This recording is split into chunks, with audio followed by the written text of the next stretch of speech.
Welcome to Crimson Guitars, welcome to my home studio, and welcome to the end of a particular guitar build. This is the hollow body Baritone that I built in an attempt to raise some money for the Ukraine British Red Cross appeal, and we did very, very well. You guys helped us to raise over £15,000 for that incredible cause, and then and the instrument was raffled off. Somebody won it, and I need to get that instrument in their hands. They're due to come and pick it up in 4 to 6 weeks, which is about right. Today I'm going to finish the fretwork. The leveling, crowning and polishing has been done. A lot of that was done in live streams. I was doing semi-hemispherical fret ends and just experimenting and seeing how I could improve my own crowning techniques, as it were.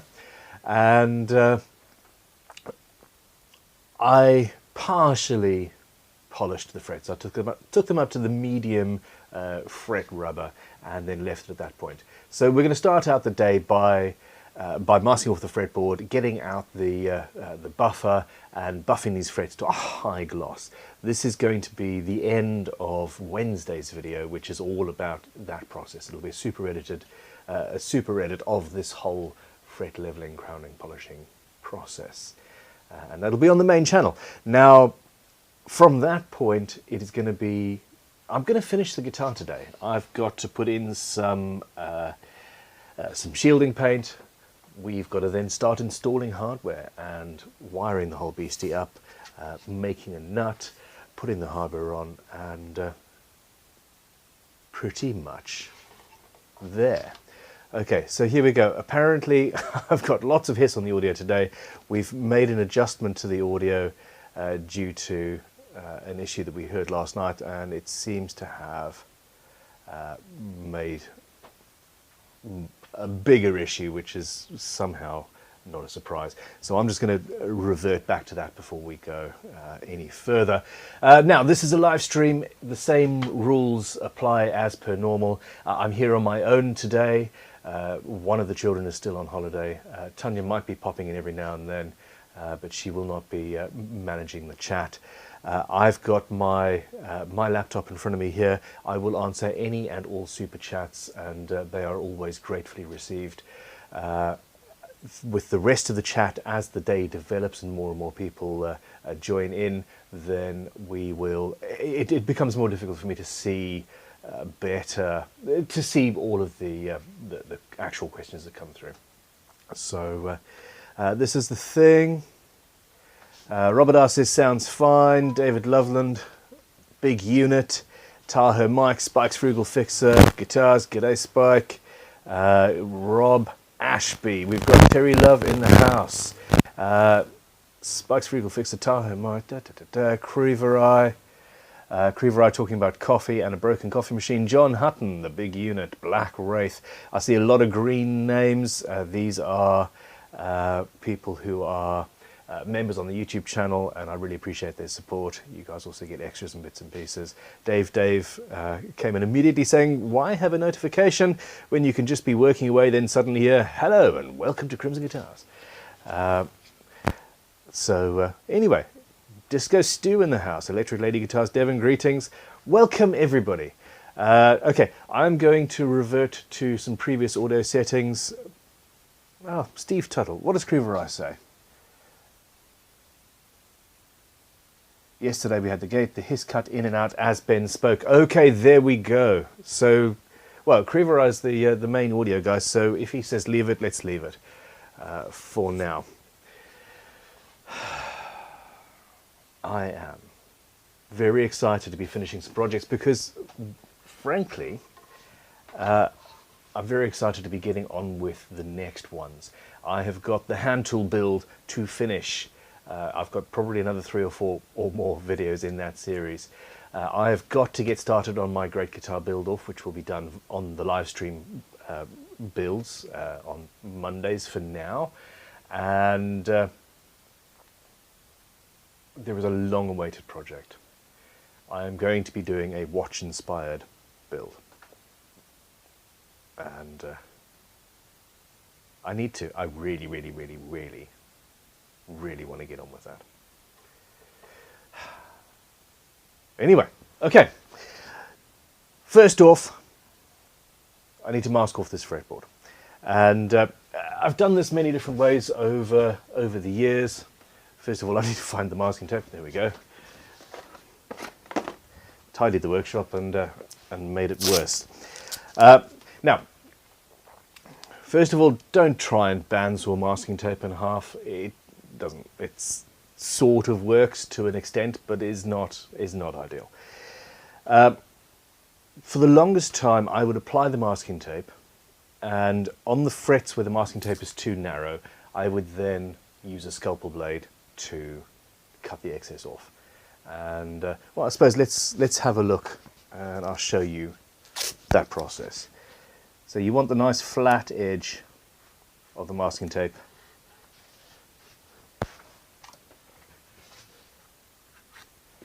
Up against the fret.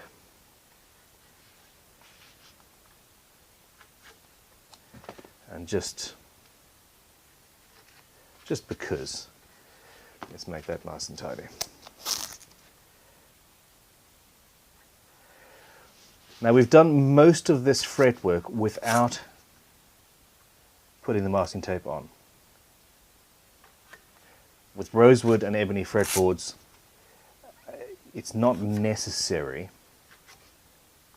to mask things off until you get to the final buffing process.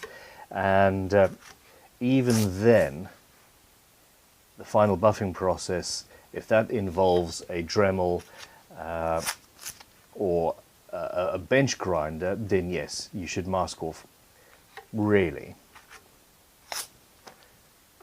Although you can get away with just buffing the wood as well. You can. But if you're polishing by hand with a fret rubber, there's no need to mask the fretboard off at all. Now I'm using a machine buffer because it does get a better result. I will be using a polishing compound that is designed to buff metal up to a super high, super frictionless feel.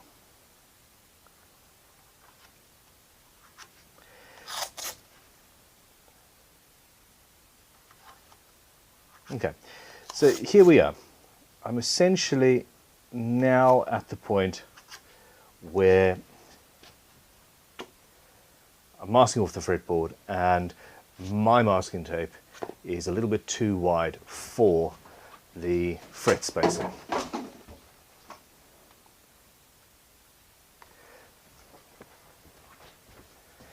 Now, my current method, the current process that I use, is much easier than messing around with each one. I lift the masking tape up,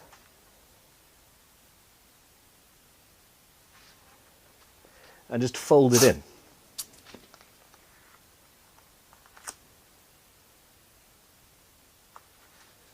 Like so. I'm not messing around with scalpel blades, I'm not messing around with cutting a piece of masking tape. Why did I tear that piece up? I was talking to you, so distracted. Okay, let's tidy that edge up.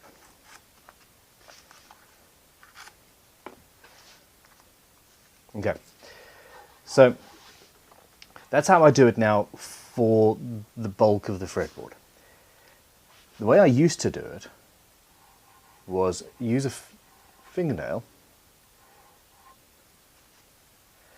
to push the fret wire down, to burnish it into the corner, and then at an angle, take a scalpel blade, and if you are cutting the fretboard, excuse me, you're cutting underneath the line of the fret. And I'm also only cutting, I'm being very gentle, I'm not going to cut, I'm not pushing very hard, I'm only cutting the masking tape. Okay.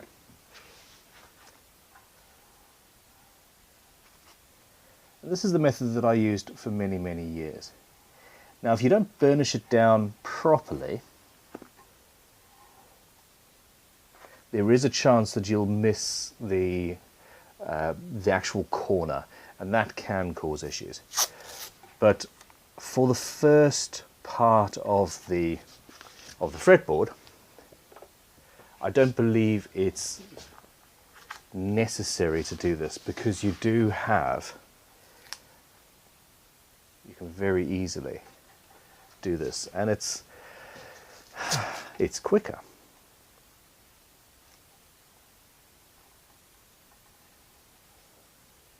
And this is just one of those tedious processes in working on the fret that we all like avoiding.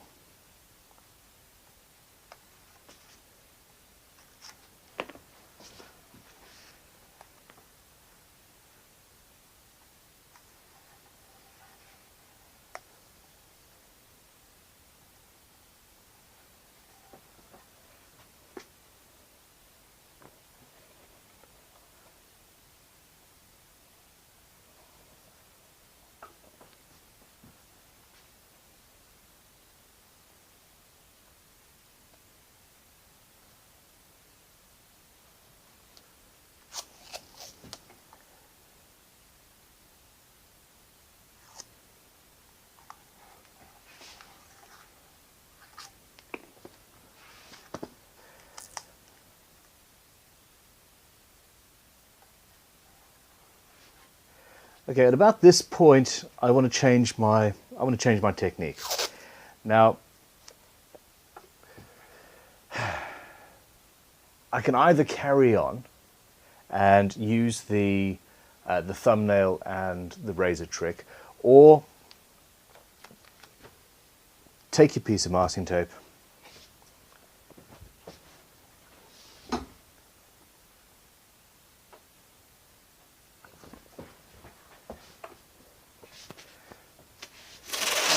pull it off the edge of your bench, and just split it in half.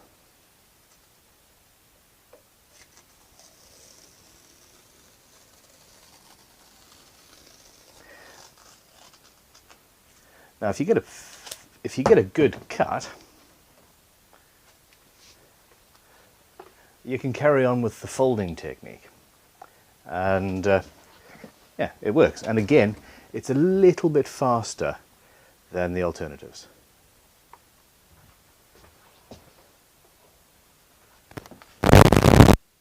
Although initially we're back to a point where you need to have 2 pieces of tape.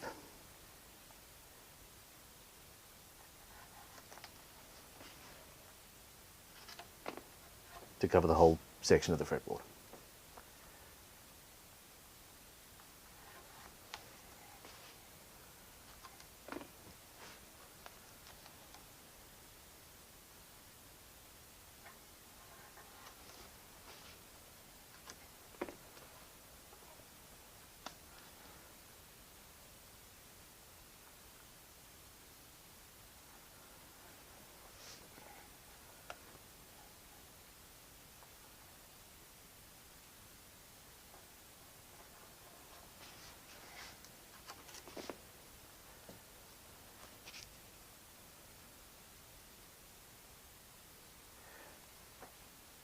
The big unit is in the chat saying that he does this method. He folds until partway through, and then he cuts them up. So essentially matching this method.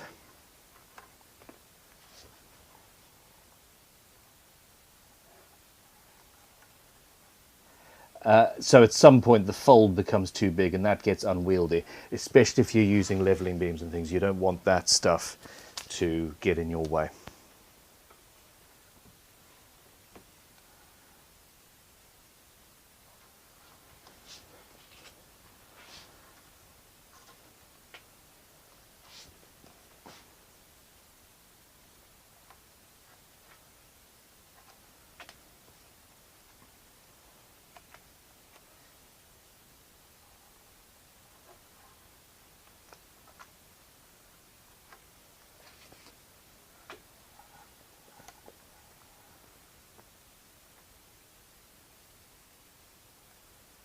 Okay, that's very awkward to do. That's incredibly awkward to do without getting my head in between the camera and the work.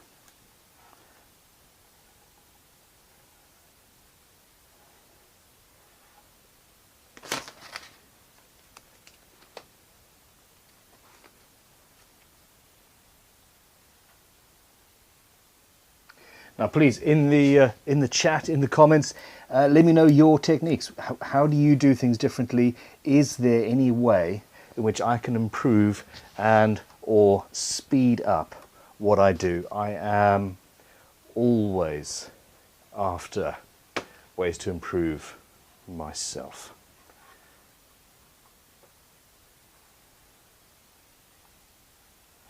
Or at the very least, my guitar building.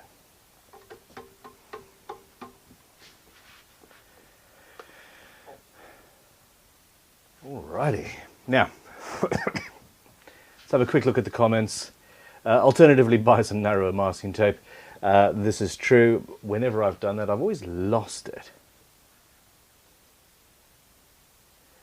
Yes, Boomstick. It's 11. It's past 11 in the morning at the moment, UK time. Now, tell me, is the microphone crackling particularly badly?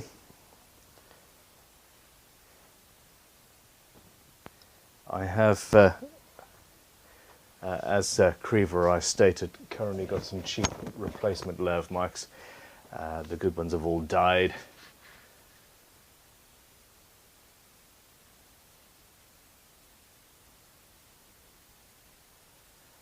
Okay. Hello Ebsong, how you doing? Steve Tuttle Guitars, his son's fine. Morning all disco. Alright, cool.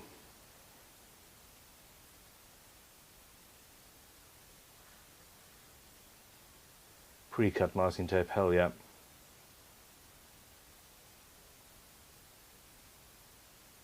Random crackle. Mic sounds fine. Alrighty, cool. Well, at this stage, let me just make sure that...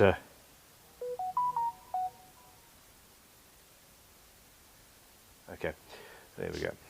That is... we're good.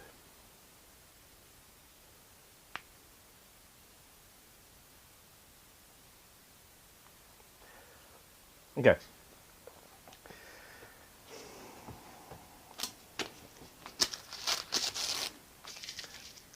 Tidy up. Uncle Duncan's Shack, how you doing? Sawdust Passion, greetings. Sounds like old school TV out of tune hiss. So the hiss is the same amount of hiss that there was yesterday, apparently. But now we're talking about it, we're noticing it, or I don't know. Audio is one of those big issues with YouTube and videos and the sort of stuff in general. Anyway, I'm gonna hang this guitar up out of the way for now.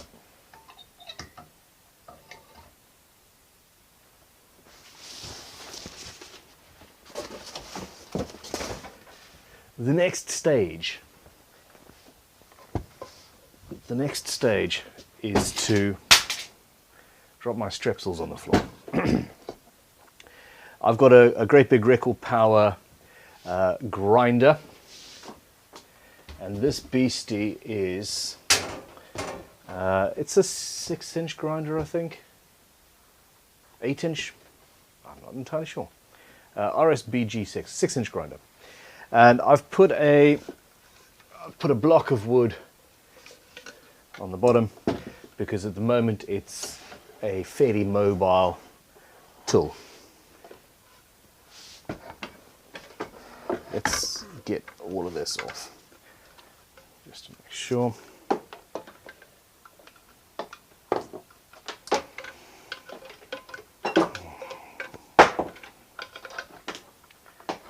All right. Part of the workshop extension is that I'm hoping to entirely just have everything set up permanently.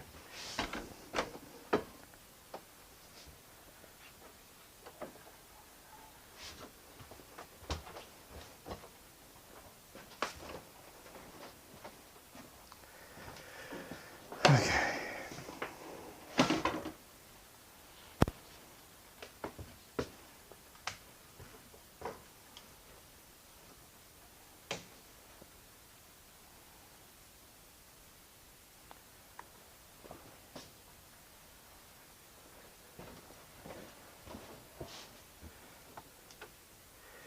In much the same way as having pre-cut masking tape, etc., would be of benefit, having a workshop set up that entirely is just good to go, and you can step up to a machine, turn it on, and do your job. Most hobby guitar builders, that isn't something that we have the ability to. I said we. It's not something that there is the ability to do. You don't necessarily have the space, and you know, if you're only buffing the frets on one guitar every 3 or 4 weeks, if that, every 3 or 4 months, you don't need to worry about that. For production, it's an entirely different story. Okay, let's see. What can I unplug?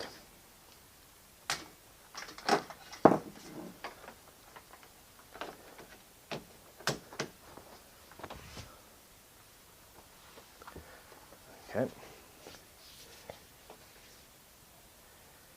Sticky tape.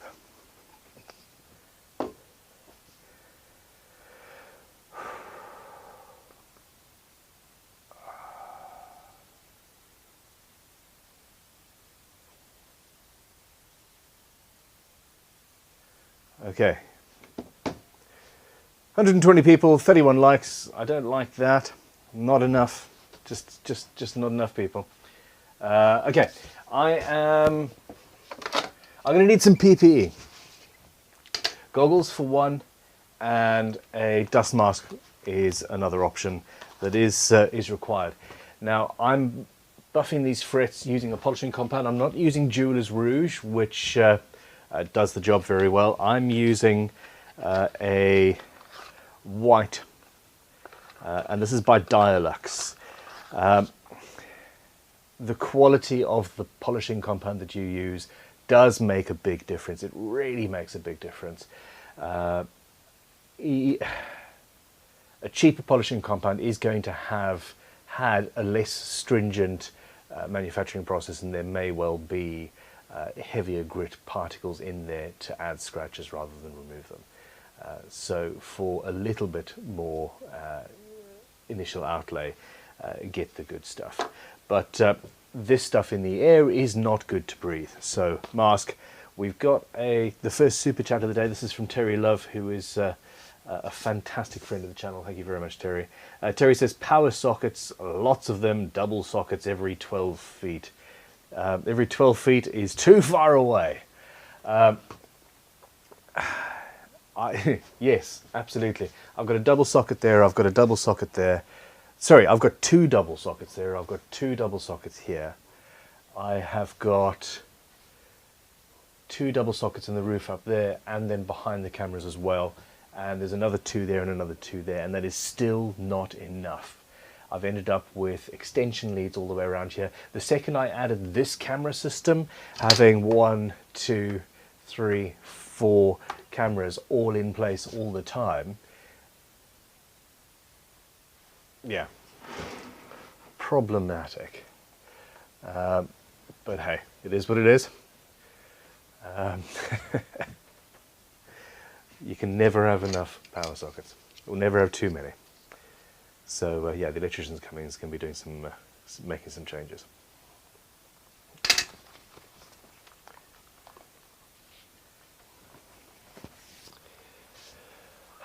Now I'm going to shut up, put the isotunes in. Crimson 10, get 10% off your isotunes. Yeah, I'm a fan. You will be too. I'm going to put the isotunes in.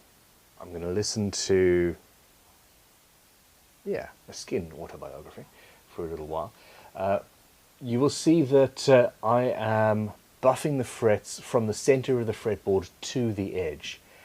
This is both to reduce the risk of ripping the masking tape off, and it also reduces the risk of me pulling the guitar out of my hands. So yeah, it is, play it safe, yeah?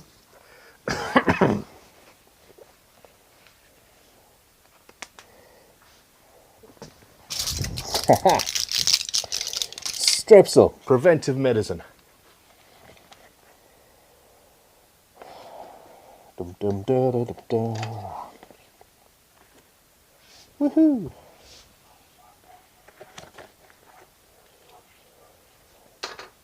Where are we?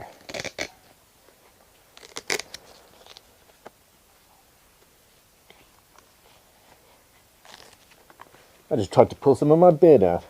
That is not ideal.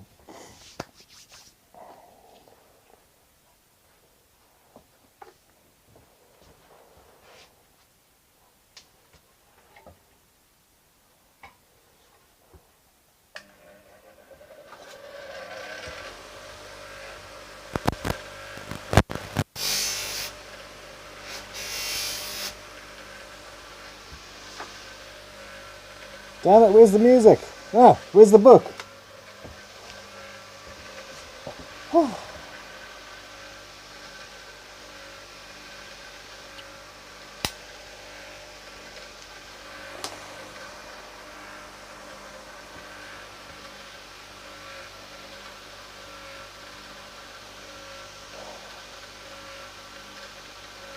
Nope, it's still on YouTube.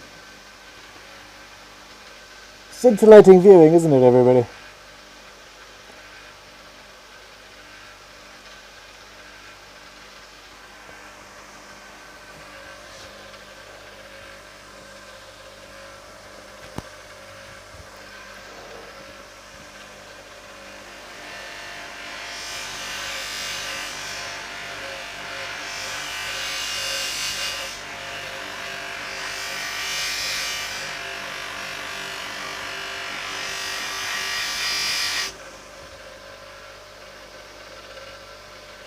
Oh yeah.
And there we go.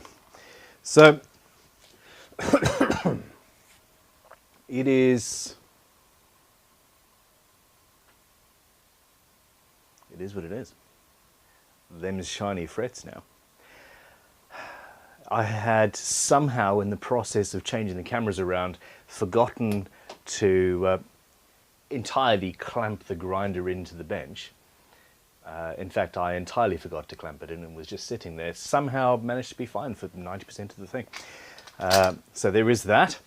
And yeah, what can you do?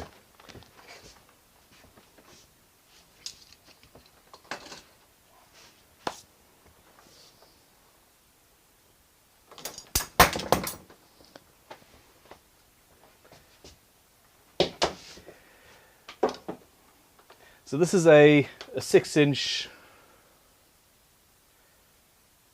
I think it's 6-inch or maybe 8-inch loose leaf mop, and loose leaf is the important bit, for this at least.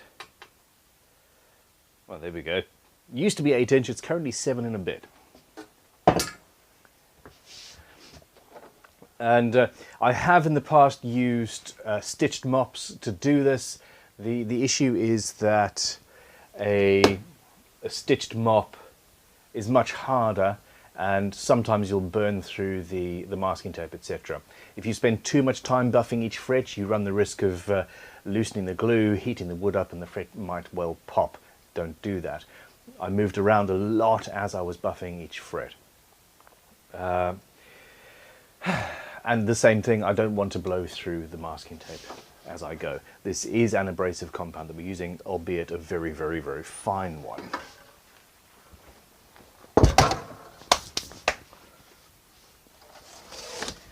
Now, I want to move relatively rapidly at this point.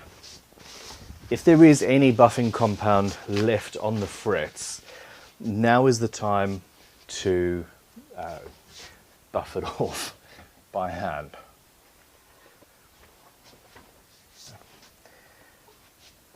Eesh, these are shiny. Okay.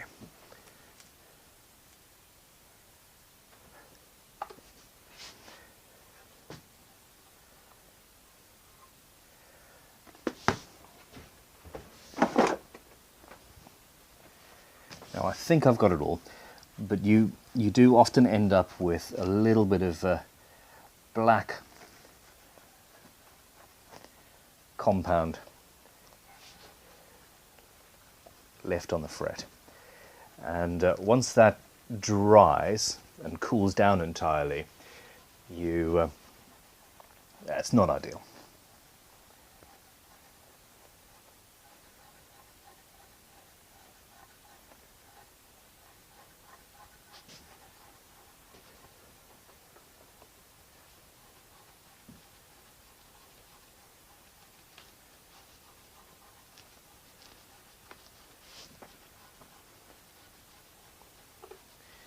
So I'm still in machine buffing mode. For some reason, I'm polishing the frets from the middle to the outside, as if I was doing it with the buffing machine, which is not necessary.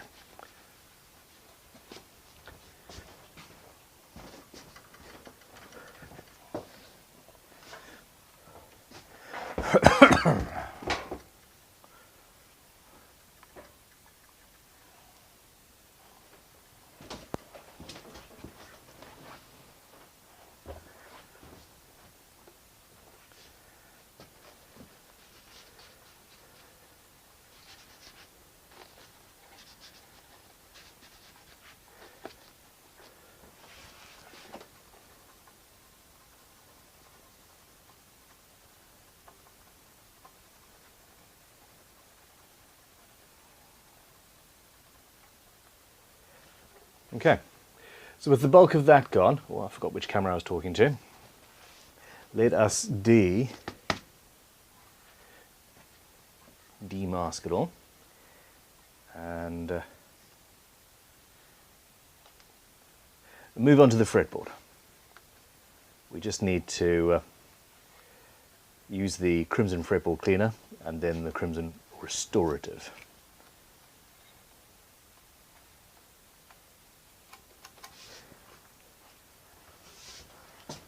My gosh.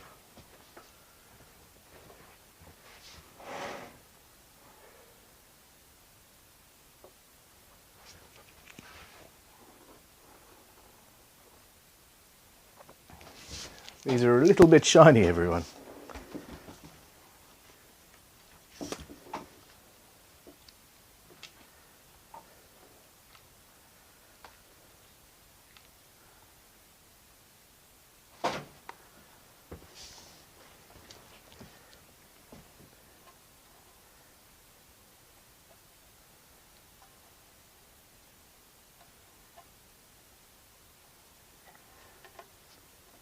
The other thing that we all know but bears repeating is don't leave masking tape on too long.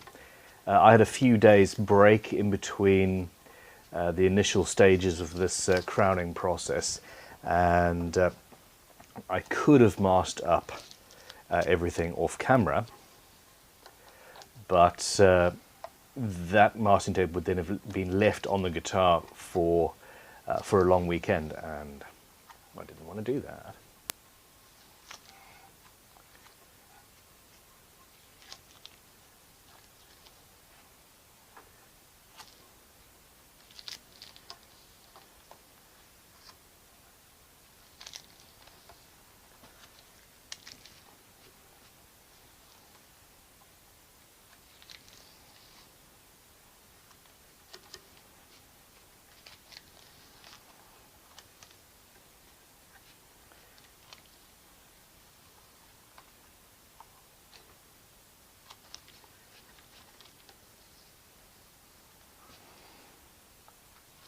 Oh yes.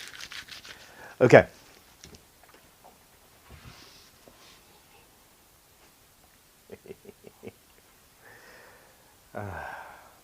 The only thing that would have improved this is if I had used binding or blind fret slots, so you couldn't see the tang going down.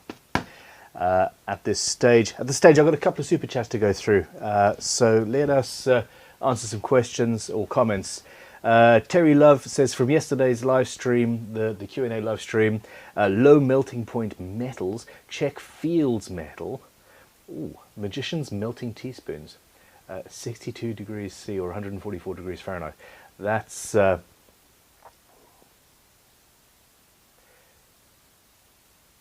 probably too delicate for what we're after. There was a question asked yesterday during the live stream about putting melting metal and then leaving it in cavities as opposed to pouring resin into an inclusion in a guitar body, pouring metal in. And liquid metal tends to be hot, and the issue I have, and I've tried it badly in the past, was that the wood would burn and continue burning after the metal had essentially cured and come to a shape, therefore leaving the cavity bigger than it originally was. Yeah, low melting point metals is something we're considering. Thanks, Terry. The Big Unit says, Ben, I will respectfully be borrowing that grinder mounting idea. I thought you were going to borrow my grinder mount. You're a little far away. That's pure genius. It is 100% not my idea. That sort of thing has been done forever by many, many people who are far smarter than I am. But yes, I am happy to share other people's ideas with the masses. And Disky has also come in with a super chat, thanks very much, and says, how to make good use of your small space by Bun Crowe. A small workshop does not need to be a limitation. You can build guitars in a tiny workshop. If I had to, I'm glad I don't, but if I had to, I could build guitars good enough to sell using only the amount of tools kept in an understair closet. Think Harry Potter size. Can be done. Okay. Please excuse me. Now, I'm just going to hit this with the lint-free cloth once again.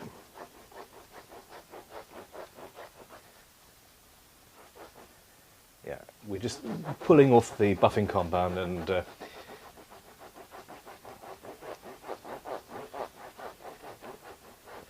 cleaning up proceedings a little bit.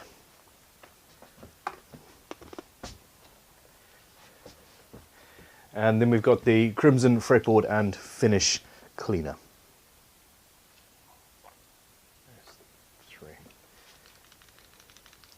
Oop, there we go.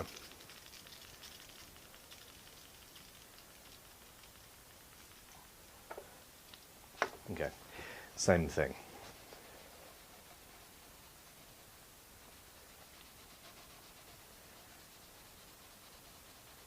There should not be much left at this point, but it is always worth having a go.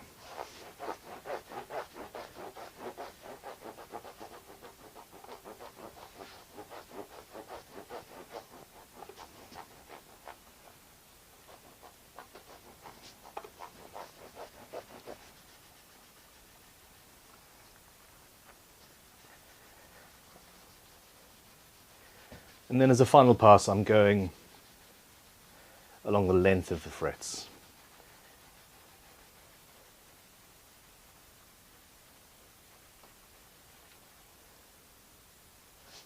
And I think these are the shiniest frets I've done.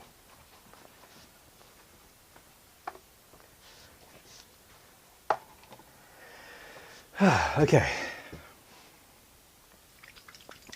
Fretboard restorative. This stuff lasts forever. I don't build as many guitars here as many of you do, and I've still got the original 50mm restorative that I've had for a long time. I might well have had a couple of pots going at the same time, but yeah, it does go rather a long way. Okay.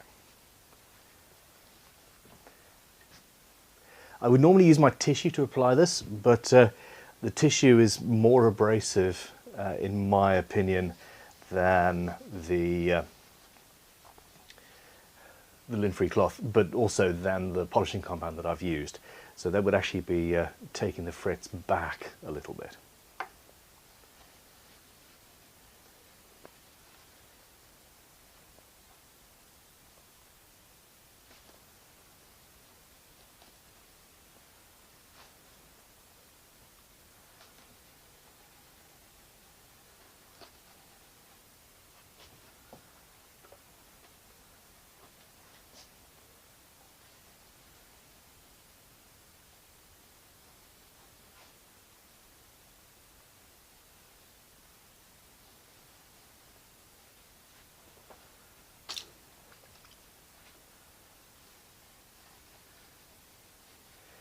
This is not petroleum-based lemon oil. We are not actively drying out the fretboard. We are not going to be losing 98% of what we're applying just to it, off-gassing into the atmosphere and into your Luthier's lungs. This is a high-quality, non-drying oil that will penetrate, and then when you've got enough on there, it will just sit and you're going to have to buff off the excess. This adds moisture to the fretboard. It is long lasting. It is non-destructive to you or to the atmosphere. I wouldn't drink it, but you could massage yourself with it if you so chose. Now I'm going to leave this on here for a couple of minutes and yeah, and answer some questions. Do you have any questions? I'm trying to put that in my pocket, I don't know. Alrighty. Spike's Frugal Fix. Well, you ask a question, I need facts to answer. If he has them mocked up, I don't know, people talking amongst themselves. Anonymous Botch says, something missing from the bench. Where is the coffee? I downed coffee number 4 of the morning just before I pushed go live. So there we are. Spike's Frugal Fixer Guitars wants to change his name for the 15th time this month to Under the Stairs Guitars. Cool name by Harry. George Davis says, Ben, I'm using a leather strop and compound by hand, and I believe it is better, shinier, and a lot cleaner. Also, no change of the buffer taking the guitar out of, no chance of the buffer taking the guitar out of your hand. That is the process, or a process. Where is that? Here we go. So I've made a fret leveling file with a buffing strop on it. And yes, I've used this in the past, and it's a product that we're actually going to be selling at some point. You can also use the exact same compound on the strop. Now, better, shinier, and cleaner, potentially, but a hell of a lot slower, in my opinion. And that's, in the end, what it is. But yes, I think that a leather strop to buff frets is really good. The one thing that I want to do with this setup is I want to cut a couple of grooves in the leather, so that it's, because there's not much give in this leather and you have to physically round over the frets or go around the frets like so. I think that with a couple of grooves in there we could make the process a little bit better as well. But anyway. Andrew Monday says, once your guitar is a few months old, how do you clean it?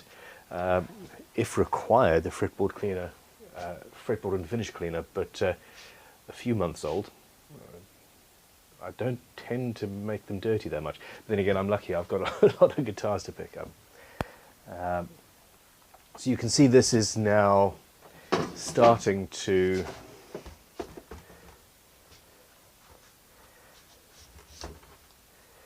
penetrate into the wood. And we've got some dry areas, some dry spots where it's gone in faster. That's also the lighter patch of grain in this ebony. So it's doing its job, it's penetrating in, and I will then wipe the excess off shortly.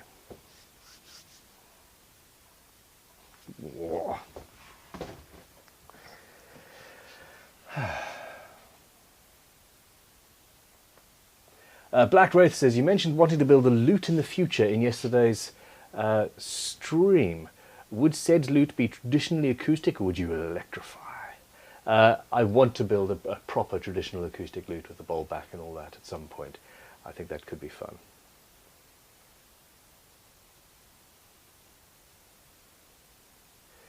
Stephen, hey, oh my gosh, you have a very good point.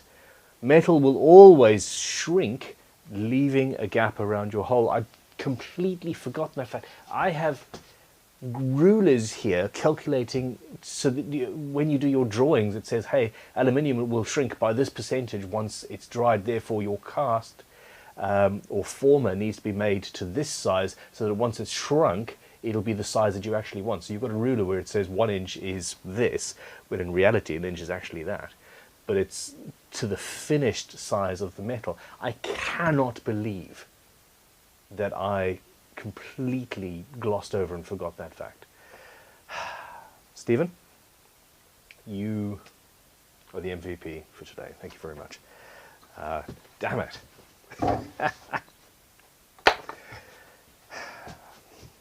Crikey.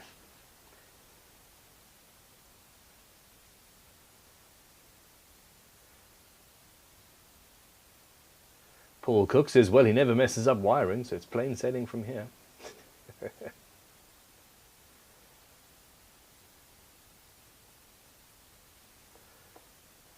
Okay.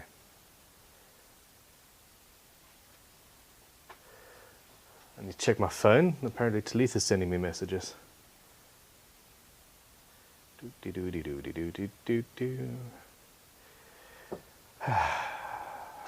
Where are we?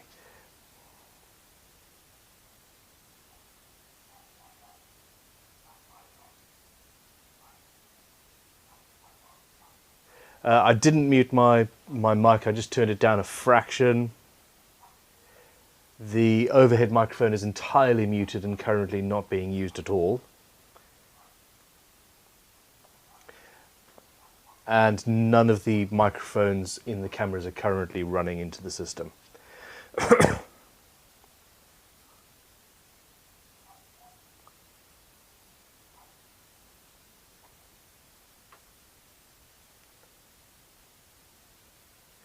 Okay, so there's a message from Talitha with regards to Great Guitar Build-Off. If any of you are entering into the Great Guitar Build-Off, then it's very important that you do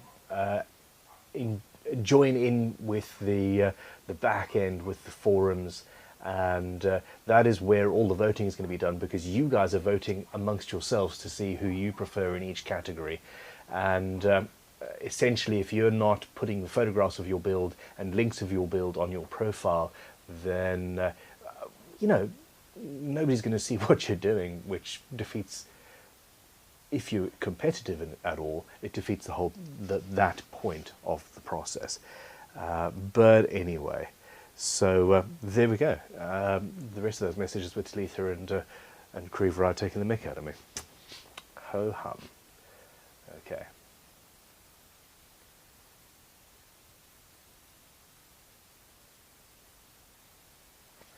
Okay.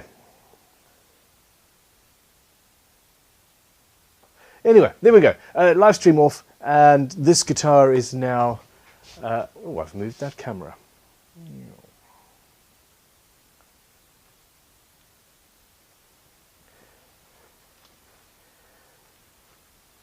I'm going to wipe off the excess now. And this is a well moisturized fretboard now. It's nice and clean. The frets are nice and shiny, and I could not be happier.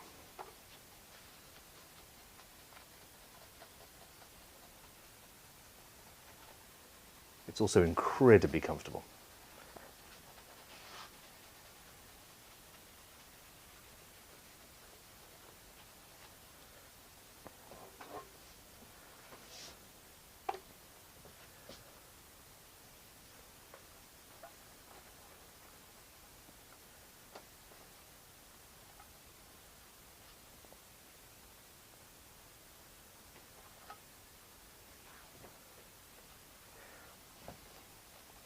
Okay, now ebony fretboards do take rather well to being hit with the buffing wheel and polishing compound themselves. It ends up feeling a little bit, a lot, like a fretboard that has been lacquered. And if you like that feeling, then I would seriously give it a go. Rosewood works to a certain extent as well, but that's got an open-grained fretboard. It's a lot more open-grained than ebony, and while it does take a shine, it will still feel a little bit scratchy because of that open grain on the pores, etc. in the timber. But it's a good look.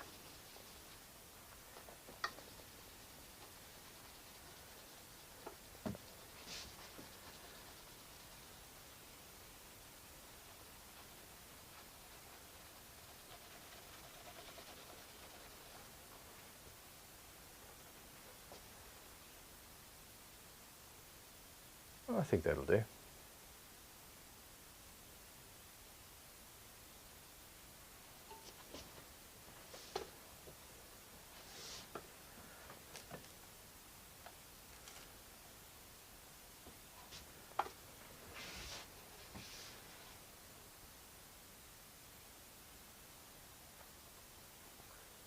Frets, anyone?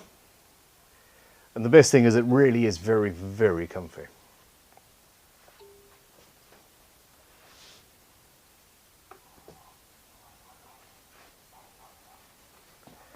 Okay.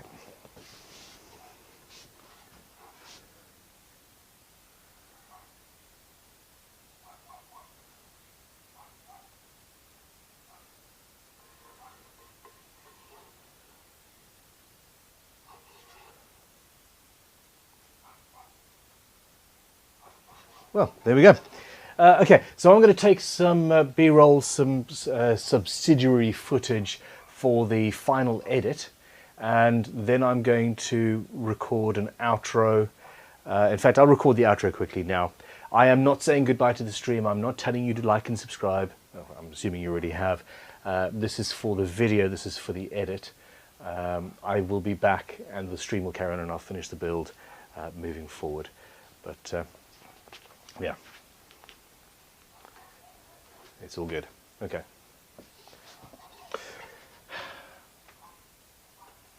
And the dog's barking throughout the outro. Should I just let the dog carry on barking? He's stopped. All right. And there we have it. I am incredibly happy with how these frets have turned out. It's incredibly comfortable. They're super shiny. The semi-hemispheres, while I'm sure I can do better, are the best that I've ever done to this point. The process of improving one's self and one's skills, it's what keeps me going and coming back and doing these things.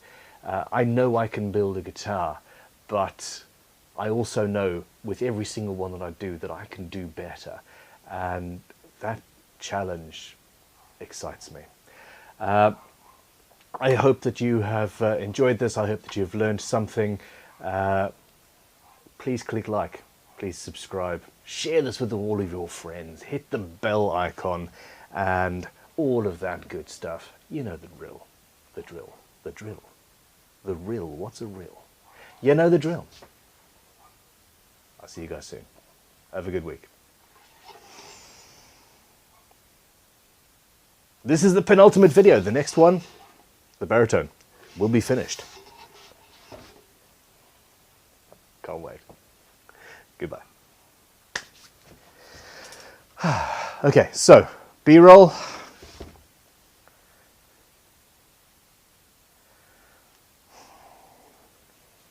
I do wonder if I could have a system where this camera is easy to pick up and move. This is the only limitation I've got with this whole setup, is that I now can't pick the cameras up because they're all hardwired into HDMI cables, etc. I really would like this to be something that I can move around and take pretty shots with, without having to have the entire damn tripod attached. But anyway, it is what it is. Let's loosen everything off.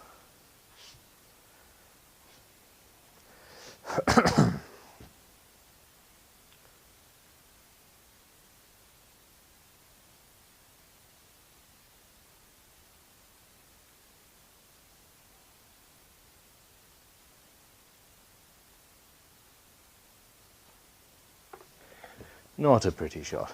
Also very not shiny in that shot somehow.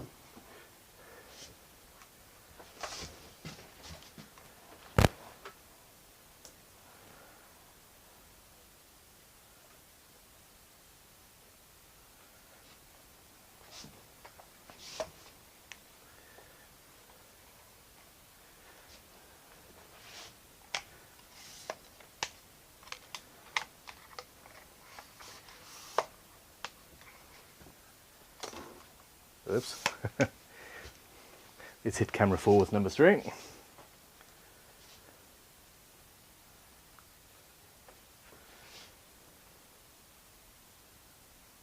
This should do it. Motion sickness alert.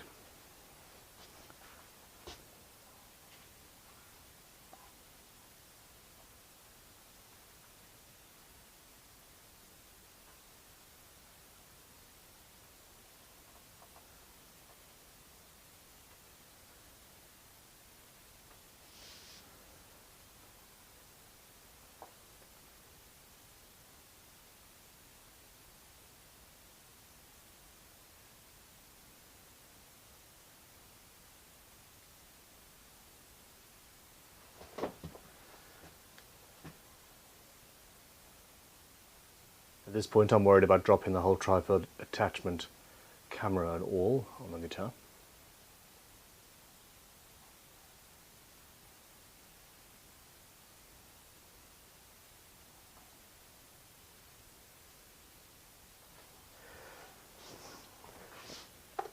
That'll do nicely.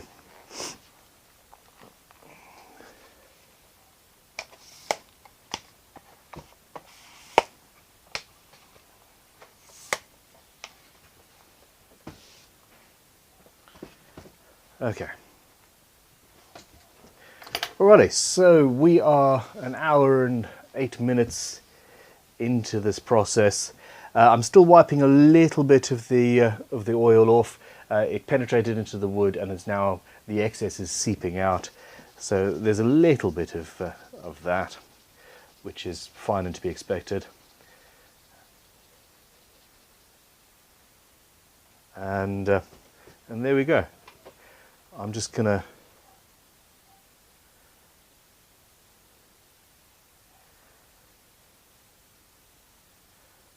okay.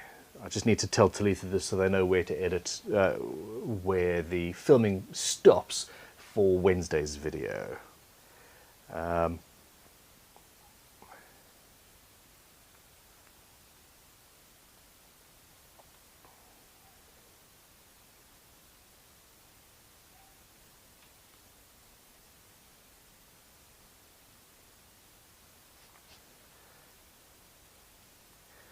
There we go. I'm going to do a quick Instagram post actually. Follow us on Instagram. At the Real Ben Crowe is my personal one, and at Crimson Guitars, I think, is the main thing. My Instagram game absolutely sucks, but we're getting there. Wow.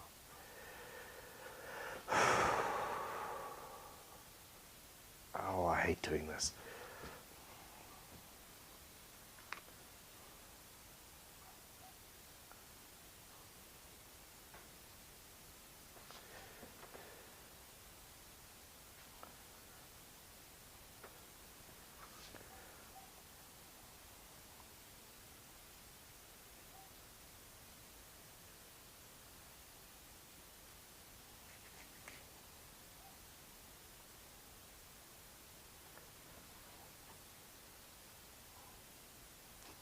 There's 200 people watching me fiddle about on my phone. I'm so sorry.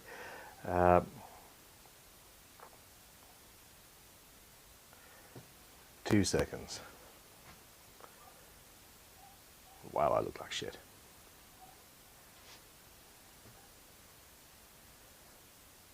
Okay.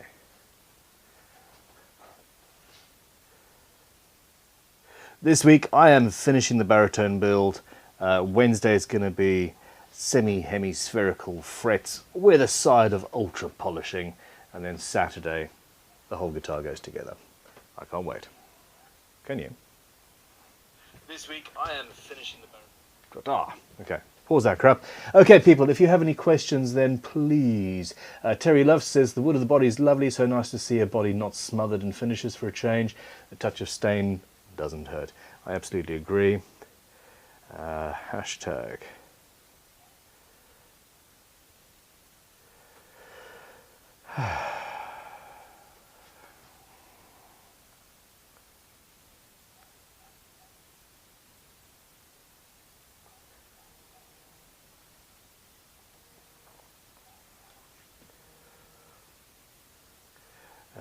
Ready for hardware and strings. That's somebody phoning me now, figuring out a live stream.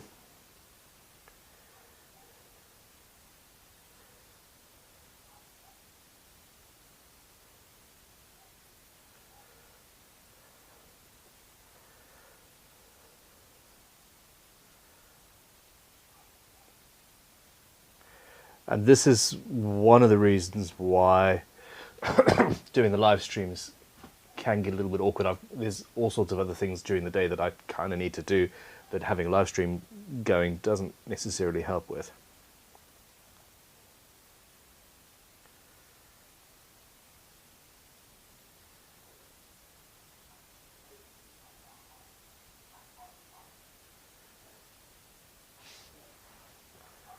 Hashtag Luthier, hashtag Luthiery, hashtag Guitar Builder, hashtag Guitar Porn, why not, hashtag What's on Your Bench. That's one of my favorite achievements. The fact that What's on Your Bench has become a catch-all hashtag for luthiers to post their work, and it all comes back down to the What's on My Bench videos that we've been making for like a decade. It makes me feel really cool. Anyway, There we go. Done. Okay, so I'm going to put this in. Phone Sam back.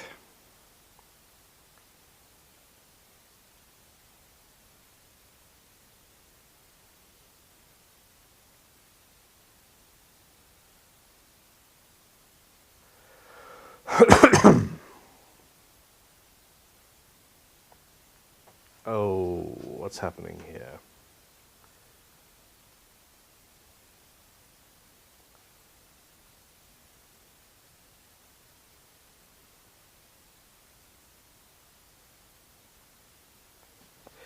Okay, so please, if you've got any questions, ask away.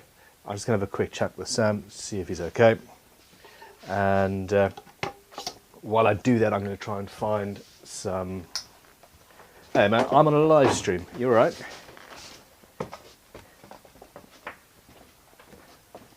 It's all good? Okay.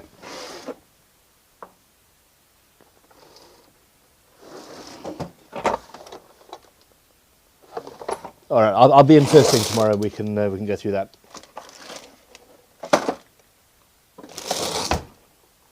I'm finishing the Baritone build. Fingers crossed. If all goes well. So we'll be there. Awesome, man. I'll speak to you in a bit then. Cheers. Bye. This is the problem. I had told them that I wasn't going to be doing live streams on Mondays anymore. I was going to try and move them to Fridays or something like that, and now I've just confused everybody, myself included. Okay, let's put these isotunes away.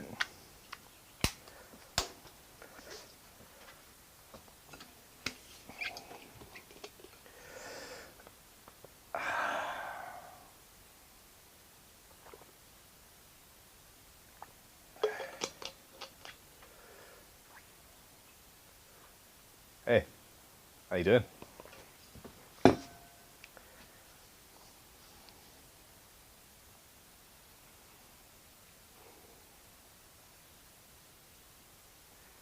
I need to film an intro to the next thing. Mark Jennings has come in with a super chat derailing my thought by saying, apologies for derailing last week's stream. No worries. No worries in the slightest. It's all interesting. I need to film an intro for the Saturday video. And then we're going to crack on. Absolutely.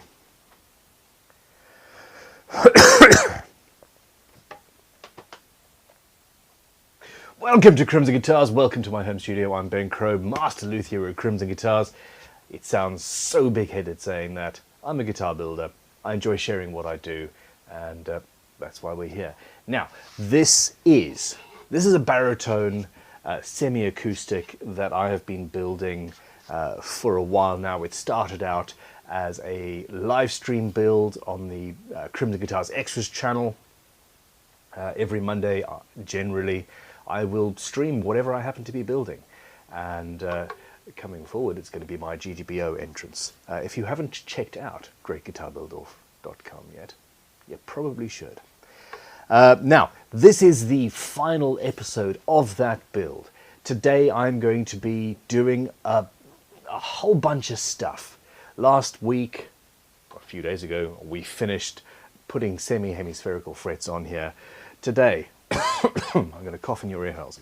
Today I'm going to be painting in the shielding paint. I'm going to be installing the electronics. I'm going to be installing pickups and hardware and tuners, making a nut and playing this guitar for the first time. Let's go. I mean, that was a I'm sorry. I am so sorry. An intro. Can you guys let me know in the chat how many of you skip over intros or get bored with intros like that? Would you rather I just swoop straight into the build? I'm hearing differing opinions, and there are a couple of hundred of you watching this. Let me know what you think. Austeriman says, can you apply your rub-on lacquer over your oil or not?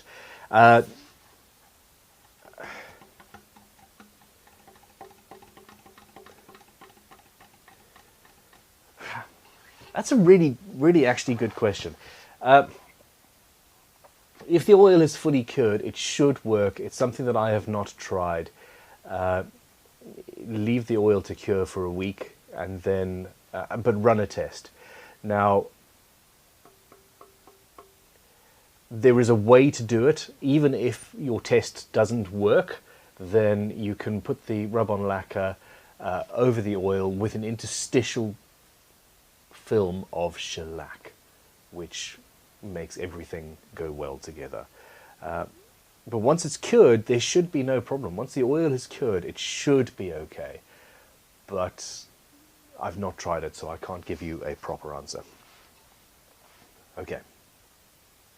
First thing I'm going to do is the absolute messiest of tasks. I'm going to shield the inside of this wiring cavity.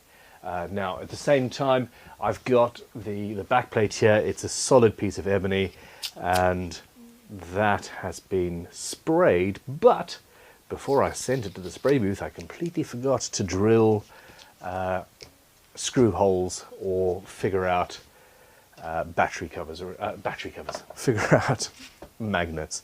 Now, even though it is stable and ebony, I don't want this to be held in with magnets. It's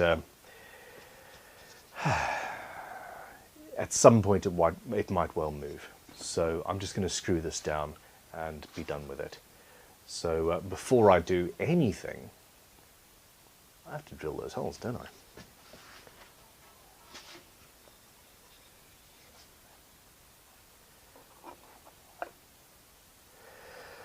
Okay, so here's a question again. Andrew Monday saying, what's the very best way to clean your guitar when it's a few months old? Literally just a lint-free cloth, and if you do have sweat or gumph on it, etc., then the Fretboard and Finish Cleaner is the absolute safest product for you. But yeah, just rub it down with a lint-free cloth and you should be okay. Now,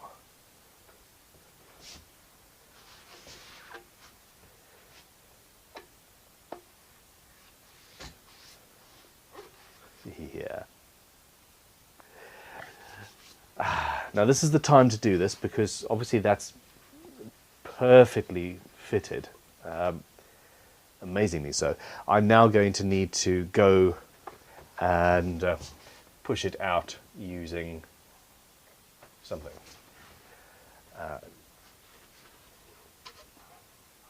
And before the wiring goes in, that is absolutely fine. After the wiring goes in, you have to have screw holes in here, and you put a slightly larger screw in the hole, twist it so it catches, and then pull it up.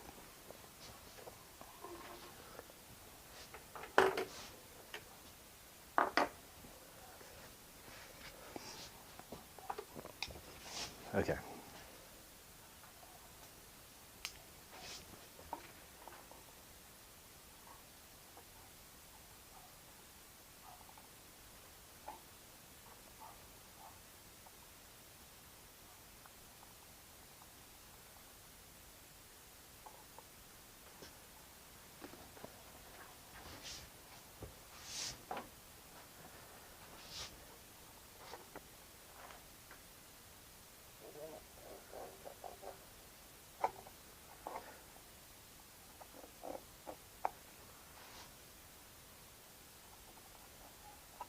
Do I need... I think I do need 3. Okay.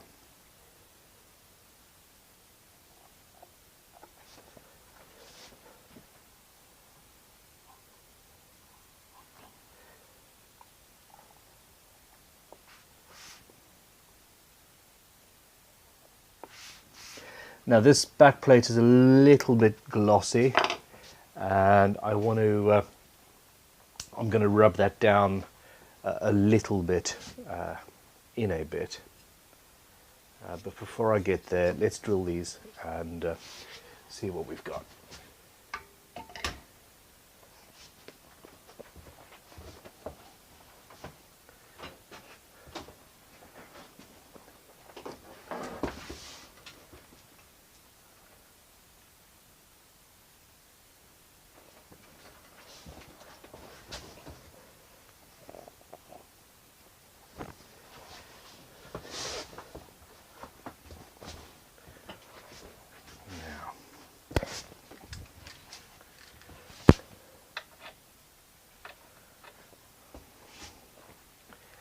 thinking 3mm,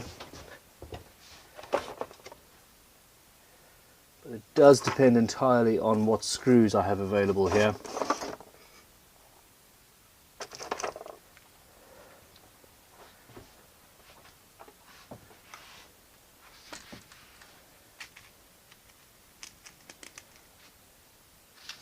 There we go. Do I have enough of them?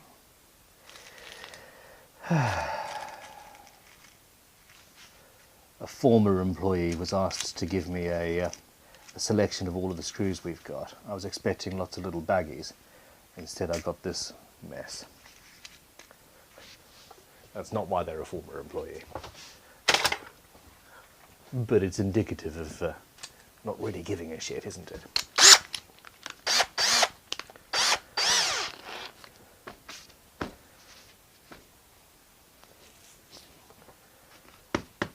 Okay.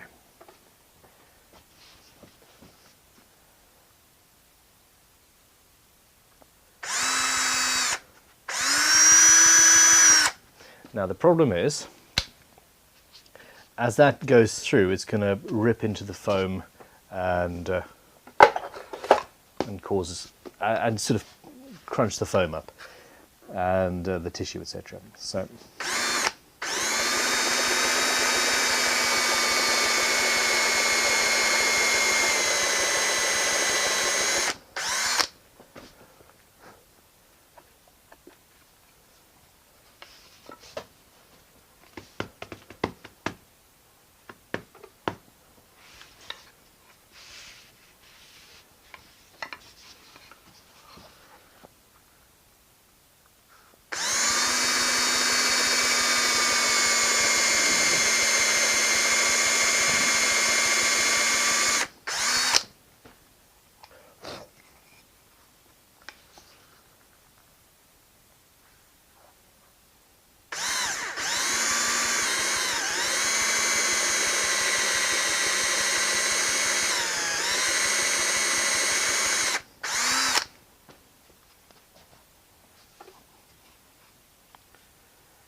Okay, a good quality center point drill bit, and we don't have an issue with it destroying the lacquer. Now this is a very thin coat of our flash coat varnish or lacquer. It's a 2-pack. I think it's poly actually. I'm going to, if there is an issue, I can hit it with a coat of guitar finishing oil and it will look absolutely fine. Now there is a potential worry when using the countersink that we're going to end up lifting the finish, etc. But yeah, I don't think it's going to be an issue.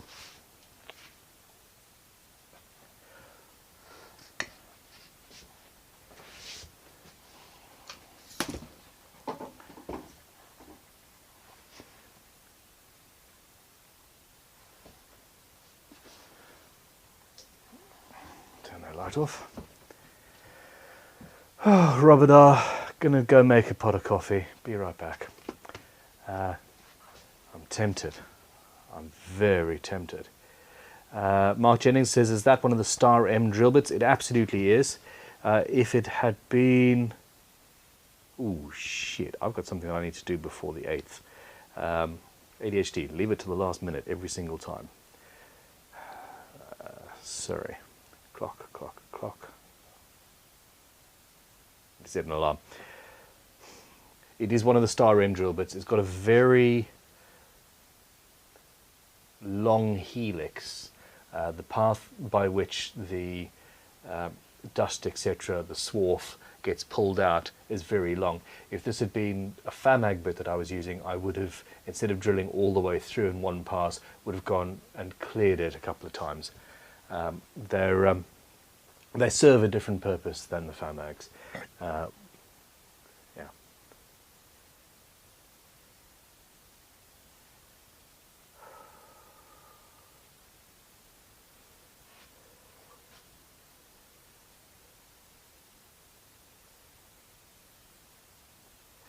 7 hours from now, I am going to have to send an email. Okay.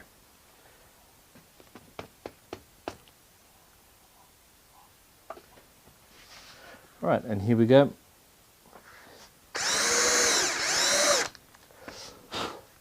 I'm eyeballing the size. I'm using a particularly good quality countersink. I don't know where I actually even got this countersink from. Hall hex bit countersink, and it's just the best countersink I have ever experienced. I don't know why.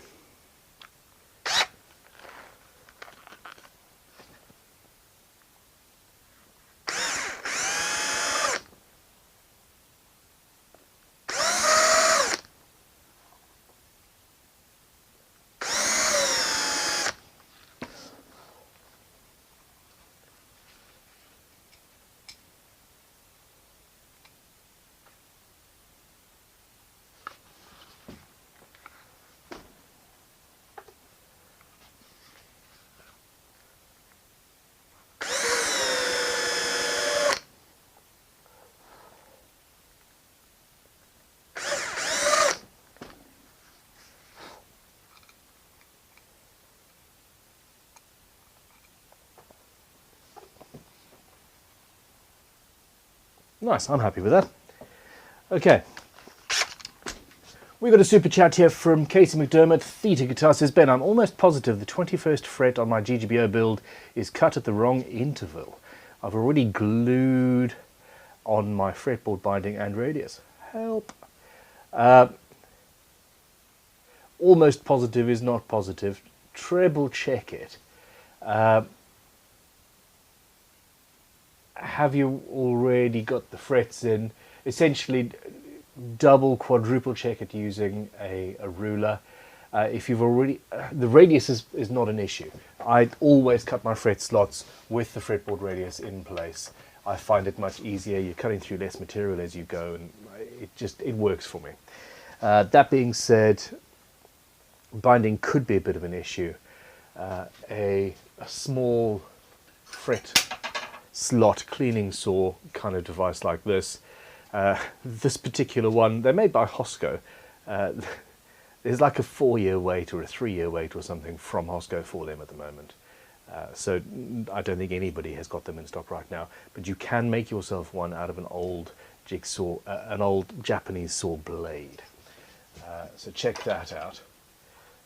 But very carefully, you could use one of those things to route the fret slot. Another alternative is to have a radius. So say you've got a 12-inch radius, get a radius block, put that in place where the fret slot is supposed to be, and then use that as a guide for a Dremel or something like that, and route the slot away. You don't really want to take the binding off. So yes, obviously using the radius block as a template, you need to offset it by however the width of the Dremel is. You know that.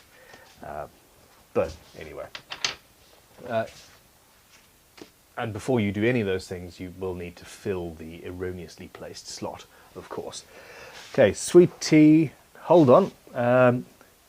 Hold on. A couple of super chats before we crack on with this and with the painting.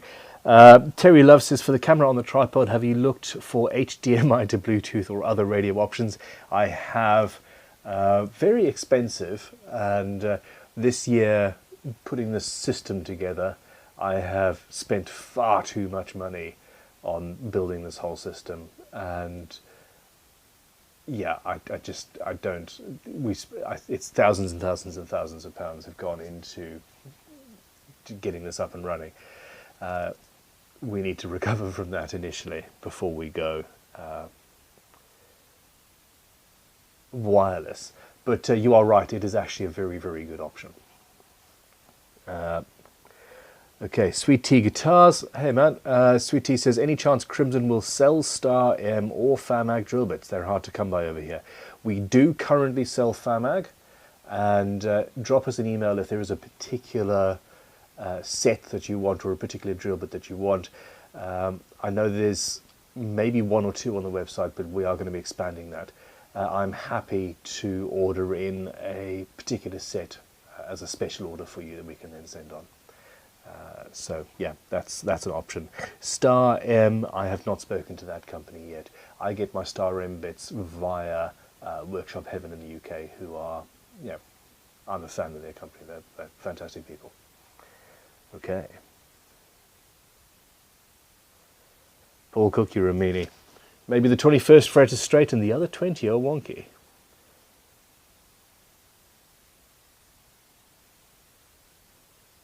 Stephen Clark, this is the other thing. He says, I had a similar worry as I fretted a personal build last summer, but like you, it was around the 20th to 21st fret, so I decided not to worry. Up at that end of the fretboard, it really is something that you can just not worry about too much. And Tanya is in the house. How are you? Hello. There we go. Coffee time. Or tea. Tea, I'm afraid. No, tea. It's this. Strong tea. People, thank you very much. People have been talking in the chat about, I'm just going to go and make myself a pot of coffee. Be right back. And that was about 5 minutes ago, and I started salivating. It's nagging at your brain. It has. It really has. You're going to get some lunch? Something? If you wouldn't mind at some point, yeah. Yeah, I'm not majorly. I'm okay at the moment, but yeah, it's one of those things. The progress is beginning.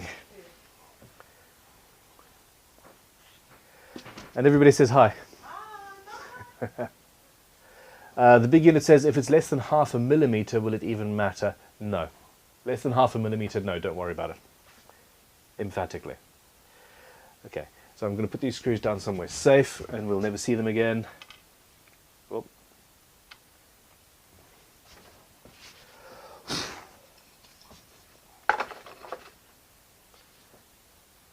Ooh, Fluid Alchemist says, hey Ben, any chance we can bring back Guitar of the Week? That other thing isn't really the bee's knees.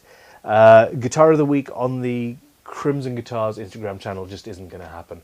There's far too much confusion. We have people getting in touch with us saying, hey, can Crimson make me that one that you made 3 months ago, like XYZ? It was causing us more admin and more hassle than we could deal with. We have set up random guitars. We will be reposting on Crimson, we'll be reposting on the Crimson Instagram so that people are still getting the same amount of exposure, etc. But if it's posted on the Crimson Instagram, it looks like it's a Crimson guitar. If we were just a tool company, then doing the Guitar of the Week is absolutely fine. And you know, I am here to help promote other people's guitar businesses and to get people into guitar building, etc. But I can't put my own guitar business out of business in the process by paying admin staff to answer multiple questions on random guitar that I had nothing to do with. And that's in the end what the problem is. So the random RNDM guitars Instagram account, we're going to be posting Guitar of the Day, really.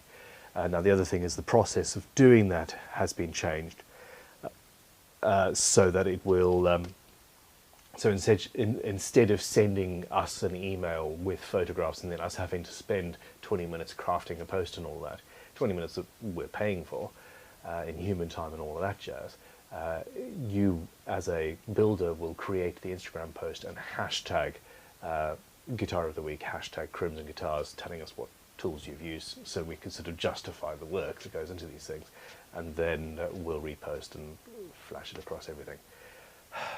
It was a hard decision to make, but it needed to be done. Ben, what router bits do you recommend? This is from the big unit. I personally love Radian router bits. They're UK made, but router bits are all much of a muchness if you get the right.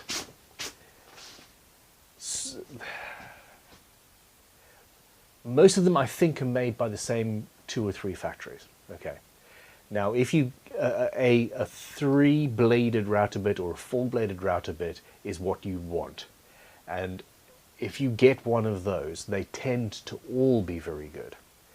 And you would also like, if at all possible, a router bit where the blades are not square. They want to have a helicoidal shape to them to a certain extent. Not like that, just a slight sweep. And that slices rather than slams into the wood as you're going. Now, yeah, Radian is a UK company, small company, family business, just a couple of people, last I checked. And they make them, and I really, really enjoy what they do. I'm not sponsored by them in any way. They're also actually hobbyist guitar builders, so there is that. Okay. Jason Smith, hey Jason, how are you? Says, hi Ben, stripping the finish off a Stratocaster, any shortcuts? And what would you use for the horns? I know it's a stupid question. Not a stupid question at all. Heat is probably the shortest method you've got. Use a hot air gun and essentially warm the poly up, and then use a palette knife or something like that underneath it, and you should, if you're lucky, get the whole thing off pretty much one sheet. There's a video, I've not done this to that extent myself, but I've seen it done successfully. You can also use fire, but try not to burn the guitar itself too much if you can help it. Modern paint strippers just are not up to much. An alternative is to send it to a commercial paint stripper. There are companies that have big tanks of very nasty chemicals that will strip doors and windows and things down for you.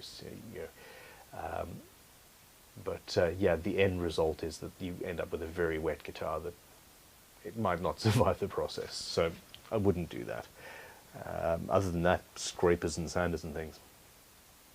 This is a Strat, so it's flat. You can find a local joinery company that's got a nice wide belt sander or a sander thicknesser, and they can sand down the two flat faces for you, and that's a jump.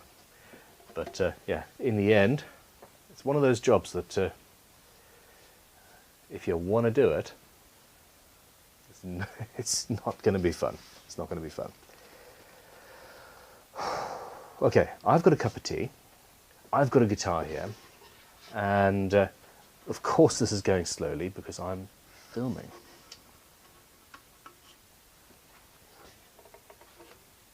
Okay, not filming, streaming.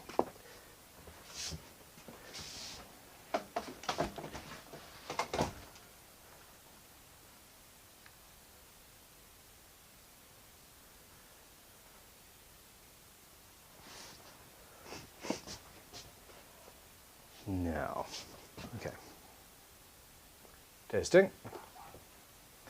Okay, so I've got some glue in here, and it's not strictly necessary to get rid of.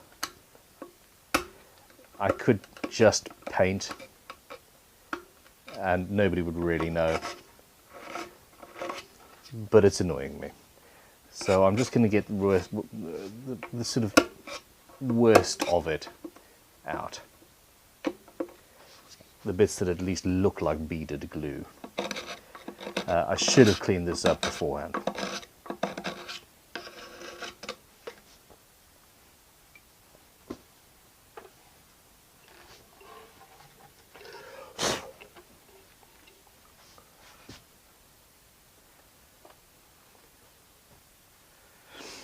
Crimsons, rearguard, shielding paint.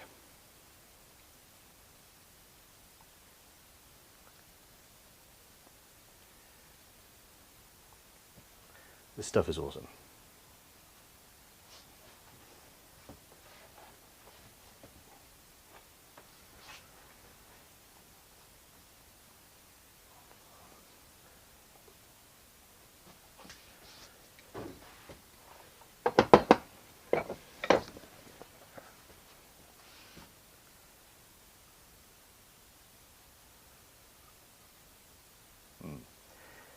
This one appears to be a little bit dehydrated. Oh no, that's all right.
This is the part where you guys spot something that I miss, and I don't believe you because I think you're just crying wolf in the background, and then I actually realise you actually do have my back. At least that's what happened last time.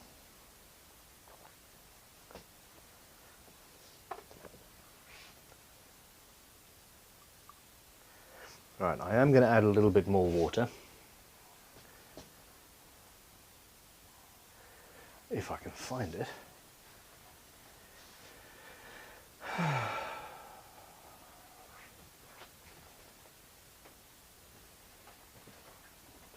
Come on.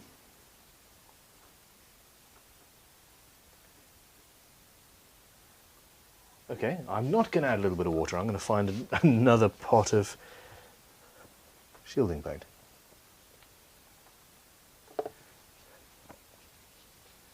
This one's empty.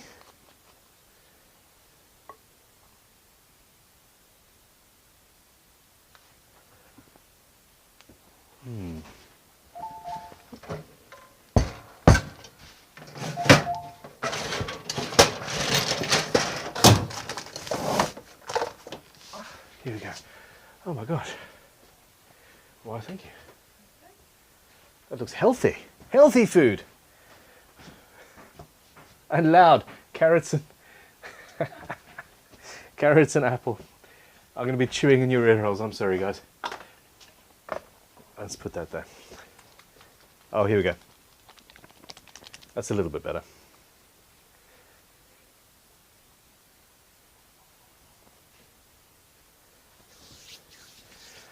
Okay. Ah, Casey McDermott says, did I mention it's a multi-scale guitar?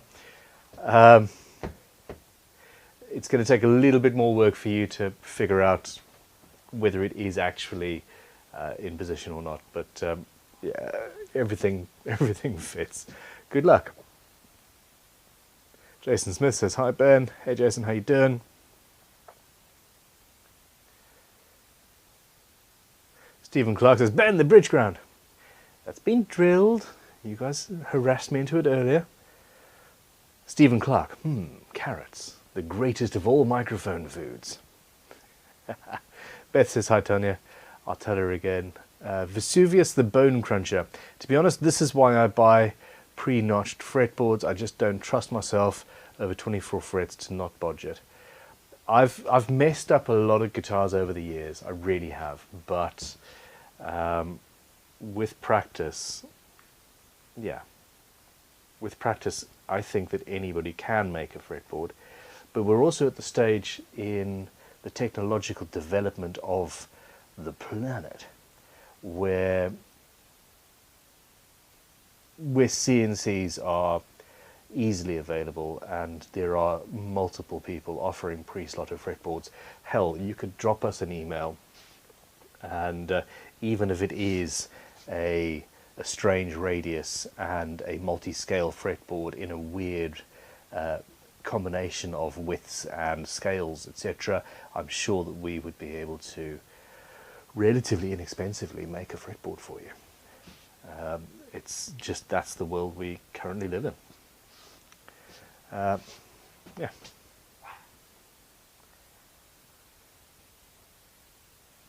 That there is Pippin. He is the loudest of the puppies.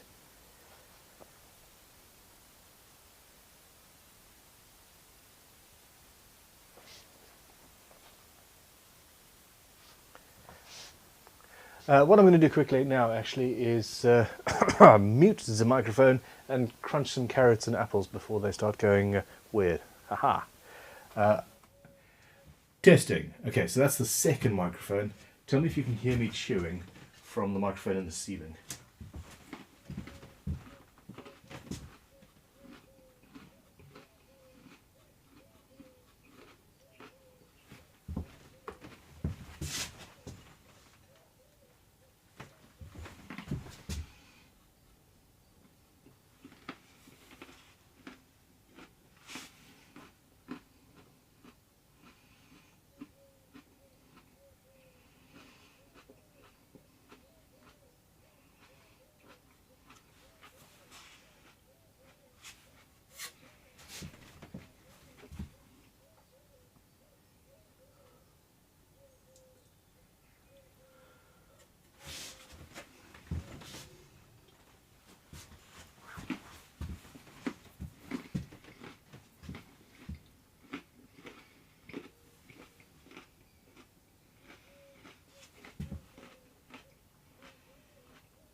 trying to avoid dripping shielding paint down through the control cavities there.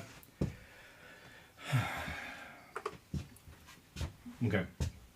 I saw a comment there saying that the sound is so much better with this microphone. Is there no hiss?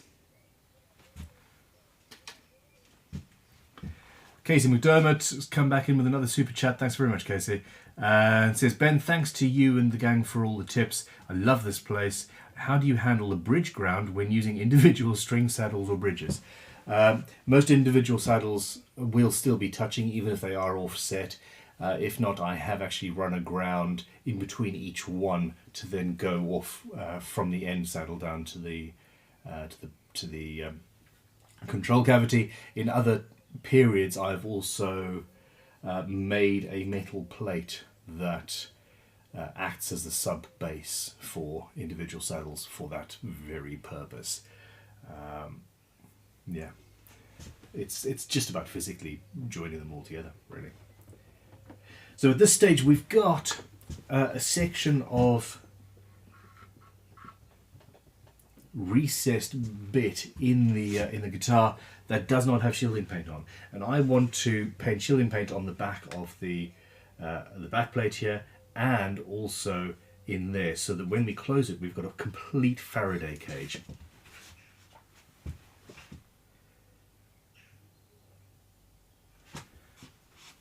So this is just a gentle task.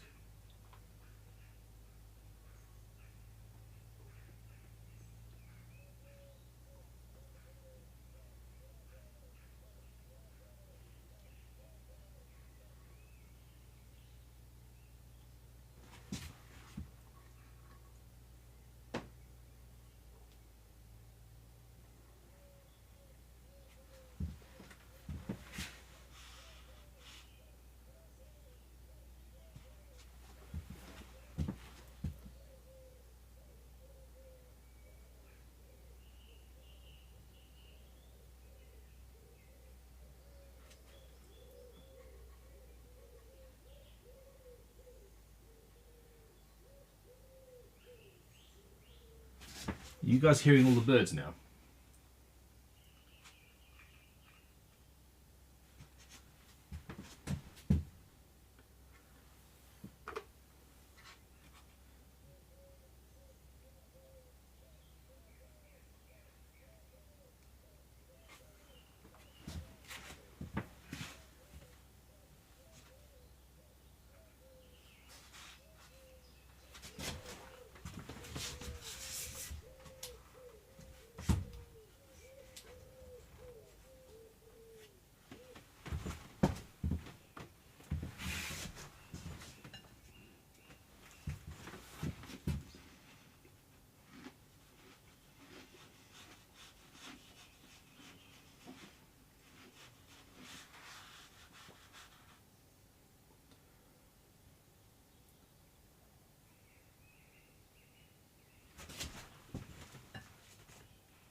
And there we go. That should do nicely. That should do nicely.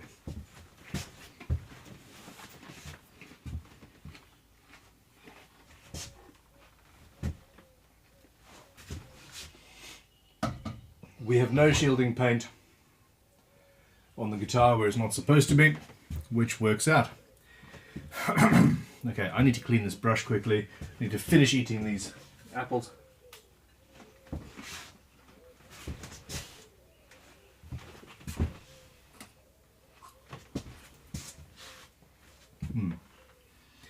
I do have some water. It's in here.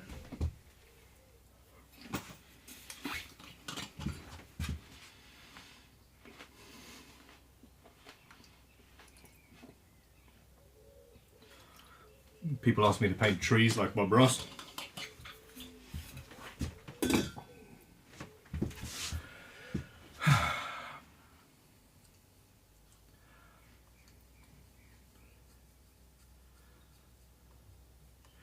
Mark Jennings, have a good day of planning have a good 4 days of planning meetings. I feel your pain. Big Unit is still waiting for his GGBO shirt. Have you emailed office@gregotumbleof.com? We've almost certainly sent it. I know we've got them. I know they're all in stock. But the global shipping program, the world sucks right now, especially for that sort of thing. But yes, drop them an email. It's my mother and sister are monitoring those.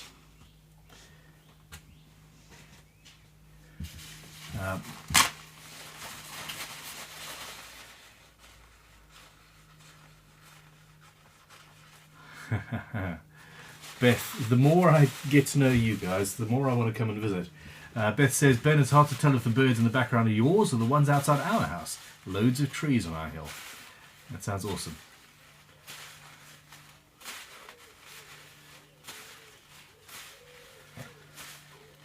Yeah, Creever, tell me about the audio.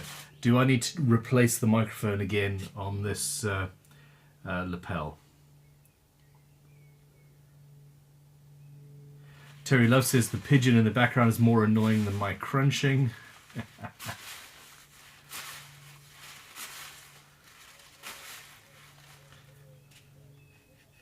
Audio's going down so that I can actually start working on the day. The chat this morning has been a huge pick-me-up. Thanks all. Okay, so I'm back to having the lapel mic.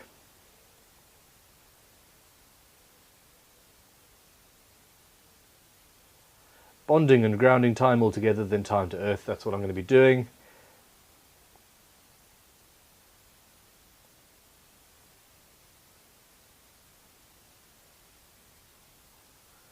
George Davis, with regards to your thing, please, yeah, again, also email GGBO, office@gregotumbleof.com.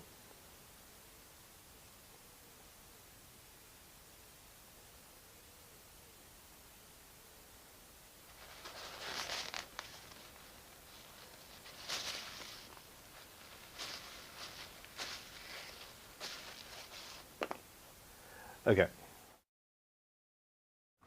Lapel mic off for the second. The paint is drying and I can't really do anything up until then. I think, let me have a look and see what we've got.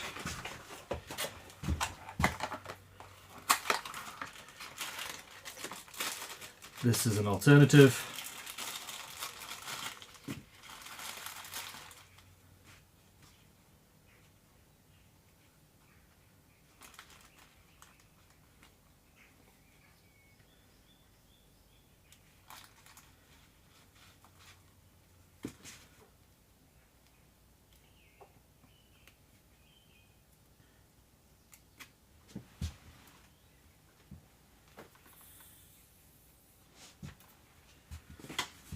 One, two, three. Okay.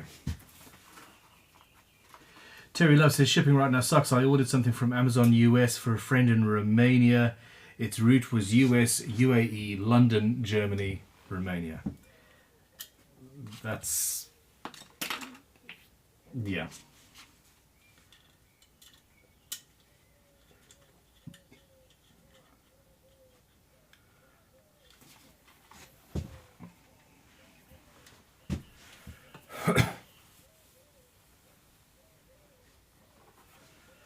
Okay, Robert R's not hearing any hissing at all.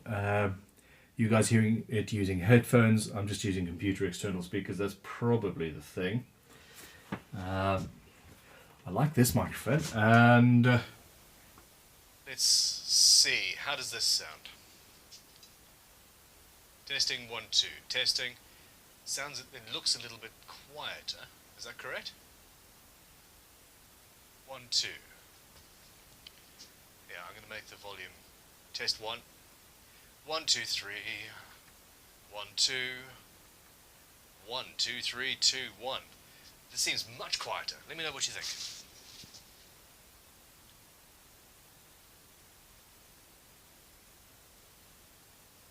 Jamie Crowcremer says, terrible, sucks, very low. Okay, cool. Forget that one then. Does the quality also hissy, sound almost out of phase, very flat, terrible, it's like an old radio, awful. No! Okay, forget that one then.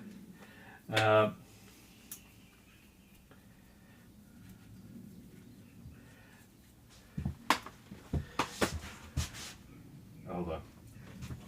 Masking tape. No, just permanent marker. Where is my masking tape in any case?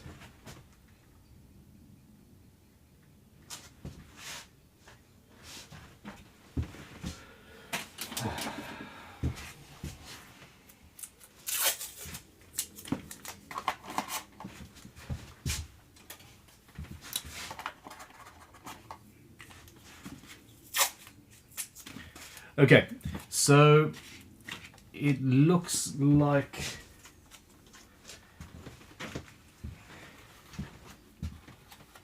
what have we got here? Oops. That's an extension. Okay.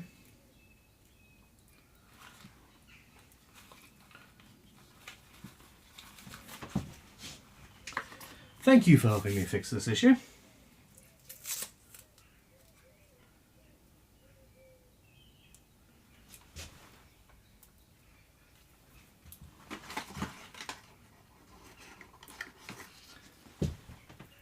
Let's see what this other one does.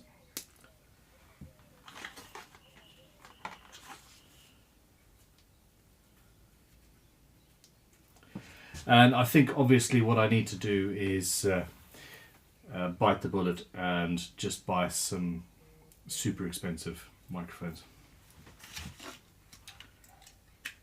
Wouldn't you agree?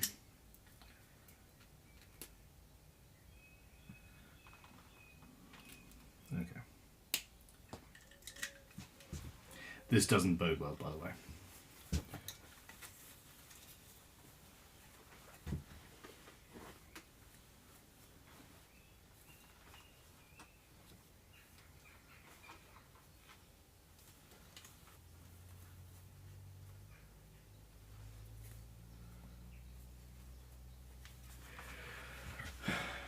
Okay.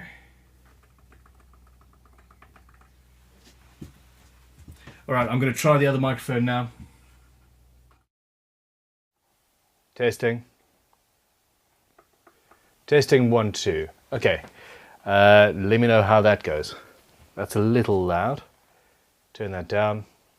There we go. I think that's a bit better, but how is the quality of the actual sound?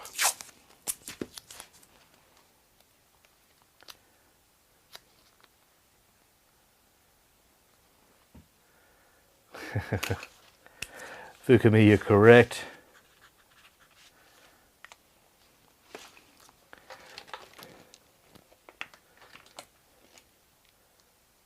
Still hissy, but much improved hiss. Better quality. Creever are saying, oh, that's nice. Uncle Duncan's Shacks is perfect. Ooh, that's a good one. Okay, cool. So, so this is poopy. Although I did get a clamp out of that one. I am down to just one microphone there because that's the same as the other one, so that's also shit.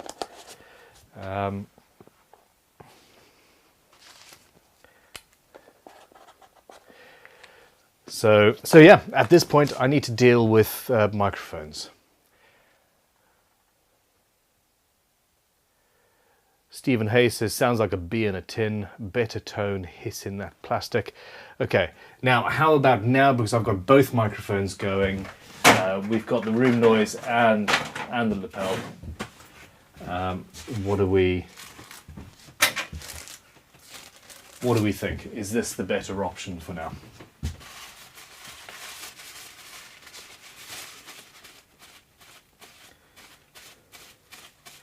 Ian M says, I wonder if lapel mics die with use.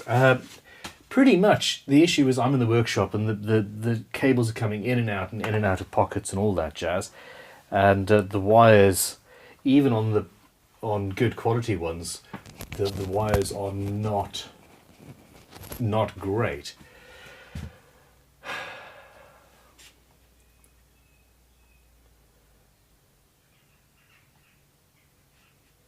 Better with both, better for now, it's all good. Both are not better, just go with one, that's Creverai. You now have depth. No complaints, sounds fine. Sounds good enough.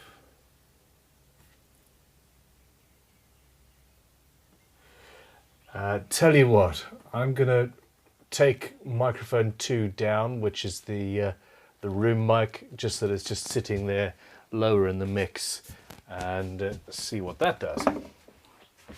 Okay, my paint is curing. I'm preparing my bench for moving forward with this build because that was a distraction. I'm actually going to mute this mic so that I can just eat my sandwich quickly. How's that?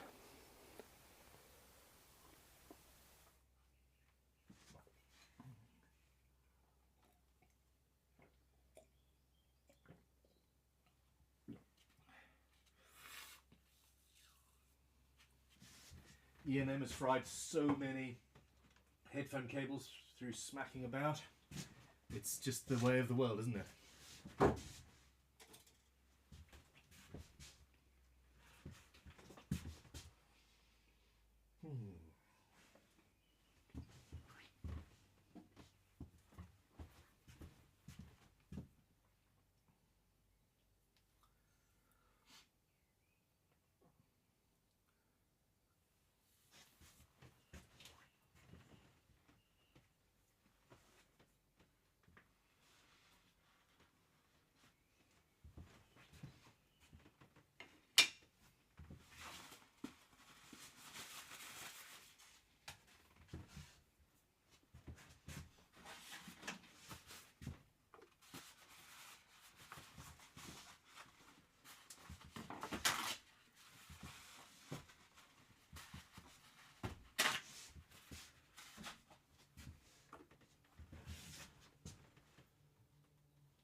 Room mic completely inaudible now. Test one, testing. How's about that?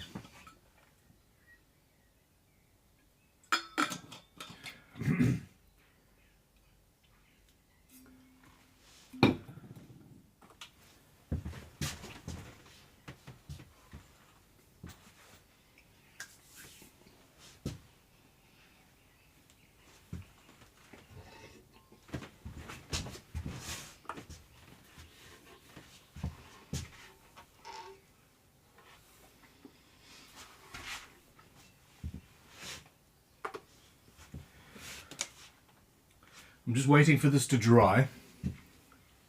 I don't want that to end up pouring out over the edge of the instrument. Actually, hanging it up is probably a bit of an issue, a bit of an error on my part.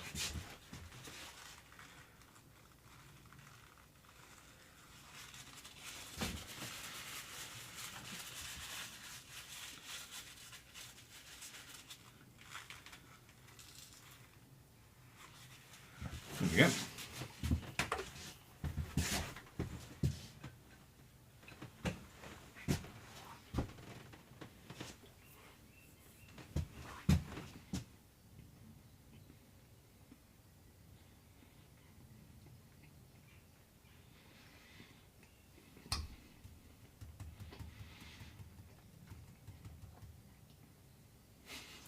Jamie wants breakfast now because he's watching me eat. I'm sorry, this is now my lunchtime. Wow, it's 1 o'clock. Shielding paint does dry pretty damn quickly, but obviously not quick enough for a live stream.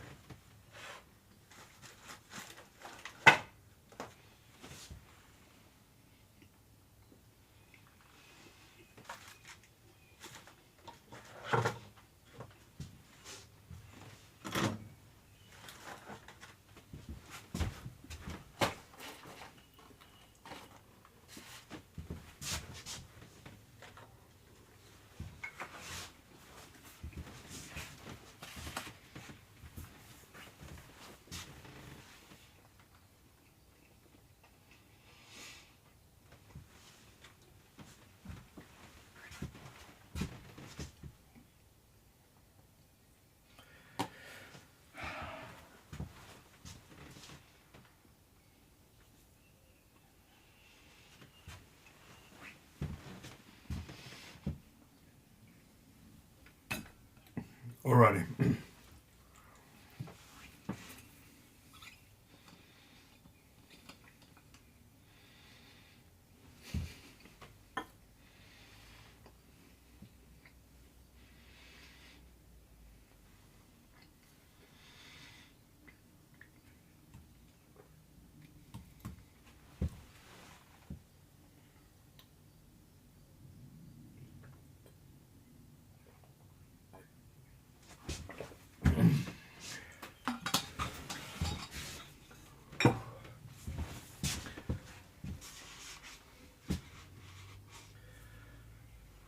What is that doing?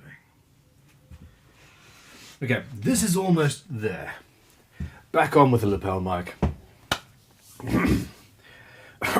I'm going to invest in a better microphone system. I think that's we've got no choice at this point. So onwards and upwards, as they say. I've lost count of how many different lapel systems we've bought over the years, and yeah, what can you do?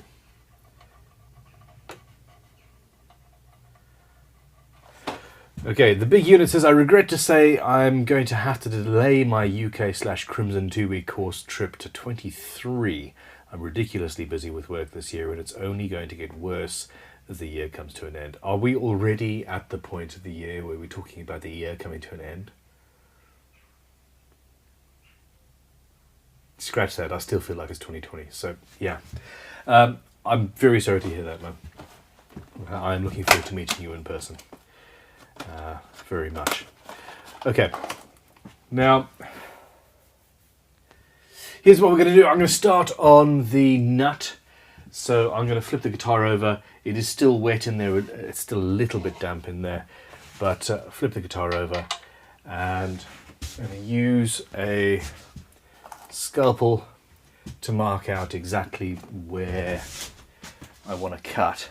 And then I can turn the guitar back over on its belly, and while I'm working I can leave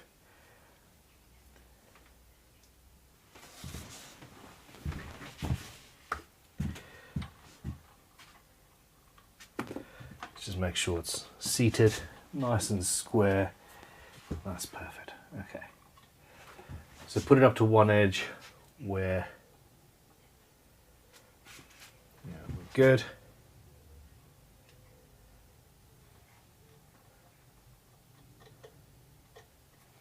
Unlike what I normally do,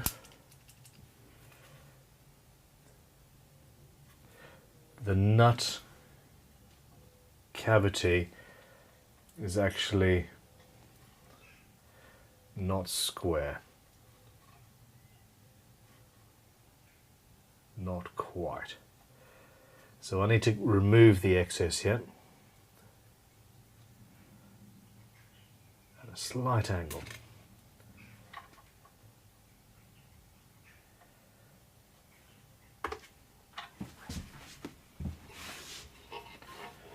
There we go. No mess, no fuss.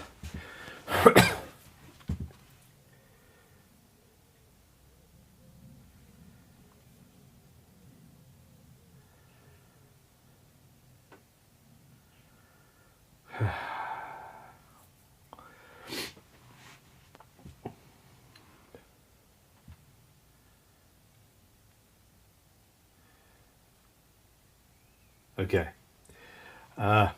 Perfect.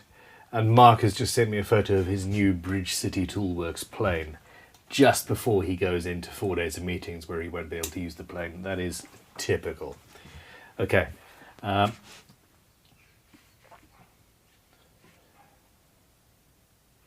best way to cut bone, or at least a cured and hard bone nut, is a metal cutting hacksaw.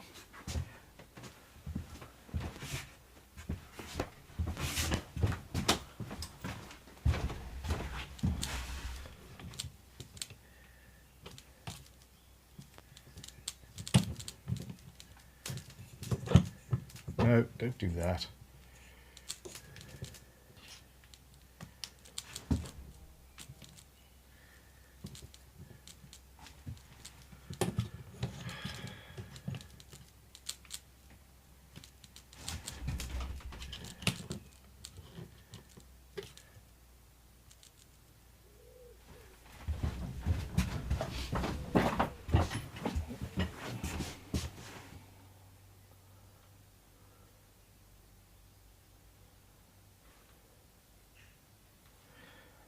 Sennheiser EW100 is what I need to go for. You've recommended that in the past, and I'm just going to take it and run with it.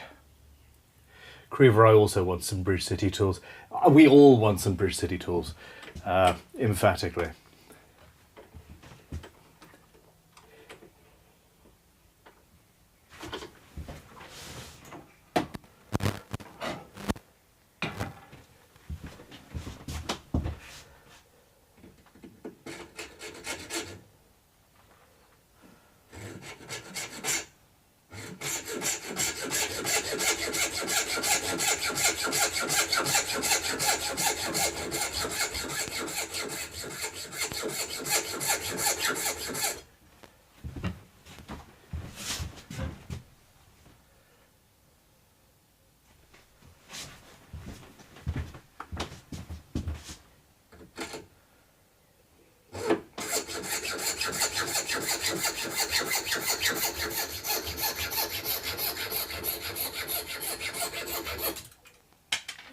Like butter. That's a brand new blade on that one, actually.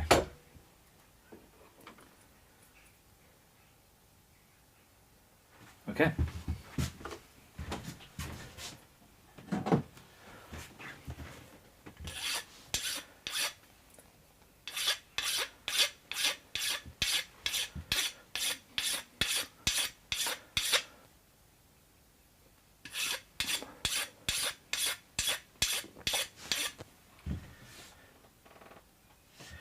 Okay, so that shielding paint is pretty much cured now. I'm no longer worried about drips coming, going to places where they're not supposed to. And now it is a case of carefully fitting the nut to the available space.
Okay, pretty much there, onto a leveling beam with a relatively coarse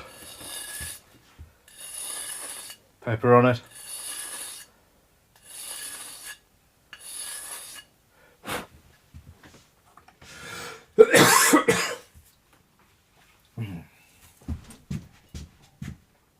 Okay.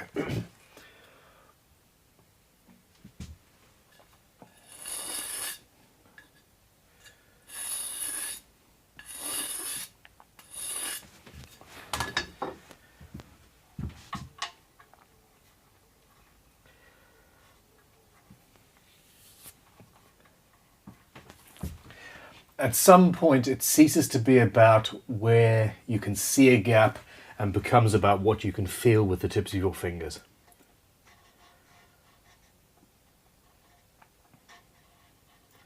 And I'm like 1/10 of a millimeter out at this stage.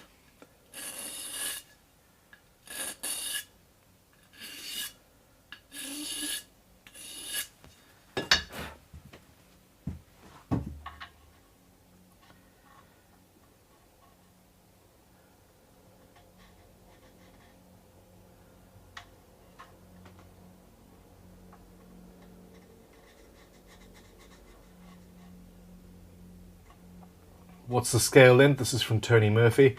Not entirely sure, to be honest. 680, somewhere around about there. But, damn it. Let's find out.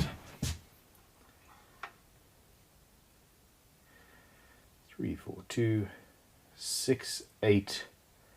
It's about 685. 685 millimeters. I am not sure what that is in inches.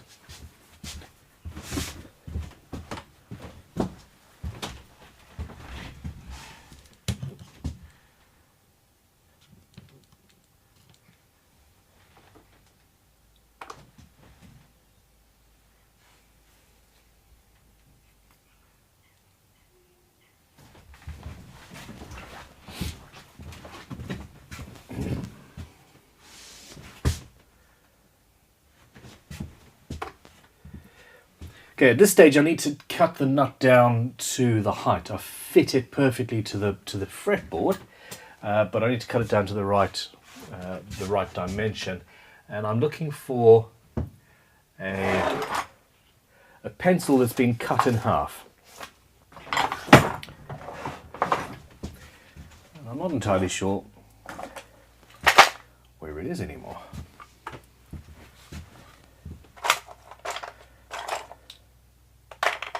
Aha! There we go.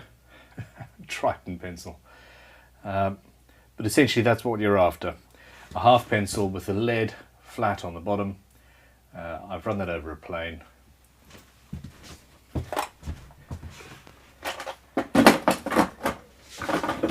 And this allows me to run a pencil on the top of the frets, and that score line, that pencil line, will tell me the lowest point that I want each nut slot to be at.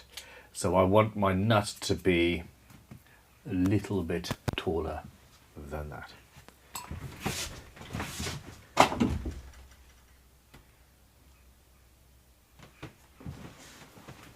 Somehow I've managed to get shielding paint on the screen of this camera.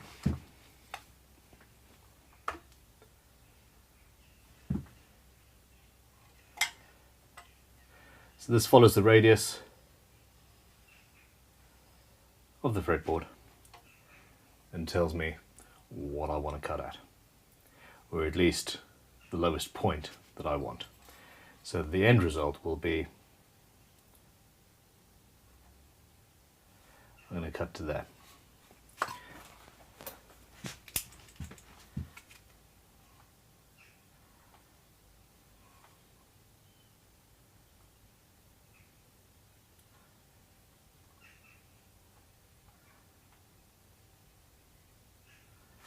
There we go. Remove all of that, if you will.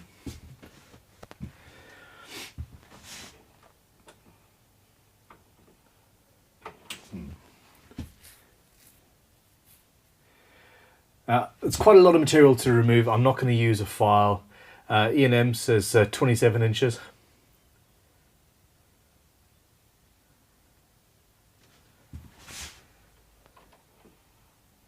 So I'm going to use the same saw to cut away the excess.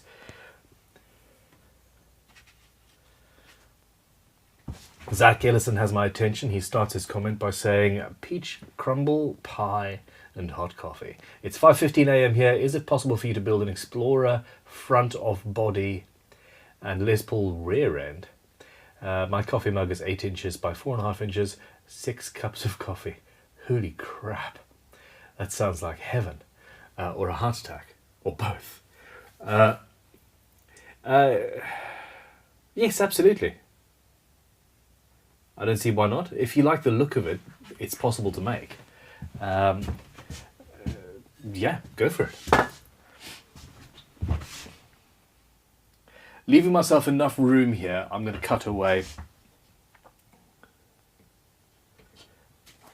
some excess bone.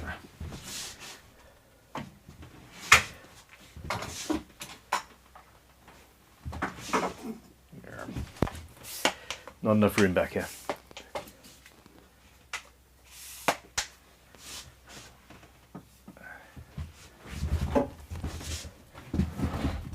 Ooh, I just found some masking tape.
Well, I'm rather impressed with how that turned out.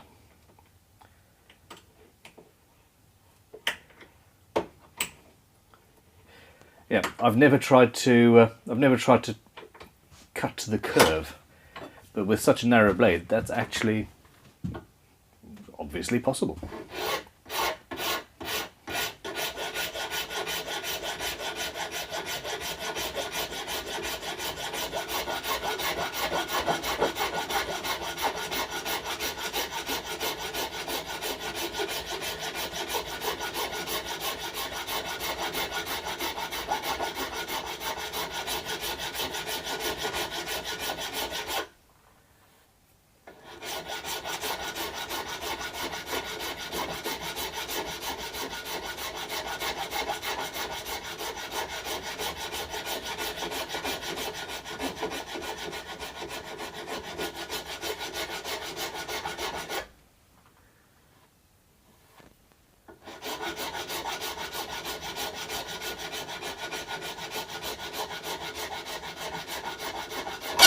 Whoops! Oh, I've just chipped a little bit off the front edge on that corner. Luckily, it's not quite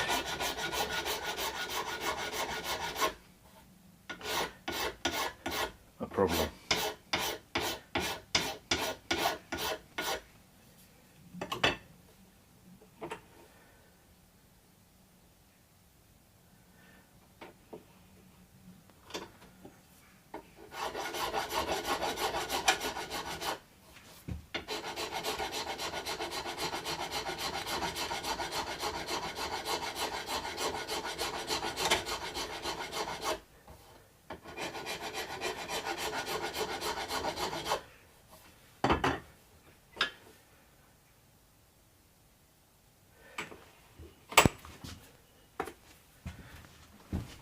Okay. Yeah.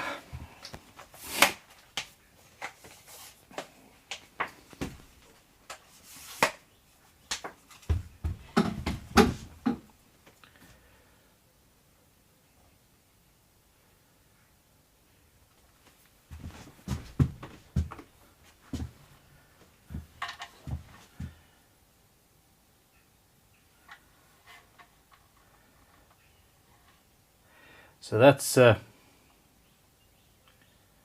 quite chunky.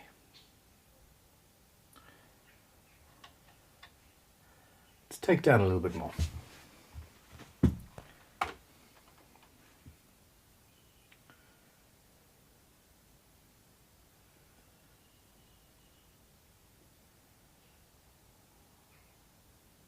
Okay, so in reality, that pencil line that I drew with the half pencil, that is the point that I want the bottom of the string to be at.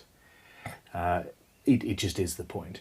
Now, the nut slots,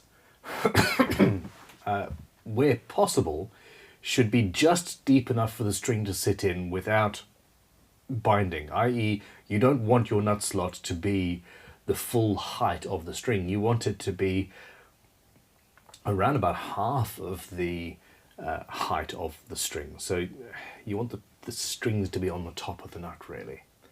And that stops it from binding, etc.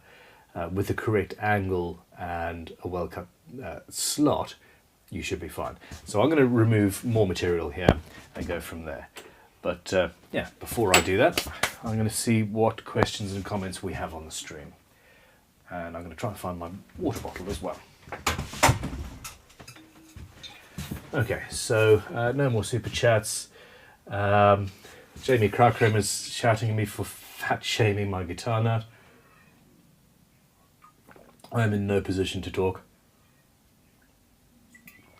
Zach says it's a Dean Elite. I'm not sure what we're talking about there.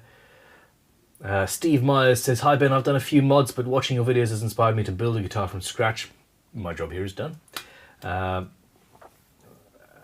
have some gorgeous wood now. What size and type of magnets for a magnetically held cover plate?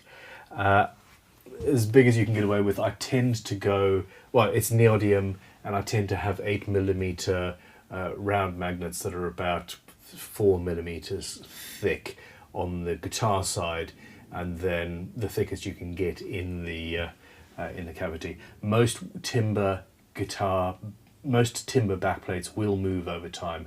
As I said at the beginning of this stream, even though I could have used magnets in this, because it's a guitar that is going to, well, somebody who won it, I'm screwing it down. Because over time that might well warp and change, even though it is ebony. So if you're insisting on using magnets, then I would also suggest that if at all possible, you strengthen the backplate by inlaying some metal in there somewhere. There we go. Jamie Crackramer says, if I put shielding paint in my pickup cavities, can I put finishing oil over the top, and should I go straight to high build? You can, you don't have to go straight to high build. You can put finishing oil over the top, that's no problem. Unless you are...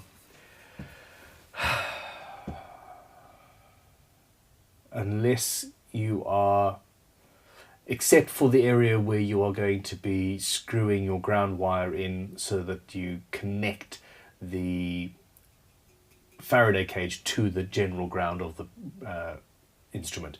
At that point I would scrape through the oil to the paint and then put your ground there. So that would be good.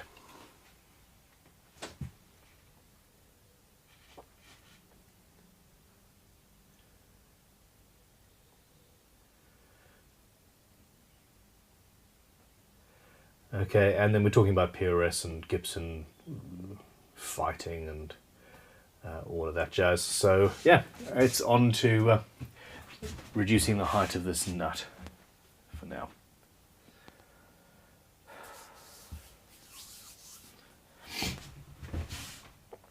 Camera 3. Actually, that's quite a pretty shot. Hold on.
There we go.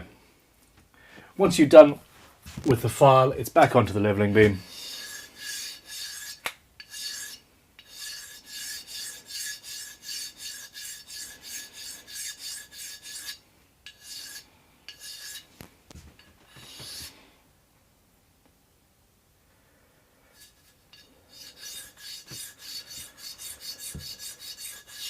And at this point I'm trying to get the final finish of this nut.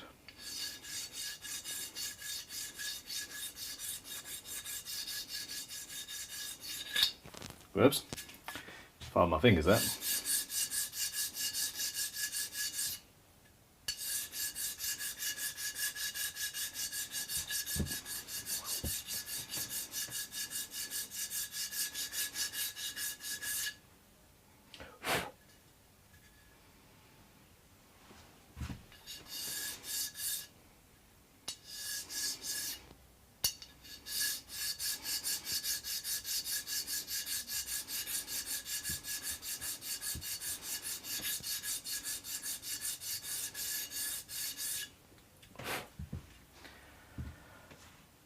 Okay, it's very important that a nut is comfortable. We've just spent a lot of time creating semi-hemispherical fret ends so that the inside of your hand doesn't get ripped to shreds when you are shredding. Those ripping leads. I just hate myself sometimes. But the edge of the nut is the exact same thing. We want to round that over to make that comfortable so you don't cut yourself.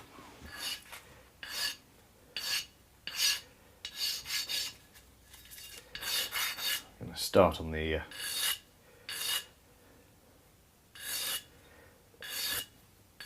coarser paper on the one side.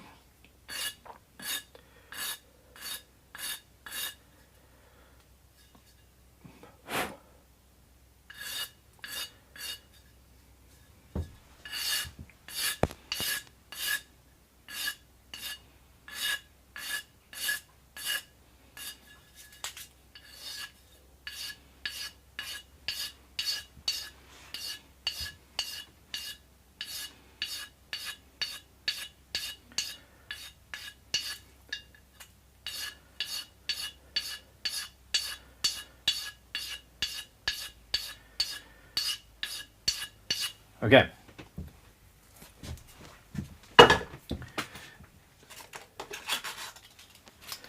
And then finally, some 240. The leveling beams are great at making flat surfaces perfectly flat. It's what they're designed for. But rounding these edges over, it's a nice curve. It's actually better to do it, or to finish it at least, using a flexible bit of sandpaper and one's fingers.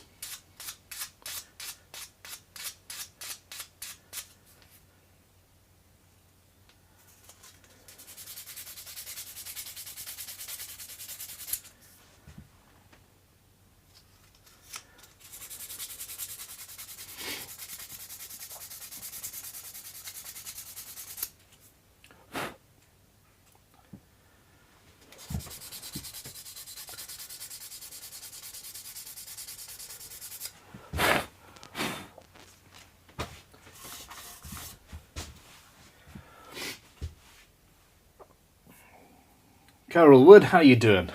Carol says, yay, I'm finally here. Welcome to proceedings.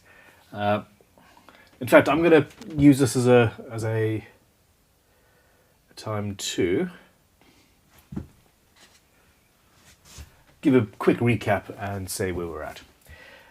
Okay, at this stage we have got the baritone guitar. I am in the process of finishing her up.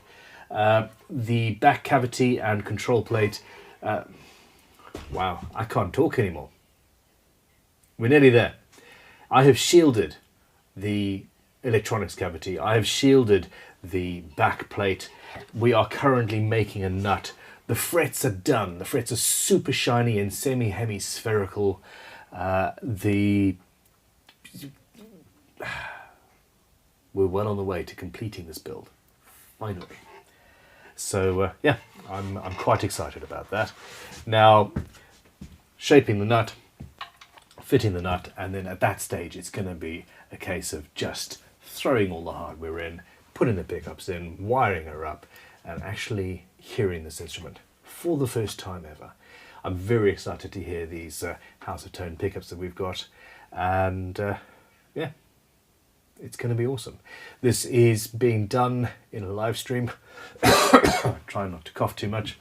This is being done in a live stream. If you have any questions, I will of course answer them. Super chats, such as the one that's just come through from Fukumi, says, Ben, your shirt, not finishing a timed build. Yeah, imagine what you could do in 12 hours. Super chats 100% will be answered.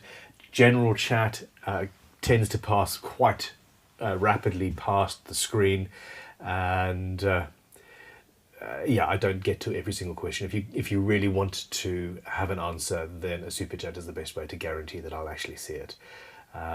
And of course, I really do appreciate the super chats as well. Every little bit helps, especially since it turns out I need to go and buy some very expensive microphones now because the current set is not working properly. But anyway, here we are. Without further prevarication or waffle, let us carry on with the build.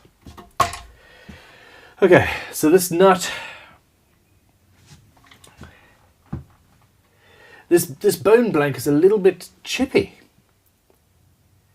which is yeah, something I've not really experienced before. The leading edge of the nut where the strings are wanting to come off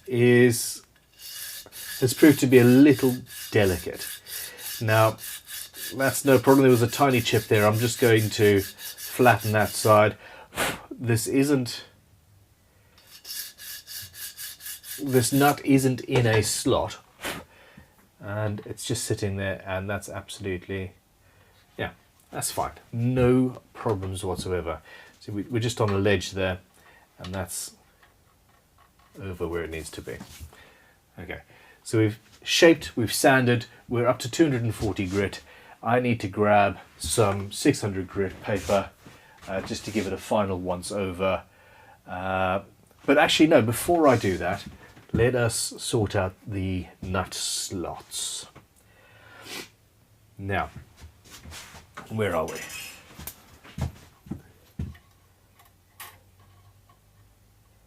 I normally do this by eye, but I normally also don't have an irregular shape there.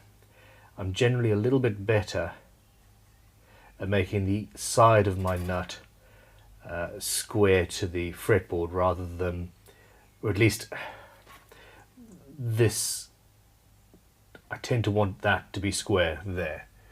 Hold on, sorry. I tend to want this area to be square and run up and a continuation of the fretboard and then swoop out. But in this case I don't have that, so I'm not going to just randomly eyeball where that goes.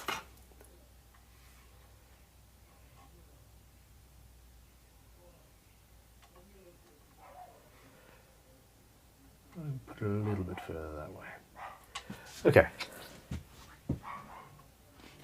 To the vise. Paul Needs says still no triple moon teas on the website. I'm going to send to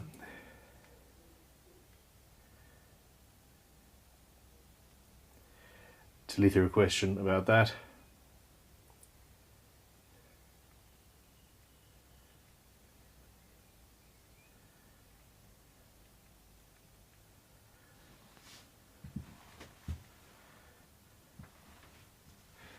There we go.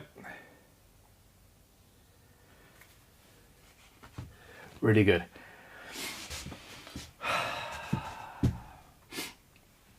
Oh, questions. Dan Peacock's come in with a $20 super chat. Thank you very, very much. Dan Peacock says, I have a base neck that I bought that has a back bow such that when the strings are off, I can't correct with the truss rod. When strung, the relief is fine, but I can't flatten frets properly. Any tips? Wow. Okay, Dan, what you've got here is the first and only time I have ever said this. This is the only use case for that I've ever experienced for that jig that Stu Mac do, where you basically clamp the neck to a bench that's got all sorts of weird things poking up, and that can adjust the neck via those rather than truss rods. And I sort of see why they designed it as a... I sort of see why they've done it, but I think that their argument is specious, basically. But in this case, it's exactly what you need to do. I would suggest that you clamp the neck down to a workbench and use shims wherever you need to in order to put the tension excuse me, in place. So potentially a well, that's what you need to do. You have to clamp it somehow. Now, what you might need to do is have some sort of a ratchet strap system that is where the strap is lower than the frets and you're actually pulling down in the middle of the neck in order to achieve this. That's the only way that I can imagine, either a ratchet strap or a thin piece of steel with clamps on either side. I think that would do. That's an incredibly interesting question. Thank you very much. But yeah, strap her down, shim as required, ratchet strap. But let's see what the chat has to say, because I think that might well be somebody else. This is an interesting question. Let's see what other people have to say about that. Okay, now hold on. What am I doing? What am I doing? I need to change.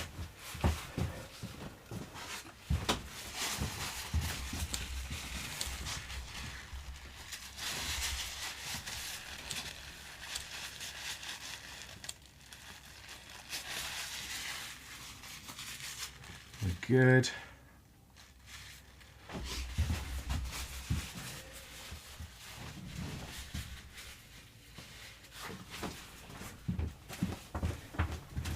It's a really beautiful day today, actually.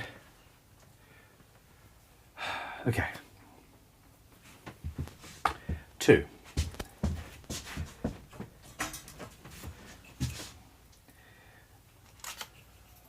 let's just have a look and see. We've got a string to string spacing of 38. It's relatively wide. Yeah, it's a 44. Dan Peacock says, a jig it is then. I don't think you necessarily need a full jig, but yeah, you do need something to clamp it down with. Where's, there we go. Okay.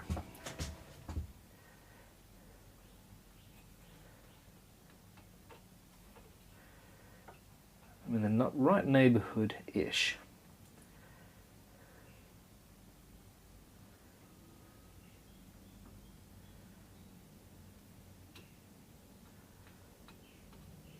No.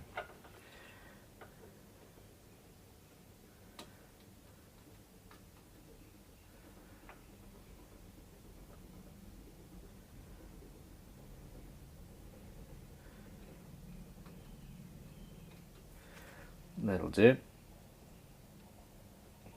Now I don't have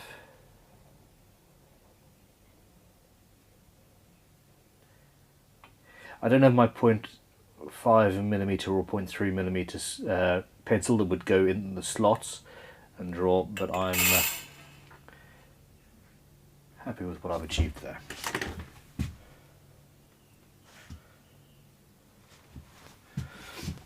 Let's just go back to the chat and see what we've got.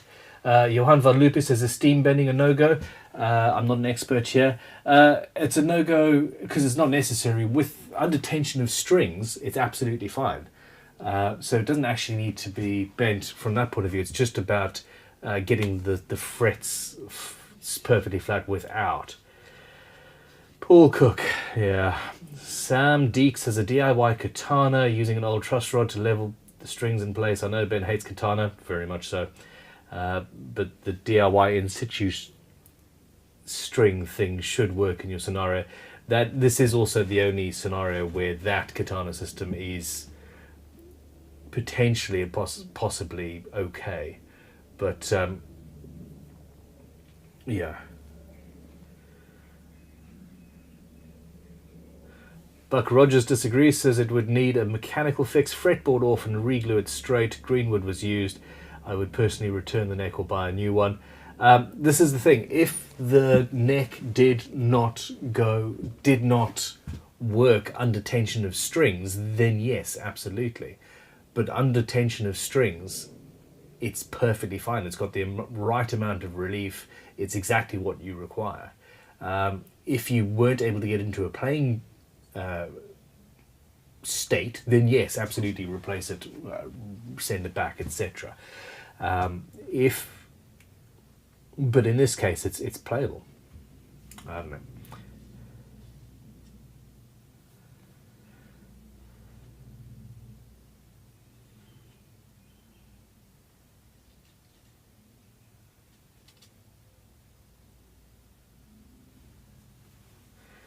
Okay, big units killing time now because the training coordinator's calendar was off. Norm Barrows says Ken Parker put sandpaper on thin plastic to level frets while strung up. Up until I saw that video, I was a huge fan of Ken Parker, and I am still a fan of his design aesthetic and the quality of guitars that he manages to build, but his fretwork is... You cannot do what he did in that video, and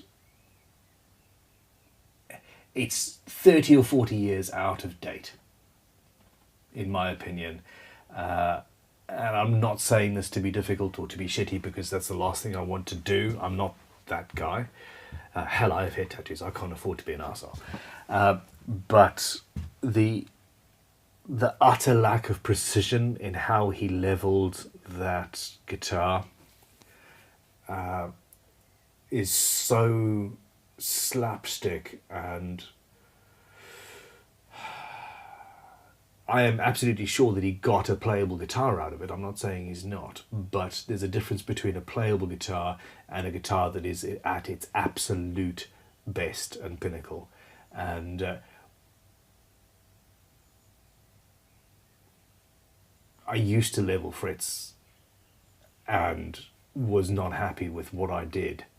And what I did back then was better than what he's doing now. I just don't understand it. But anyway, it's just one of those things. Okay. Ooh, couple of super chats. Oh no, got that. Okay, cool. Yeah, I'm on top of things. Alrighty. And I really don't, I don't want to be an arsehole. Razor saw. Let's go on to the razor saw. And use the razor saw to mark the nut slots.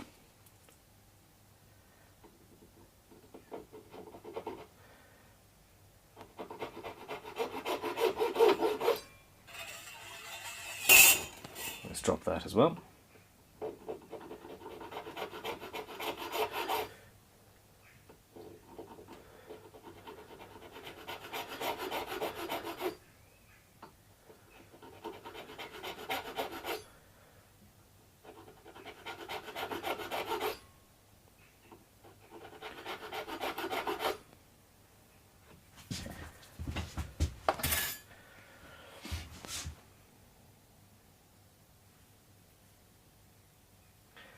That one's at a slight...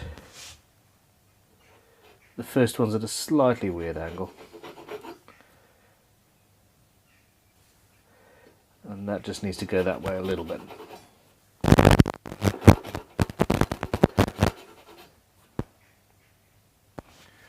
Alright, no worries.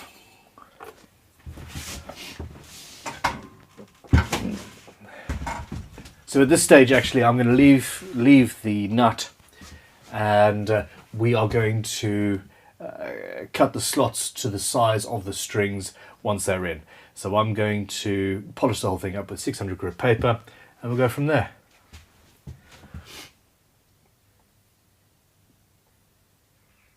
Buck Rogers says, seriously, as a tech return, it's always going to have issues. It's going to warp again over time.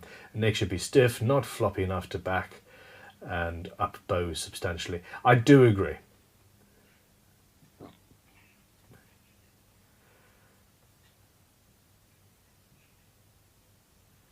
Picture's a bit washed out. Oh, sorry, yeah, that last shot didn't look great, did it?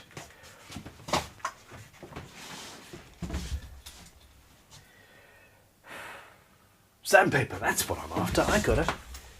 I do know what I'm doing.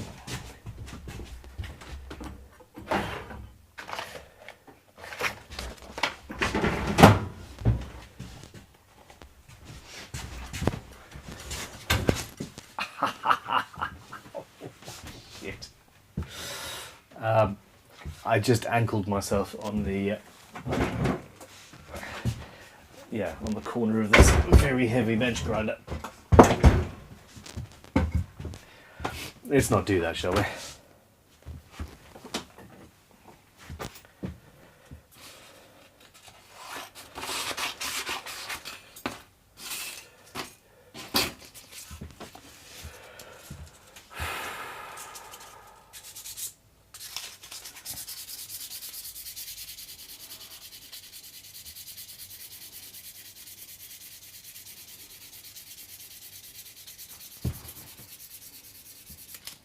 Did you know that you can buff bone up to a really shiny sort of finish, if you so desire?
cam on.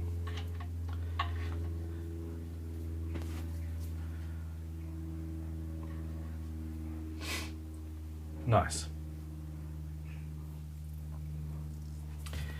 Now I find myself wondering about, now that I can see where the strings are and how much space I've got, I'm going to change the carve.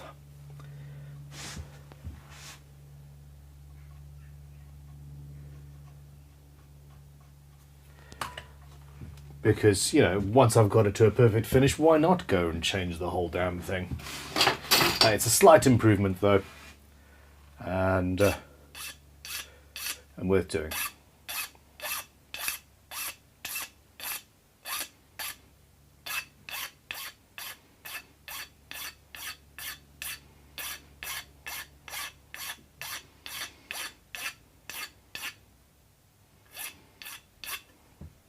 It's also going to hide to a certain extent, the strange shape.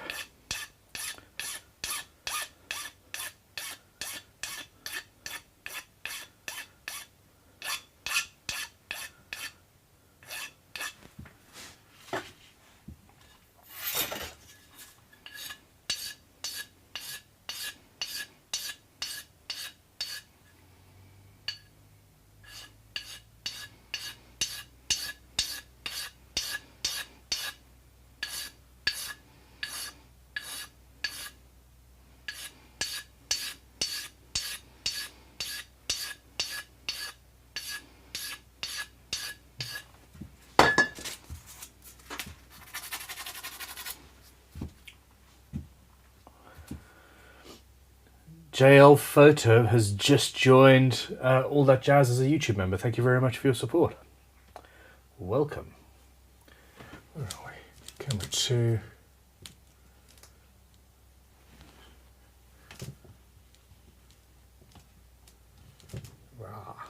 There we go.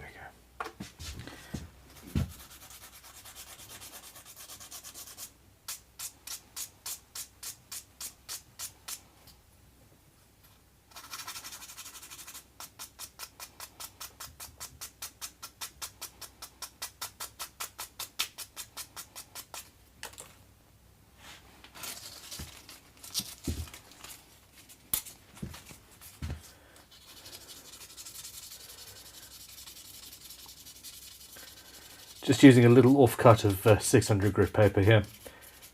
Somebody thought it was a good idea to tear a piece off the edge rather than using the scissors.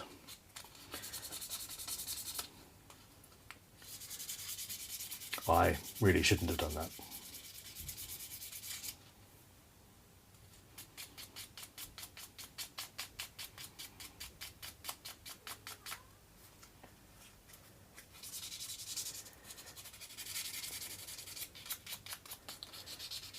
Did everybody just hear my cat meow in the background there?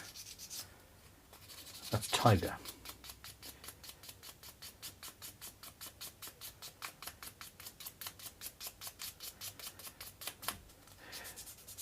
Every now and then he will see one of us in the garden, and if he's up a tree or something, he'll pretend that he's stuck up the tree, just so that we'll give him some more attention.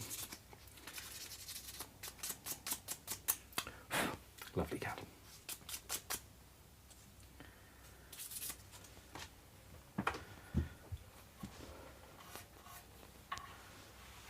There we go.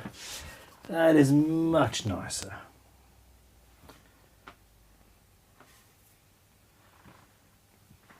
Awesome. Yeah, I'm happy with that.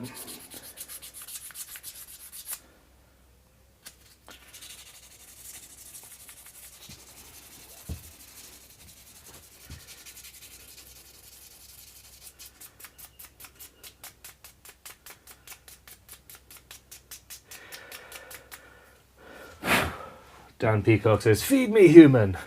Absolutely.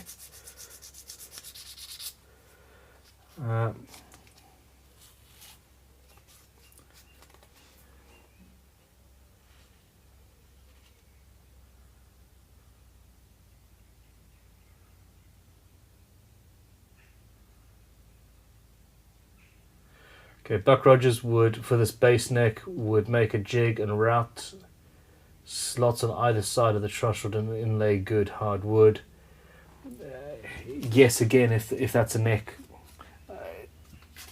I'm happy to disagree with people, and I'm not being shitty, or not trying to be. If the guitar stays in tune and if you can get the perfect relief as is played, which is what Dan Peacock said he could do, then really it doesn't need a major fix.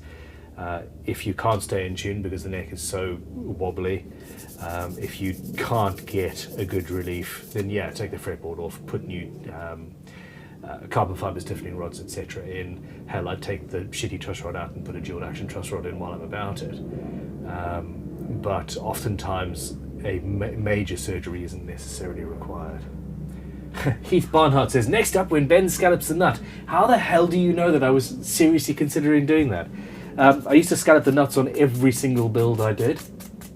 I used to a long time ago now. But that's hilarious.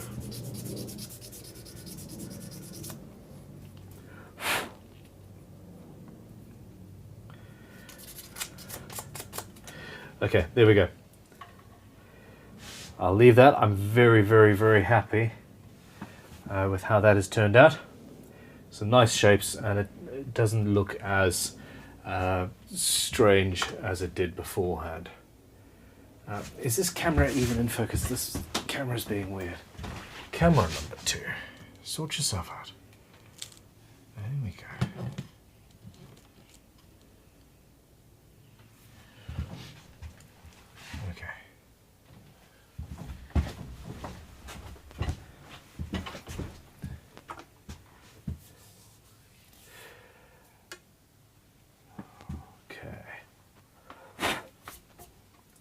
Alright, I'm happy with that. I'm going to put a drop of super glue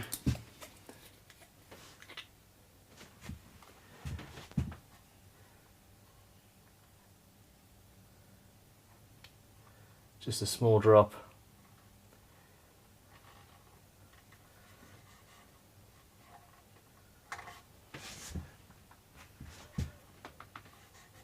And be done with that. An alternative that I've seen used before and suggested is a drop of shellac, which is less permanent, easier to knock off as well. And actually, I kind of want to get into that. I'm still in the habit of using super glue, which is it's right to hand. Remind me next time, I'll use shellac. JL Photo, the new member with all that jazz, has a question as well. Says, carbon rods in neck, is there a rule of thumb as to when to use them, i.e. wood type or changing grain direction? To be honest, I use them in almost every single build I do. They're not absolutely essential every single time, not at all, but if you don't put them in and you then find that even though the wood seemed nice and solid, it did a twist or a curve or whatever, or wasn't strong enough, at that point you're like, oh damn, I really should have put those in. And for the cost of 10 or 20 pounds extra and maybe 10 minutes more time, I think it's a no-brainer. So yeah, I always put them in. A general rule of thumb, though, is that well-dried wood that is a traditional neckwood, maple, mahoganies, etc., should be okay without carbon fibre stiffening rods. It should. We've been building guitars without them forever. For me, it is the same as having an airbag. I hope to never, ever use the airbag in any one of my vehicles. The fact that it's there makes me happy. So there we go. So yeah, a good Cortisone mahogany, cool, no worries. A good, strong, well-dried bit of maple shouldn't be an issue. If you've got a multi-laminate neck made out of multiple pieces of well-dried wood, no matter what the grain is doing, you should be okay without carbon fibre stiffening rods.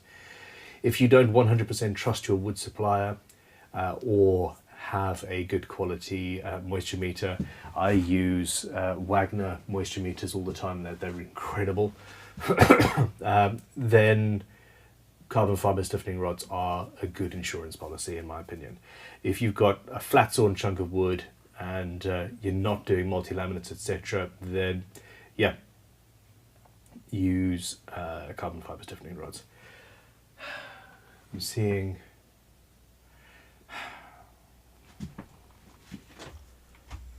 no, he's okay. I'm seeing reflections of a cat doing something weird in a window there that's going through the window down there. It was very confusing, but he doesn't seem to have fallen off whatever he was climbing on, probably the apple tree, and we're good. Okay, I need to take a 5-minute break for the first time today. Where are we? 3 hours in. Okay, fine. There is a question as well. Stephen Costa says, Ben, you missed the discussion on mics, AKG, Neumann, B&K. In fact, any high-end German mic. B&K? I used to have AKG. I used to have an AKG lapel system that worked really, really well. And that was...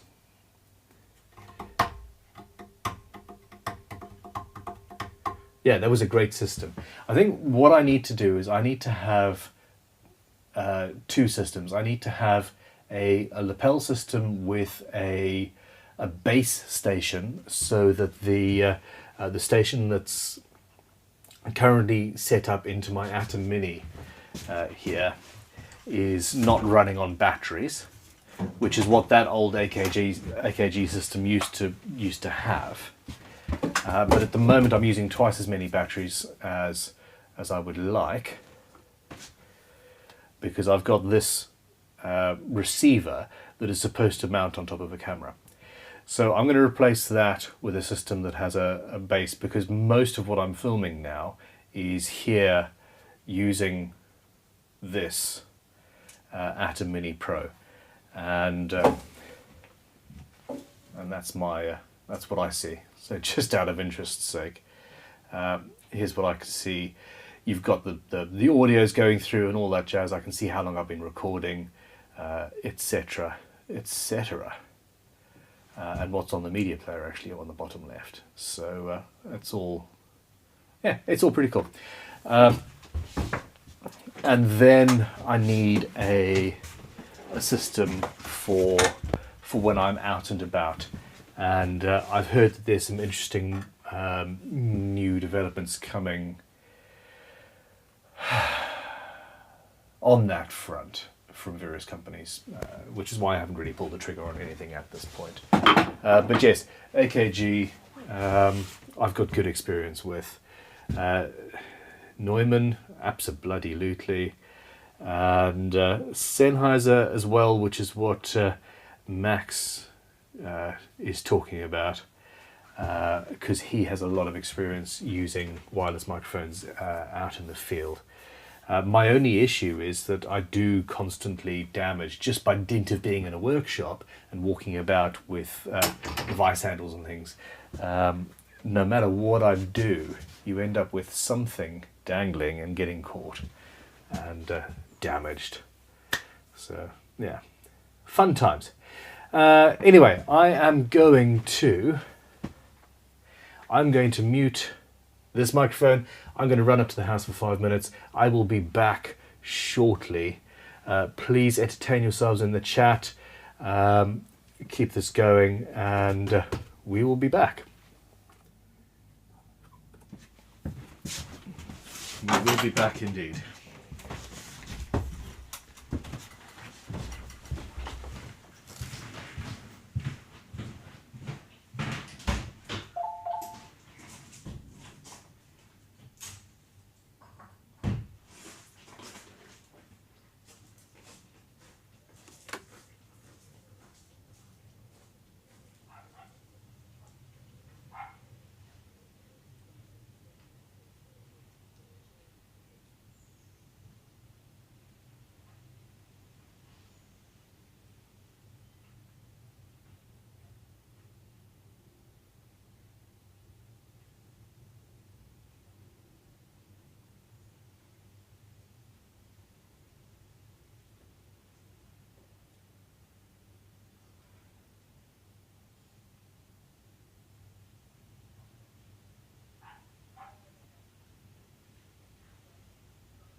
And here we go, we are back.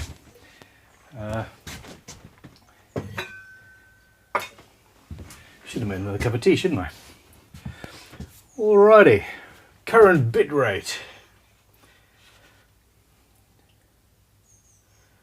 Oh, of course, so it doesn't like it when the image is going. That's interesting. Anyway, what have I missed?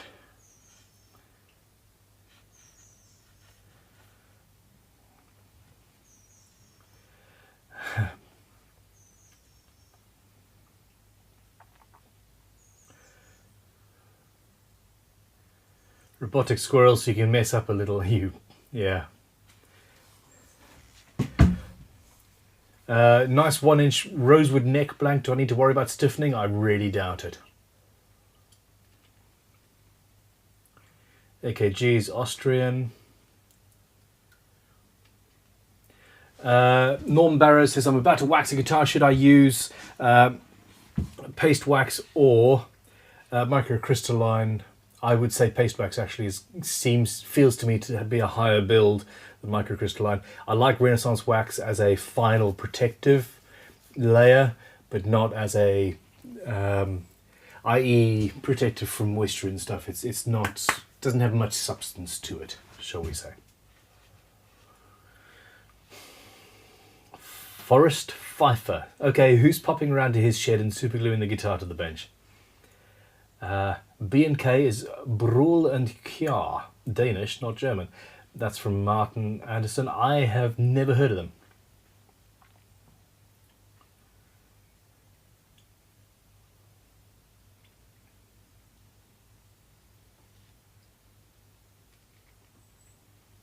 Okay, there we go.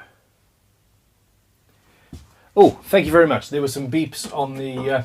There were some beeps that you heard. That was these being fully charged. And what I'm going to do now is mute this lapel and put these batteries on charge. And that way we know where it's going to fail. How's that?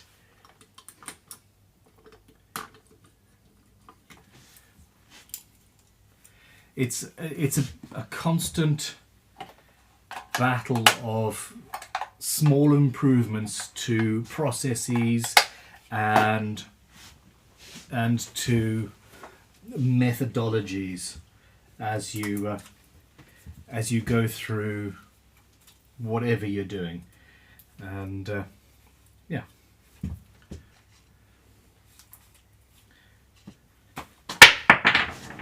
Let's just drop the batteries.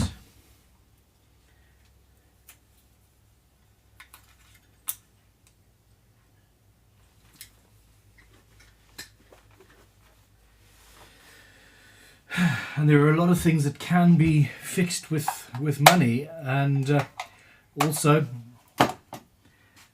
things that spending a little bit more on something actually makes no real appreciable difference. And this is my worry, for example, with the expensive microphones.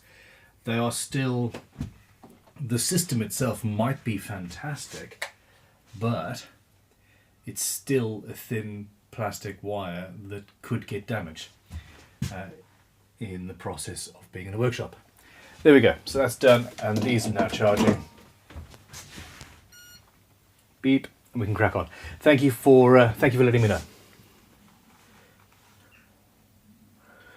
Sweetie's going to send me a link as well.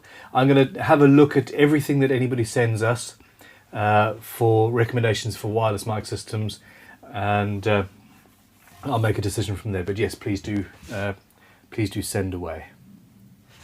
Okay, we're at the headstock end. Let's get some tuners on this puppy. Not now. Not now.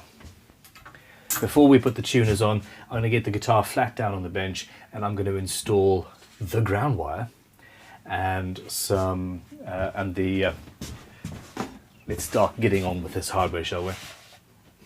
Yeah.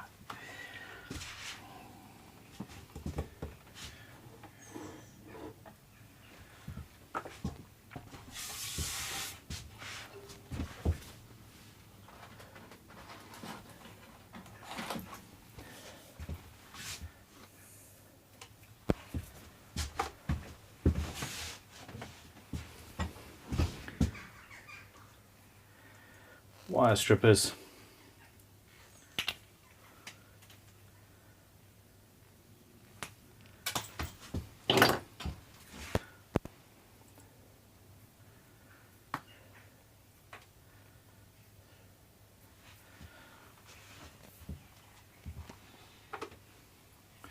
Nope, I need to get all the cameras set up again because we're in different positions now.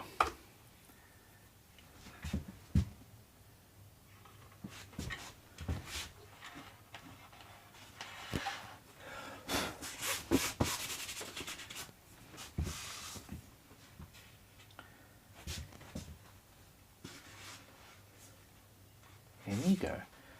Thank you.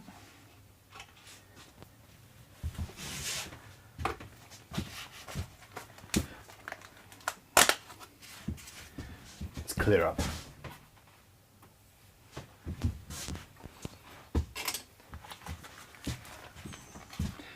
So this is the Goto 510 FA Tunematic style bridge with the X chrome finish, which is beautiful stuff. It looks like sterling silver and makes me very happy.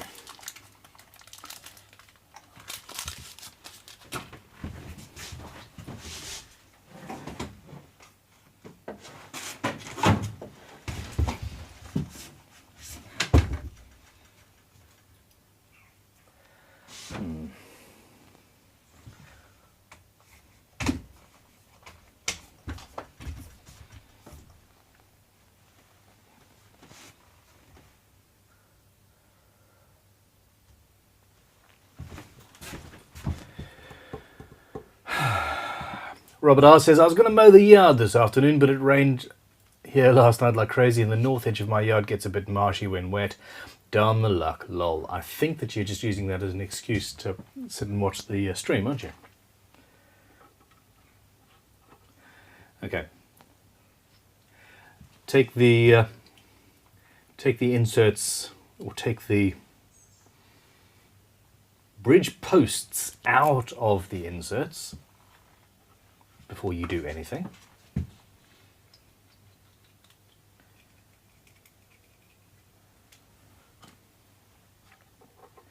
It's generally good practice to not do that over the top, but hey.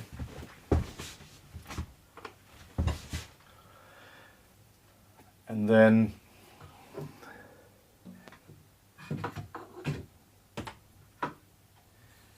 I'm going to use a fret leveling hammer. This is the Crimson fret leveling hammer with a dead blow option. But as I get down to the final bit, I'm going to use a sacrificial piece of wood. I'm going to hit the wood so that I don't damage the top. So let's find a sacrificial bit of wood.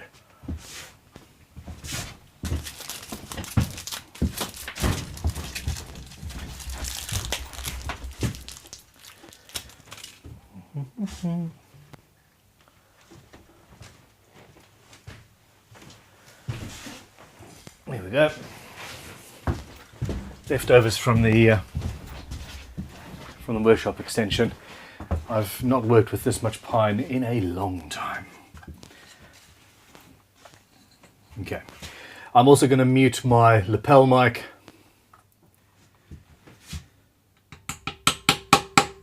No, everything. Hold on. Testing.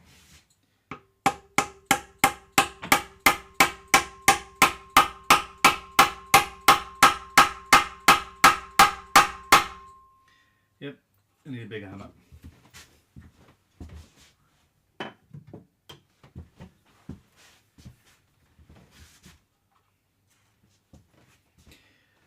Where are we? 2. There we go.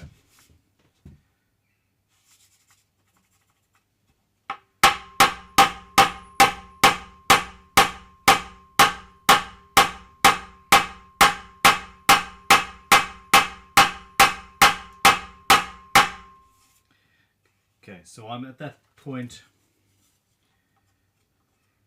That's not going to do anything. Forget it. Okay. the button's just far too...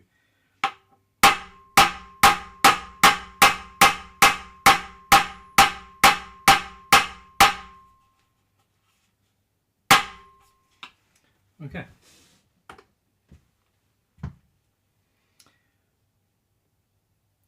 I have... Robert R says, yes, it is true. Last time I mowed with it being a bit wet, I almost got to my riding mower stuck and left muddy trails. Okay, fair enough. So it's a good excuse. I'm going to put in some isotunes now because I spent a portion of my day yesterday at what the Americans among us would call a Renaissance fair, and a bunch of cannon were fired, and I still have ringing, and that's just exasperating things. So there we go. This is a nicely buffed and shiny hammer, and apart from the glue on that section there, it should do little damage to the top. I am not taking it flush right down to the top. It's about 0.5 millimeter high, and I'm being very, very careful with how I'm hitting.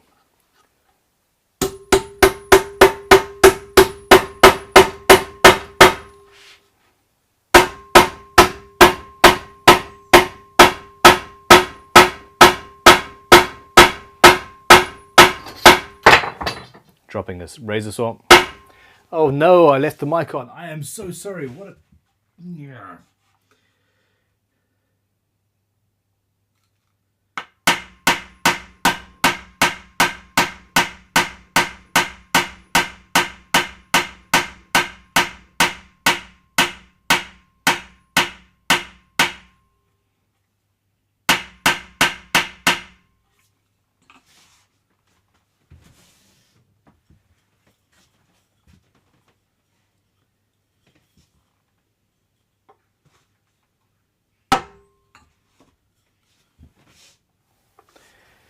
Okay. Got a little piece of mahogany here. Bevel the edges. And essentially what we've got is something that if it does hit the top, should not dent very much at all.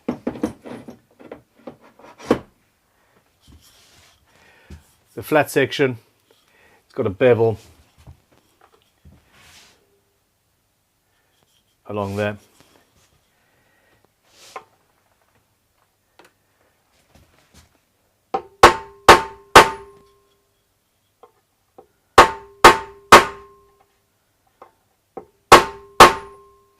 I left the goddamn mic on again. So sorry.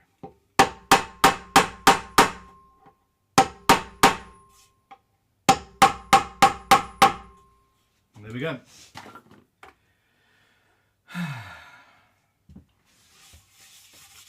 Okay.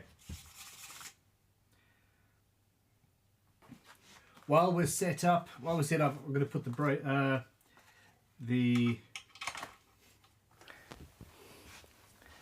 Let's just put these in place.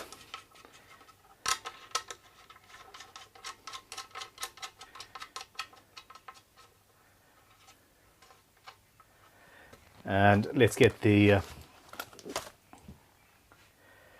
okay, that's interesting. It's got lock nuts on both sides, so we'll put that in a bit.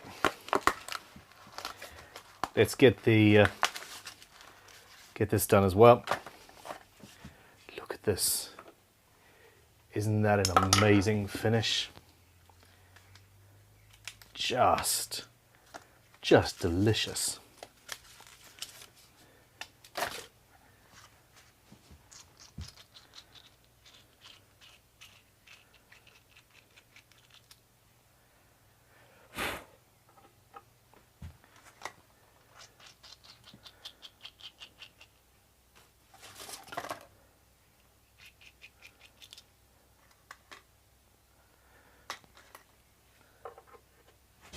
Okay, mic off.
Springs in there.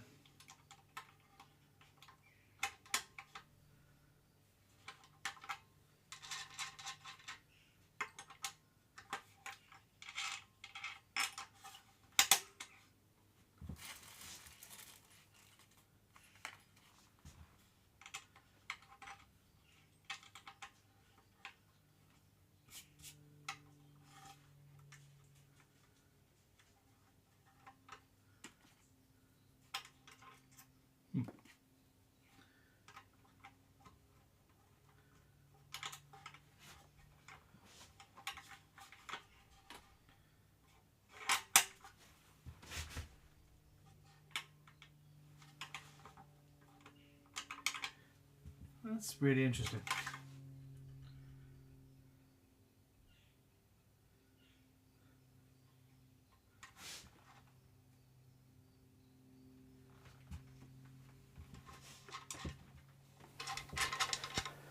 Okay, so here we are.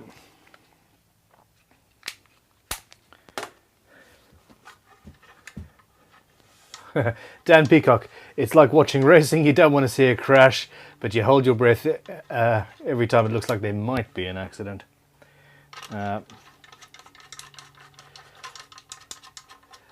Okay, so I am generally a fan of everything that Goto does. I really do like their work very much.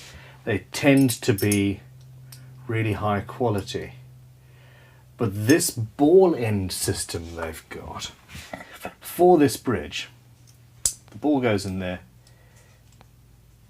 it means that the whole bridge rotates like that, and as you put the strings through, it's going to pull it forward. Or I suppose actually pull it up, because the tunematic should be higher. Okay, well look, I'm going to reserve judgment on this one. I don't quite like that. I'll put it down as deep as it goes. Leave a little bit of movement on both sides,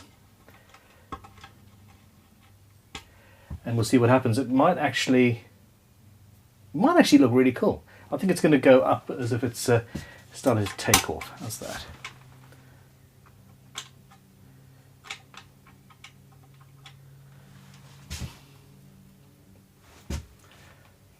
All right.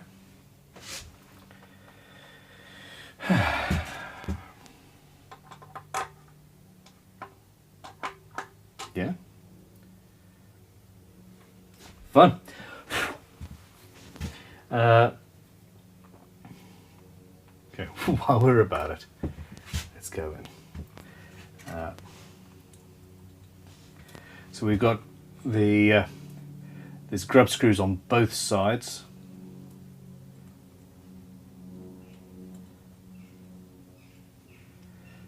So that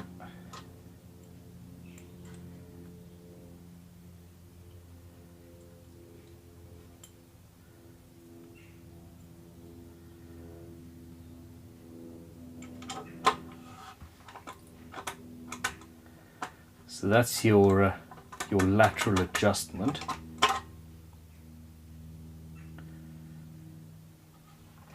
And the grub screws lock in on that. So you've got some forward and back movement. You've got some, you've got height adjustment, of course, through there. Yep. I don't know. It feels a little bit.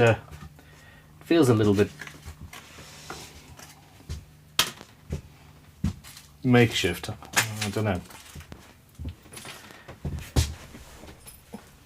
It's a nice free Allen keys.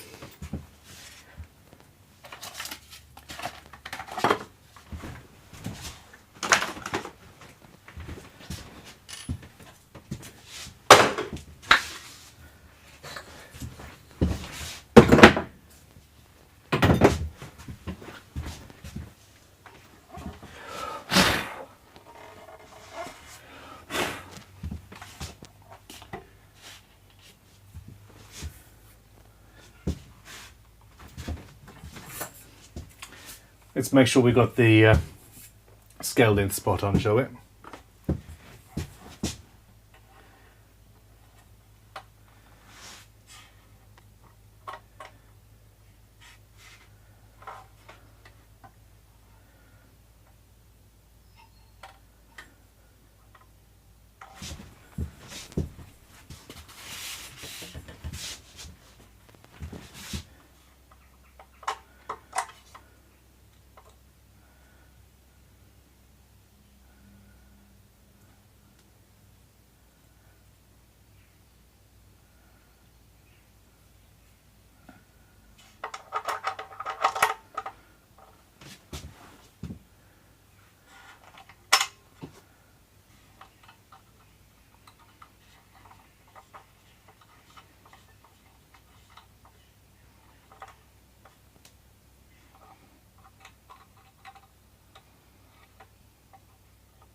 Okay, so Gertie the Roadie says, is there a ground wire?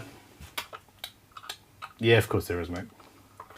I wouldn't forget that. You wouldn't let me.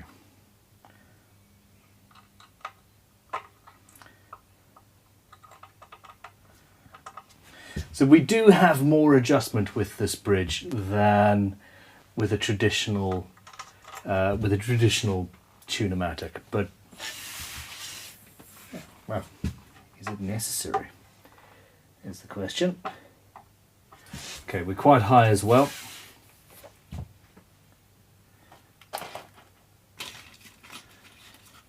Let's take that down, shall we?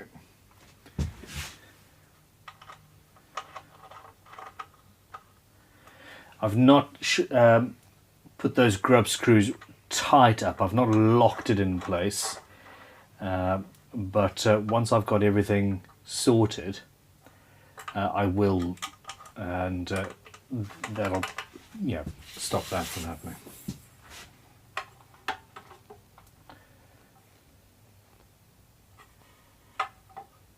Okay.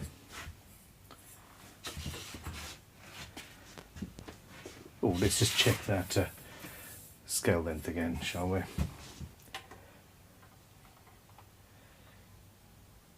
Tad longer than 27 on the base.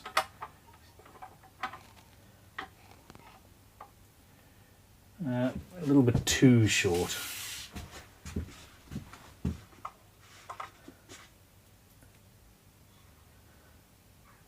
on the treble.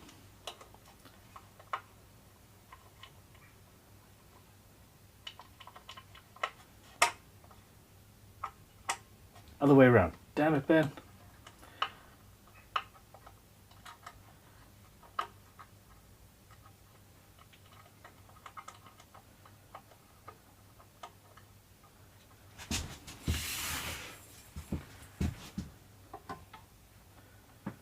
Okay.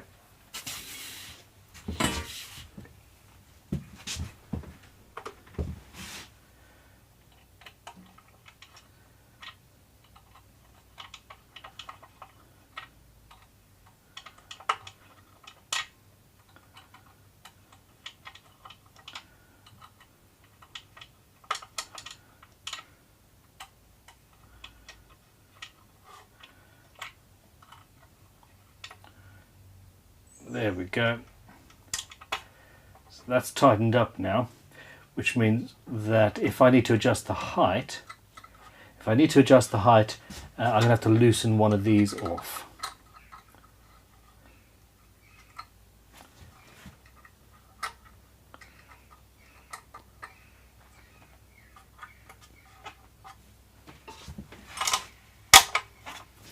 Okay.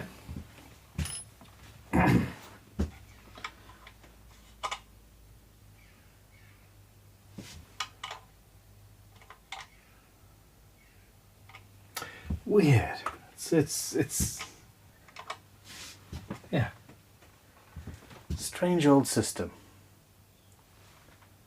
I think I'm going to have to actually flip this around, you know. Generally, I like having the action, the scale length adjustment to be on the back end of the instrument. But given how close the tailpiece is, and the reason for that is so that you've got more access to it. Generally, the pickup in the way, there's issues there. But where the tailpiece is, due to where the controls are, I've actually got less room there. So after all that work, I'm going to flip her around.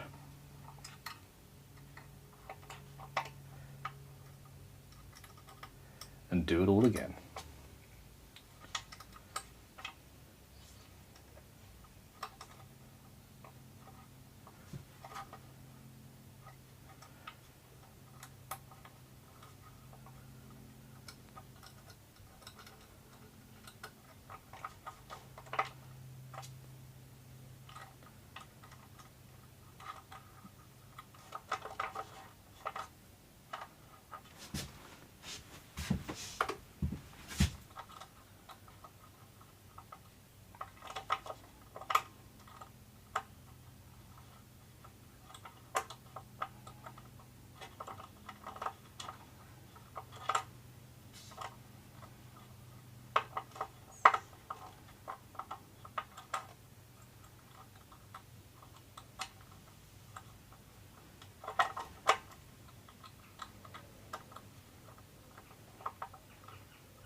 Come on, you were a supremely fiddly thing.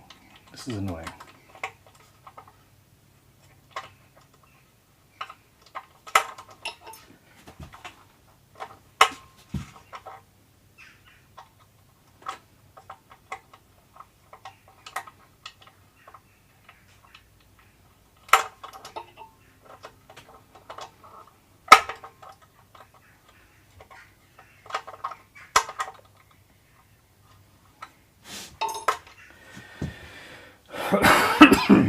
Okay.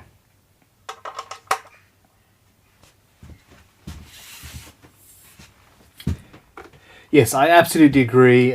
Paul Need says, I really like the system very much indeed. It is made for those of us who are not quite so accurate with the bridge post positioning. I have put bridges in the wrong place many a time, and and the adjustment it's nice, but it's also yeah, fiddly.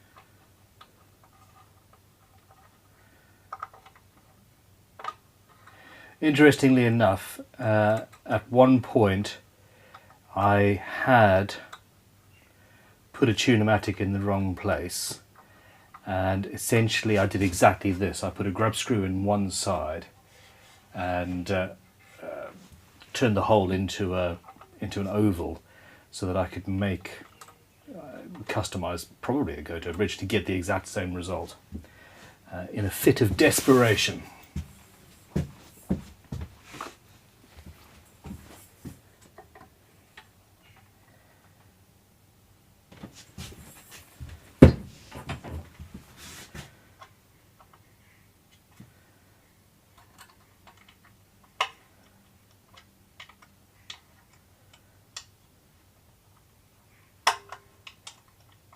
Okay.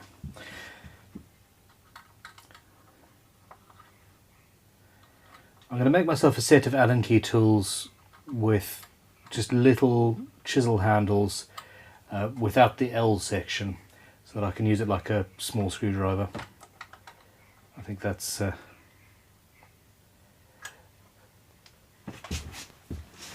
that's necessary.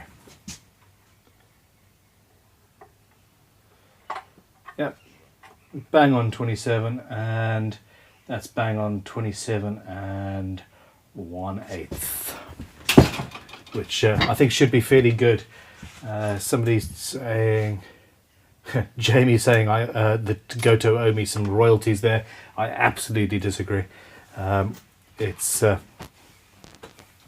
that would be awesome, but yeah. Oh, I said choose. Hold on. There we go. Okay, so that's in place. That's in place. Looking pretty cool. And well, yeah.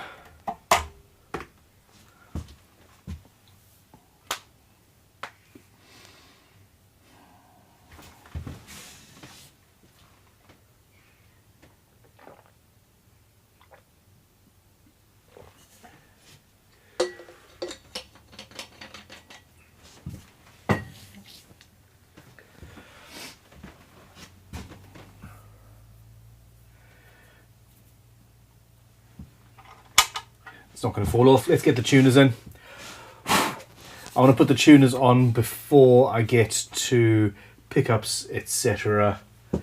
I don't even really know why, but hey, here we go.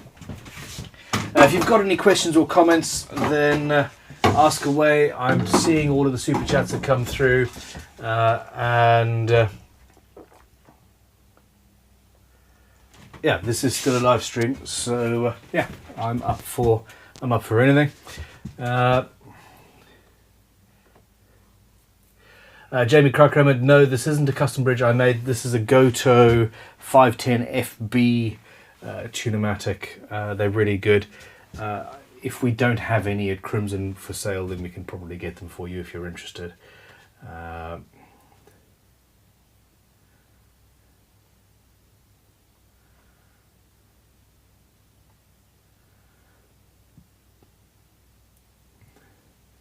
Thomas Moon is agreeing that extra lateral movement on this particular bridge being, on this particular instrument being that it is a baritone, is pretty essential, and I absolutely agree. Now I've got the matching Goto 510 tuners here, which are, yeah, pretty sexy. It's the SGL 510Z.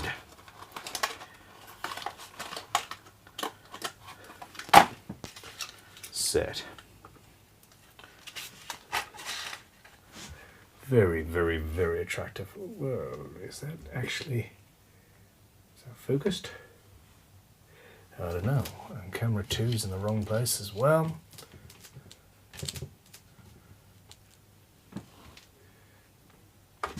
Let's have a look.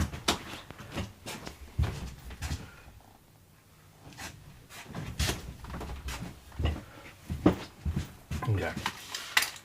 So here we are. I really like the silvery look that we get with these. I think they are incredibly attractive.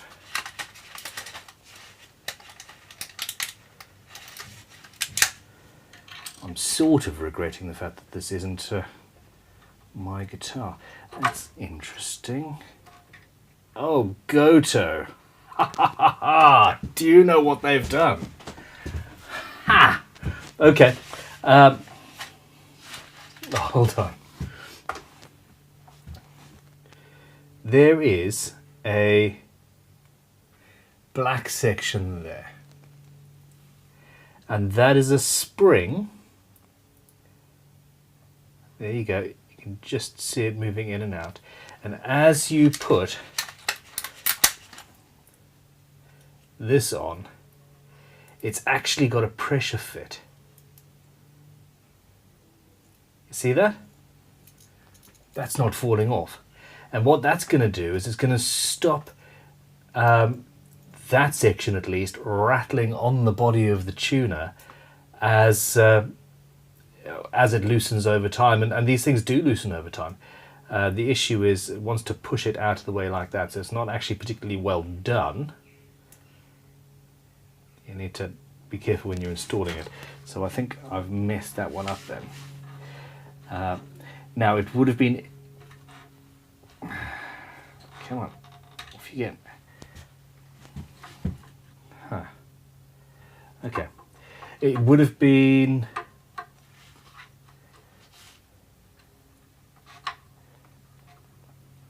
There we go. Okay. That's really clever. That's really, really clever. I think that's cool. I hope it lasts forever and it's not a... Well, we'll see. Onto a nut cube. Again, available through crimsonguitars.com.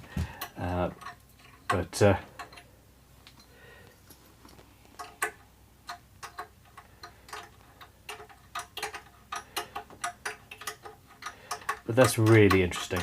Now, that only goes part way to solving it. When you're...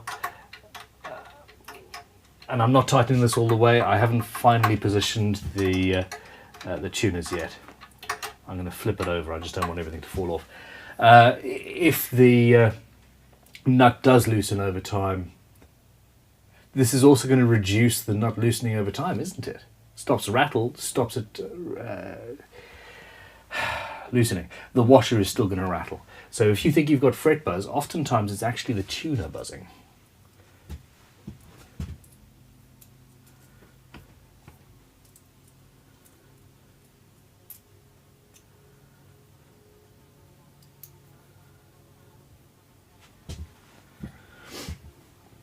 Thomas Moon is suggesting that I get the Rode Wireless Go 2 mic and transmitter in one.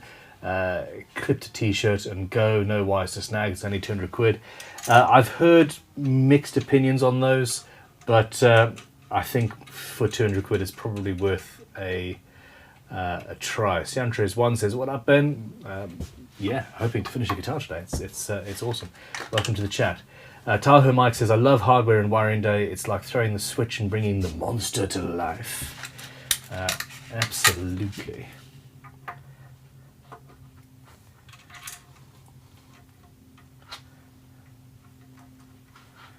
Yes, I absolutely agree.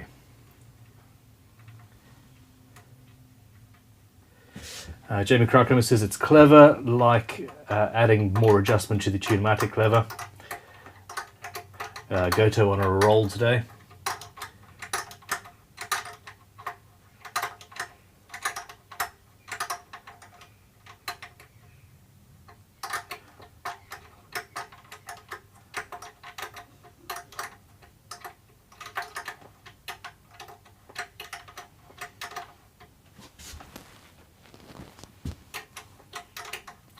yeah, so that's 2 mechanical improvements and a really sexy finish.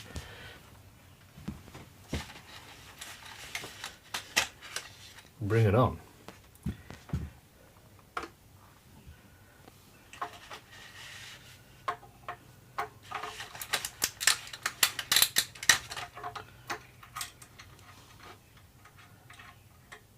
Okay.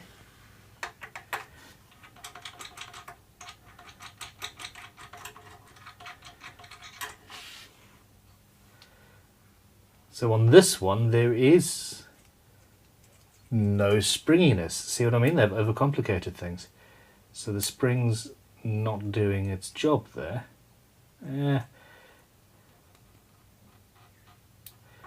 So I'm just manually pulling that spring out a little bit.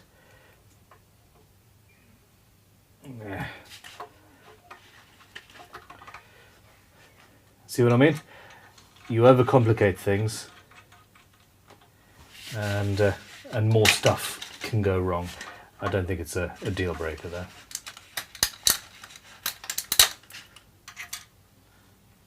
You see how much more tension that's under. Oops.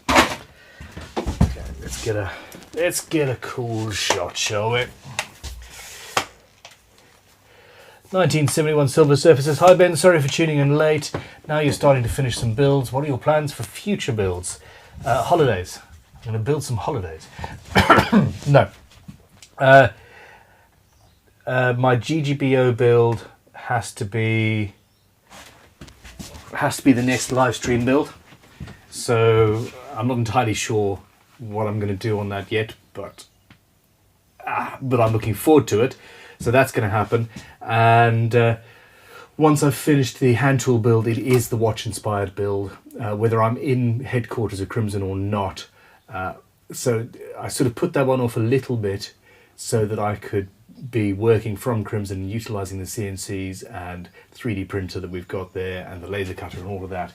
But at this point, I've been talking about it for so long and thinking about the design for so long that I just want to be done with it.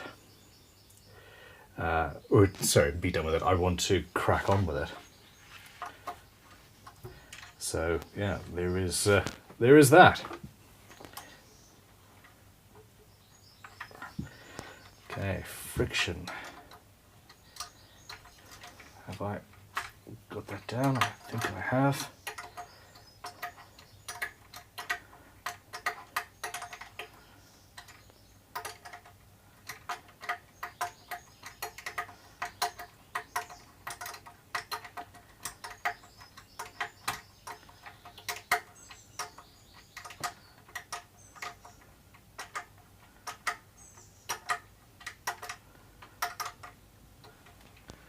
Okay.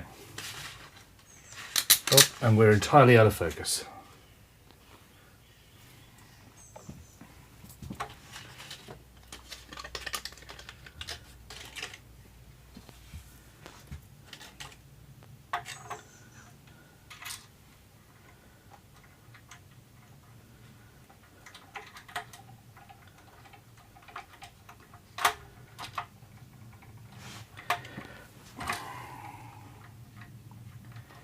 It is somewhat annoying. Okay.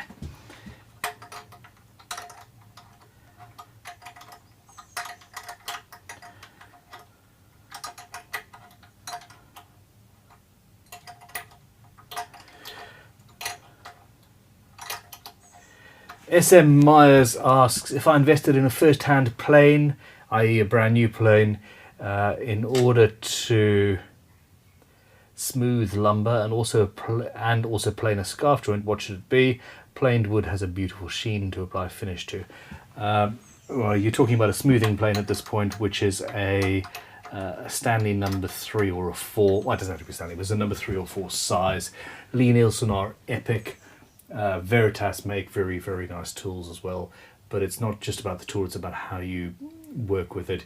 In my opinion, your best bet is to buy a good quality second hand, old Stanley or record, I suppose, and set them up, and through the process of learning how to set it up and get it working to its best, you learn more about planing. However, Lee Nielsen would be my first choice, Veritas my second, Clifton my third, Stanley fourth, I suppose, modern Stanley. Actually, Stanley would be fifth, Kwangshan or Luban would be fourth. They're a Chinese-made budget version of Lee Nielsen. And then the, oh my god, I've died and gone to heaven, ultra mega super A-star would be Bridge City Toolworks something. But I don't think I'm ever going to spend that much money on a plane, so it's what it is.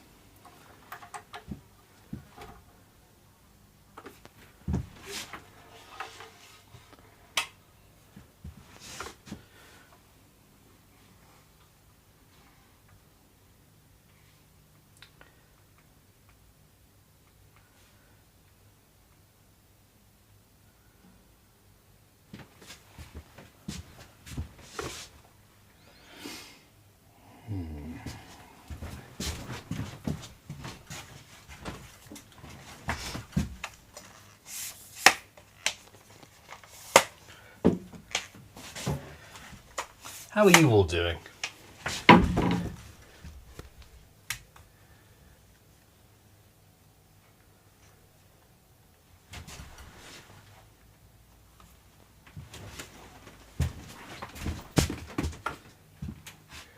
And that's looking good. So that's how close these are.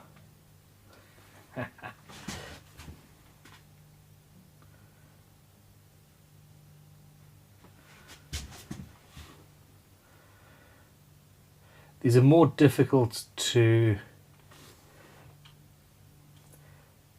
line up because they're all curves. But that also means that once you're done, you're not necessarily going to see if they aren't perfectly lined up because the buttons will move, won't they?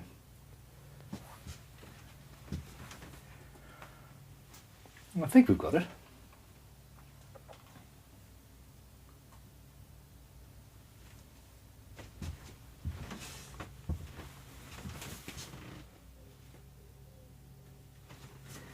Small drill bit.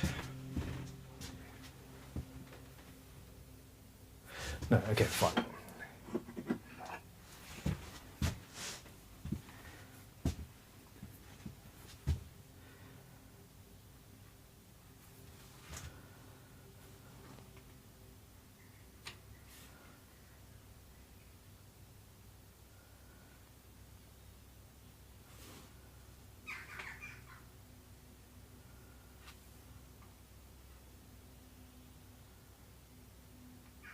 Yep, I think that's it.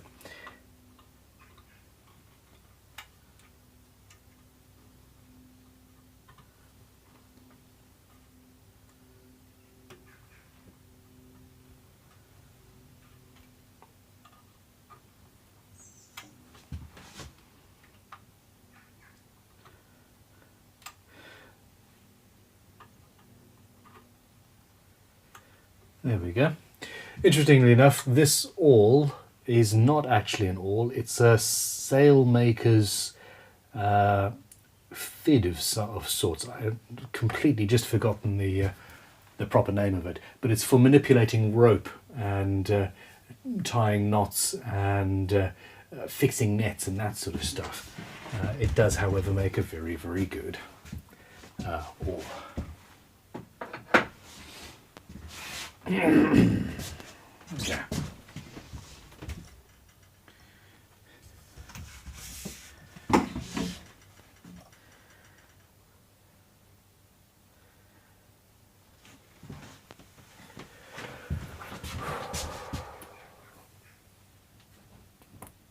Okay, let's have a look. Yep, there we go. So I do have, oh, should we see if they've got the same plating on the screws? think they might.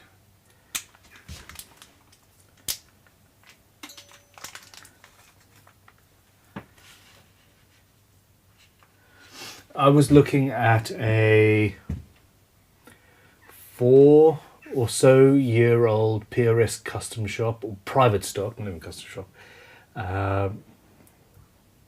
and it had shitty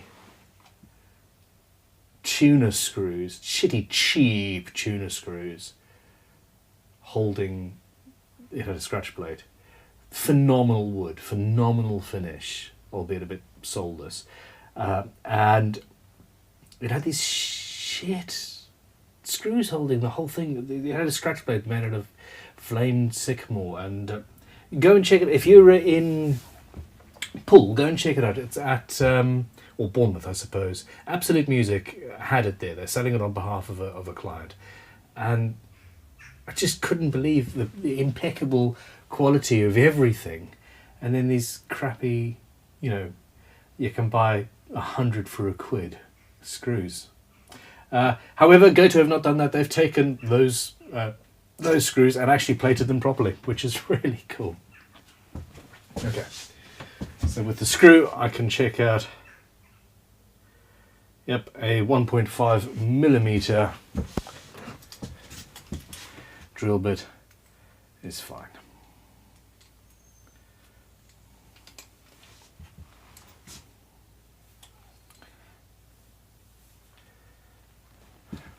I love my life. Okay. M. Hex says, Ben, do you follow the Friendship Onion? Adam Savage just promised Billy Boyd to build him a guitar. This is your chance. I don't. I've been told that I need to. I have signed up for it. I have yet to listen to anything. I've been stuck in the books that I'm currently in. But yeah, I really need... I've been trying to get a hold of Adam Savage for years. I would love to help him build a guitar.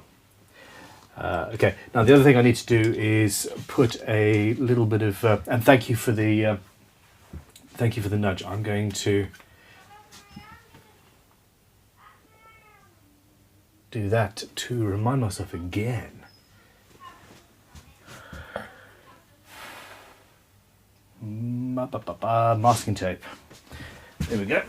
I remember seeing it somewhere it shouldn't be. I don't like using depth stops,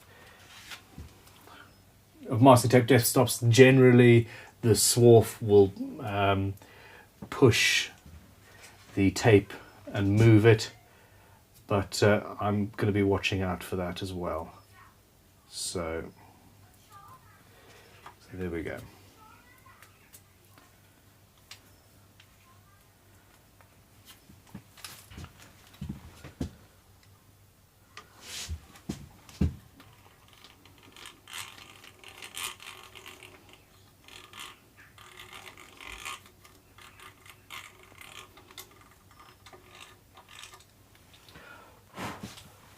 Now, drilled one.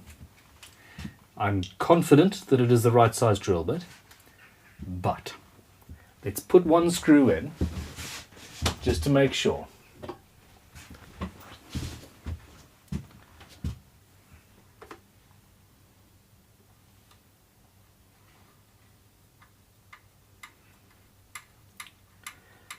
Look at that.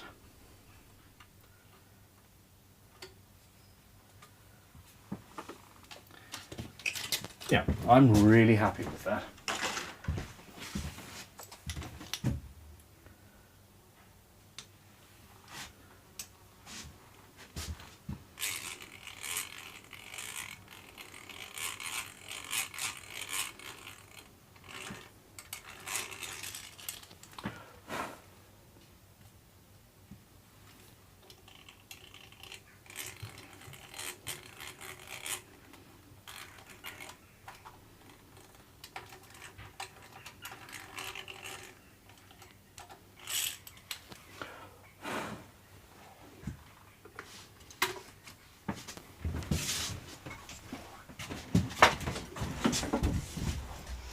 I do think that one of the things that's happening right now is that companies like Hipshot and a lot of smaller brands.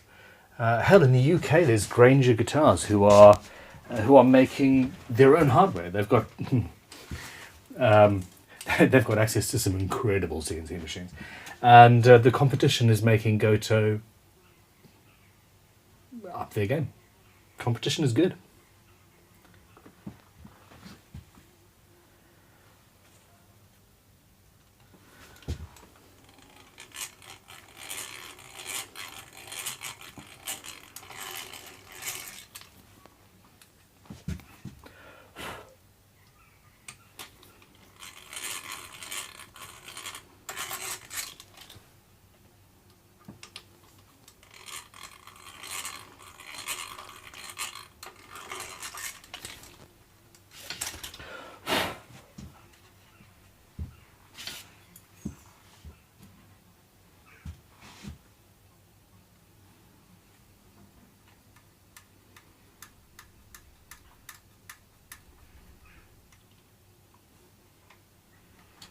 It should always be this easy to screw a screw in. If you're having to put too much pressure on, you run the risk of breaking it. If you need to lubricate it, then your hole is not big enough for the screw that you're putting in there. The last thing you want to do is break a screw off in your headstock, especially on a brand new guitar. Don't force anything.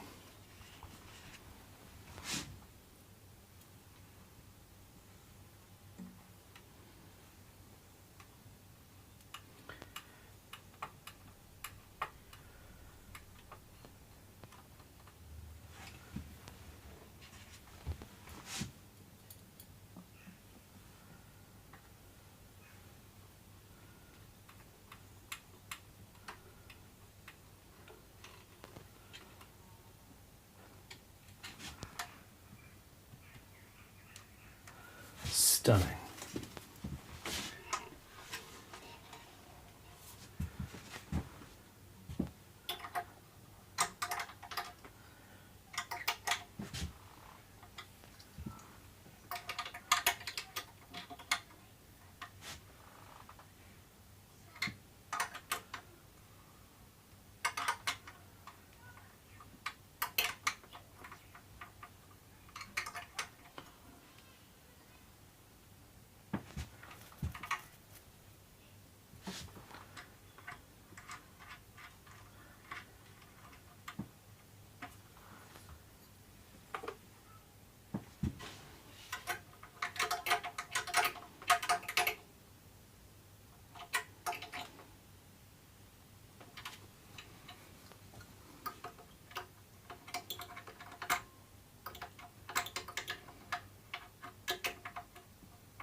I'll make that a little bit smaller.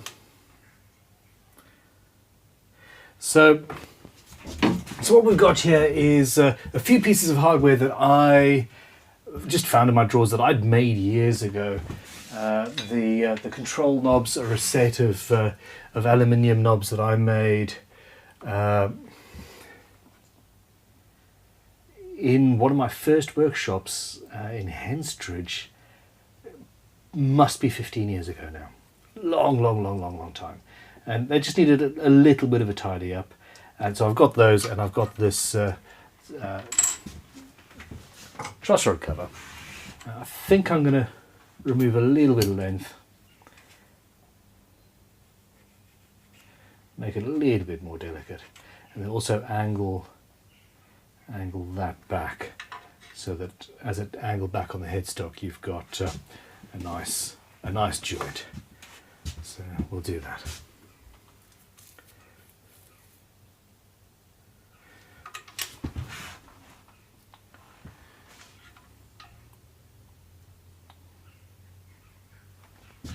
Actually, even a bit more than I did there.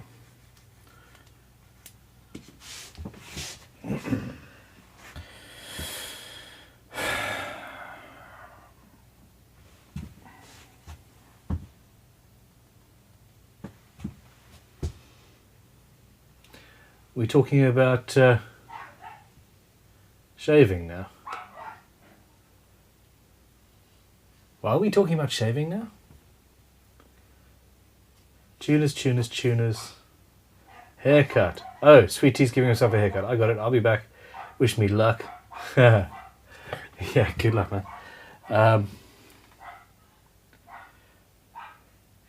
I used to do myself, and that's basically one of the reasons why I decided I needed to just go bald, to be honest. Okay. What have we got here?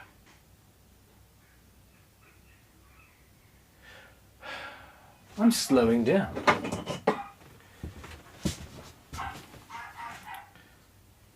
Okay.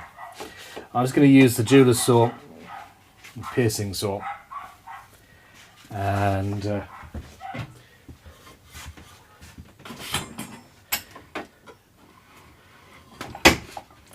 put this jig up in here. I really need to tidy up first though.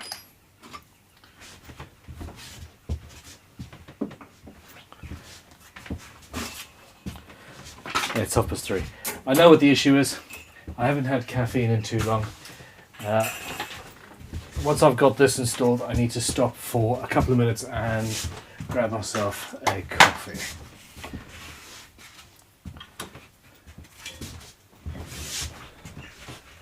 She's coming together then.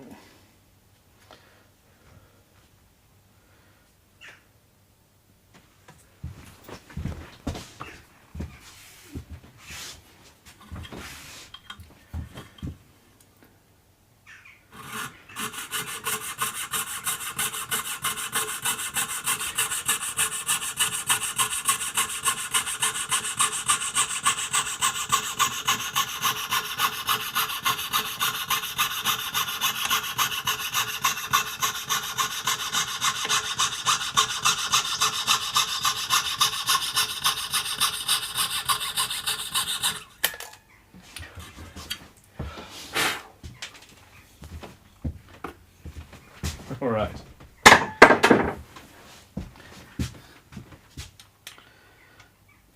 Nice. Okay. That's a good size. Leveling beam.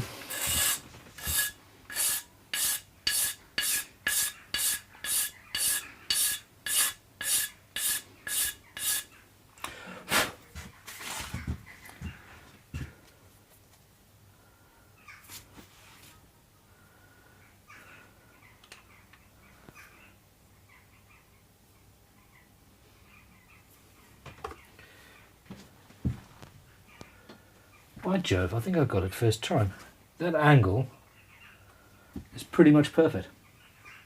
Alrighty.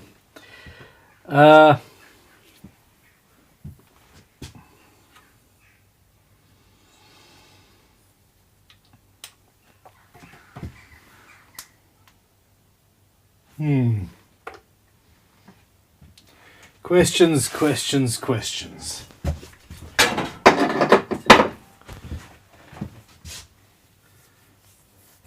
I don't have any more screws that have got the same finish. Not that I used those on the back. I do have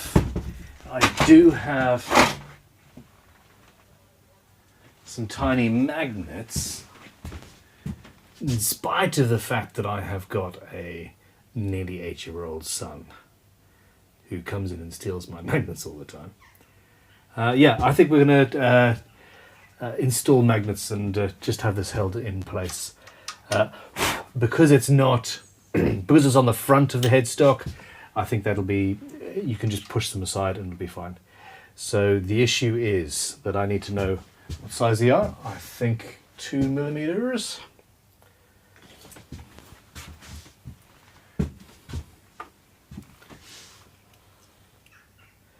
And of course they're magnetic, which, yep.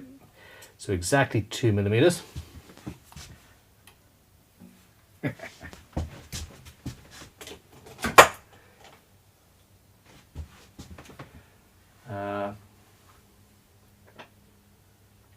Where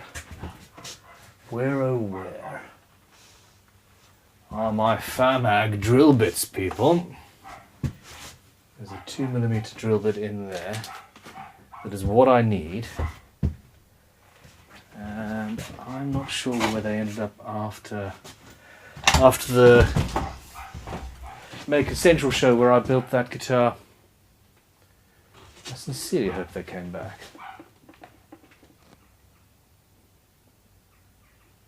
Not so sure.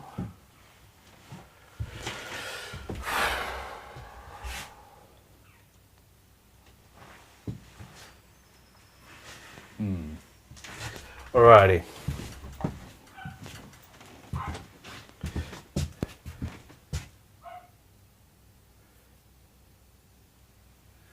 Sadness.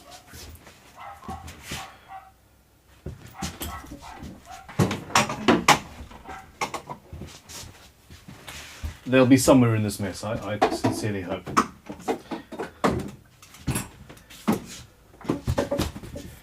Okay. That'll do. That'll do. There's my pencil. Nope. That'll do. So we want 3. One at the end. And a pair bracketing the truss rod. That's the right size. Now it's not a FAMAG center point bit, it's just a standard twist drill, but I actually can go deep enough because I've got such a thick section of ebony. Oh, there we go, dropping everything.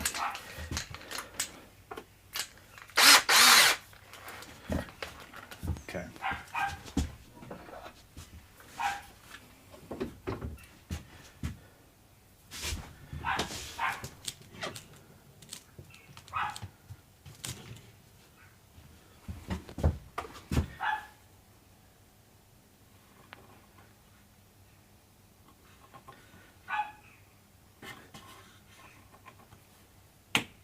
That's Pippin barking again, my apologies.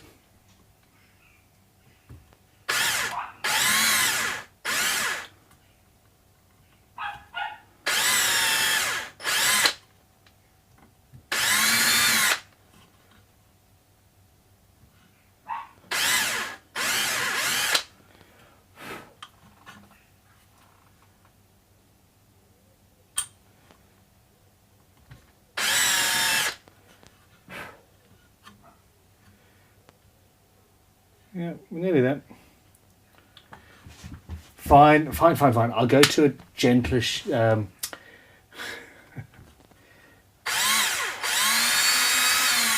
we go.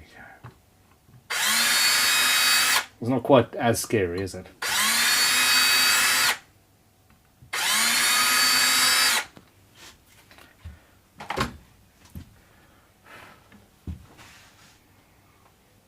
Okay, fantastic. So what I need now is my goggles, because we're playing around with super glue, and some super glue, and a tiny hammer, and a medium hammer. Ugh, that hammer's covered in super glue. I wonder why. Aha. Tiny hammer. Okay.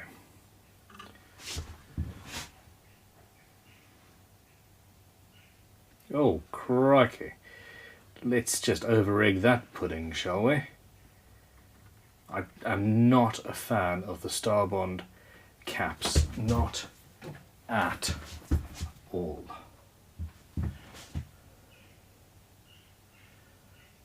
Okay.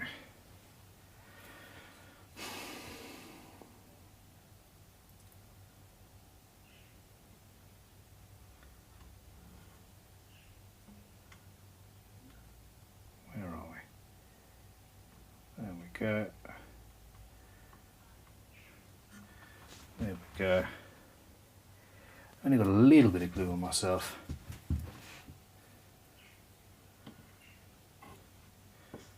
Actually, this is a nice little brass hammer, and it's doing its job nicely. It's amagnetic.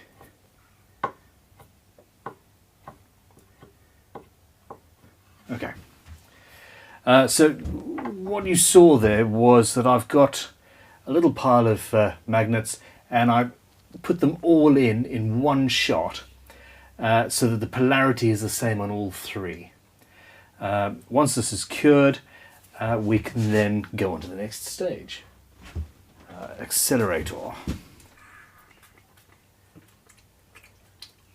I don't really want to spray accelerator onto the ATEM Mini or my laptop here. But hey, I'll leave that for a second. We've got a bunch of questions just come through that I need to answer. So let's do that while I tidy up as well. So we had a super chat from Lisa Harshberger. Hey Lisa, how are you? Lisa says, I just bought off Facebook Marketplace a vintage Mohawk Shellburn egg beater style hand drill for $20 shipped. Something to play with and clean up. What are you doing to me? I'm excited.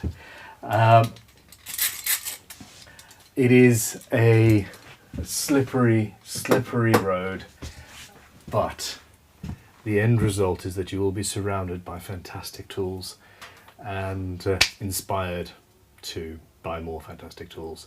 And the thing, as it is with me, is that I then need to find something to do with the tools to justify having them, which is how I've ended up with the mini empire that is Crimson. It's at least partially true. But yeah, I have seen a few of those, and they're really nice little drills, so congratulations. And Terry Love has come back with another super chat. Terry, you are the MVP of today, I'm sure. Says, if not screws matching the hardware, how about some black screws to blend with the cover? Very good point. I think if I was going to go black and chrome, I would go black and chrome across the board. It would never entirely blend in, not from within 3 feet or so, and would always, at least to me, look a little bit out of place. I'd rather have no screws than something that's not quite right. But yes, we could have a mixture of black and chrome, or chrome and gold. Not done very often in guitars. It's done steel and gold as a watch thing. But anyway, it is what it is.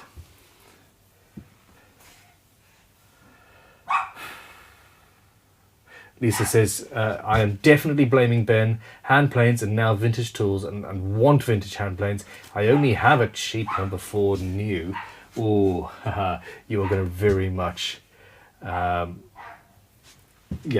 you're going to very much enjoy when you end up with your first good vintage hand plane, I tell you. Okay. So this is now dried. I'm just going to hit it. I'm going to finish tidying up. That's what I was doing. That hammer doesn't actually have anywhere to live. You can just go over there. Tidying up as you build is really important. Not only from the point of view of just being tidy. He says throwing a piece of plastic on the floor. You want to avoid having stuff on your workbench that could cause scratches and dents, etc. in your guitar. But also putting the tool away immediately after you've used it, assuming the tool has a home, is a good way to guarantee that the next time you look for it, it's where it's supposed to be. Okay, so we've got now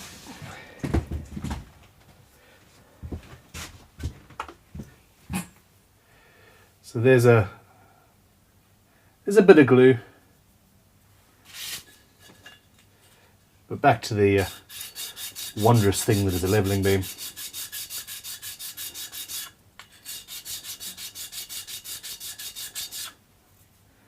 And we can get rid of that quite easily.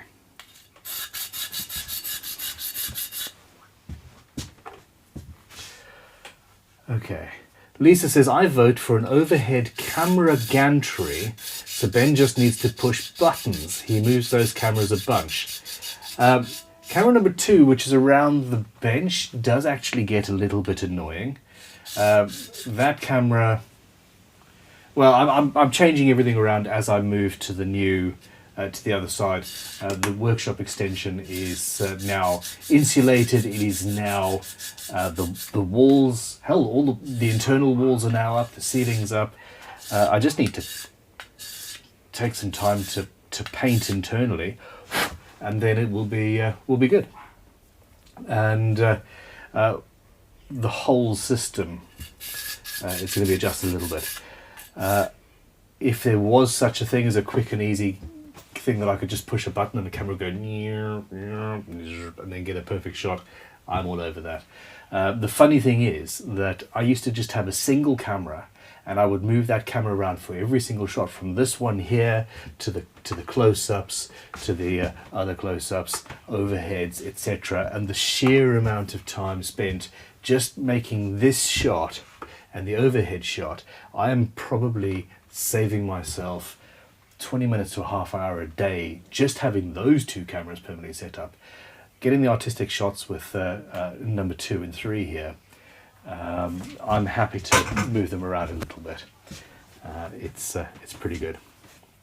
Okay, Bear, this section here should be an Instagram short or a YouTube short or something like that, whatever you call them, because it's quite a cool way of figuring out where your magnets are. Okay. So at this stage I've got 3 magnets inside on the rear side of my truss rod cover. I forgot what the truss rod cover was called. Let's start that again. At this stage I've got 3 tiny magnets on the inside face of my truss rod cover. I need to take the rest of the magnets that I've got left and install one on the outside of each of those.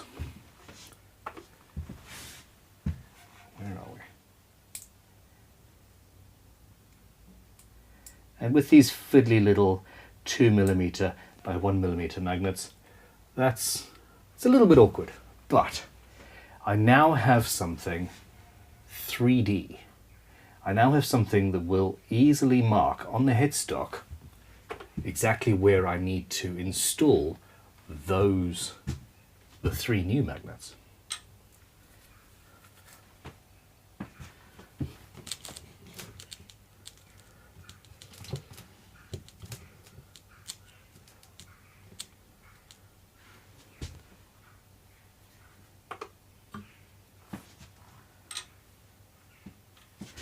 Okay, now once you're absolutely sure where you want to be, if you've got a soft enough finish or it's relatively soft material, then you can just push down and it will mark into the headstock.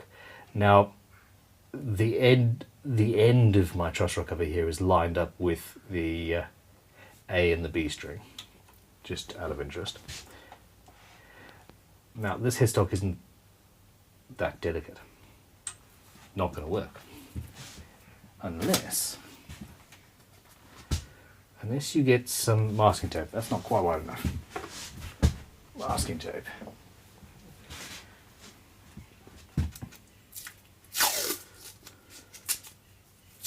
Couple of pieces of masking tape, gently applied. I'm not burnishing this down. That's what the magnets are going to do.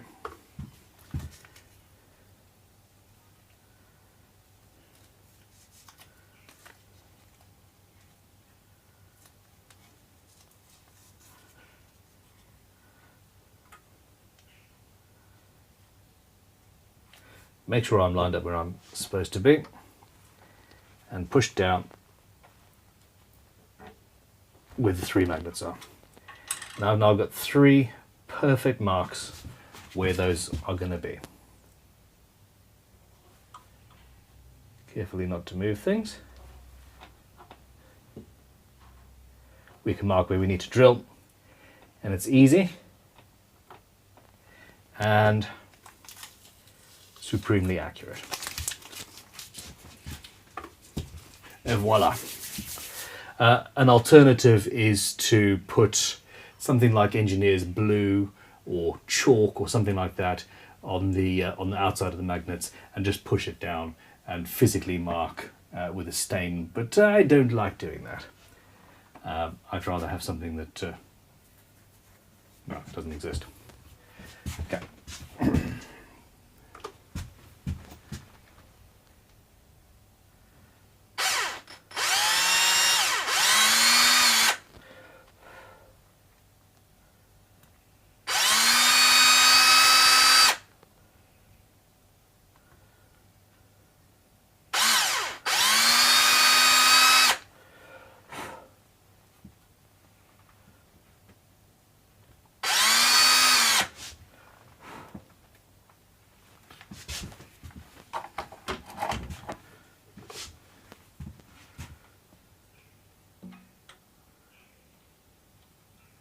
And I can feel that they're all in place.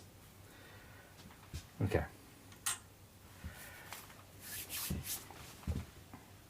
Should have done this before finishing and all of that happened, because this next bit, if I'm going to super glue them in place, it can be quite dangerous.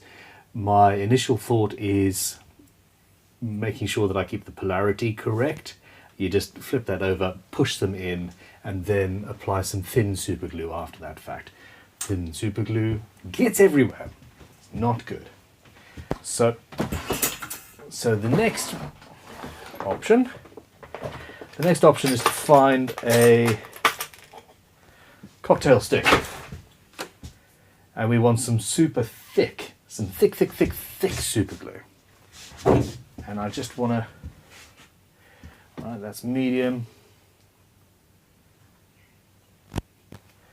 I suppose this black stuff will do. And what I'm going to do is I'm going to spooge a small amount of super glue, just a drop of it, onto the masking tape here. And then using the cocktail stick, I'm going to apply a drop inside each of those holes, and we'll go for it.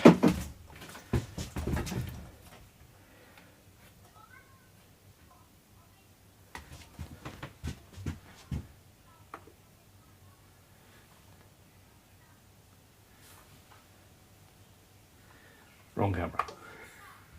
Bad shot. Actually, a little bit too much on there.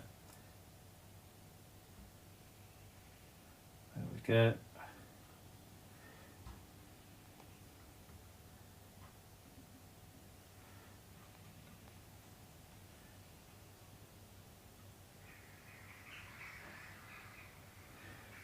There we go.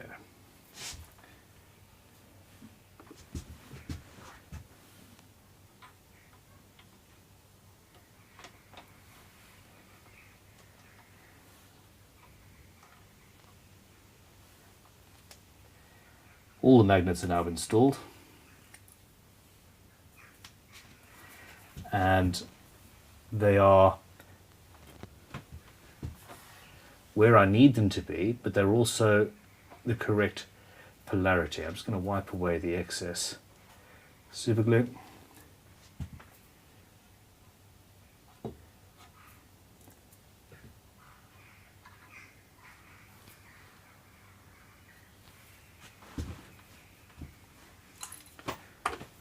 I think we can call that a success, don't you?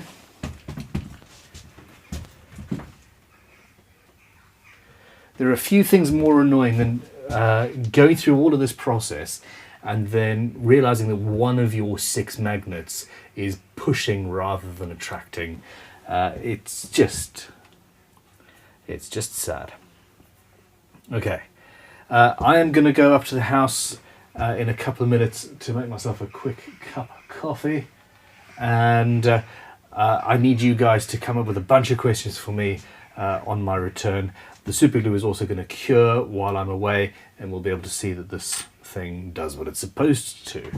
I do actually see some scratches in the external, so I need to sand that down as well. Tahoe mic. Tahoe mic says, most Britishisms make some sense to me, but why on earth do they call a toothpick a cocktail stick? Because we use them to pick up olives and feta cheese and stuff like that at cocktail parties.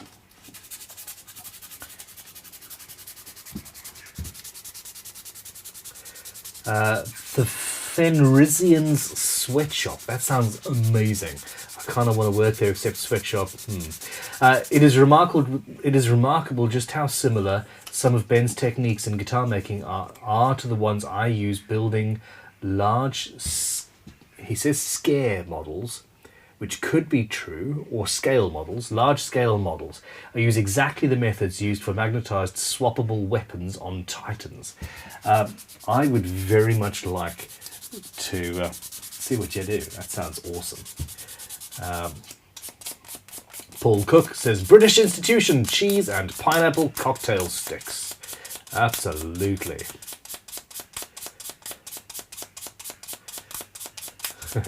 Uncle Duncan's shack just goes because shaken, not stirred. Okay, so I'm hitting this with 240 grit, and I'm not going to put finish on it in any way, shape or form. I'm going to leave it absolutely raw. Matt Tobin says, will we see strings today? Matt, you shall. You absolutely shall.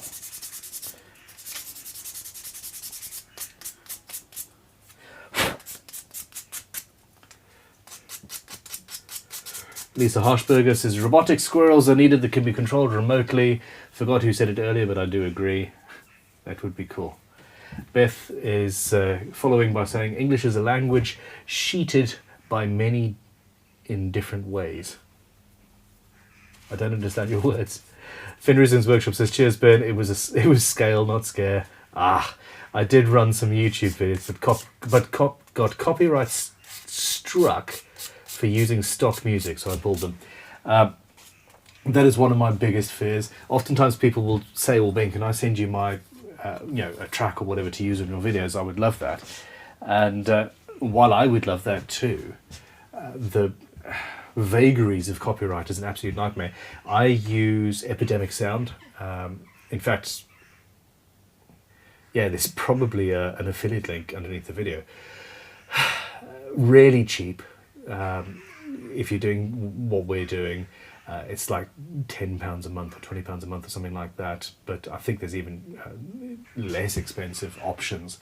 And for that month, if you upload a video, essentially you use their copyright-free music. There's huge amounts of it, and there's a song, and that's one thing. But you can download all of the different segments of the song. If you just want the drums, you can take those out and just use the drums. But the beautiful thing is that if you've got one video and then you're not going to upload anything else for 6 months, have your subscription for a month, you upload the video during the month in which you had a live subscription, and for the rest of time, you're covered. It's so cool and worry-free. Makes me happy. But yeah, anyway. And huge stuff. Okay, now. Lisa Harshberger says, where do we sign up for your affiliate link? Literally, it should be in the description of this video. If not, it'll be on any recent videos. It should be on any recent videos on the main Crimson Guitars channel. Yeah, it's Epidemic Sound is the thing. I think we probably get a 5% kickback or something like that. But it is something that I've been using now for, must be 5 years or more. And I've had no problems whatsoever, except with GGBO videos where we've released, where we've uploaded edits of other people's stuff, and we've had some copyright strikes there, which are always amusing. Anyway, let's move this camera. Yes, I also vote for robotic squirrels. And I'm just going to put this down because this should have cured now.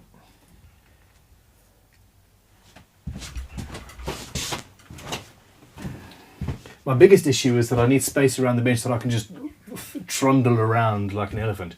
At the moment, I get a bad back because I'm sort of having to watch where I am because I'm relatively constrained.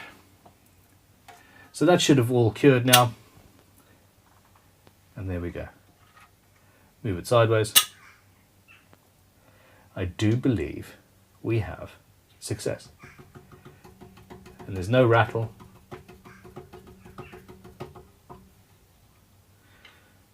I do, however, need to clean up that edge.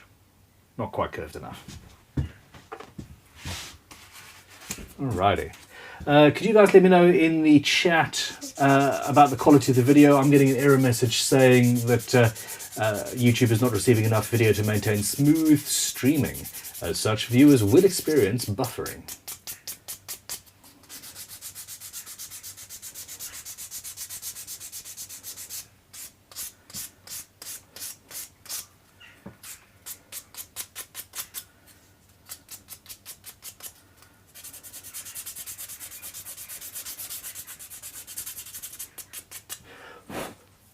Ooh, do you know what?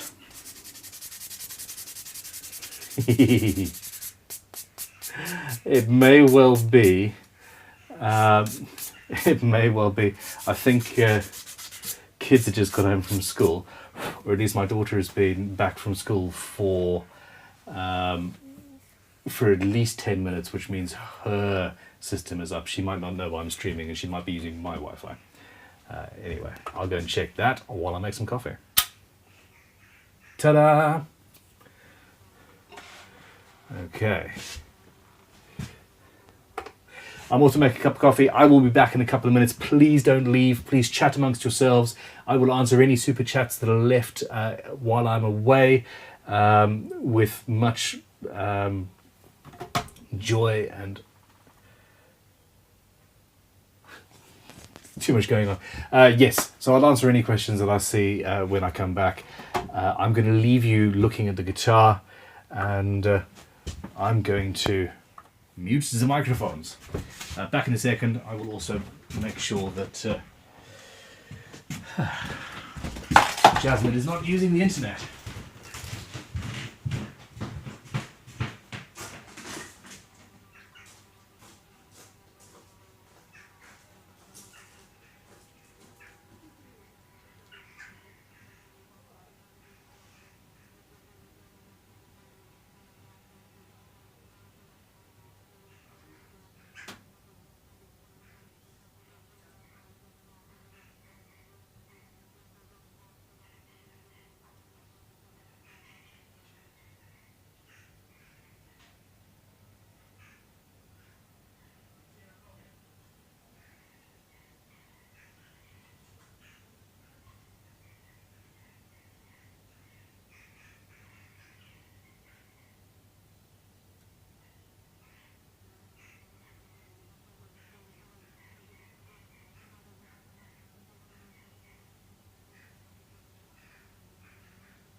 So turns out it wasn't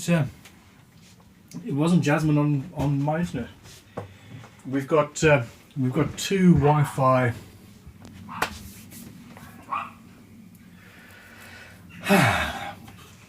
When I realised I was going to be streaming so much, I got a separate line put in, and the super chats and everything helped pay for that. And because Jasmine streams as well, I've let her have access to that when I'm not using it. But anyway, it wasn't her. She was on the standard Wi-Fi, and I think what it is that just everybody, the whole internet is down because children are in general on the internet. Okay, so Terry Love's super chat was just, kids, get off the internet, which is excellent. Okay. We have questions. I asked for questions, guys.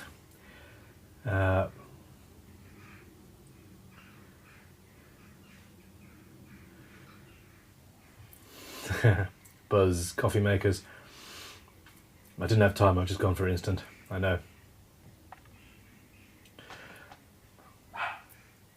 John Hutton, Paul Needs, Mark Jennings. Okay, well there we go. There's no questions for me, so well there we go. Jamie Crockramer says always blaming the children. Typical. I blame the children for everything.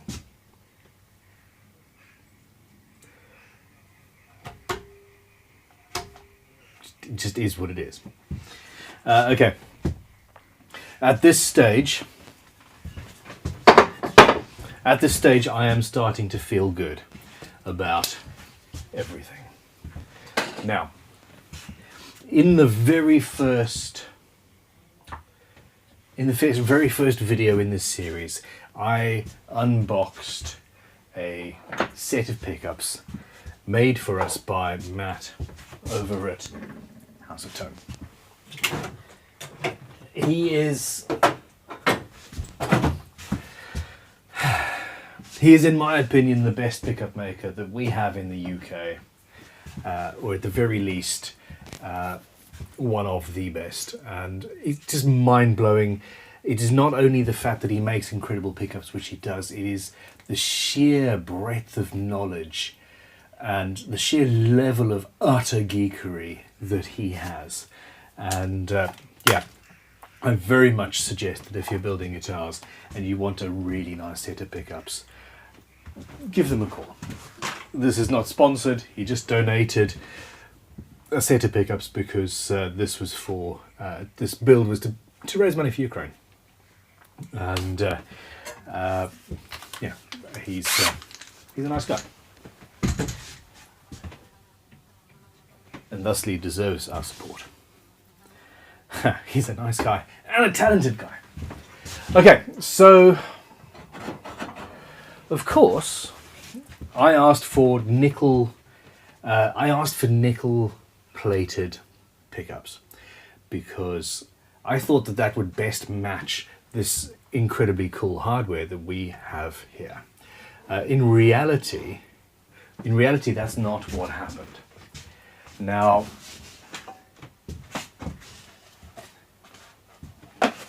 what I have here is two boxes. These are the ones that arrived.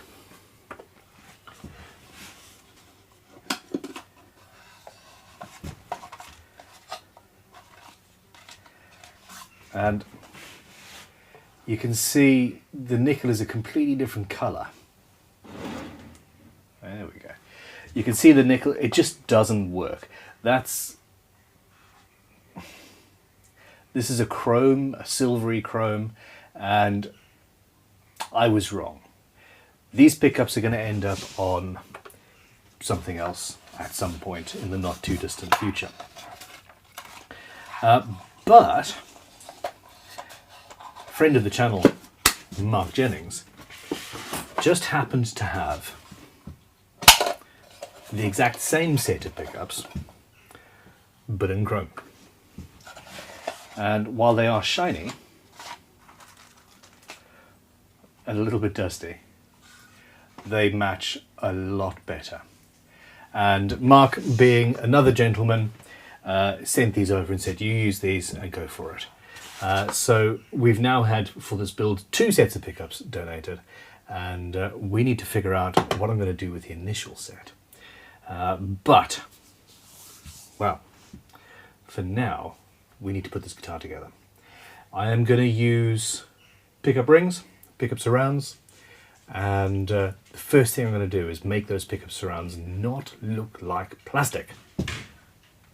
Because, oh, I've got a visitor now. Hey, dude. Wait. Bye-bye. He came in to steal a piece of tissue paper and then run away to shred it in the garden and make a mess. That is what puppies are for. Mark Jennings just sent a super chat and said, pretty pickups. Thank you very much for the pretty pickups. You are a gentleman. And, I mean, yeah. I'm somewhat embarrassed that it's taken so long to get around to actually installing the damn things. But, yeah, nonetheless, very pretty and very attractive. Sorry, very fantastic sounding as well. And that is actually going to work. Terry Love says, shiny silver pickups match the shiny frets. That's a good point.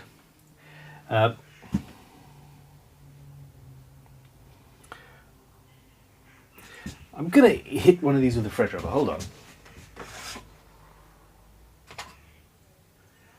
I can hear you going, no. Okay, super fine fret rubber. I'm just going to hit the side of the pickup and low down where you're not actually going to see it.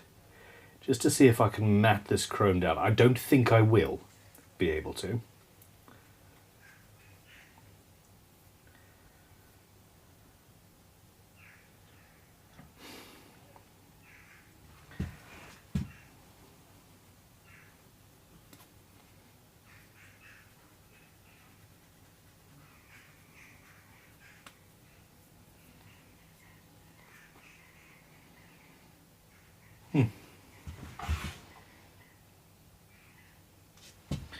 I take it back. I would, but I'm not gonna. Okay. Essentially, without taking the covers off the pickups, I wouldn't be comfortable doing that. But yes, if you have got chrome-covered pickups or want pickup covers that match this, and you're not going to be buying them via Goto, you can use a super fine fret rubber to achieve a fairly similar colour. There you go. You can just make it out. If I spent some time, I could get a much closer match. Now, I suspect what they've got is they've got a really thick chrome plating on this hardware, and they've put it through a fine tumbler to get this sort of shiny silvery matte finish. That's what I suspect is going on here. But yeah, anyway. Let's crack on. Sawdust Passion is like, Ben, no!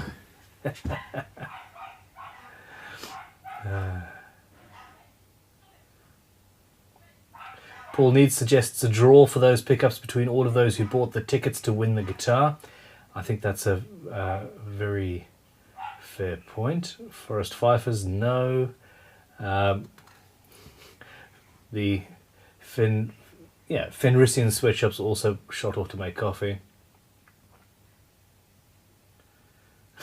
Mark Jennings says, don't be embarrassed. It's not like I paid extra for overnight shipping or anything. One day build mine. Everybody give a thumbs up for Mark Jennings. There we go. That came from Daniel Wotan. Okay. Cool. Alrighty. We're on. I don't see any new questions there. I'm just going to finish clearing my space so that I can concentrate on what I'm doing, which is nothing, because I've got some coffee to drink. I need some pickups around. So I need pickups around. Let's see what I've got.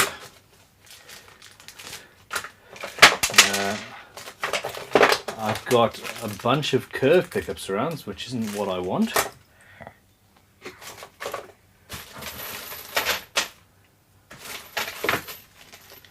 Really.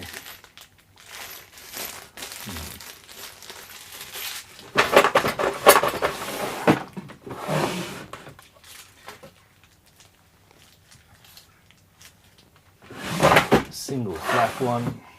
Oh, here we go.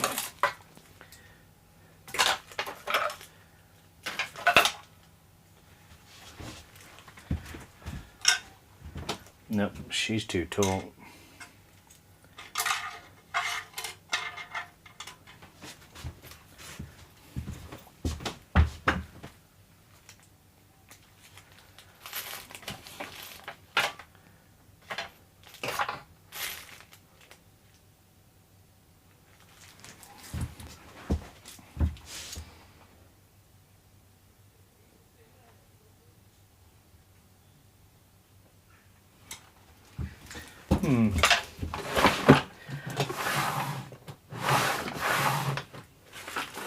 Oh, there we go.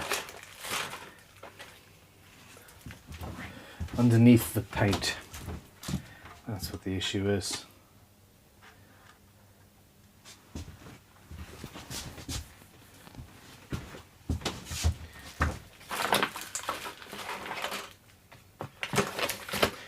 Yeah, sorry everybody. This is the thing. There's always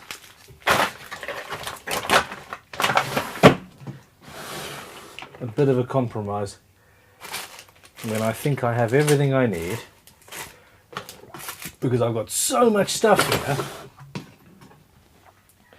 but yeah, end up short.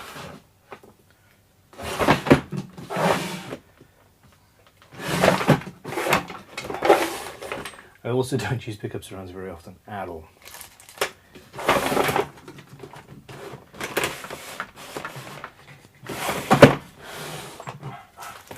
Okay. Ow.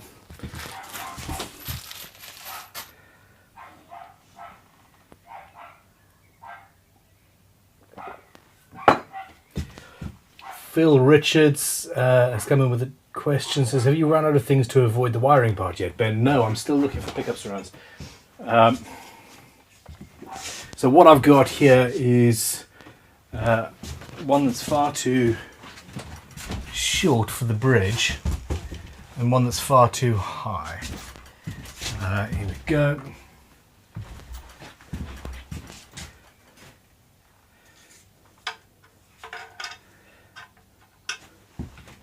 So that's just no. So I might need to cut that down because I don't think that looks right either.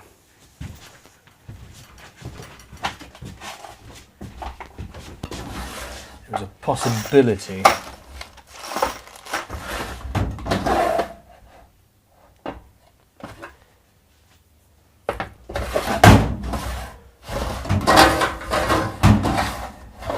nope, not likely at all.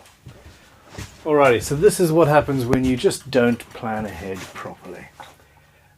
And I really did think that I had it all in hand and I'd be fine, but I completely forgot about pickup surrounds.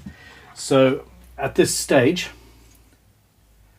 what I want to do is chop down this incredibly meaty humbucker surround and make it shorter. So bear with me.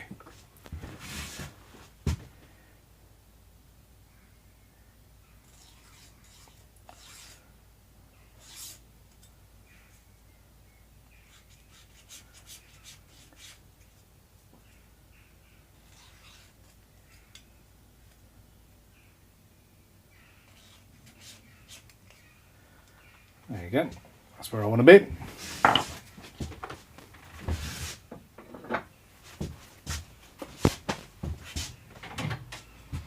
Look at that, I managed to create a whole job that none of us saw coming at zero notice.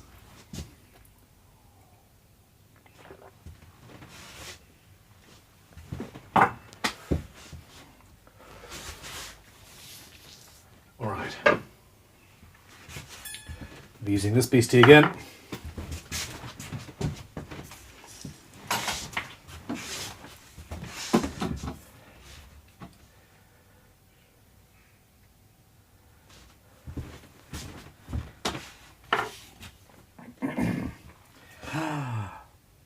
Ooh, no, that's perfect. So this is a smaller angled one. Nah, it's not flat.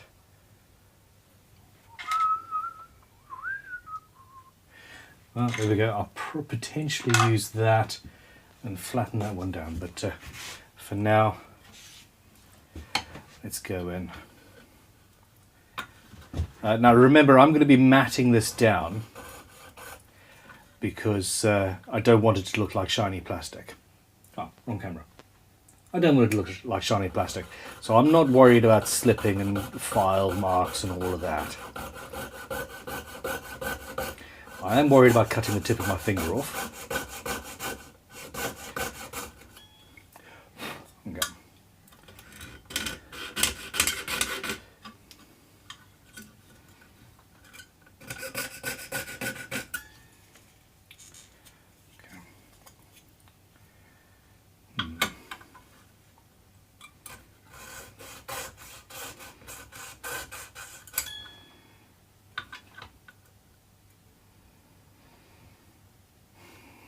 No, I know I'm going to do this. Okay, cool. Come on, out you go.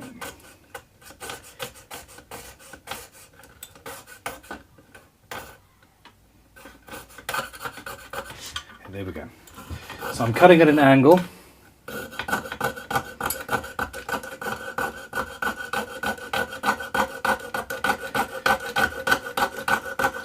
It's a little bit awkward because it's fairly flimsy and woohoo! Haha! Okay. A long time since I've had to do this, but I'm a fool and didn't prepare properly. I could hit it on a. I could have hit it on a big belt sander, but that also sort of melts everything, and is less ideal.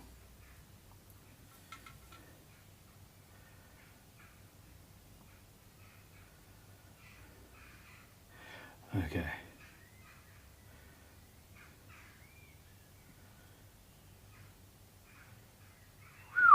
Okay, cool. Some fun emails there.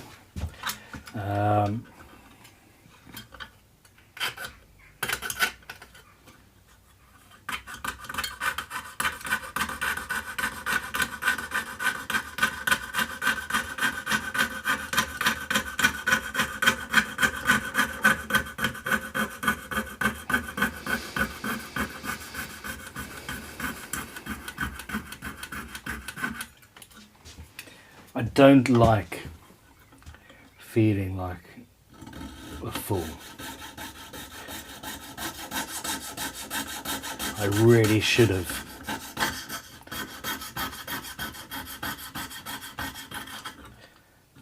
prepared properly for this. Anyway. Oh, there we go, I've broken that. Okay, so at that point we change up and see about putting it in a vise, because remember I'm going to be matting this down in any case and using a standard saw. Let's see what we've got. This is a fret slotting saw.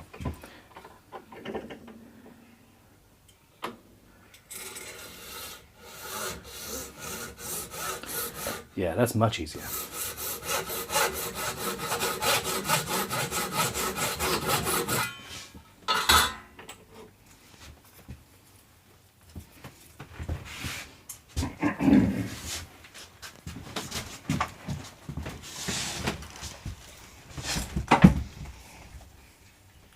There's always a better way of doing things.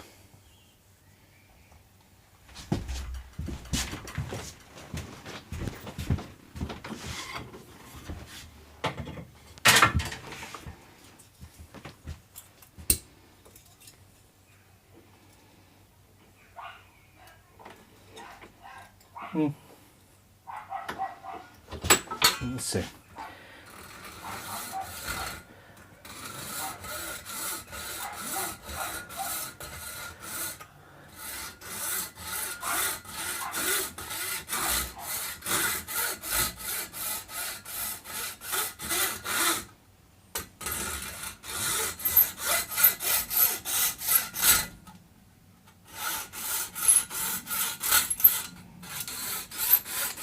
A Dremel would be another option.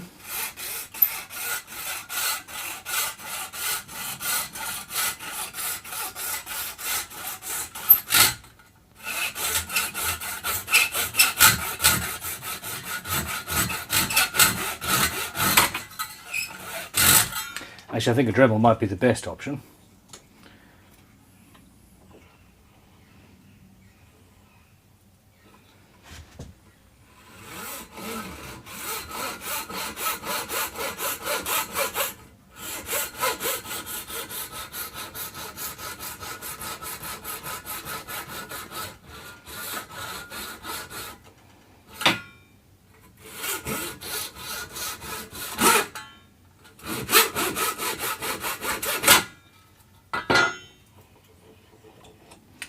But where there's a will, there is a way. And that's not quite pretty, but it's done the job.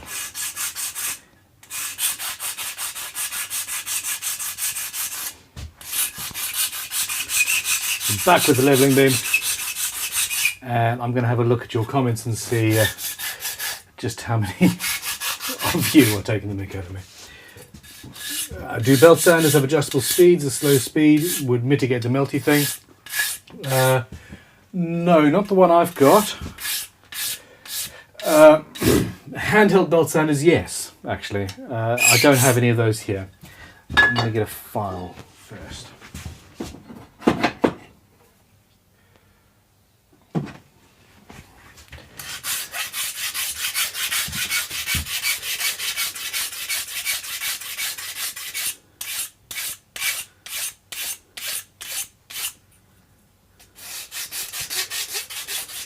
So as Passion would have been tempted to use the belt sander. Yeah, me too, but there's always a hand tool way that can do it.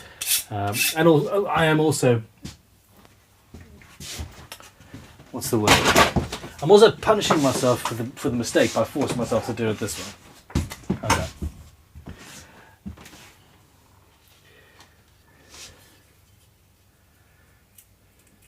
Okay. Craig Mislick says, "Hey Ben, chill dude. Imagine getting to the shop, all set to work, and realizing you've left the wood elsewhere." Oop, sorry, done that, have you? Yeah, I probably have. Oh, Jamie, you meanie.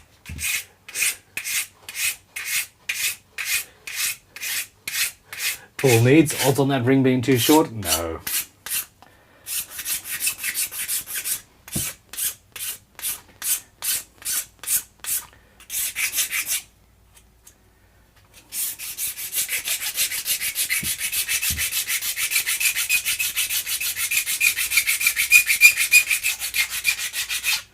What's stroop waffle?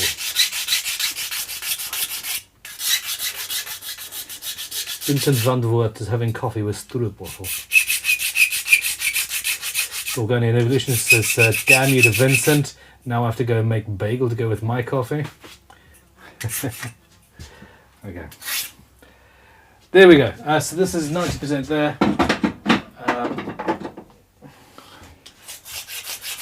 Ooh. Yeah, the fine side of the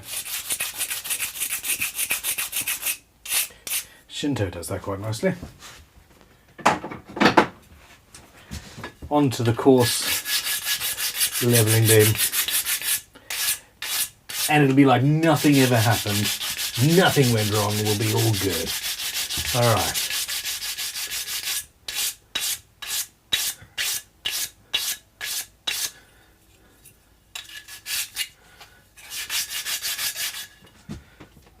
Get back to the live chat.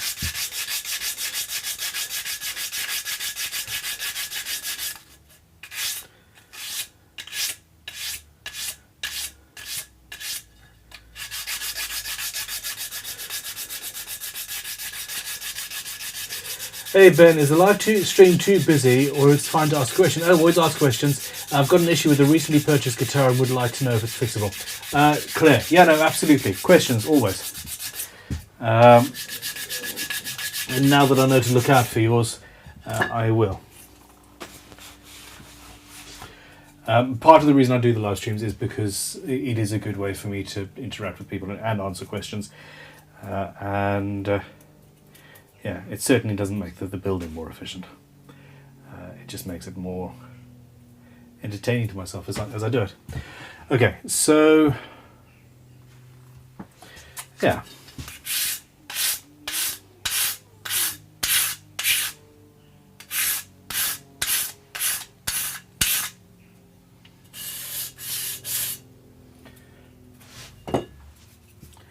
This is all good. That's 600 grit. So yeah, I don't want shiny black plastic, or at least shiny black plastic surrounds. The pickups do have plastic in the center of them, but that looks all right. That looks all right because it's surrounded by oodles and oodles of chrome. So I'm just hitting this with 600 grit, wet and dry. And where's camera 2?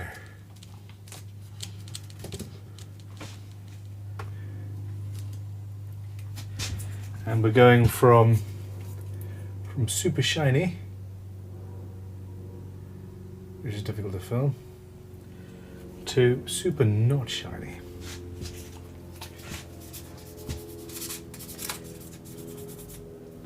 Hell, I'm actually going to go even coarser than that.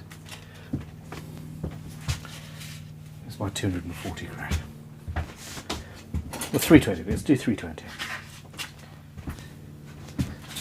So.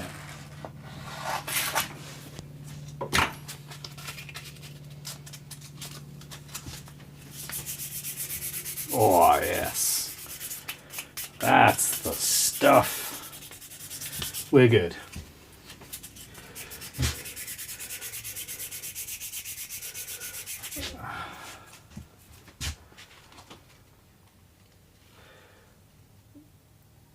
Okay, thank you, Lisa, and put user in timeout. Hold on. Oh, and user is already hidden. Okay, that's good. A stroop waffle is 2 layers of waffle with syrup like maple syrup in between hot. Oh, ay. That sounds just incredible. Brandon Van Heerden says, I'm enjoying watching today. Good coffee and an awesome guitar build. Thank you very much. However, it is getting very cold in South Africa. Winter is here. Okay, Claire. Claire says, I don't know how it even passed the quality check or QC, but it basically leaves a white spot on the top. Okay, Claire, you can't post a photo there, but email a photo to me at stream@crimsonguitars.com and we'll have a look and get back to you on that. But it sounds to me like you need to send it back. When you're talking about finish issues like that, a refinish on a guitar, £500 to £700 on the outside. You could potentially do a partial refinish, but unless it's something easy unless it's something that will actually wipe off, then no, it needs to go back to the manufacturer, in my opinion, which is really shitty. A lot of guitars are getting better, and cheaper guitars are getting better and better. And the quality control on some higher end guitars is just terrible. I don't know.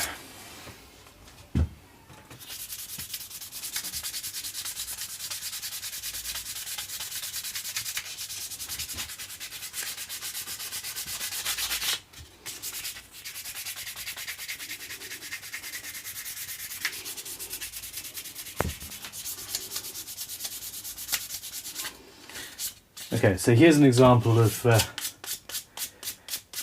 quality control in this workshop. I have now managed to make this matte plastic look like ebony now, rather well, except for the edges. I haven't quite finished, but I've been going the length of the pickup surround, except for the end where I've been going sideways. Now the final thing is for me to go like that, so that it looks like wood grain going waterfalling over the edge, rather than somebody who's sanded some plastic.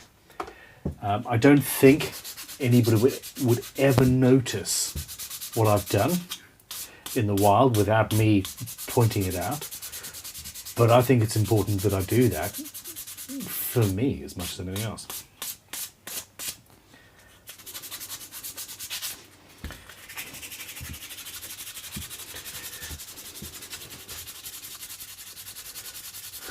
Yeah, Vincent, I would be up for that.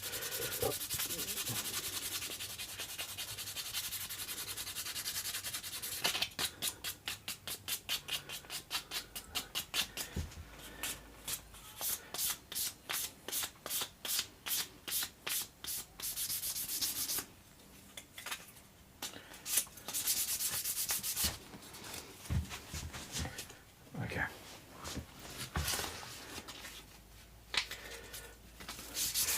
Sanding blocks, very required, necessary.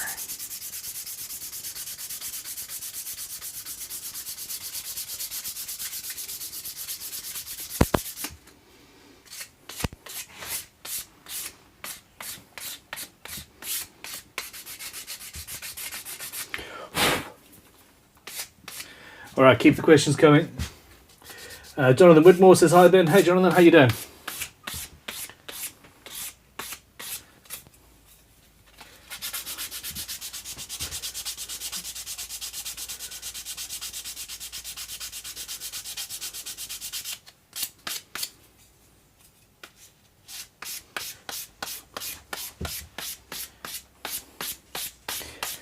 Thank you, Gody. Yeah, there's a point in a stream where you've hit enough hours that the bots suddenly say, "Oh, hi, you exist," and then they start attacking you.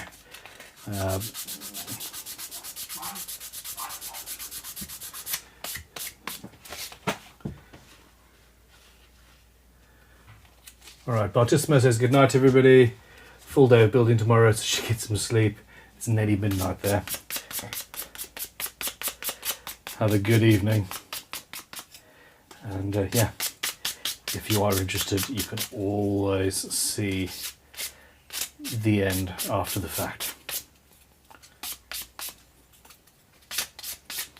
Okay.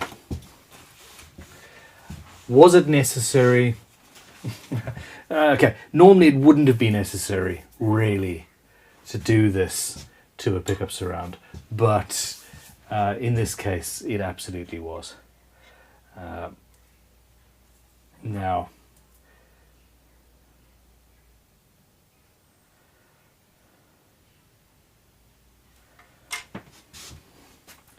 let's have a look and see what we've got down here.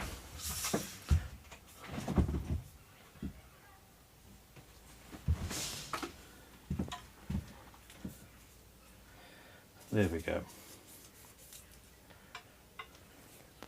It doesn't quite match the ebony yet, but I'm going to hit it with some guitar finishing oil in a second, and that will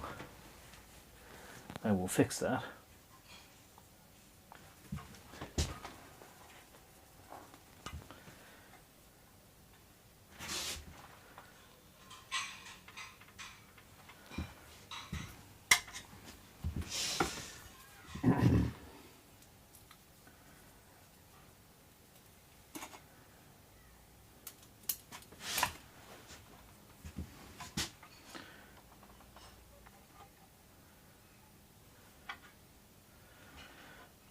Do that.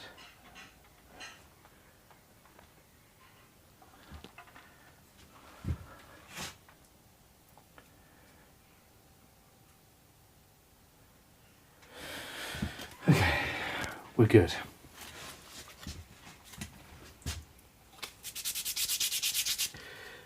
Okay, so it was originally 600 grit wet and dry paper, but I ended up going right back to 320 grit for a coarser look. Okay, I'm throwing one on the floor. Oh, come on. David Loveland's coming with a super chat. How you doing, David? It says, coming to Crimson Wednesday the 15th. Will you be there? I try and get there most Wednesdays. Wednesdays and Fridays. I try and show my face. I'm not sure if I've got anything specific on my calendar.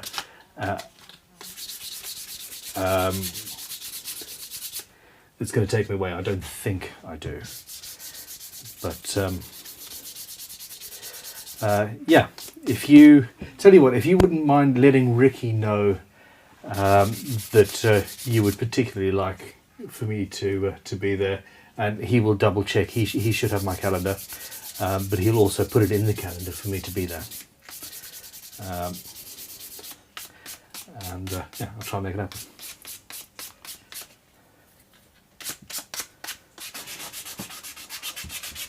It also does depend on time. So at the moment I'm spending a lot of time in between Crimson and home, and the builds are generally based from home. I'm in the process of building a workshop at headquarters, so I'm going to be there more often. But yeah, that is awaiting a contractor. Yeah, it's not a big job that needs to be done, but it's taking them a long time to come and do it.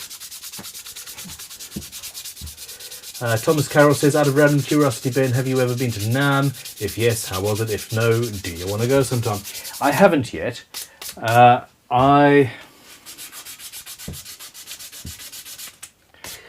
really, really, really, really do want to go. I really do.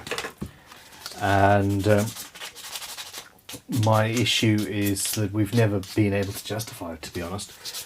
We're a small company, and every time I've thought about the sheer expense of doing it, it's just not been worth it. But we are going to do that in the future. Now the other thing is, and a main reason, is that I haven't actually had a passport in a long time. I need to just renew it, and it's one of those ADHD things. It's a giant job. I don't have a pressing deadline, so I've just avoided it. It's just something I need to pull finger and do.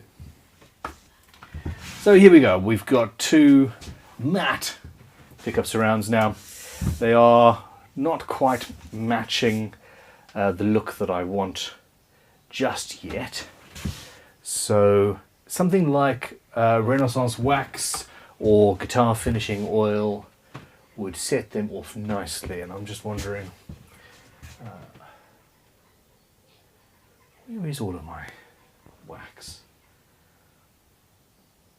Well, anyway.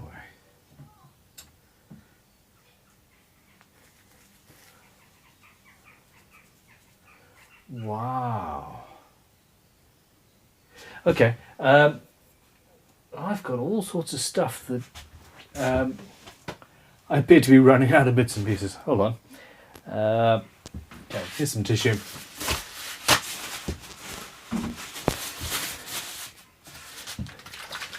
Guitar finishing oil it is.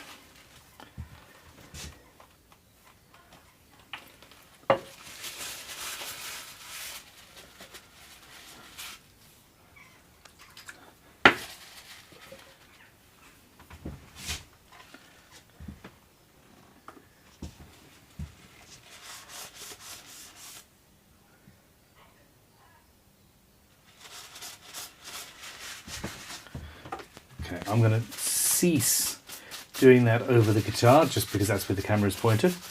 We have more cameras, it's not an issue. But I'm just applying some oil. It's wiping off sawdust and giving me a little bit of a finish. And I'm not sure how many people would ever consider putting a finish of any sort on plastic. I do think that I must be somewhat insane. But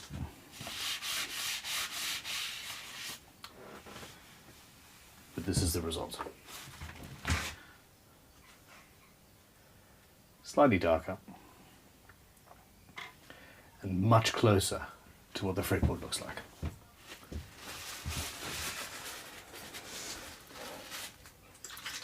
Now, if I wanted it to be an even finer finish, I could hit it with, or an even closer finish, I could hit it with the 600 grit. Oh, 600 grit wet and dry paper. Make the scratches a bit smaller. And I've had better results using wax, but I can't find my Renaissance wax at the moment. So that's a no-no at this point.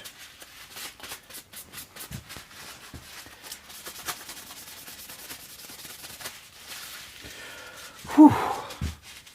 Tahoe Mark says, if you do come to NAMM, can I be a temporary employee for the day? It is industry only and I'd love to go. Also your chance to bring the kids to Disneyland. That's a good point. Yes, potentially. In principle, yes. That's how I need to answer questions like that. How it would actually function, who knows? But there we go. Claire says, yes, indeed, but the shipping is already a trouble. I guess they don't want to bother much. Claire, could you tell us who built this guitar that we're talking about?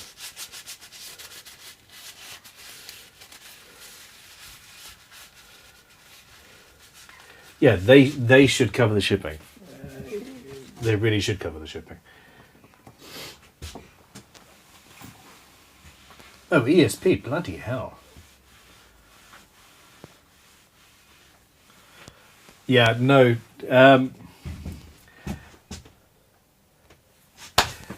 Get in touch with ESP, and if their customer services aren't helping you, ask to speak to a manager, and if they won't help, speak to a manager higher up and say, listen people, this is just not on.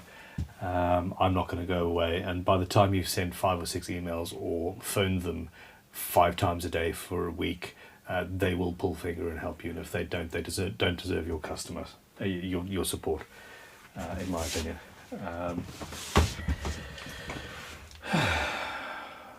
It's difficult, isn't it?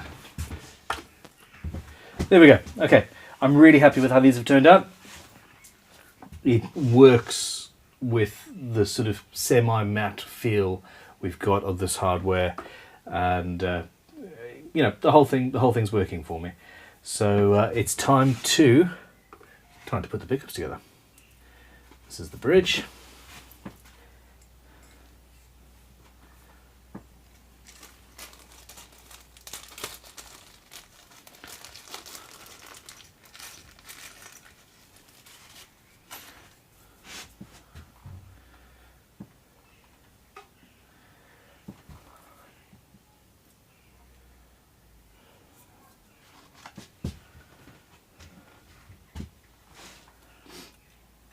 Okay. I got it. I know what I'm doing.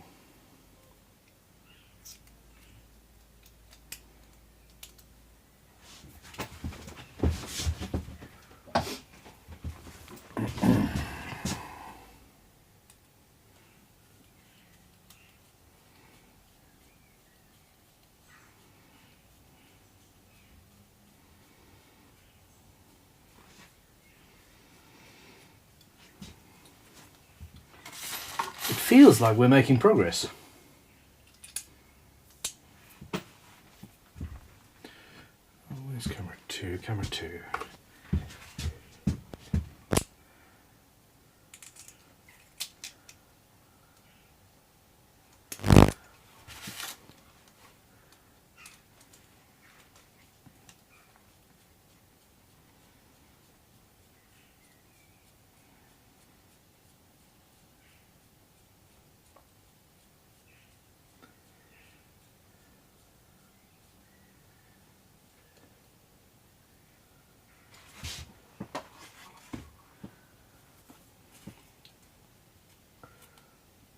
Great.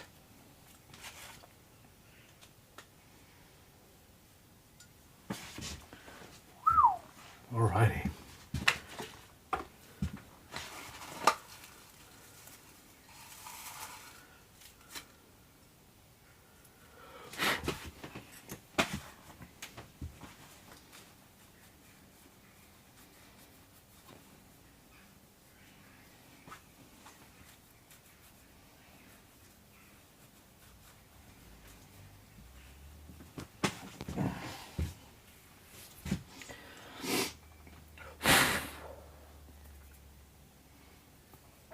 Okay, and here's the neck.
Do you know what I've gone and done and forgotten to do? How many people can guess? Oh my gosh.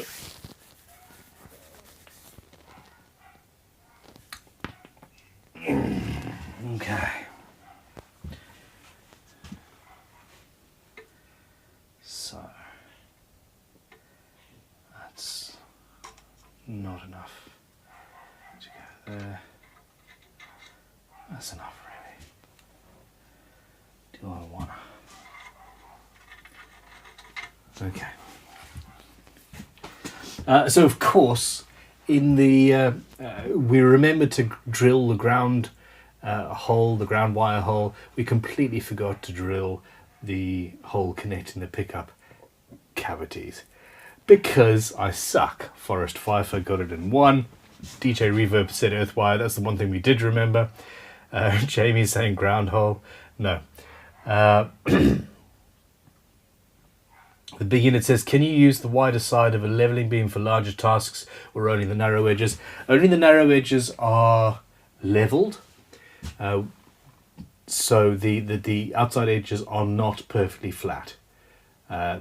We could make one for you that is, but it takes orders of magnitude more time.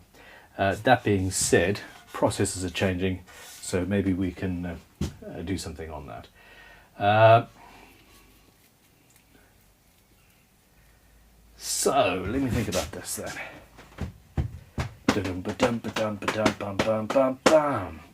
Ooh.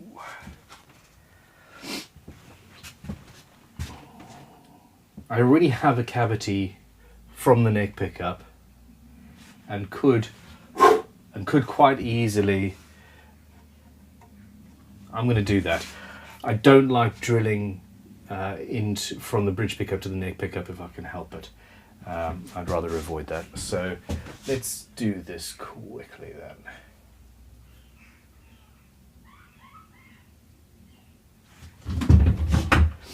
Okay. What am I after? Long drill bit.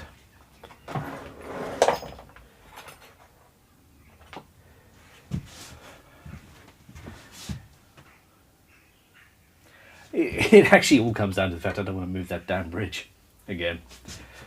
Right.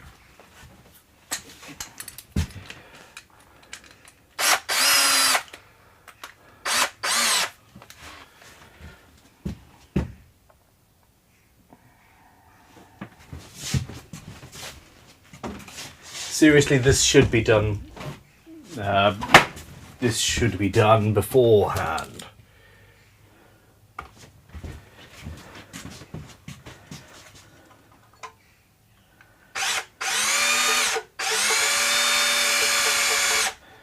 No, hold on. Nope, it's broken.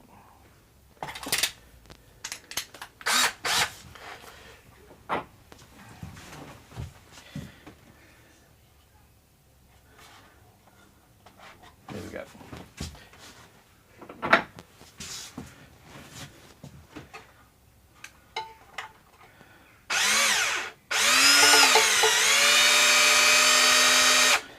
There we go.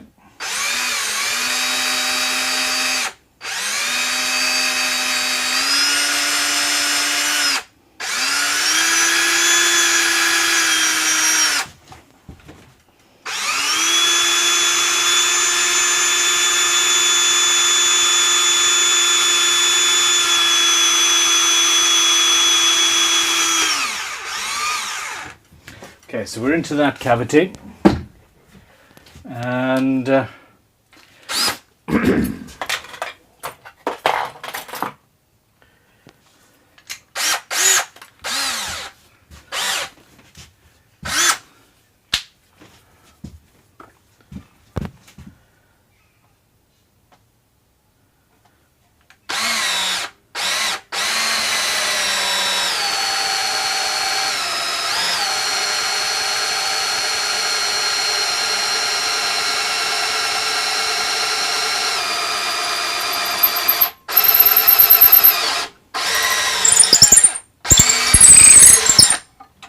we go.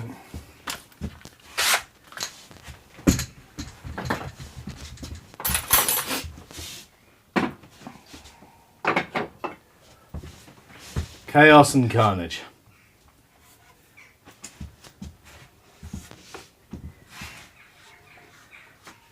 Nothing's going to fall off.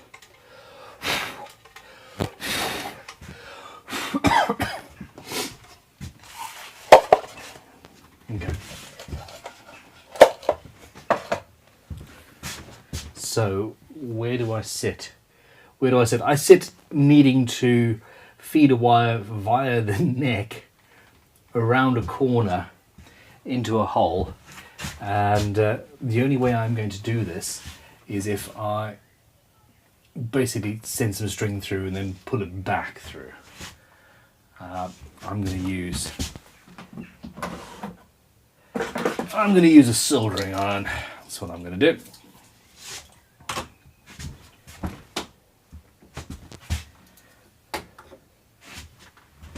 As we mentioned earlier, we all need more. We need far more plug sockets.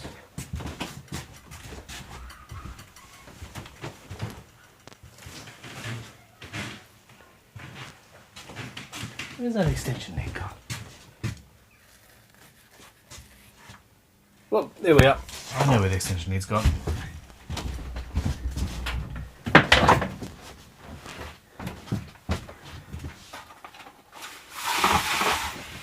Can't believe I need an extension lead, but yeah, the cable on my soldering iron is far too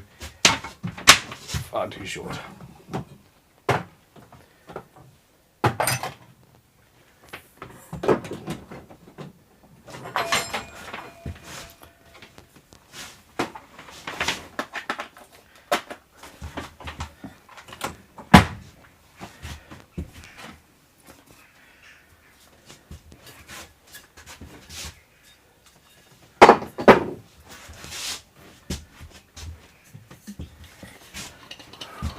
Question from Terry Love says a cock-up is only a cock-up if you can't think of a way to get around it.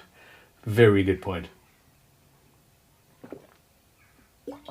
Or if it's in a very public forum. 319 concurrent viewers. I'd call that public. There we go. I'm just filling the sponge with some water there.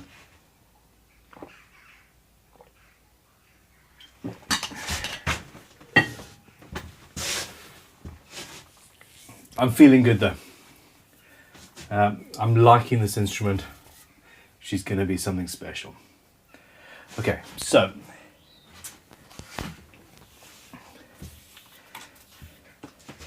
I need to feed this piece of wire through from this side where it's going to be easy to access that hole and solder it to the pickup wire and then pull the pickup wire through. I've messed around taping wires together to do this. I've used fishing wire in the past. It's all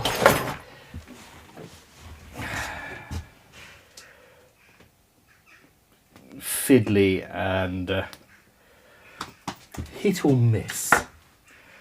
A solder joint is going to stick together. So, yeah, she's warming up.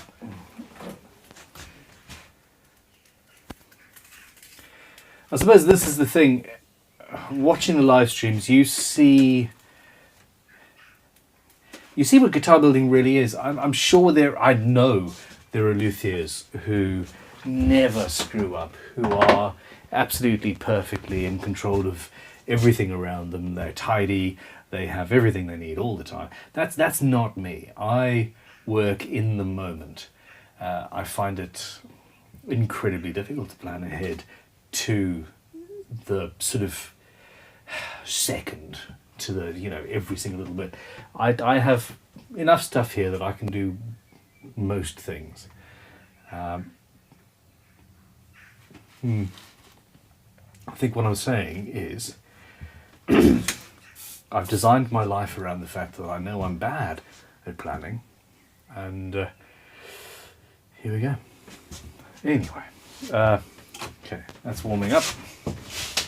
Let's get this camera here.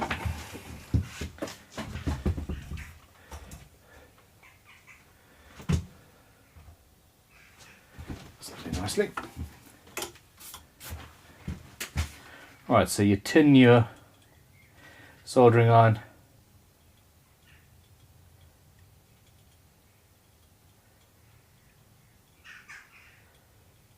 Come on then. Get some nice solder on there. And I wanted to do that outside of the guitar.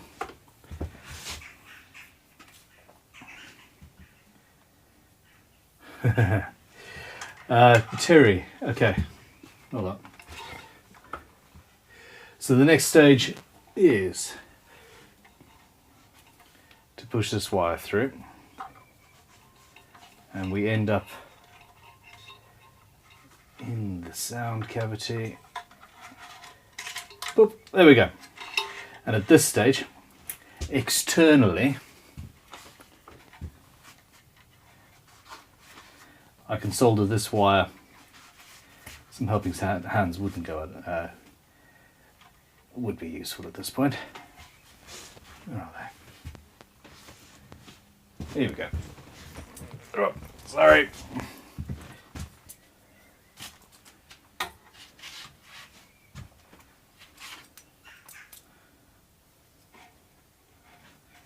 I don't use these very often, but yeah, it's one of those things. All right, so Terry Love came in with a super chat just now. Says, I don't know if you saw them, but there have been several comments about checking your blood sugar levels. If there's any merit to it, do it. You have got a very good point. I am obviously struggling a little bit in the whole mental health department right now, and that tends to mean that I need to get something in my system. I'm diabetic after all. So yes, thank you very much, and I will act on that. Let's just get this problem fixed first. Okay, so there's some solder on the tip of that. Look at this, you fiddly ass idiot. Come on. Now we've got the some solder on the braided wire around that.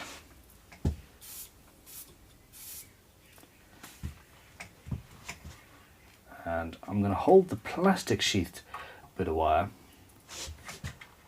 rather than the metal one, for obvious reasons.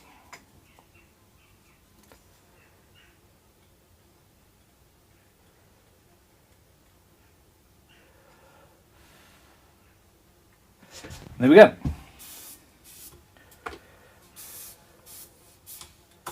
So that should hold, as long as I don't jump the gun a little too soon. There we go. I've even soldered it to the correct pickup. Look at that.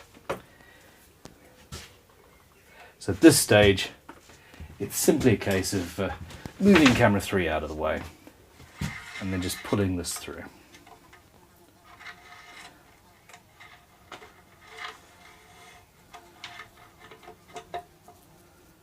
There we go. Okay. Now that this screw here is a little bit proud.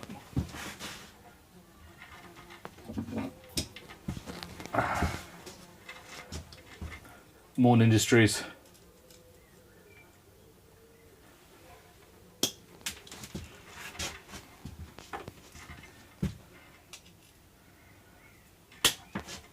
Just chop those down shorter.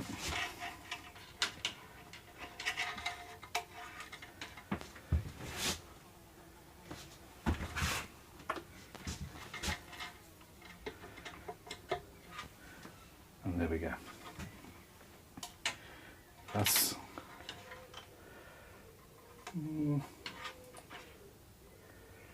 not actually long enough to do what I wanted to do.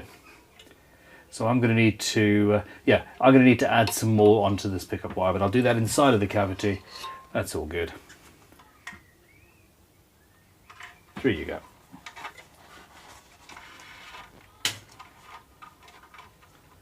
All sorted.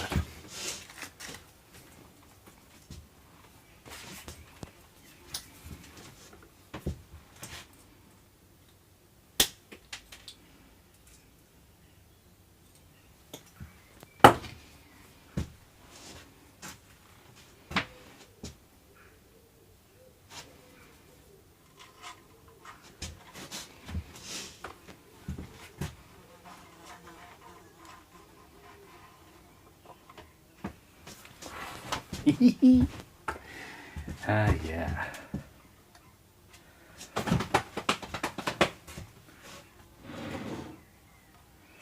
Okay, this is starting to look. I'm really happy. I'm glad we changed the shape a little bit. At the last, it's working for me as a guitar. It really is. Okay. Now, I suppose, what do I want to do next?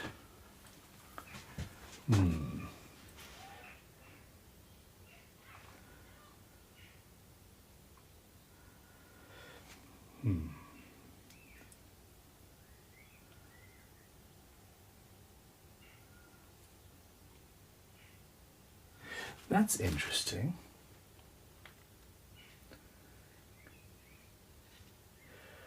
Dave Lewis says, I personally think every guitar being made or built today should have stainless steel frets, and not just from a green point of view.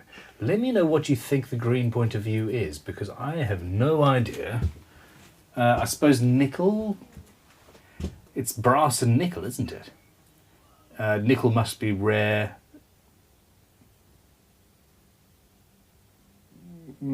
Stainless steel is less so, therefore stainless steel is friendlier on the environment, potentially. I like the Evo Gold, I'm not entirely sure what's in them, but again, brass and something.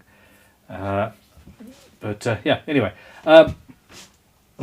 So at this stage, I want to put some strings on. I've picked up 2 sets,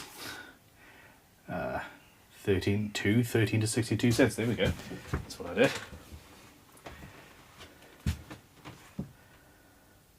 Optimized for both standard and drop tuning. How can you be optimized for 2 completely different things? Answer me in the chat, seriously. How can you be optimized for both standard and drop tuning? Optimizing the strings means it's better for one thing than the other. I don't know. Okay. Edad Pop says, as a builder repairman, I prefer nickel, silver or gold Evo fret wire, unless you are Steve Vai, stainless is unnecessary. That is, I use good quality nickel silver frets as standard. It's almost as hard. It's very hard wearing. It's not cheap fret wire for sure. I don't use that cheap soft stuff. Some of the cheaper stuff feels like you could dent it with your fingernail, and that's not ideal. But anyway, once I've got these strings on, I am going to shoot up to the house and grab a quick bite to eat, and we'll see what happens. We've got a lot of people talking about yeah, Eric, we've got a lot of people talking about diabetes as well. Matt Toman says yes, strings. Sweetie Guitar says you can't, that means it's not optimized at all.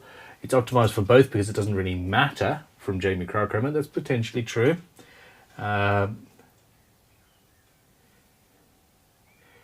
Stainless doesn't dimple or get cruddy the way nickel does. Morgonian, I'm not gonna fall over, that's for sure. But thank you for caring. Okay, here we go. Is that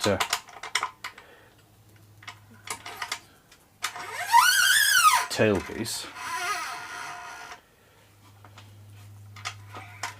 Oh, would you look at that?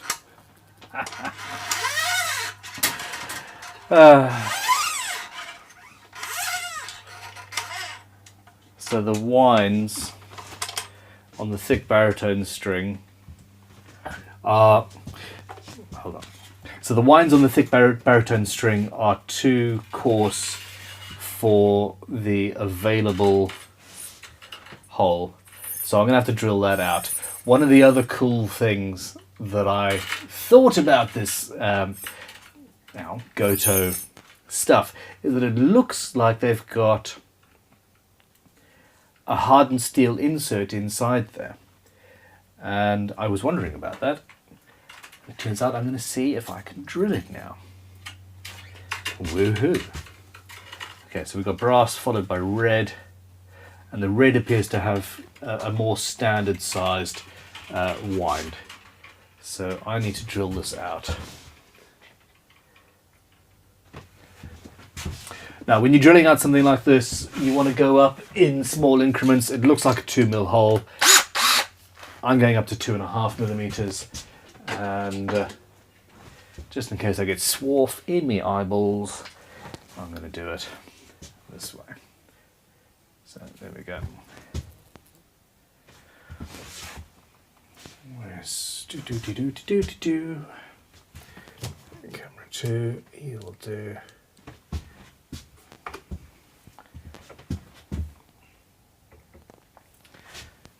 Yep, that's the correct one.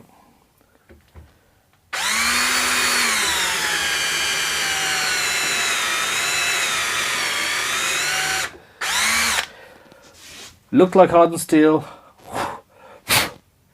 100% was not. There is an insert in it. You can see. Focus camera? Nope, we're not going to focus. Okay, so you can see that there are inserts in there, so it's a different material. That's even further away. Oh, Ben. So you've got inserts in. I think it's steel, iron,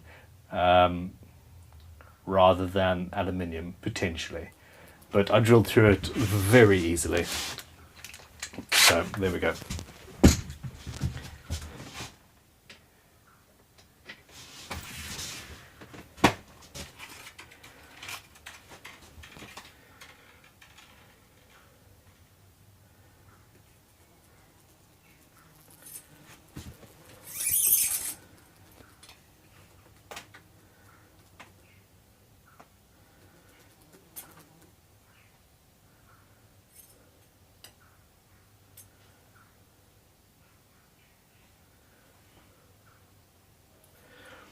Okay, I actually need to cut off. There's a weird little knot section on the end of this string. It's the only thing causing me an issue now. So they've gone around.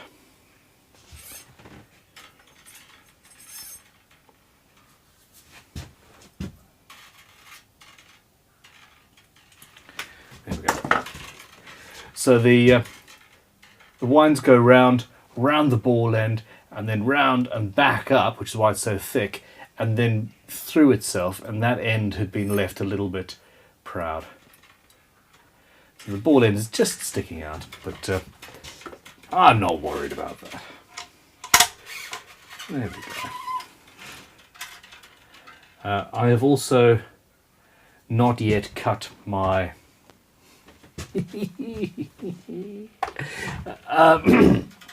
I've not cut the nut slots now.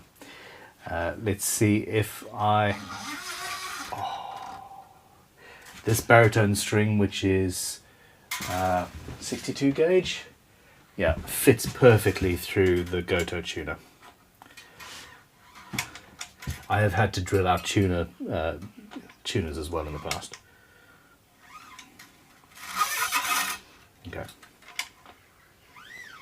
Mark Jennings, playing with fire, saying the words stretchy, stretchy, just to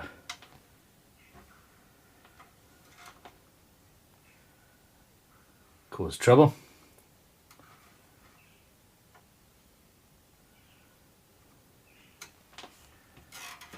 This is a really thick string. Just wondering how many turns I actually need.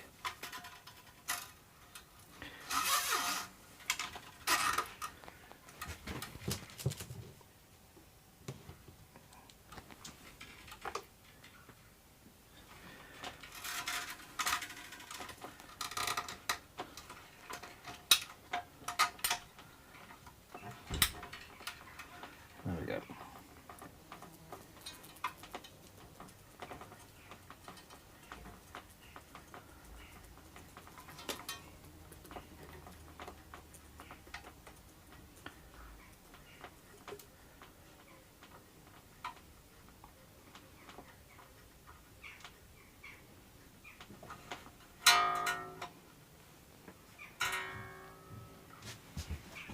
Okay, so that's obviously slipping because I don't have the nut slot done yet. All right.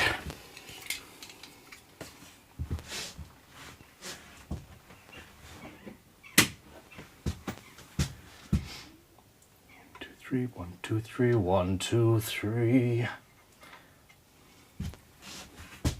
62, 62.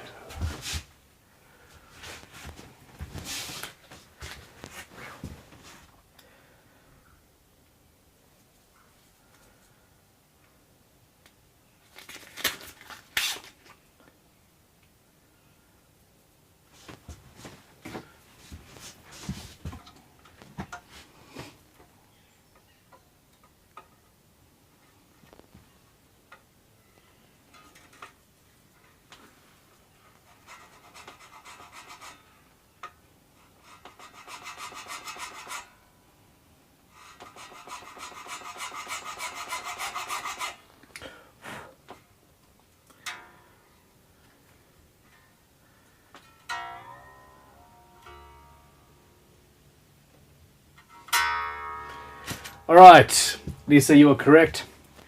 I need to get something in my system.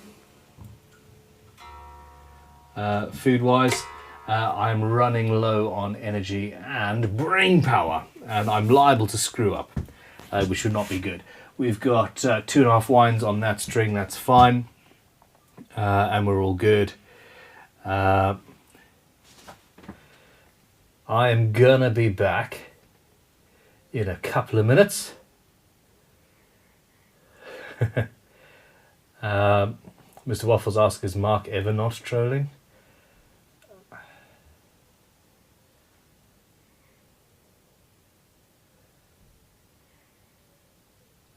Paul needs, I don't actually remember super wound strings. I never had the pleasure. Okay. Anyway, I'm going to go grab some blood sugar enriching food very quickly, an apple or two or something like that. I will be back shortly.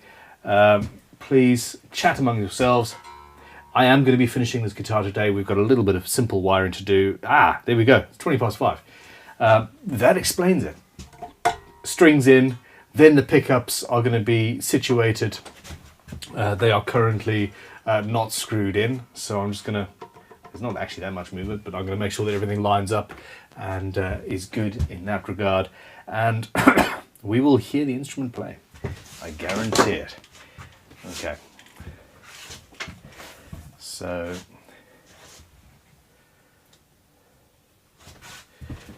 let's look at that. I'm going to mute that and be back shortly. I could also do with grabbing a little bit more water from the bottle.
Alrighty then.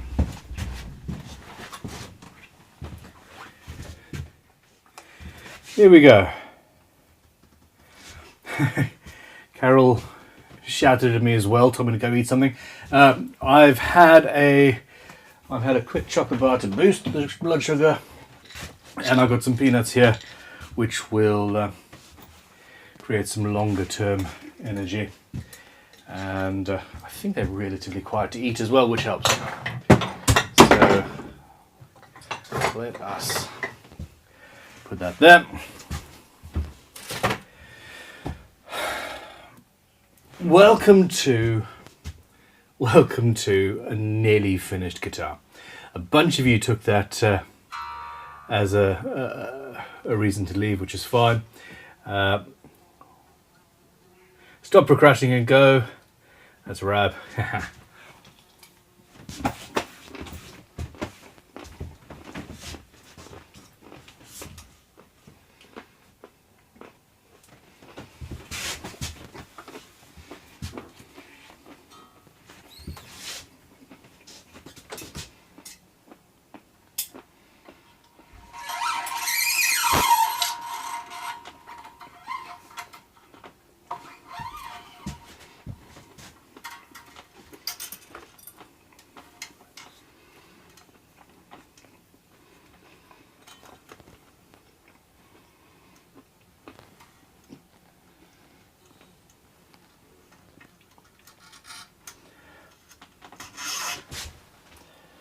It feels like the holes through which you put the string are higher up in the shaft than you would normally see. That's interesting.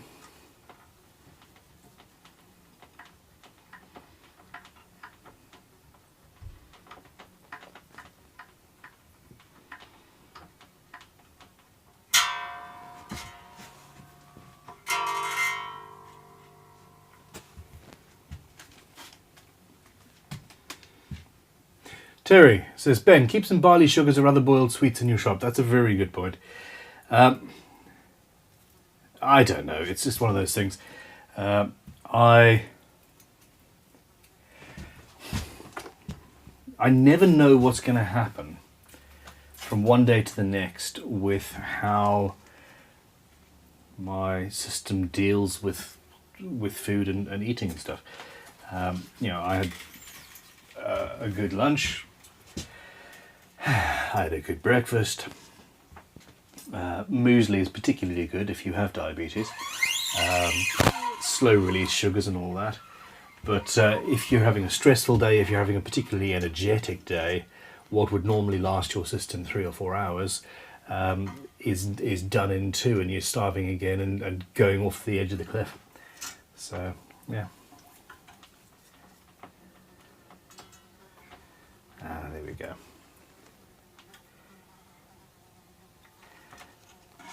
To the point that I'd forgotten what my go-to method for stringing a bloody guitar was.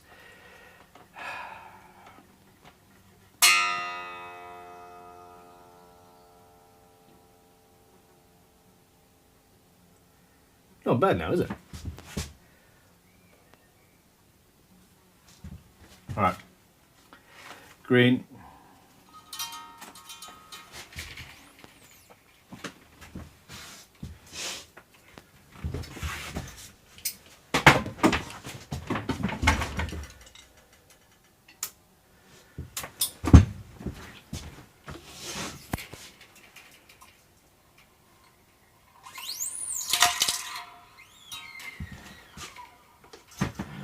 Alright, so my favourite method for stringing a guitar, I don't tie knots or anything like that.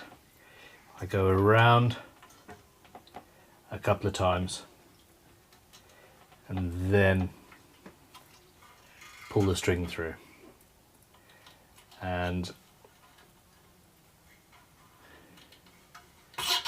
like so. And that allows for a nice tight wind, which reduces settling and all that, but also is tidier, more attractive looking.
And here be the puppies.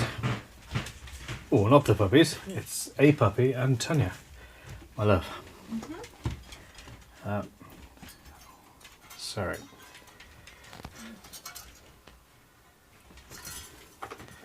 Whoops. Everybody said hello when you ran through earlier. SM Myers corrugated soles are mostly a myth, really. They exist, but they're not particularly useful. Thank you very much for that. There we go. Some pasta, which will help as well. Okay. So I'm going to mute myself and answer some questions while I try and clean up some space to work.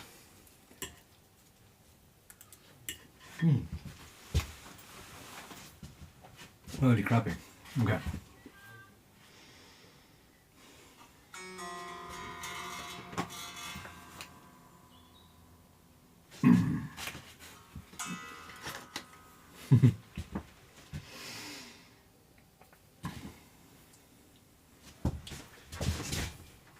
Let's not knock that on the ground. Okay.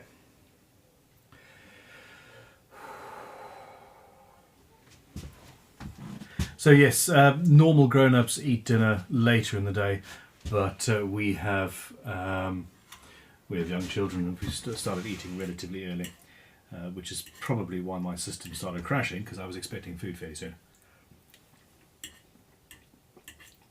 without really thinking about it. So here we go. Questions.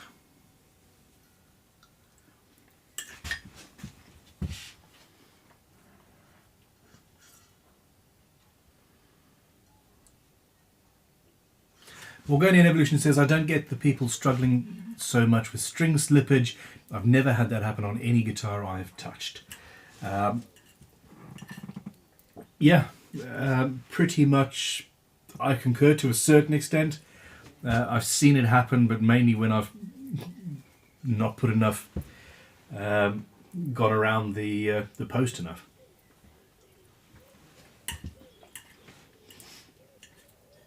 Excuse me for eating on camera. Yeah.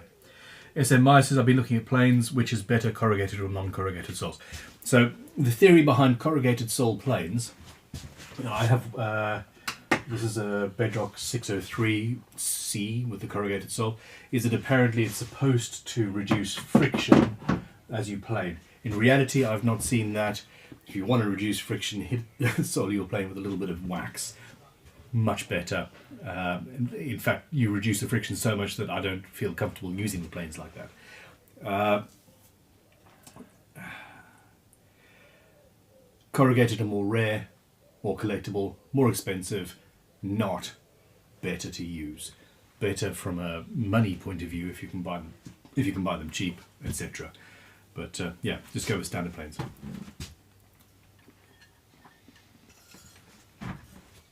John Hutton is loving the top. It is very, very beautiful.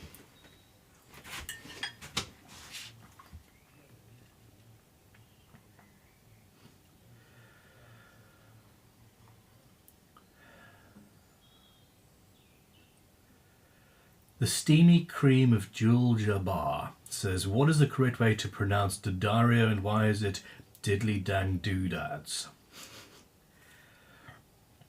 Fair enough. Mark, stop trolling. Dave Lewis says, Ben, did you enjoy your live build at the Power Tool exhibition show the other week? That was at Makers Central. And absolutely, to a certain extent, yes, I did. But in reality, by the end, absolutely not. I'm never going to do a live build like that again. Just the setup of not having the tools that I required, it just was an absolute nightmare.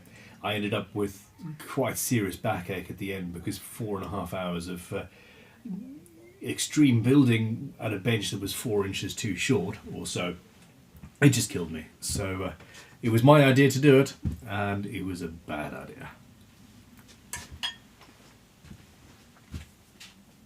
But somebody won the guitar, and it was signed by a bunch of really cool people. And yeah, as an experience, absolutely. Like childbirth. At the end, you're like, well, I got this kid, and they're all right. You sort of forget the pain of the actual birth, apparently. I'm obviously talking from hearsay, Judge. Hearsay.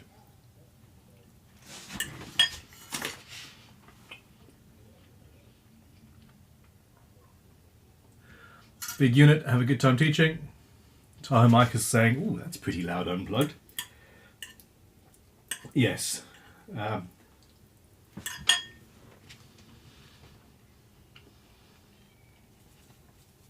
Earl says, my diabetes makes me really tired at around 3 p.m.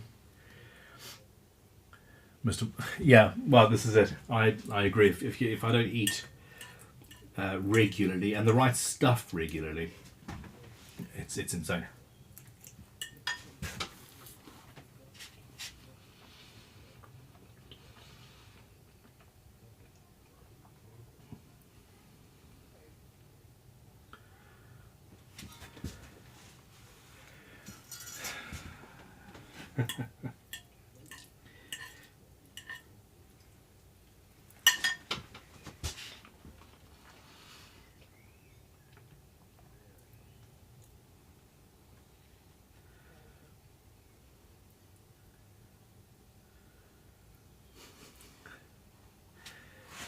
Dave Lewis. I went into a record shop at the weekend and asked, what do you have by the doors? The guy said a bucket of sand and a fire extinguisher. Sadly, I can believe that would actually potentially happen. Young people, they don't know they're born.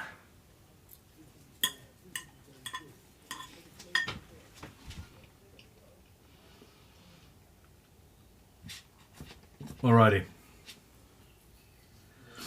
Tahoe Mike says, watching you use a jigsaw was hilarious. The damn jigsaw wasn't set up. It was cutting at a strange angle, and I couldn't adjust the angle. The adjustment mechanism basically, yeah. I started at a severe disadvantage. I should have used every single tool that was there, double checked absolutely everything. In fact, I should have just brought my own tools entirely. As it was, most of them were new out of the box, unset up, untried, not even once, and that was a bad idea.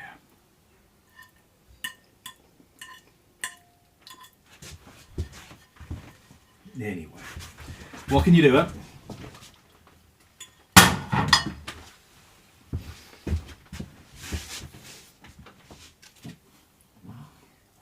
Sweetie Guitars coming with $5 super chat, said, just because you are, you and I and me, got to pull my weight. Peace and love. Good man. Mr. Waffles says, profits and losses. Profits and losses, Mr. Waffles, is peace and love from Sweetie Guitars. Super One became known as Rotosound PSD Oh, piano string design. Can't seem to find them online, but new ones were still being discussed in 2020, so I presume they're still a thing. That's quite interesting.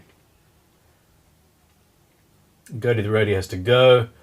Got the good old West Country game of Skittles this evening. I'll catch up later. Skittles?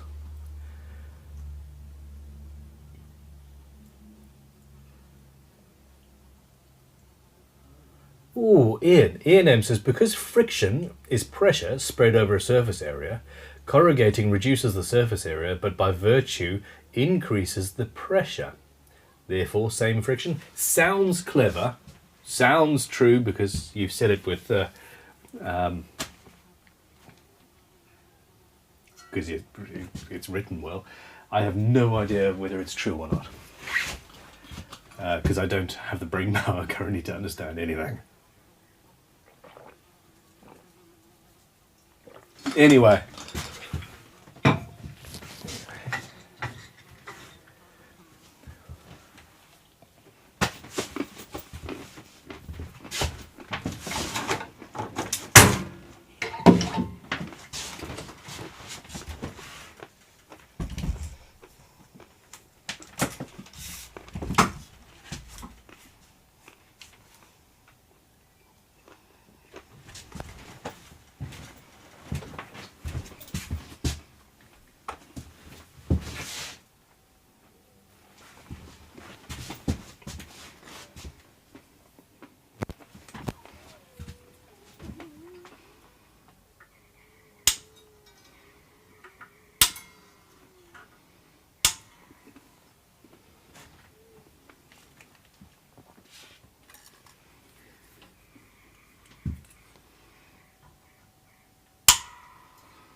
Right.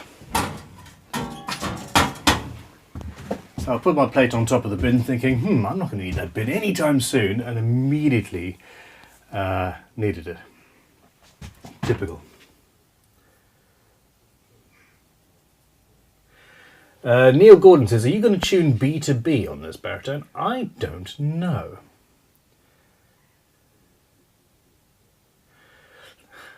Eat that, Pops. Okay, hold on. You guys... What do you guys think?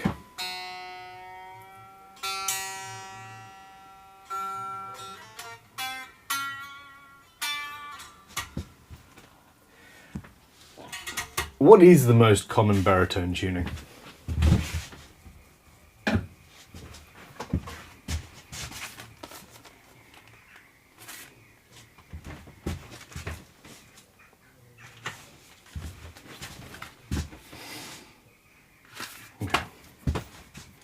So, also to go back to an earlier comment, these are nickel wound strings. If we're worried about the nickel content in our frets, then we're going to have to change the strings we use on our electric guitars as well.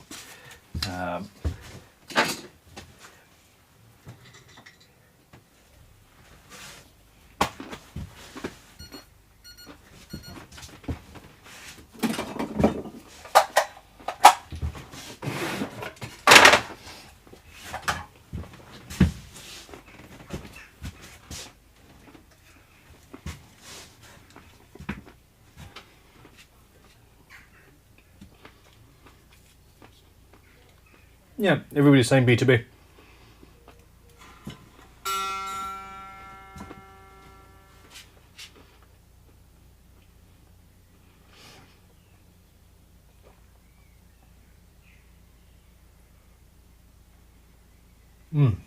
Okay, Tony Murphy said, no, it really isn't. It's a basic mechanics. You get more pressure at the points of contact, but identical pressure overall. That's really interesting.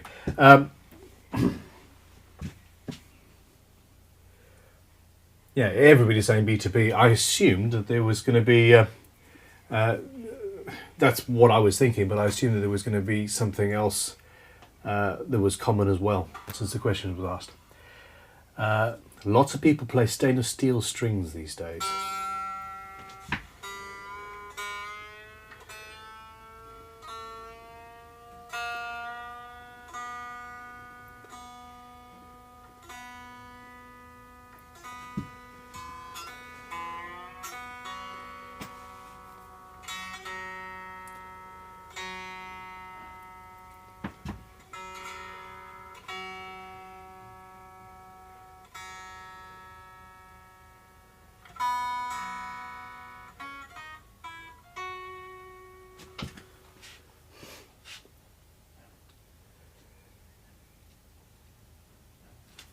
All right.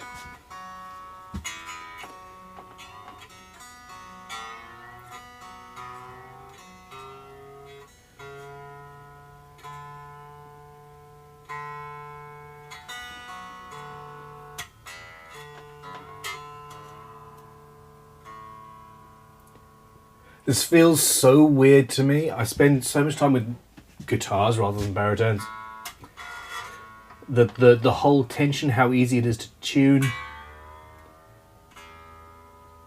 just feels strange.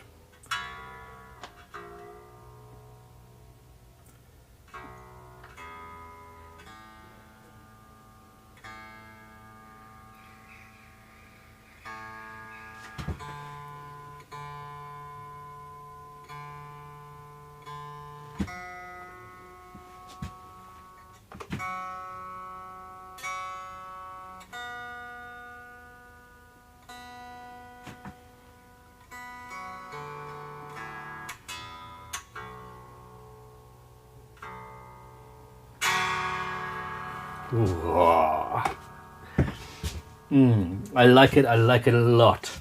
Okay, now my nut slots have not been cut. I'm going to do that quickly. The strings are sorting themselves out.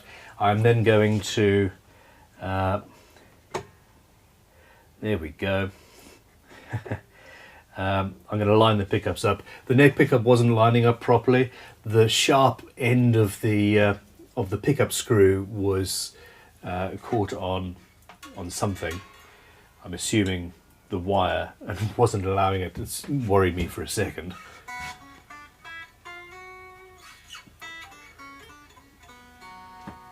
But anyway, we've got a really high action here.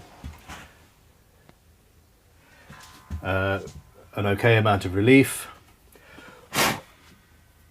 So, well, let's go.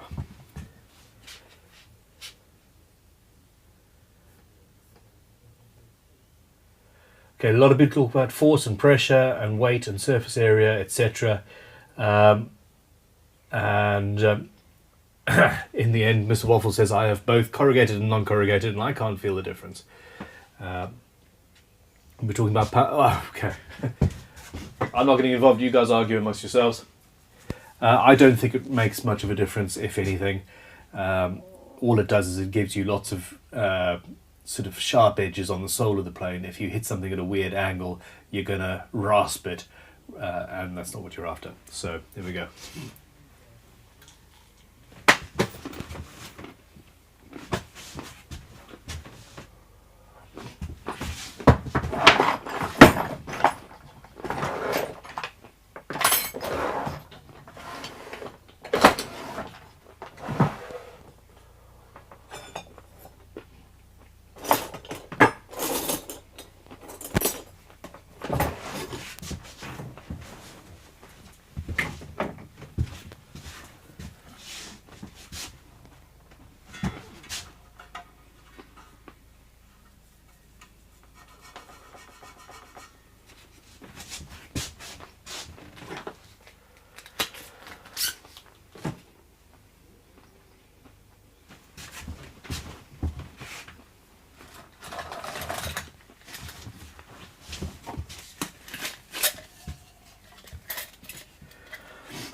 All right.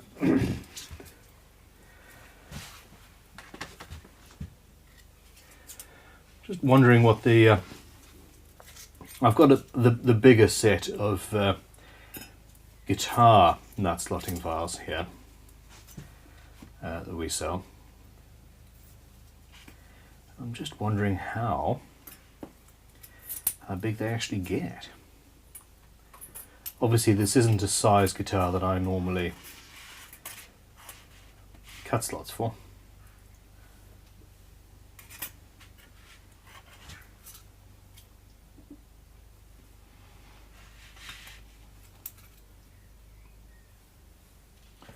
$56.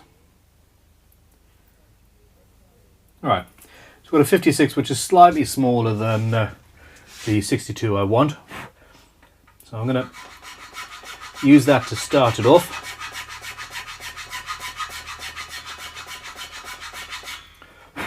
Then widen it up with a... well, I mean, there's two options actually available to us here.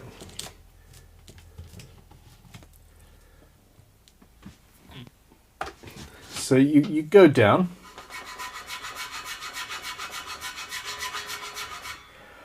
and then running the safe edge of this type of file,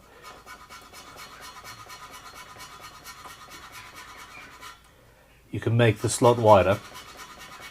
Obviously I've just done 2 passes on that side.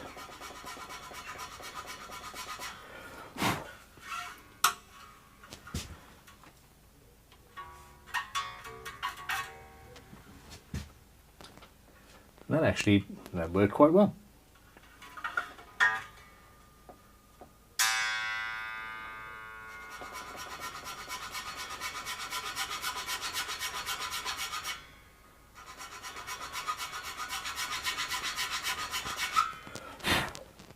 Of course, it must be said that it would be preferable to have the right gauge nut slotting file to hand. Okay. I am not going to take this all the way down to final fit and finish. I'm interested to see what the neck does. I'm interested to see what happens over the next week, and I'll come back and set it up after that. So at this point, I'm going to have a perfectly playable action, but not a perfect action. All right. So we're at a 46 now, and I got that.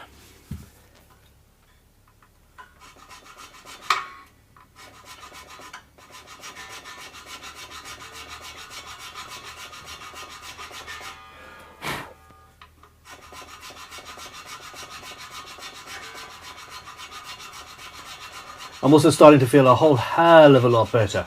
Ooh, Edad Pops, thank you very much. Says Evo Gold fret wire is a copper alloy, elemental composition, that has been used for years in the optical industry. It contains no nickel and therefore meets the nickel free. It's a copper alloy.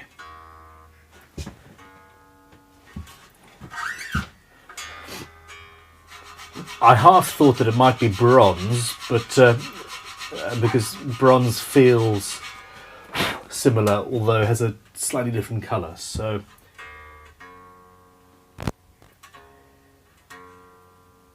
what else is in there? You've got copper, which is fairly soft and a darker colour than with the gold we've got here. Must be copper and we'll see.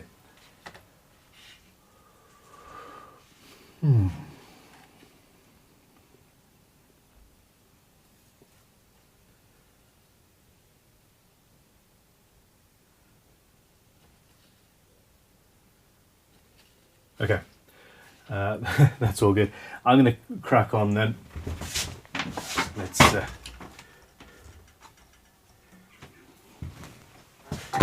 I am starting to feel much better now that I've got some food in my system. I do need to tidy this workshop there.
Okay, so for a second there it told me that we were offline. Are we still on?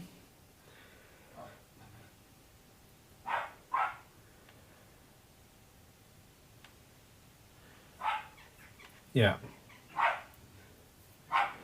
Titanium is an element. All right, everybody, tell me if we're still live.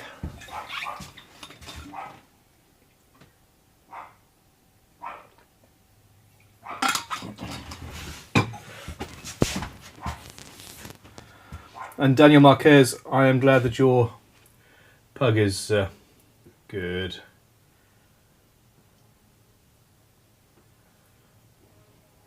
Okay. You're all saying yes, and I keep on getting repeated things saying that we're having trouble. Okay, at this stage, once the stream health starts getting dodgy, that seems to... Okay, we'll see. If the stream dies, I will set up a new one and finish, because I do want to finish this guitar today. We've been going for nearly 7 hours now, but it is all good.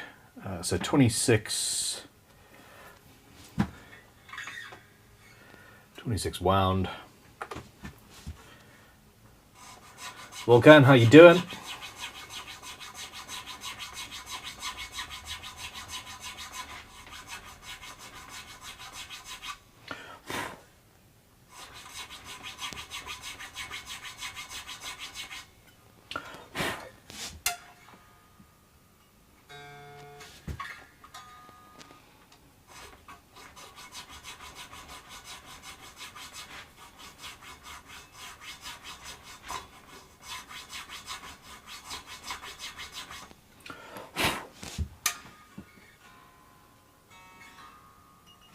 So what I'm doing here is I'm taking each string down to the same amount, and essentially I'll hold the string down at the 3rd fret and then fret it at the 1st. And I'm doing this by feel. I suppose you can measure these things, but I want to have a similar height and a similar feel at the 1st fret across most of the strings. Now I haven't done this one. You can see how much higher that is than that. And as I said earlier, I'm not going all the way.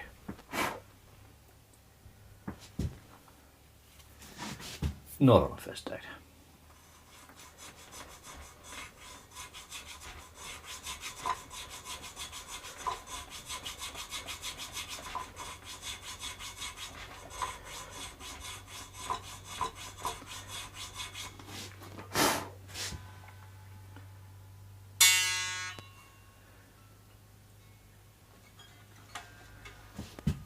A little tight, so I'm using a 16 gauged file for an 18 gauge string. So as before, I just have to open the sides up a little bit.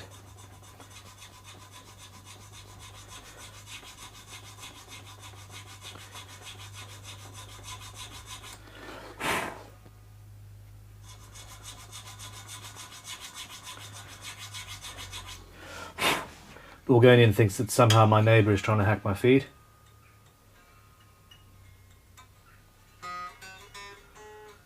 I accidentally went a little bit too low there, but funnily enough I've gone to pretty much where I would normally set it. So yeah, that's one of those things, and then I've got a 13 gauge for the last one.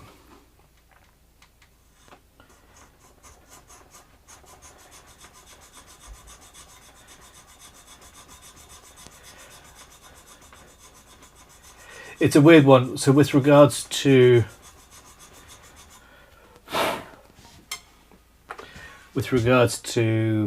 live streams and internet, etc., I have had issues before where at around about the 7 hour mark, all sorts of stuff starts going wrong. It's a strange one, but hey, it is what it is. I can always set up another stream if necessary.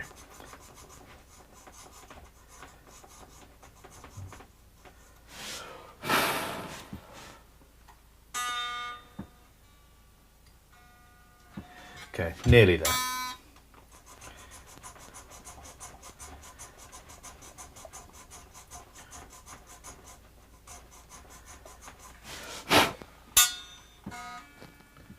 There we go.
Alrighty.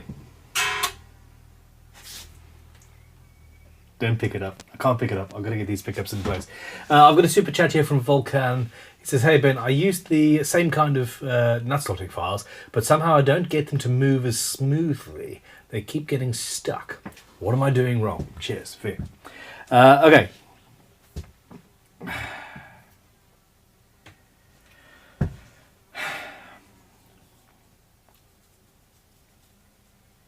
It's almost impossible to explain. I don't even necessarily know what I'm doing. Isn't it funny when you're asked a question? Wow, I feel like 20 times more intelligent than I did half an hour ago.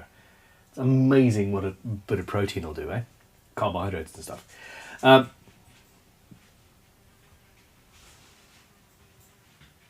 Pippin.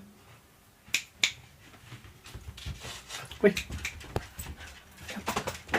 Come say hi. Oh, okay. There you are. He just comes in just to steal bits of tissue and walk away. Okay, so I'm not holding the files very. I'm not forcing them through.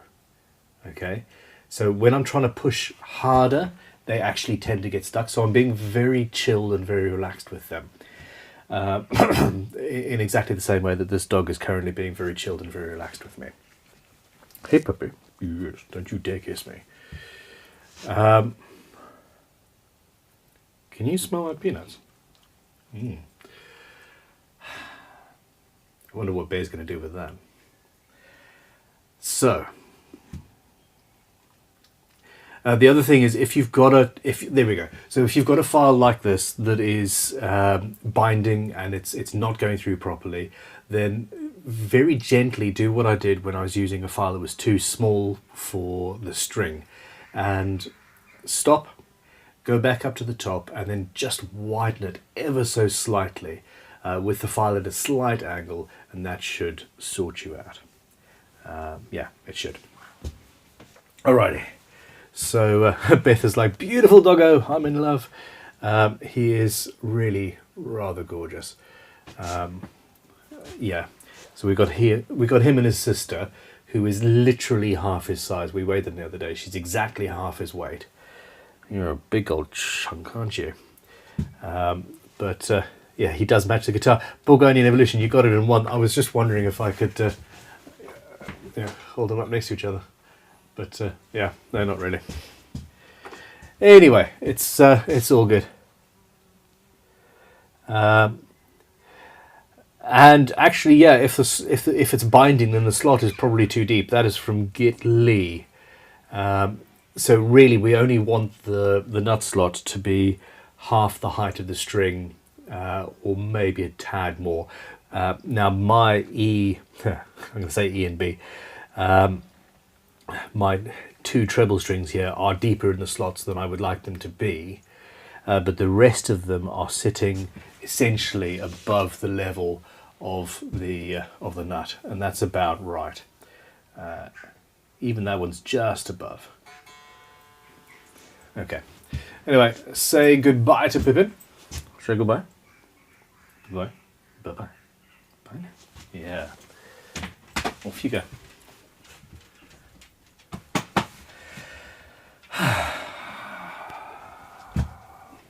Cuddles. Cuddles make everything better. Emphatically. Without a shadow of a doubt. There's my brush.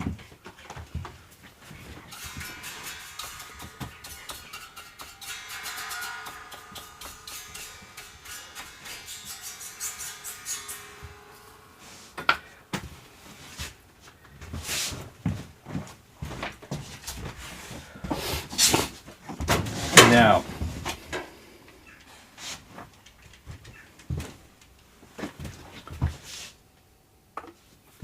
alrighty.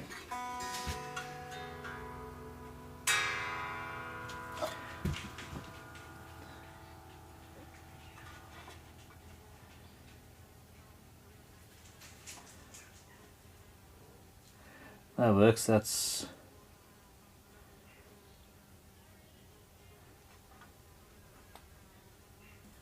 there we go. So I'm just lining up the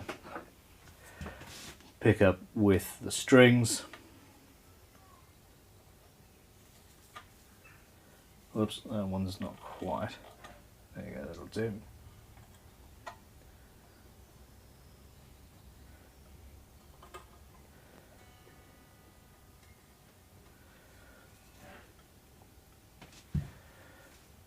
Okay, and then once I've screwed this one in, once I've screwed that one in, then I'm going to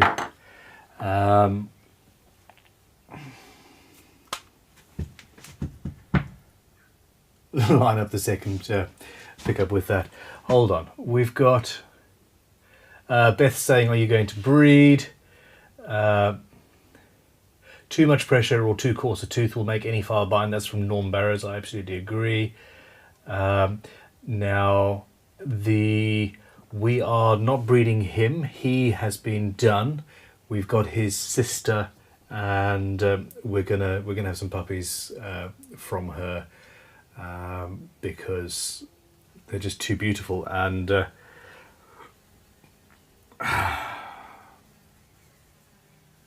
would be nice to recoup some of the cost of these dogs. I wanted to because our old dog is now Jasper he must be 14 or 15 at this stage, and he's not even as old as our old cat, and I didn't want to have a puppy on its own, so I thought, well, you know, why not get both of them, brother and sister. And dogs are damned expensive these days. Like, you know, I said, yeah, we'll get a puppy. You what? But anyway, it is what it is. So yeah, we'll be breeding from his sister, and the genes will be propagated. Okay, I know what I'm doing.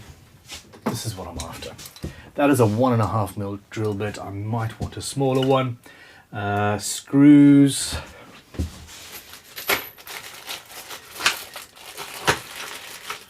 Let's see what we've got going on.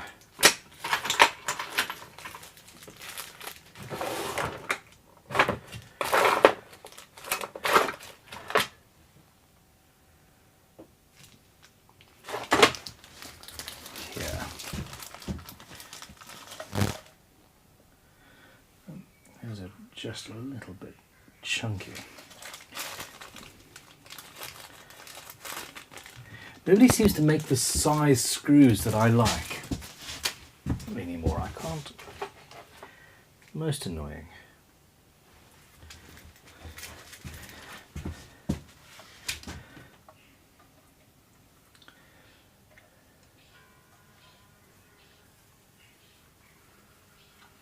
Yeah, I think I'm actually going to go with black screws. This is something that I think Terry suggested earlier.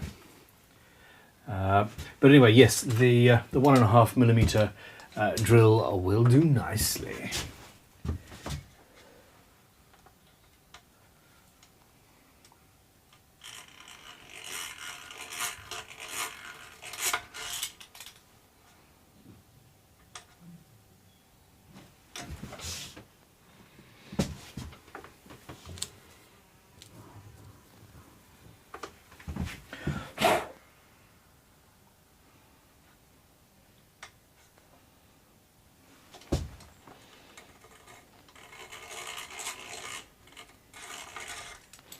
Now this is a very soft top, underneath a relatively delicate finish. Well, not quite delicate, let's say thin. This is going to be a guitar that that ages relatively rapidly. It's going to get dents and scratches and playing marks, and it's going to, in short order, look like it came pre-relict. And I'm sincerely hoping that I get to see it in a couple of years' time in the flesh at a guitar show or something like that, because yeah, I want to see how she ages. That I do. Yeah. Okay. Cool.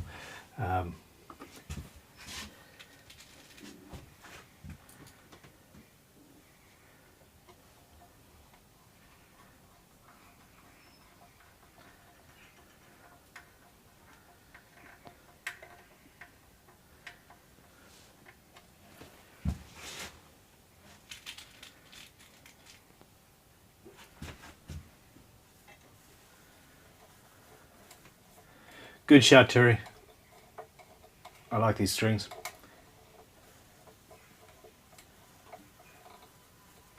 Strings? Screws. I like these screws, Terry.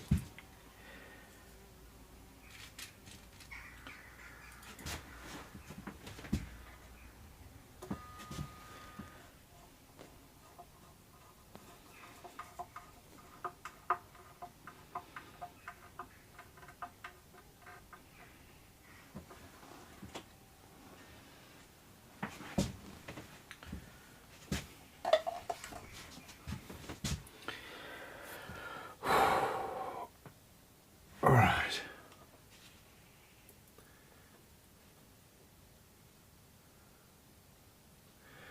Beth says, please keep ball and me in mind if you're breeding. Obviously it depends on when, as our boy wouldn't like lap competition. Where are you guys based? I thought you guys were I seem to default to believing that everybody's in the States at the moment. So there we go. But no, seriously, whereabouts are you? And yes, absolutely. We should talk. Beth, seriously, drop us an email through stream at crimsonguitars.com and we'll have a chat. She's not ready yet. She's only just over a year old. While technically she could, I don't think it's healthy for particularly young dogs to breed, but it is something we are planning on doing. Okay, so at this stage I've got one pickup in place. I'm happy with everything going on there, but I do need to line up the other. So initially, we'll see how it goes. I need to go. I need to get my head above it. That overhead thing doesn't help.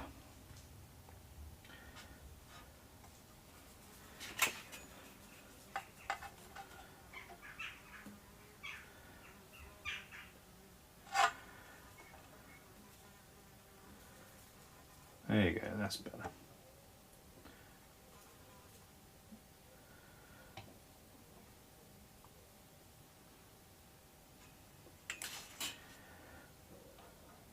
Okay, so we're pretty much there. I'm going to measure.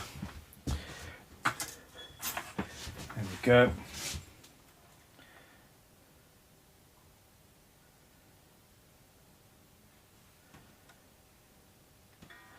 That is what I'm after. Okay.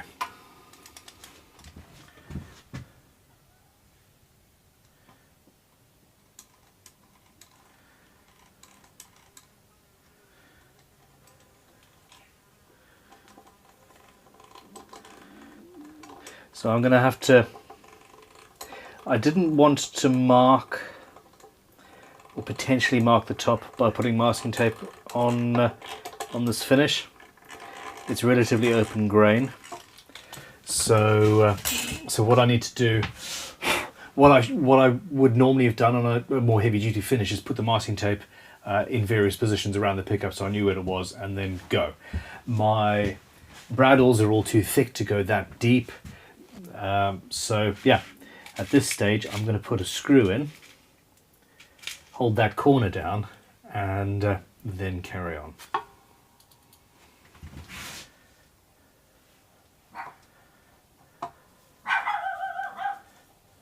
And that is Baby. That's Pippin's sister.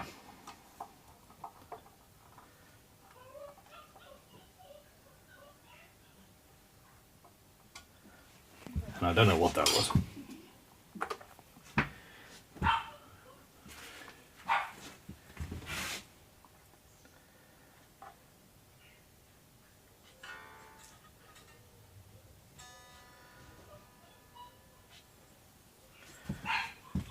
Okay.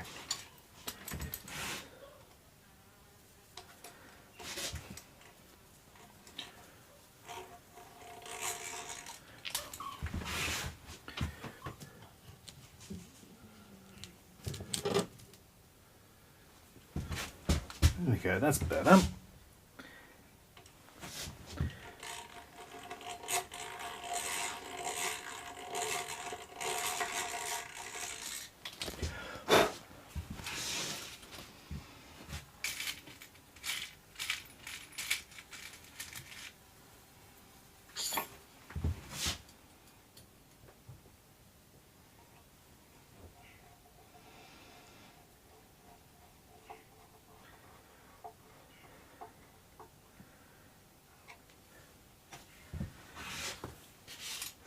Now that's all in place, it's easy enough to do the other two.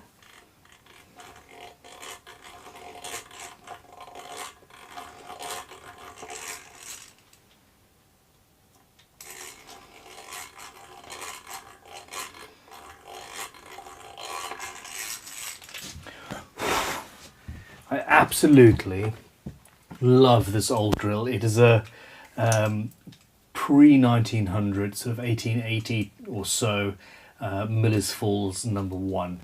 And it's the first number 1, not the second number 1. They had a later model called the Miller's Falls number 1, which isn't quite this one.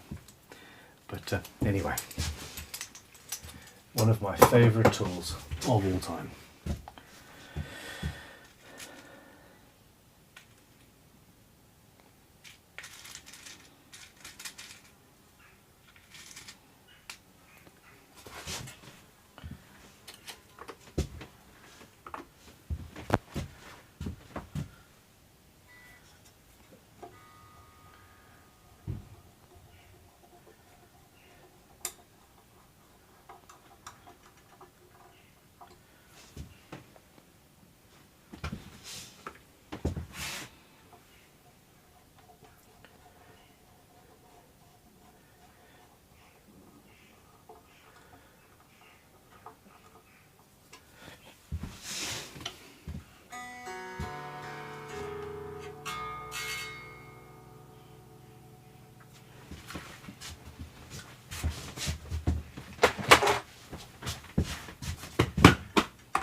All right, my beauties. What do we have to do?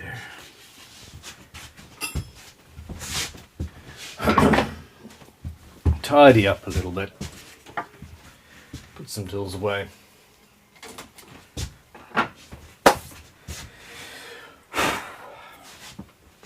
check out if there are any questions.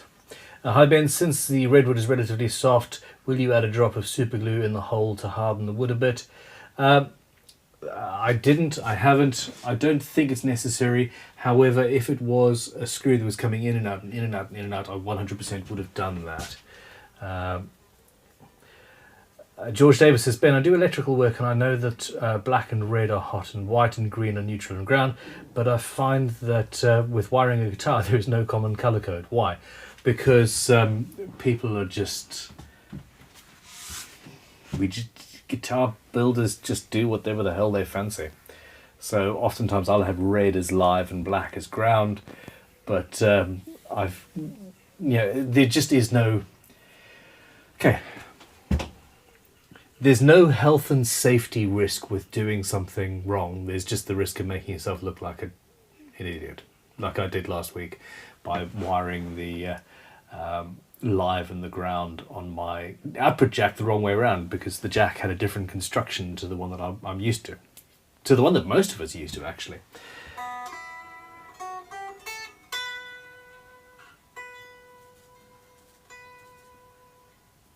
But anyway, it is one of those things. So yeah, there's no health and safety. People aren't going to die if it's wired wrong, and we just don't have a...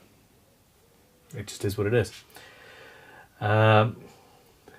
So there we go. Terry says, come on, Ben, get the electronics done. No, not just yet. Not just yet. There's something else that has to be done first. Let's unscrew this hook. I'm going to install the strap buttons quickly as well.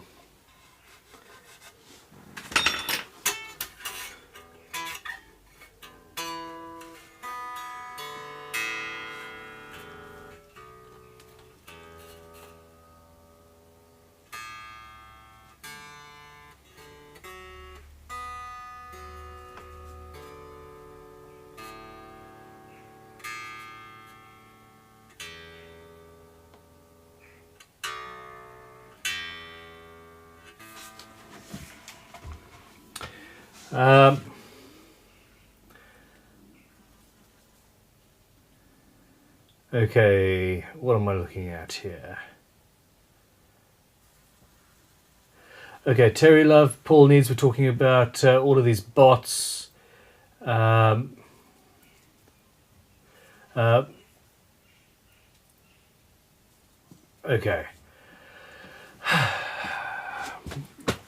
I think there might be a way that I can head that off at the pass to a certain extent. It's particularly about today. We're going on for longer and longer, and there's a bunch of them. So there we go. I'm going to try and sort that out. Low angle standees, I saw a question on that, are fantastic. Look, I need to stretch these strings because I want to play later, and yeah, I'm going to do that quickly now. Okay, and for some reason we're debating what the bots are selling, and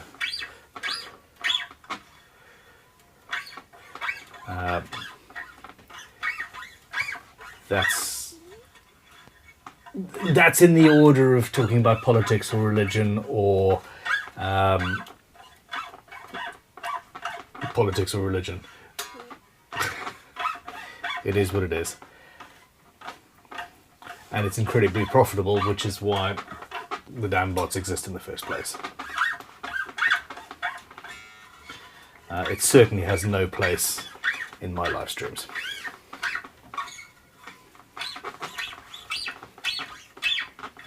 No, Toby, no string stretch debate. I'm going to rotor sound, and we're going to talk about that.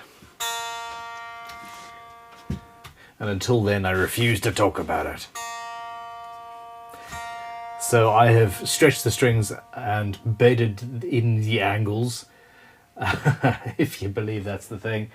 And even on an unwound string, I've managed to reduce it by a full semitone.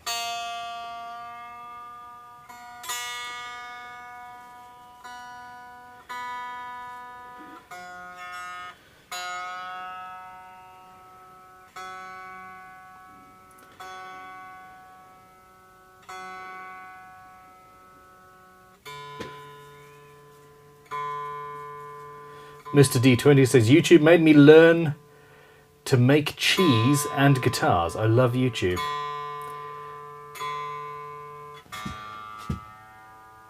I suddenly fancy learning how to make cheese.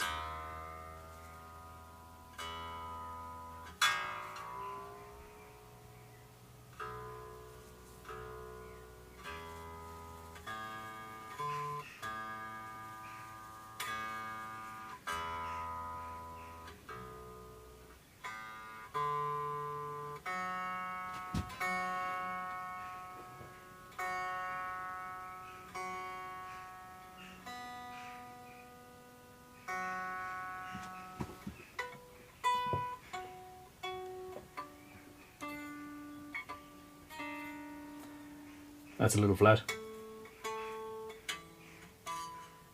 That's a little flat.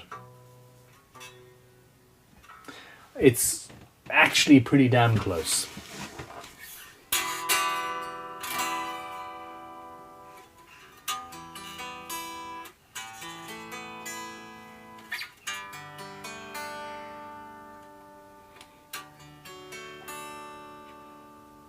A bunch of people asking if I'm happy with the tilt of the tailpiece. It actually hasn't tilted that much, maybe 2 degrees. You can see on camera 3. So yeah, it's got a little tilt, but nothing major. So yeah, I'm really happy with how this has turned out. It's all very solid and chunky.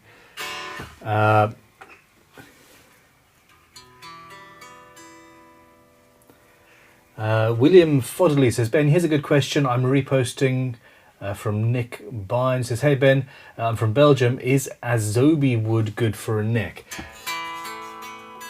I have never, I've got no experience with that wood. Look at the specific gravity of it and compare that specific gravity to maple or mahogany. And if it's got a similar or harder density, it's how hard it is basically. The specific gravity, is that what I'm looking for? That's part of it. Basically the density of the wood. And you should be there.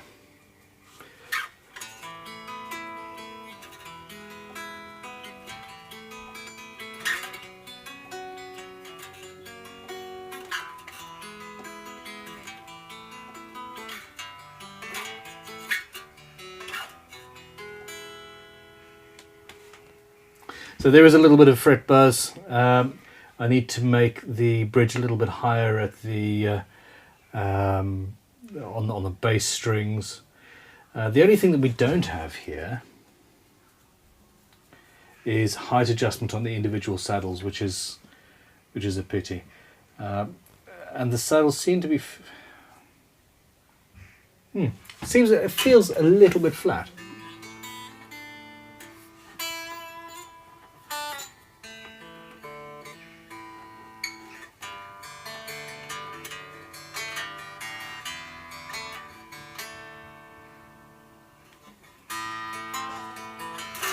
Yep.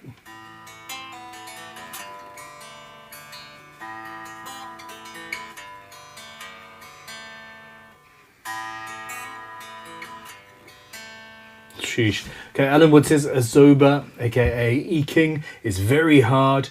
Maple is less than half the hardness.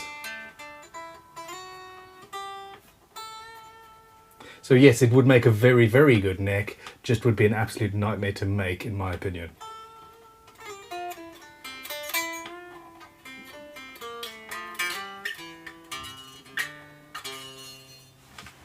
So yeah, there's some buzz on there. And yeah, essentially I've actually got too much. Let's do a quick basic setup. Very, very, very, very basic.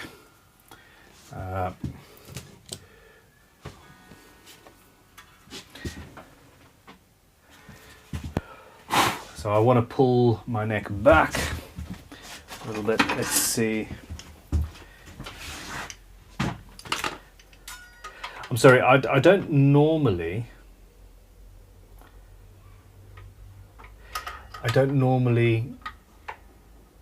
film the exact moment I first actually play the guitar. So there's a little bit too much relief in there.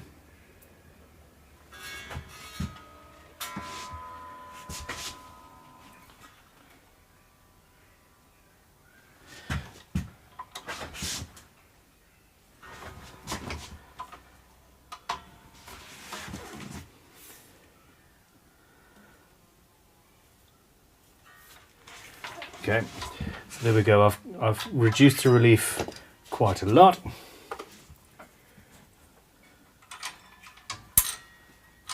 Wait. Go back to where you belong. Thank you.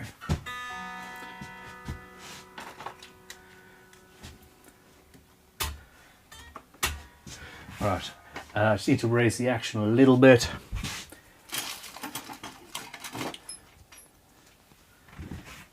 Which means I need to release that.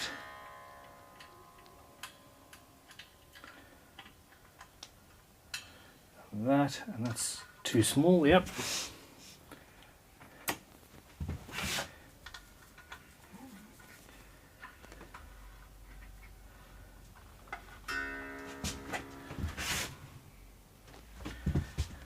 Okay, so I'm quite happy with the action on the treble side.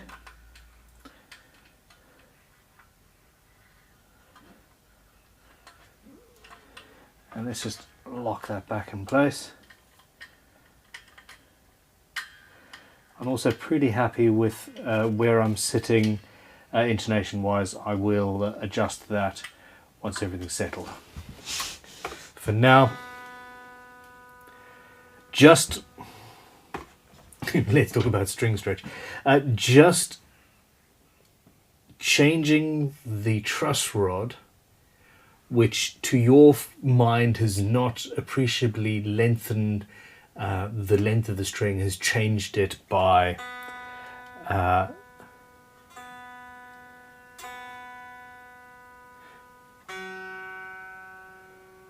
okay, so it's not quite a semitone, but it's a significant portion of a semitone. And that's just adjusting the truss rod. It's the same exact thing. It's a minuscule change that has a huge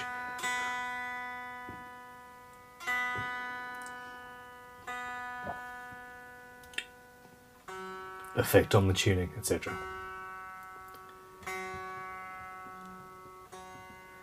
So yeah, by pulling the truss rod, by flattening the neck, removing the relief, we've added what, let's say 1/4 of a millimeter to the length of the to the scale length.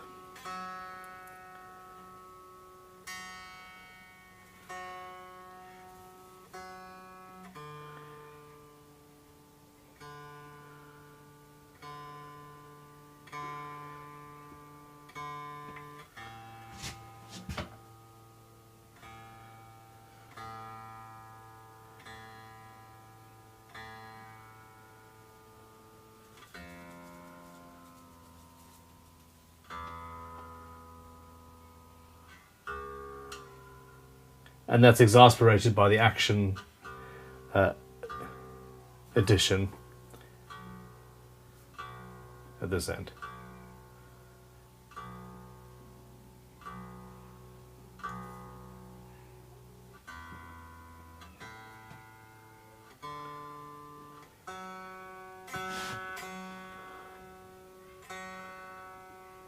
I'm sorry that you're watching me tune a guitar.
All right, still a little buzzy. I'm maybe a little low at the nut there on the base B, but hey, we'll figure that out later.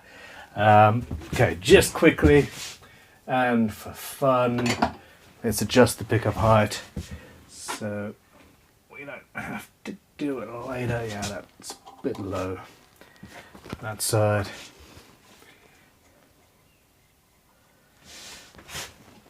I think a lot of people make the pickups too high and too close to the strings, and they wonder why it feels a little bit choked. You can always turn your amp up, but you don't want... And it depends on the pickups themselves as well.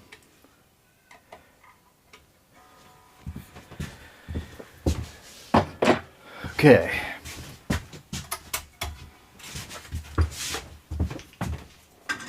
Isn't this fun?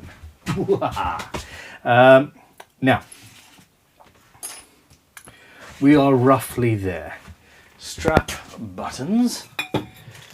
Did I actually get any strap buttons out? It doesn't look like I did.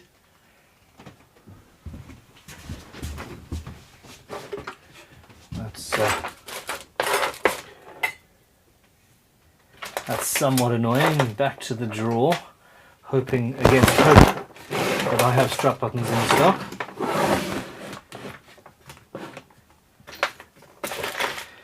I need to do a stock check.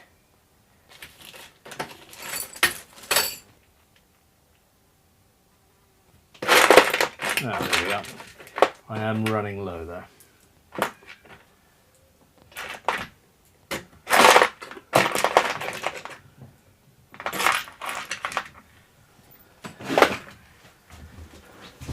Okay.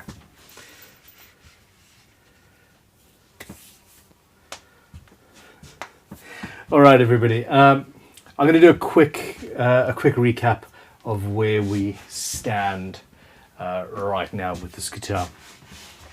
At this point, we are coming up on 8 hours streaming, the final day of this Baritone guitar build, and I really do want to finish her. Look at that guitar. I am going to put the strap buttons in next, and then the wiring, and we're going to hear her play. We've set up the strings. We have got the tuners, the hardware, the pickups in place. The guitar is breathing and playing, and just needs to actually have that spark of life. Can't wait. Let's drill one final hole, shall we? In the meantime, it is a live stream as well, and if there are any super chats, I will answer the questions. There's one from Terry Love, who has said earlier on, come on Ben, get the electronics done. And there's been a bunch of that throughout the day. Questions in the chat we will answer or I will answer if I see them. But yes, it's all fun and games. I've got to drill a position right there.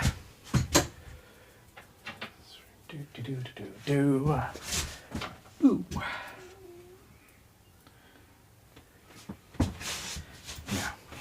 Yeah. Let's see if I can actually get access.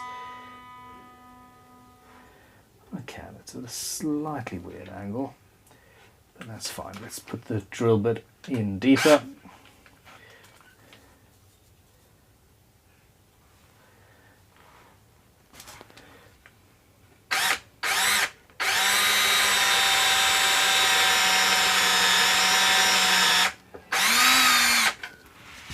Alright, there we go. Put you down there while you're still so hot. Strap buttons. I seem to have a mental block about strap buttons. I forget. I tend to forget them until way too late in the process. Or at least have tended to forget them. So nowadays I'm making a conscious effort to do it earlier.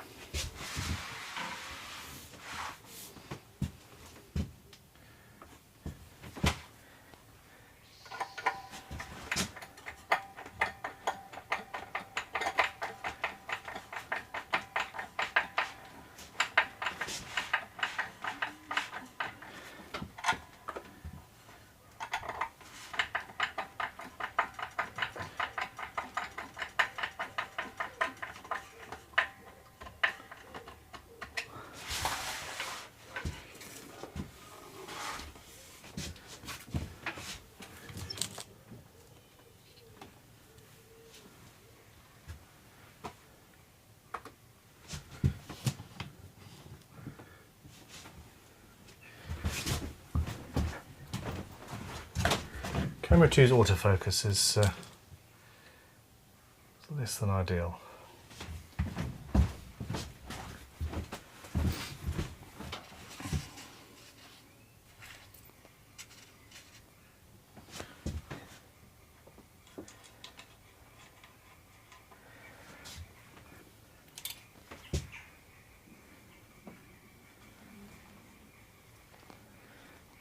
That's interesting.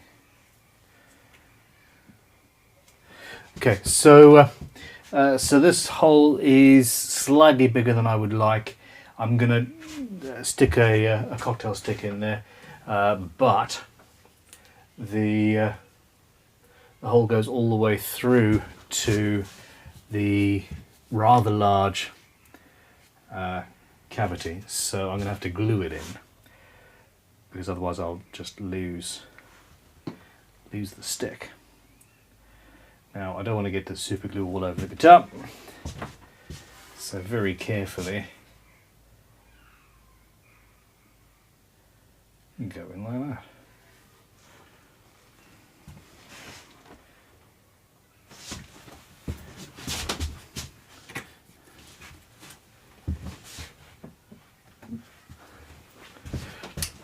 Fret end cutters are great.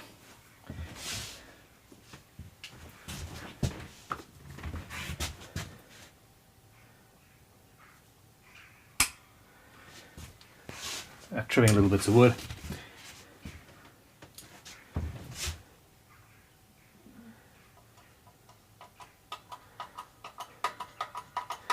And there we have it.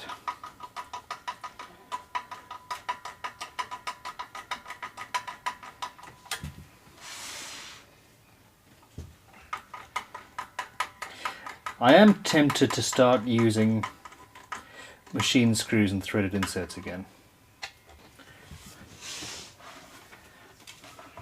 I'm not entirely sure why I stopped that.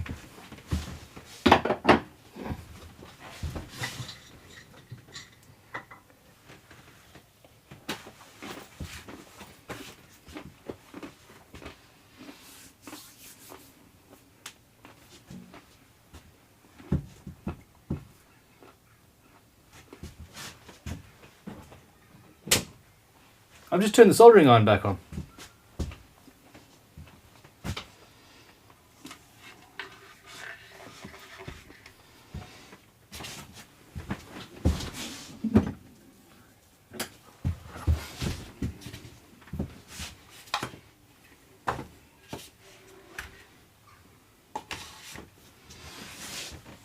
Okay.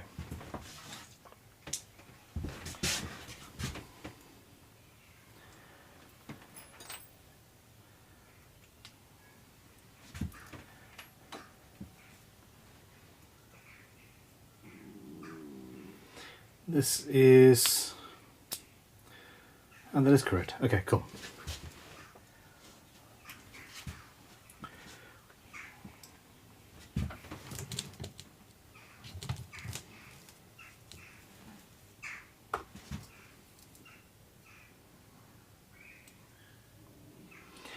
Now there's no crazy electronics going on here.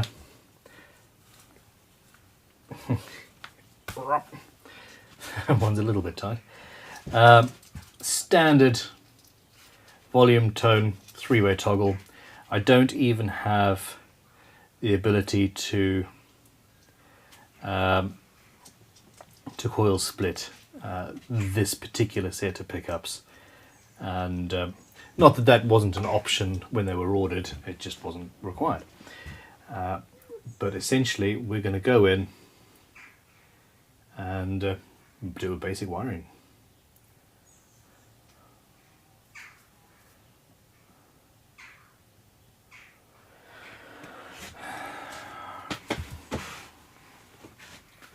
What questions do we have? People still talking about cheese?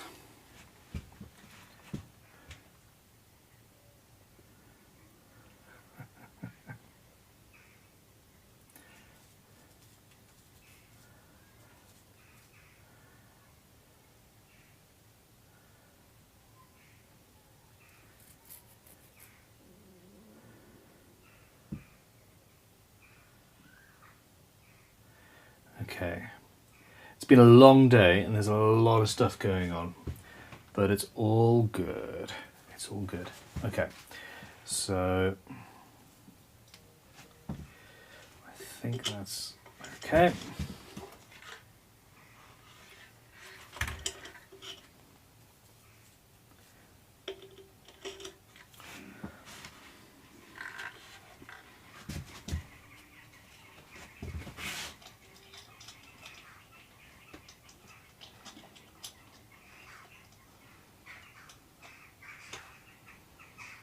Nice. All right. It's about the same.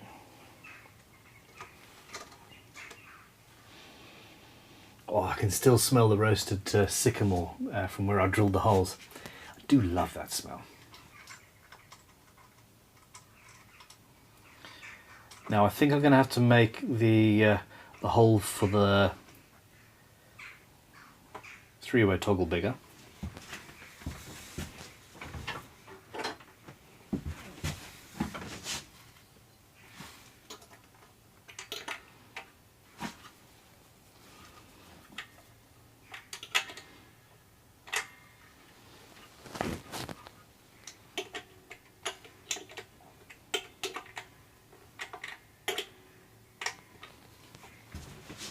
Okay, so those two are in place now.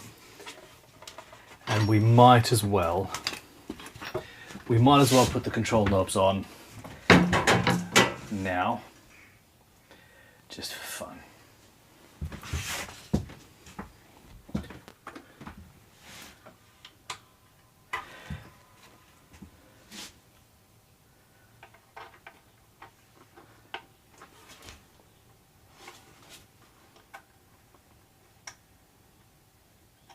So actually, I don't want to run the risk of hurting this. I'm going to drill that out quickly.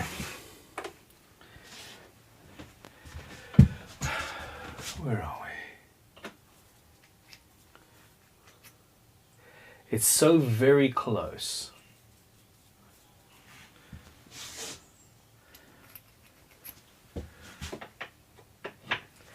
I wonder if I have a 1/4 inch.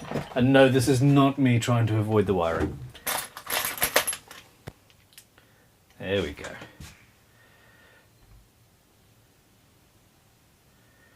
This is a 6.4. I think you'll do.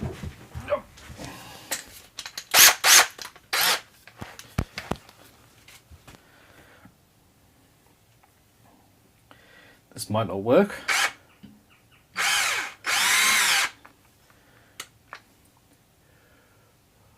No, I'm trying to take a little bit too much. I'm going to put this in a wooden vise so I don't damage it.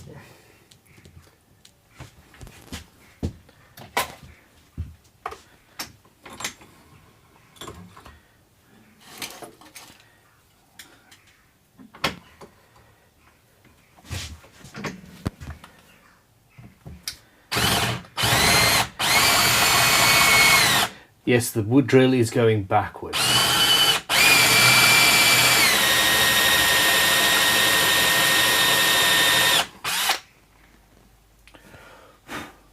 I think that's too big. I want a 6.25. I want a 1/4 inch drill bit. Here we go. That'll do. That'll do better.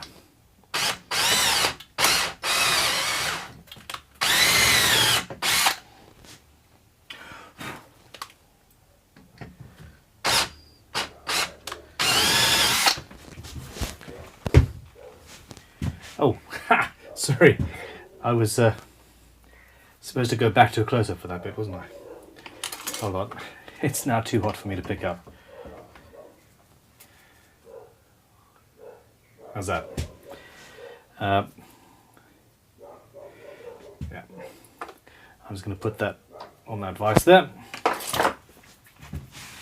and install the other one, which does appear to have been drilled out to the right size. I've now, however, lost the little Allen key because I suck.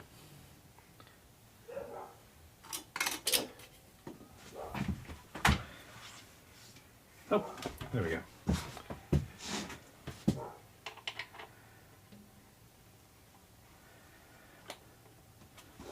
No.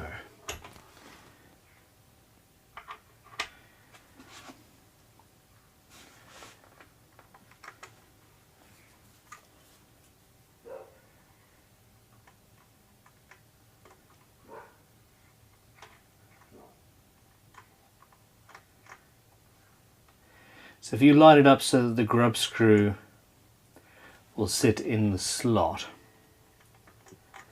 then it tends to work better.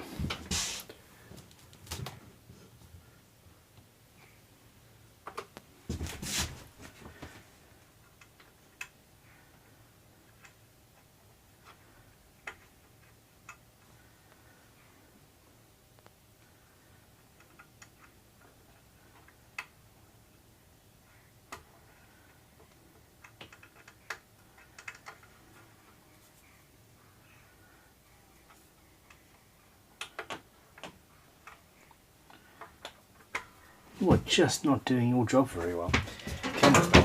Yeah.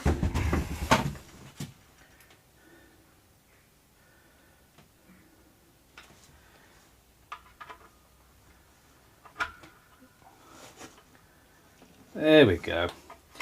When you forget about the cameras and you just stand where you're supposed to stand, guess what? Things go smoother. Okay, that's cooled down now. I suspect I could have just squished that pot a little bit and it would have gone in smoothly, considering both of these knobs have the same size hole. But anyway, I felt the need to prevaricate, and here we are.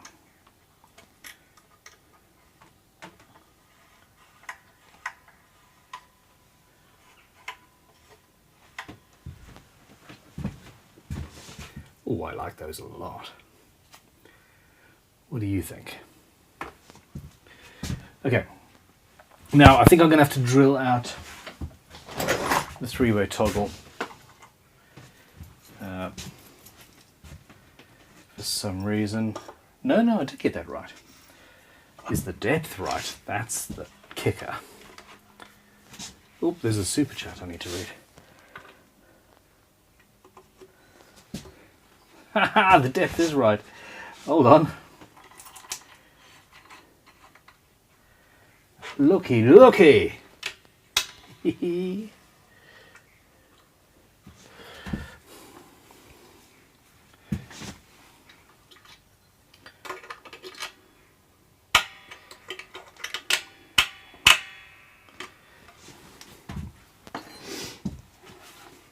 There we go. How's that?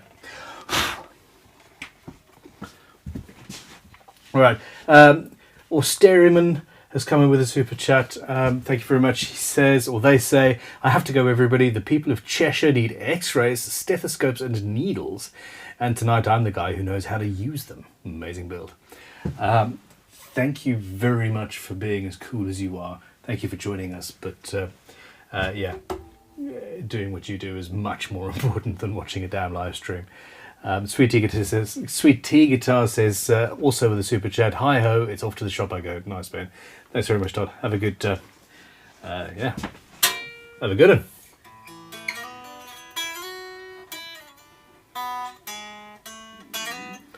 one. The added scale length really does actually throw me for a 6.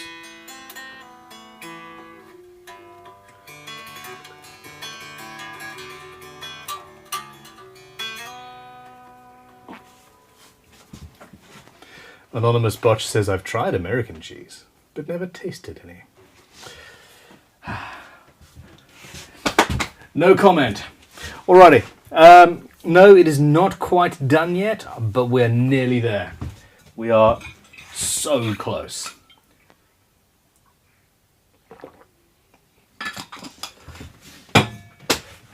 All of the pieces are in place. Oh, my back is absolutely screwed. That audio is looking good. That one still has full batteries, or pretends to have full battery. We'll see how that goes. And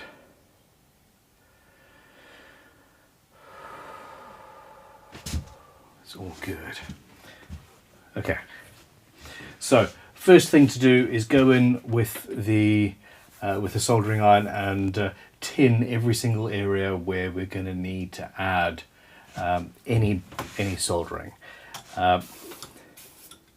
Start out by cleaning your soldering iron.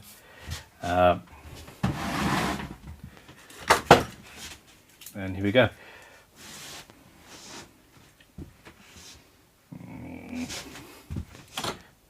First things first, if you're me, is you got to set the cameras up.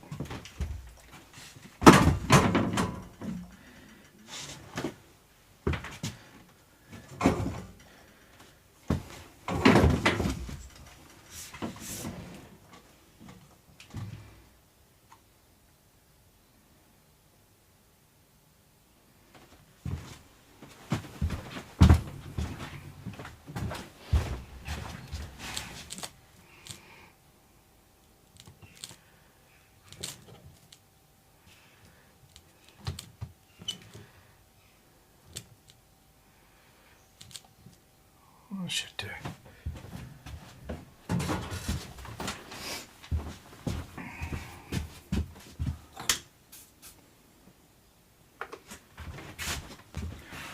Alright, so we go in, tin soldering on, and then essentially just hit the lug and get some solder on there.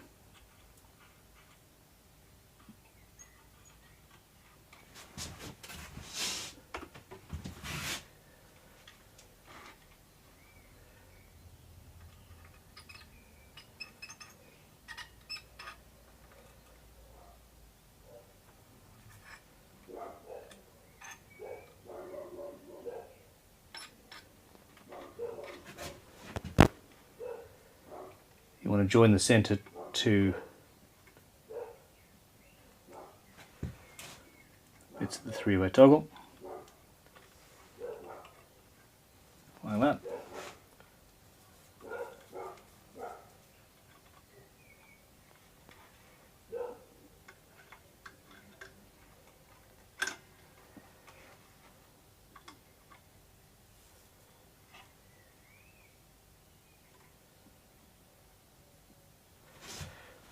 Okay.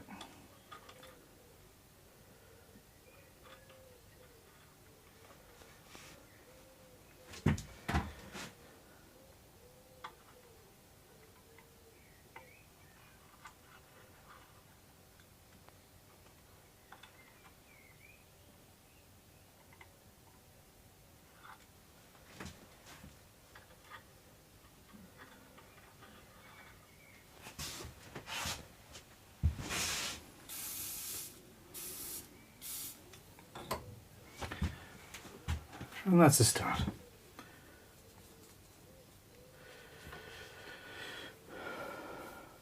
Zach Edison's come and says, thanks Ben for all your instruction videos. I keep learning something new every time. I know, it's a damn difficult thing keeping ahead of you, you bastard. I apologise. I love what I do. I absolutely love doing this. And you know, at some point you're going to be better than I am. Seriously. Okay. For example, I'm just about to Google basic wiring diagram because I keep on forgetting to print out the own. I've got. Yeah. Anyway.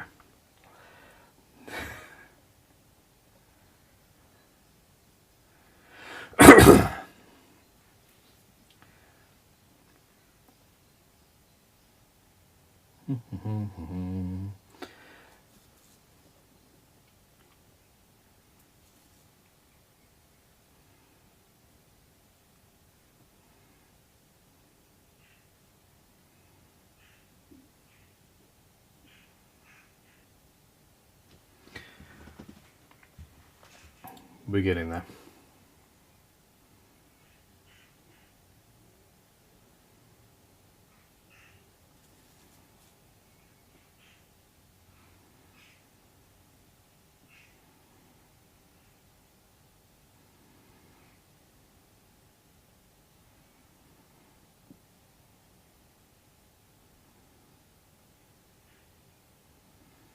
See, we're not going to have got so many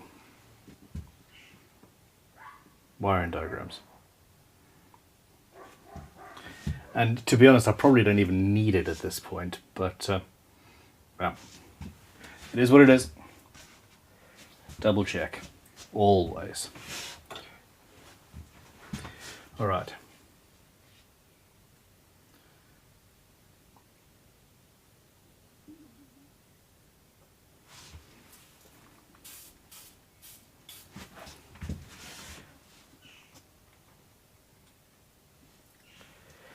Okay, so this short one here,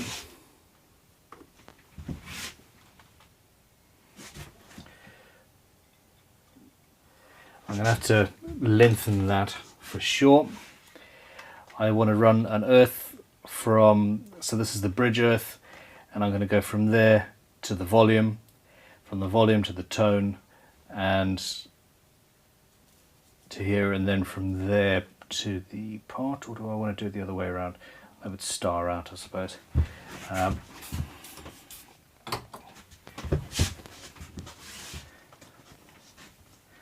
Let's have everything go from the tone, because that's where the jack is going to be.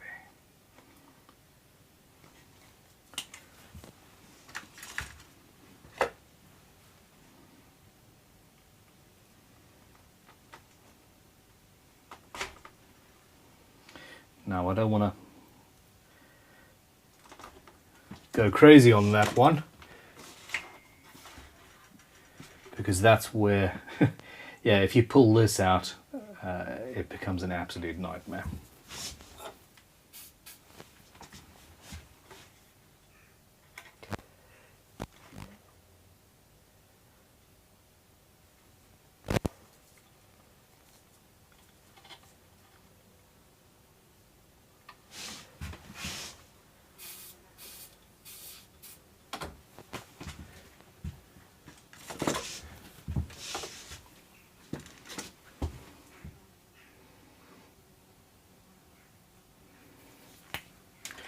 Okay, since we have the big unit who is a university lecturer in electronics and safety and all that, and he specifically said that it is always better to earth the Faraday cage, so the shielding paint should be earthed to the system explicitly.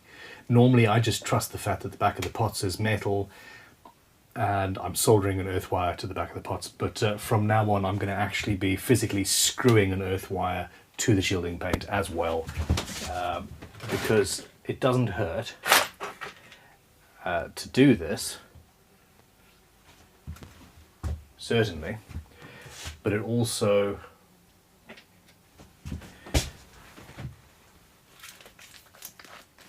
it's an insurance policy. There are always people who know more than you. Trust them. And get on with it until you know more than them. Nope, I need a longer drill bit. Hold on.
we go.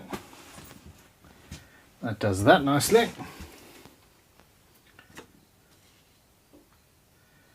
Tahoe Mike says, aren't those humbucking pickups? How important is shielding in a humbucking guitar? It still is important.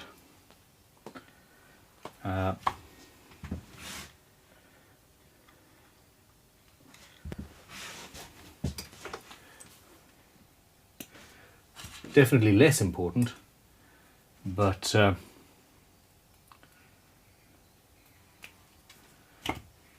yeah, worth doing. Many guitars will still pick up noise no matter what's happening.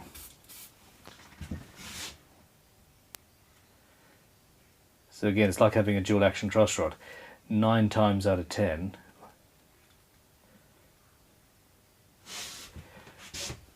you know, you don't need the extra versatility that dual action gives you, but when you need it, holy hell do you need it. Do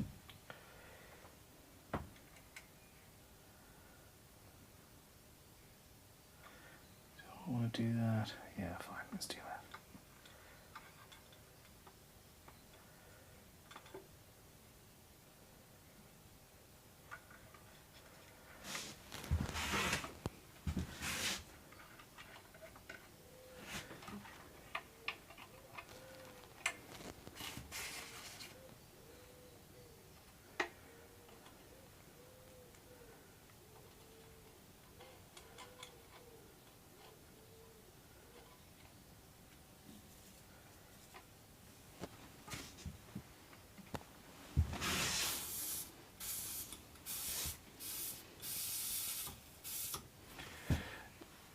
Ian M suggested tinning the wire in a nice loop beforehand to screw it in. That's a very good idea. I've not thought of doing that before.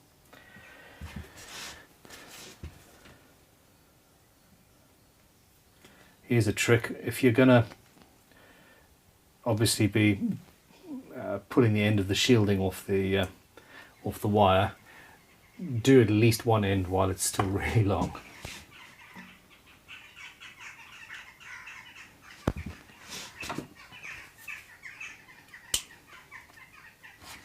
And preferably do both ends before you've soldered it into the system.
Shane Doherty says, for maybe the first time there are more likes than people watching, although now there's 12 more people watching. Okay. Earth from the bridge to the central pickup. Volume, tone, outside, outside. All right. And then this here is my jack. Let us see.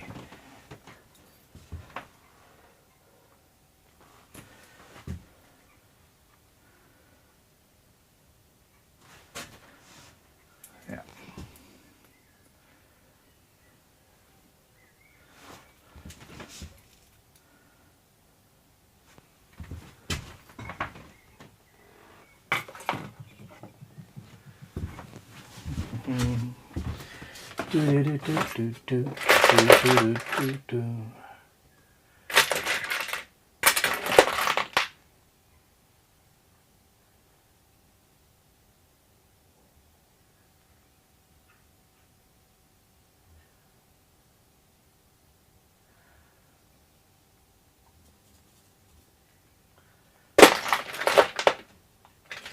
All right.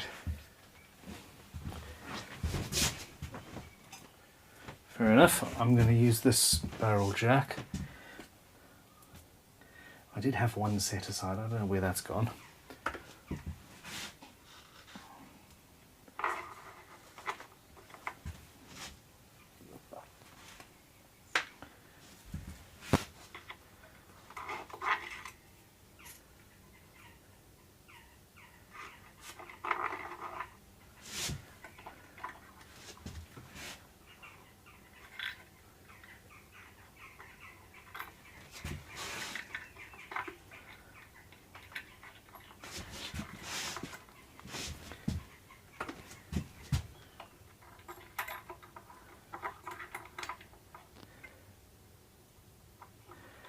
Earlier on in this process, we went in with a Dremel and a carving tool to make a nice flat area for that.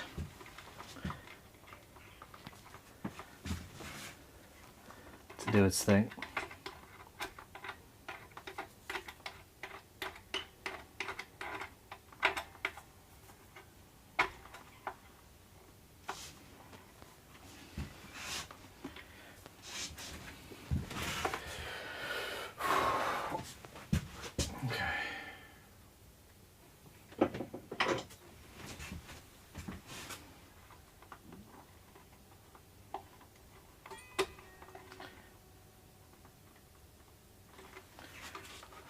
There we go.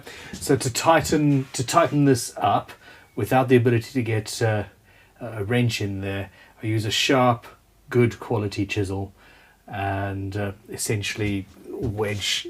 Well, the chisel cuts into the edge of the nut and tightens it like that. There we go.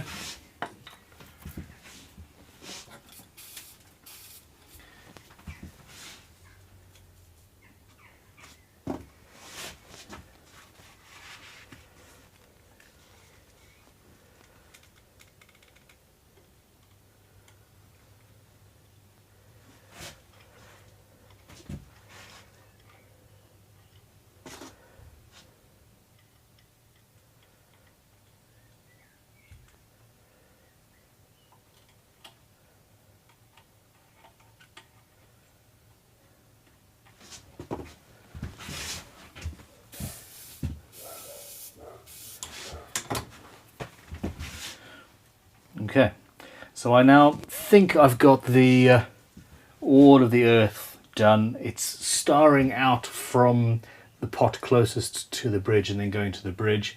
You don't want to have a ground loop. I'm repeating this, I don't exactly know why, but you don't want to have a ground loop, which is where you've got ground going all the way around. That can, I think it can act as an antenna, and the big unit is currently not. In the chat, he's off teaching. So there we go. Yeah, Lisa, we are nearly finished. There is yet time for something to go wrong. We'll see. Terry Lover's coming with another super chat. Terry, thank you, dude. It says, Ben, I don't know about your back, but sitting in this chair for 8 or 9 hours is killing mine. I'm starting to struggle, and I think you need to do some calisthenics. That's not a word I use very often.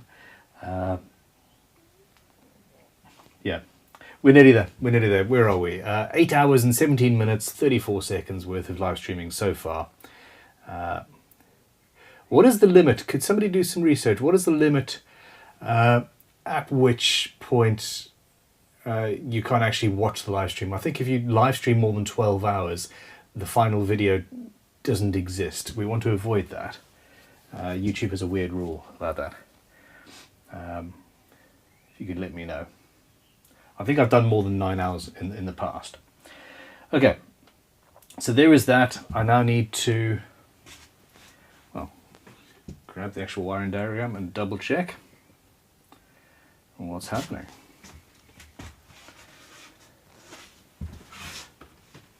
So at this point, I'm just using Seymour Duncan's homepage. Seymour Duncan's is great.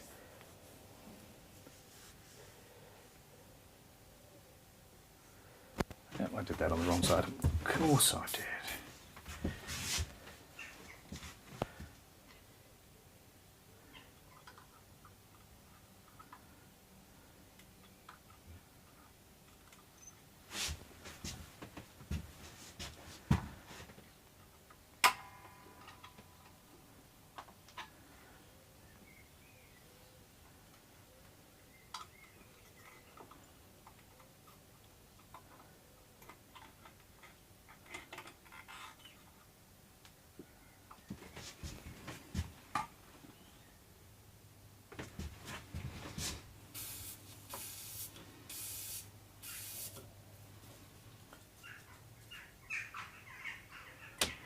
Mary spent a 24-hour one, and that's lost to the sands of time because, and she apparently said it was the 12 hours was the limit.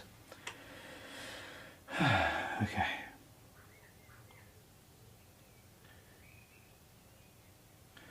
Okay, so here we go.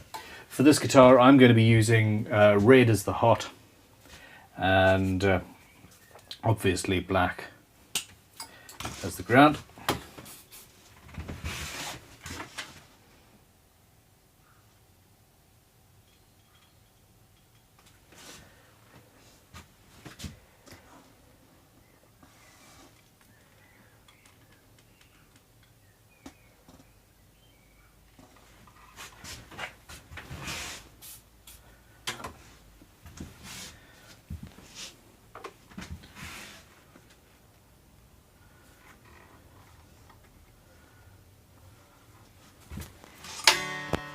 Right.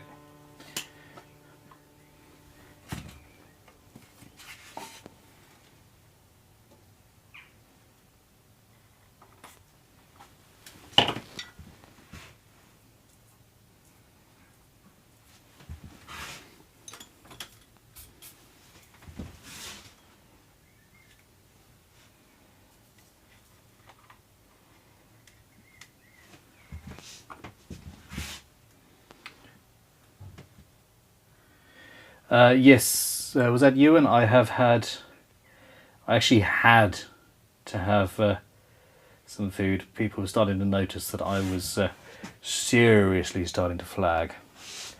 So yeah, I've had a meal, and a couple of meals actually.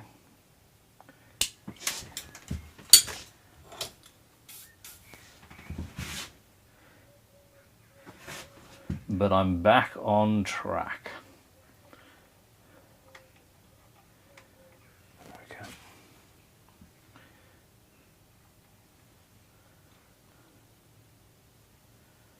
What are we doing, Ben?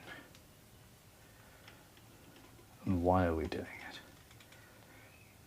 This is fun. That is why.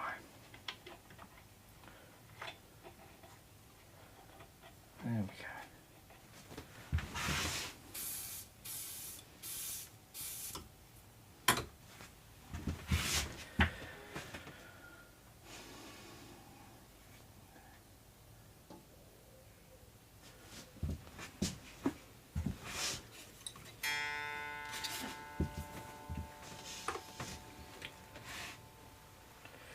In the end, wiring a guitar it's a relatively easy thing. In all seriousness, it really is. If you can follow the diagram, you're sorted. You don't need to understand exactly what's happening. I sure as hell don't.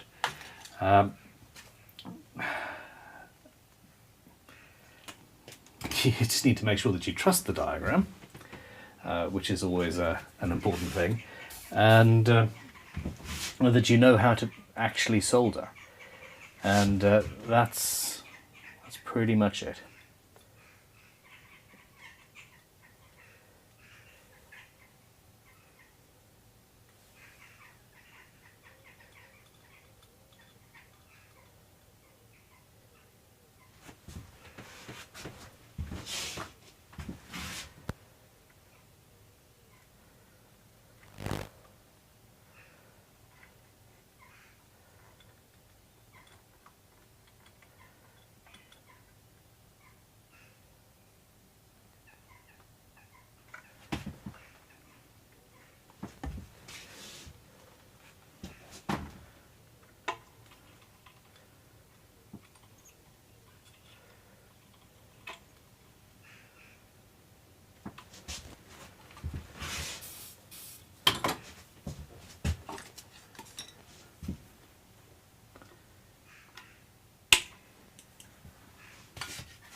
And whenever you do something like that, always make sure to pick up whatever you cut off.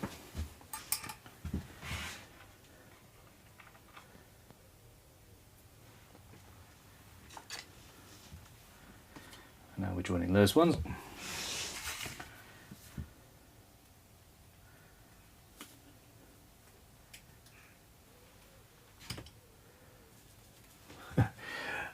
VCS the Bone Cruncher. Wiring a guitar is easy. Wiring it so it looks presentable, wow, that is a different story. And yeah, I've never been 100% happy with anything that I've wired, to be honest, from a hey, that looks good point of view. But I'm going to make a very, very serious attempt at doing some ultra sexy wiring in the not too distant future. I've got the watch inspired build coming up, and that's essentially going to have an open case back, and the whole thing needs to be impeccable. Really does.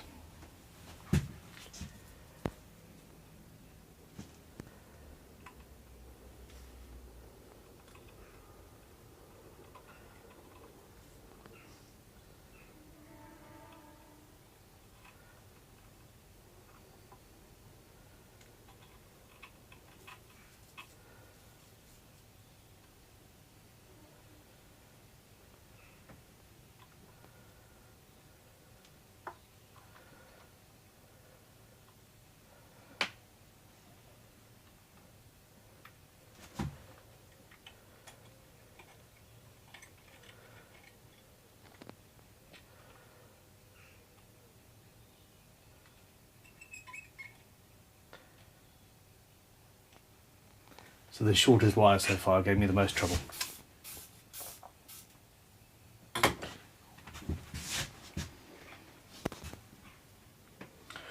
Dan Peacock says, mine work, but oh, are they ugly as sin. Yep, I've been there.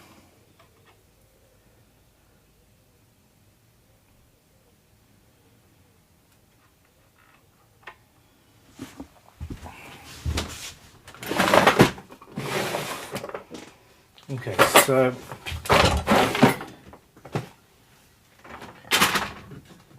oh.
So it's patently obvious that I've built enough guitars in here that I'm running low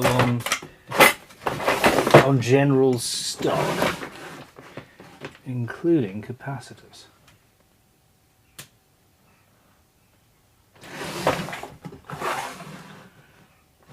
Oh, that's annoying. Okay. Whew. Okay, hold on. I've got.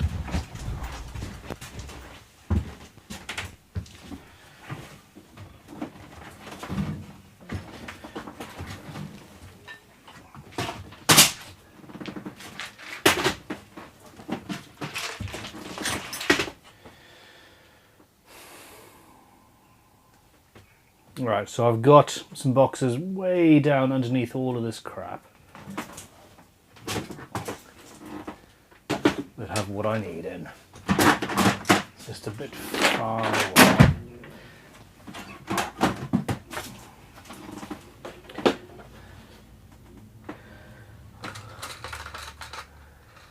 There we go, that'll do.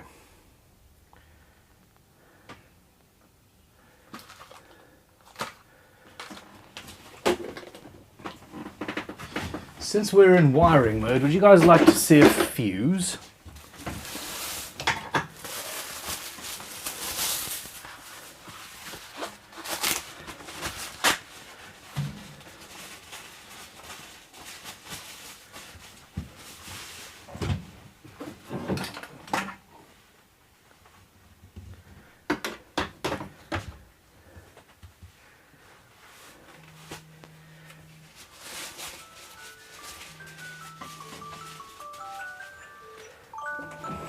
Okay, so that's my alarm going,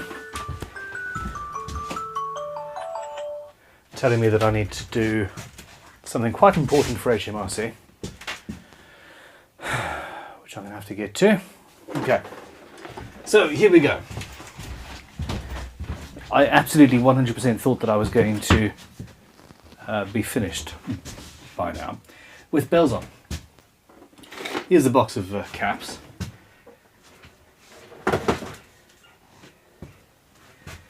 And here is the 40 amp 11 kilovolt fuse from a power station. That is one of the cooler things that I own. Isn't that great? Anyway.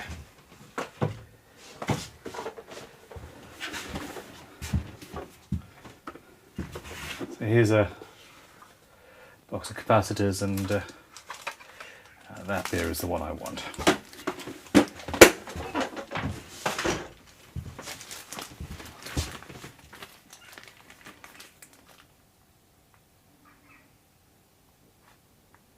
No, it's not.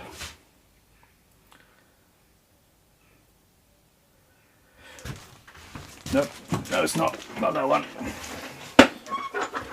We're going blue. 4.047.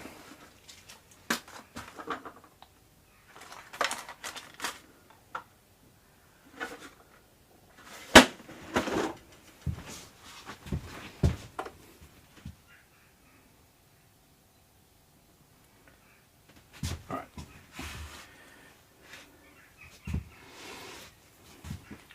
Questions?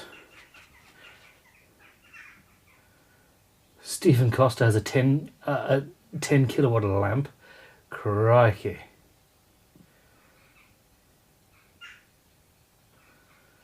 Bet that would make a nice pop when it blew. Absolutely. 1971 Silver Surfer. Yeah, I do tend to prefer wiring these things in situ.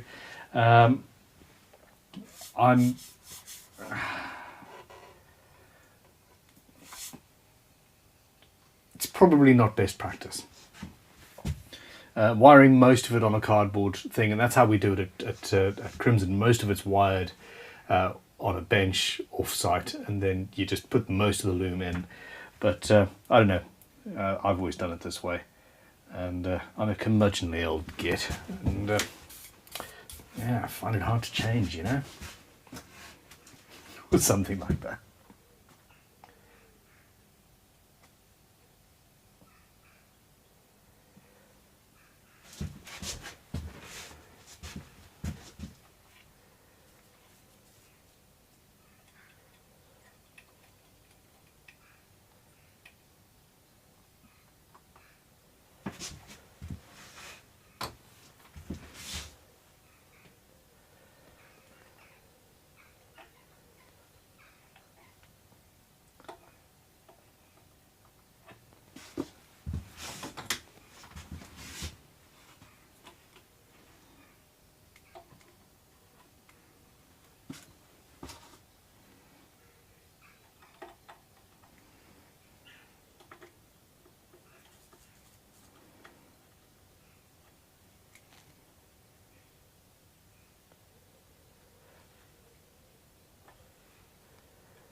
Okay.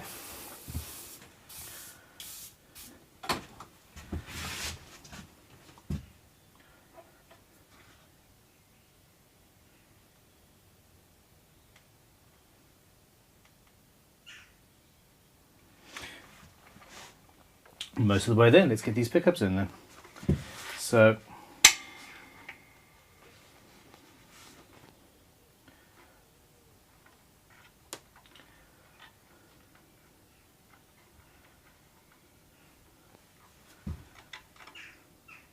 yeah.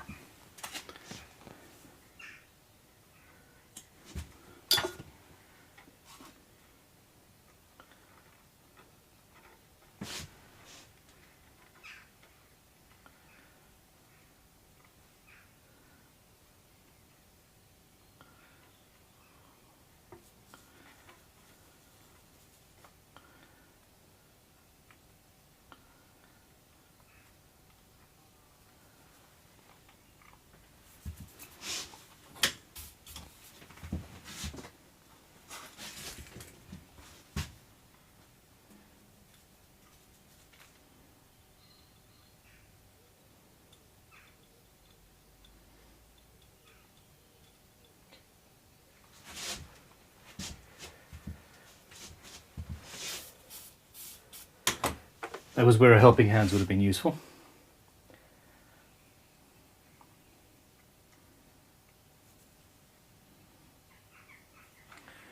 I'll leave that one for now.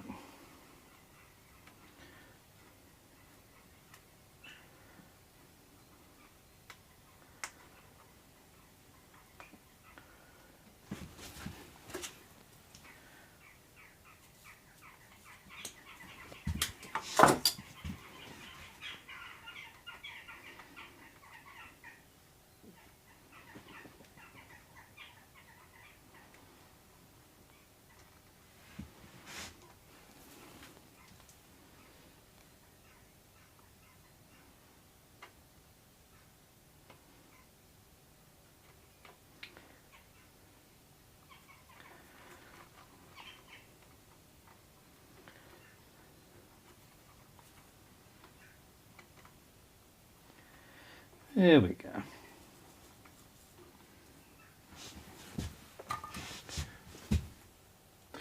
Bulgarian evolution, you are correct. Still at it. Getting there though.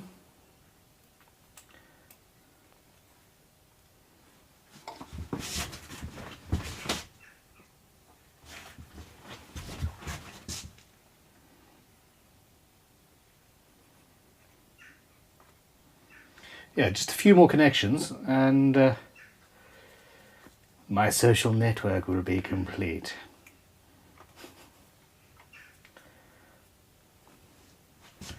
I think I'm tired, everyone.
Yes, Ewan, I think you're correct. I should be wearing a mask or have an extractor going.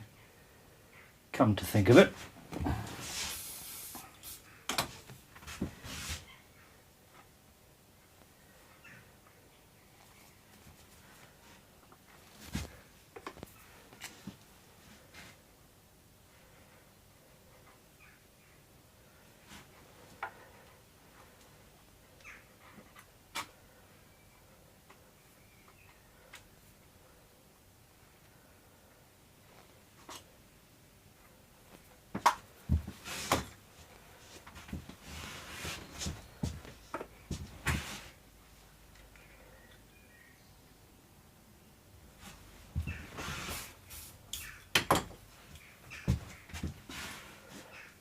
This is the section I cut off the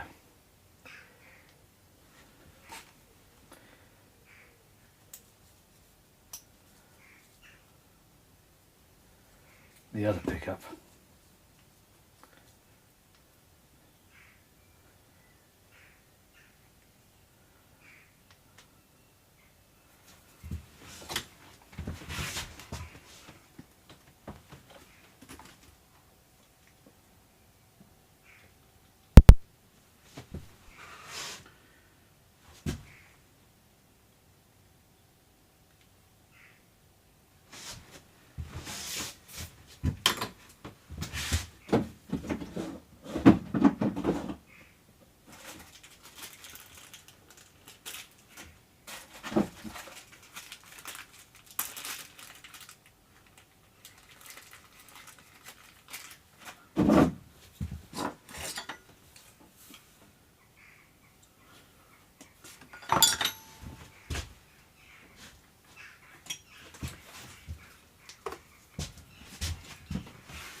I know you can push the cloth back, but I do tend to just chop it off.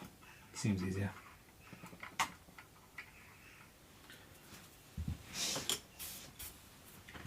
I also don't want to run the risk of the metal sleeve slowly decompressing over time, so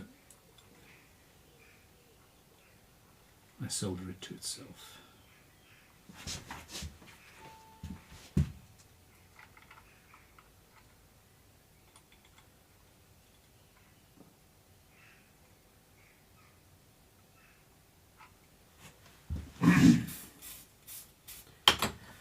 Okay, so the ground from both of the pickups is the shielding. That is going to the volume pot. The earth from the volume pot is going to the central pot. The tone, etc. going there. That's the live, which I think is connected to the correct one there. That is our ground. That's our live going out, which brings either or both pickups to the out, to the input of the volume, and the central lug is the output going to there. Everything looks like it should work. I can't see any grounding out.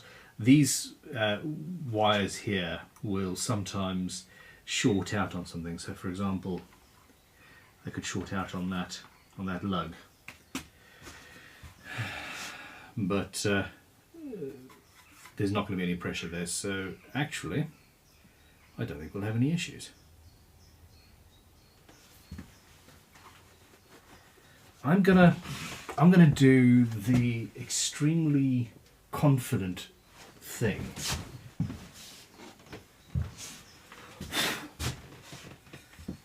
And yeah, put the backplate on before we test the wiring. How's that? Just for fun. Now the one thing I did say I was going to do earlier on today is dull this down a little bit, and it's a little shiny, you can see there, and I'm just going to hit it with a super fine fret rubber.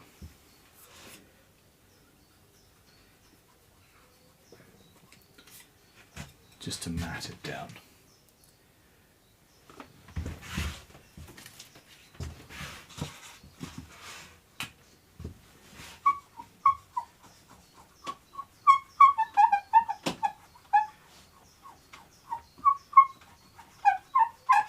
Out of everything I've done today, that's the thing that guaranteed to pique the puppy's interest.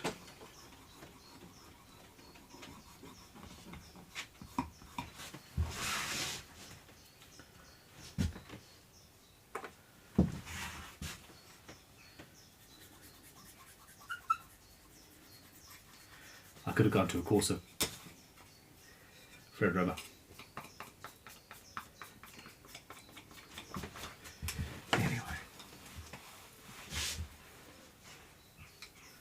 There we go.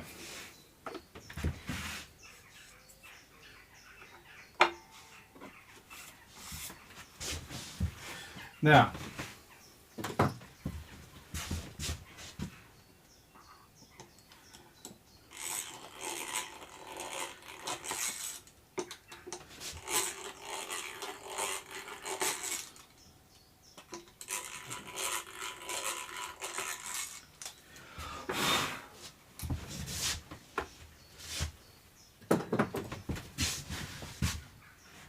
it's been a long day. I really and truly thought that this would be done in 4 or 5 hours. Really did.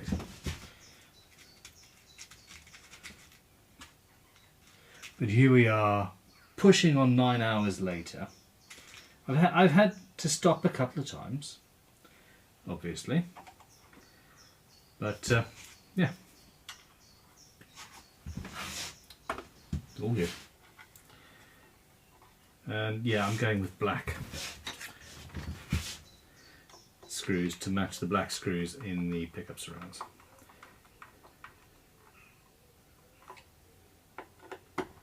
Instead of the chrome screws that I had chosen earlier.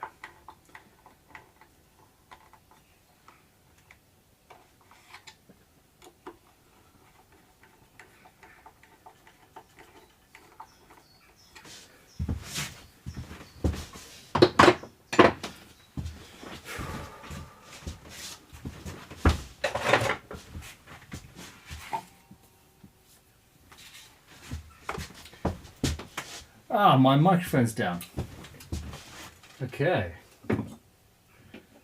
When did that happen?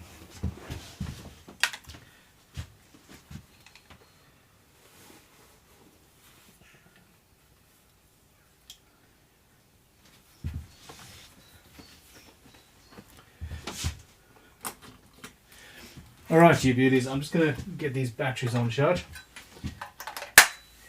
It's the first time in a long time I've had a 2 battery change day on this system. But hey, it's all fun and games.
Orgonian Evolution says he wasn't on board with that F-hole when I first started this, when you first started this, but it's growing on me now, it's all together.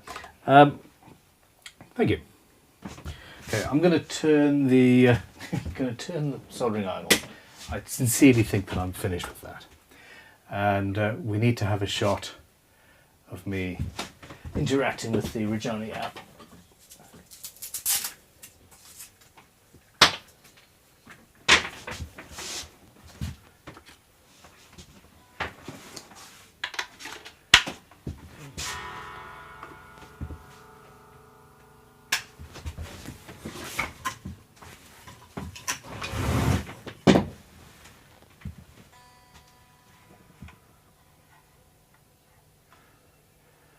Now,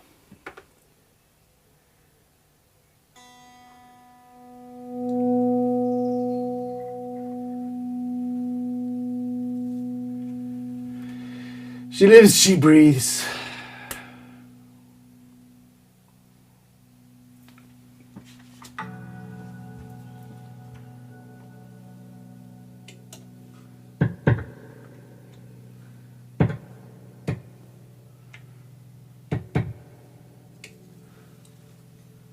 I've wired the switch backwards.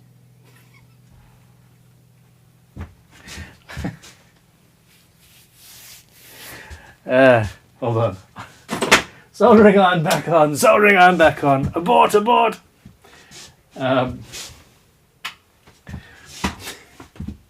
gosh.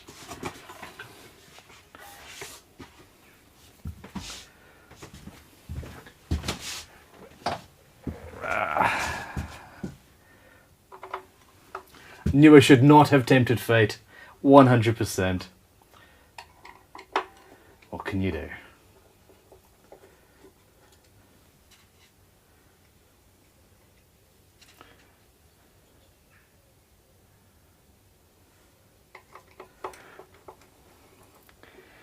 It's alive, coming from multiple people.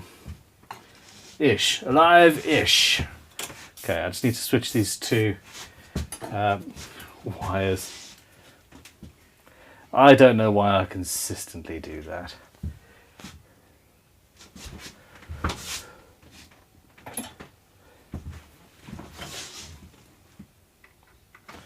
Not a difficult fix.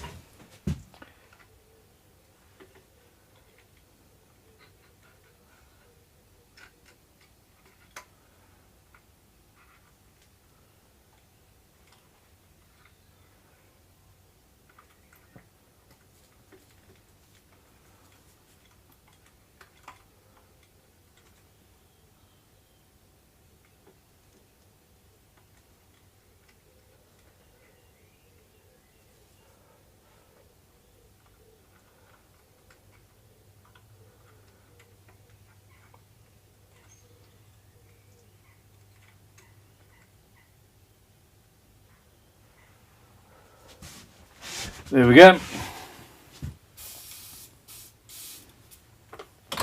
All right, that's done. I don't have it shorting out on the switch body or anything like that. I think we're good.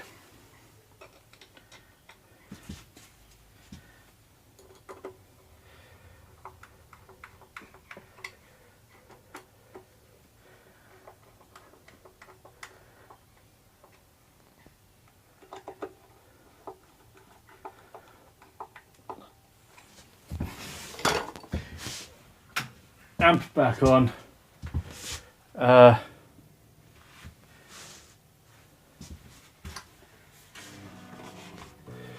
need a strap and soldering iron off.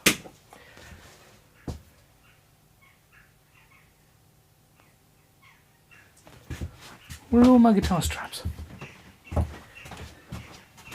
The world is full of chaos. Chaos and confusion. Ah, there's one.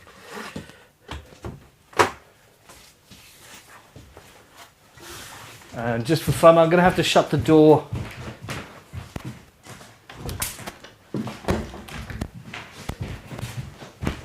If we're putting an amp on, we might as well try not to piss the neighbours off too much.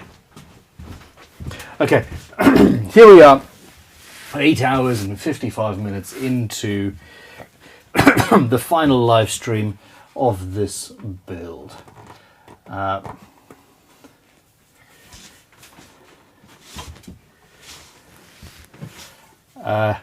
Chris K just saw how short the wires were. I cut them 2 size, as much as possible. The guitar is done and dusted. The shot is not that attractive with this white stuff on it. There we go. Alright, so remember, I am not a musician, but I can certainly show you what this instrument will sound like. Basically, going through a Reggiani amp, very, very nice amps made in the UK. Well,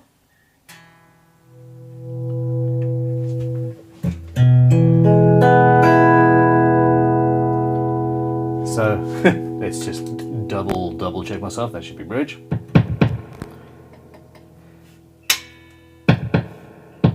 Both. Neck. All right.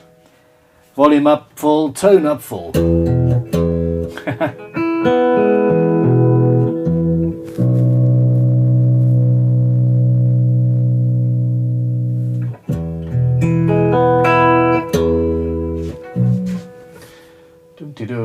I should have tuned it before I plugged it in.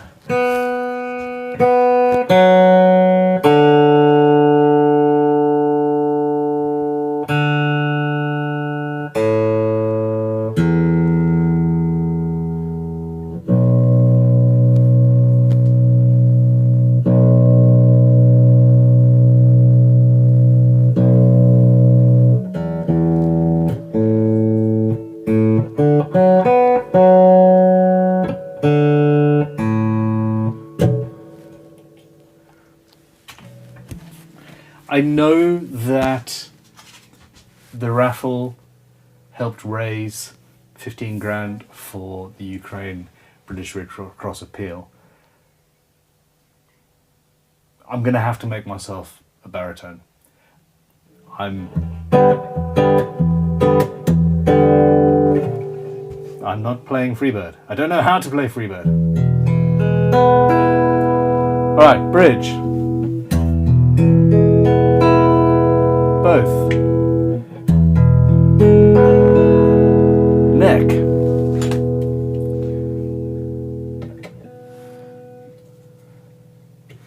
Lower the neck a little bit.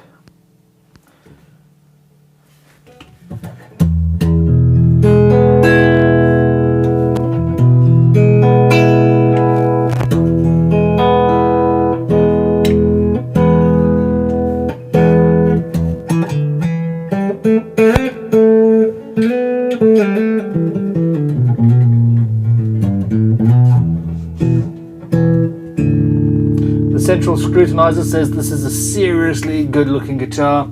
That is a seriously great looking guitar, and from the Central Scrutinizer, well, that makes me feel happy.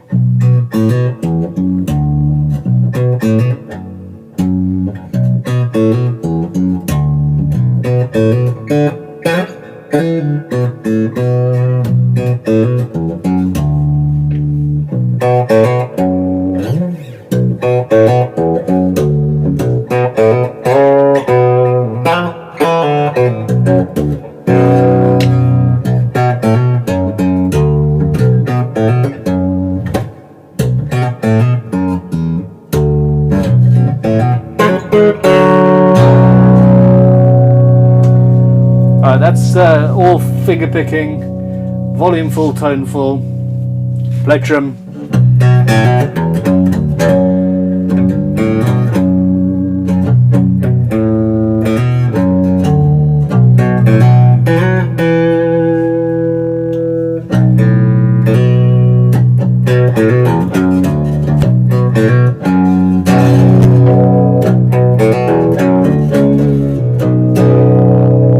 Alright, so obviously I need to turn the lapel mic off. Hold on.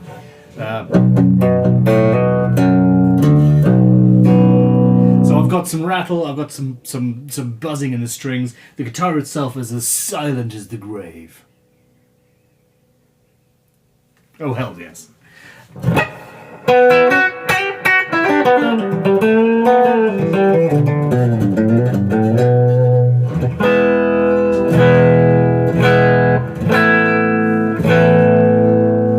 Alright, bridge.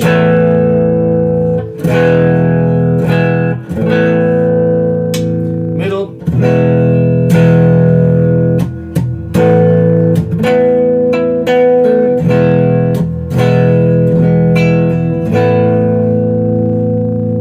Neck.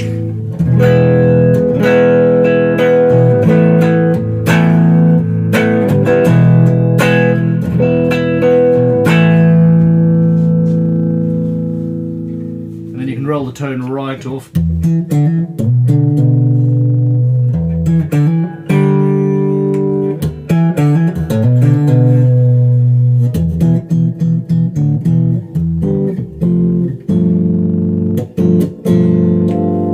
Okay, so we've got bridge.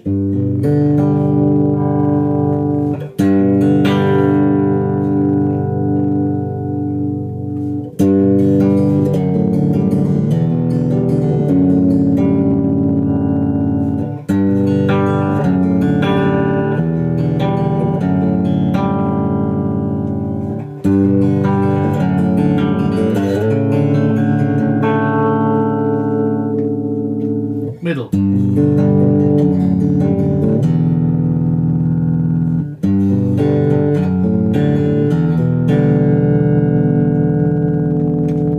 Neck.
Hold on, mic's clipping bad.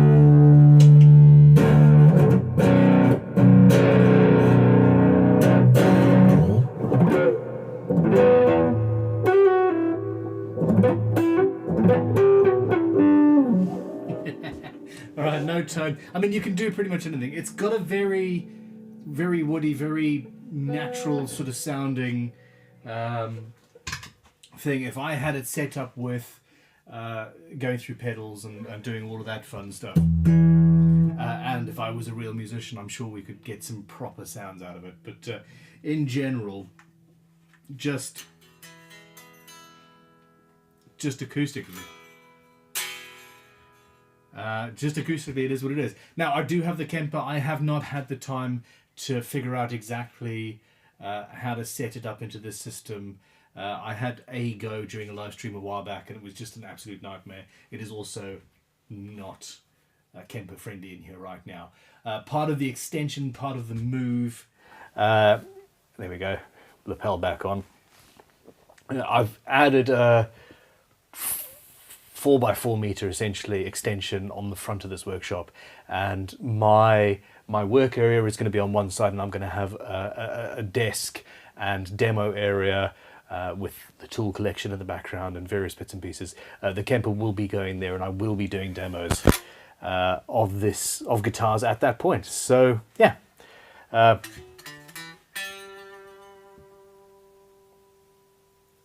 It'll be better. But I do need to get a proper demo artist to have a go with this thing.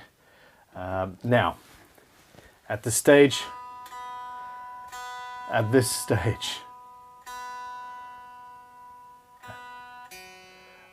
we've been streaming for just over 9 hours. And I don't regret a single second of it.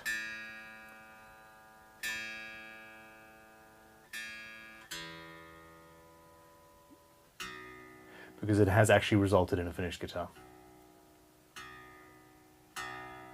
I'm going to turn the lapel off, have a little bit more of a play with this beastie, and then I'll answer a bunch of questions and we'll sign off and see what happens.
Really needs a setup.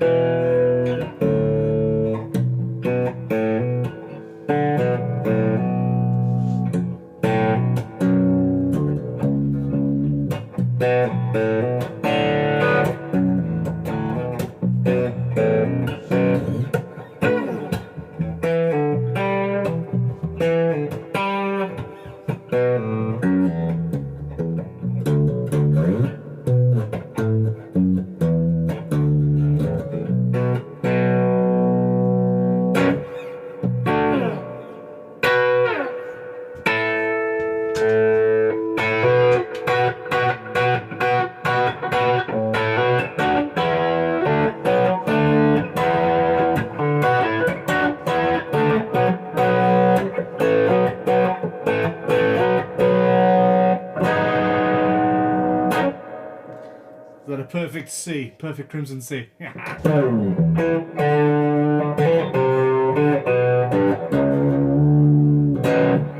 Alright, look, at this point I am just boring you. I'm having fun. But, look, I mean, we've got a guitar. She plays.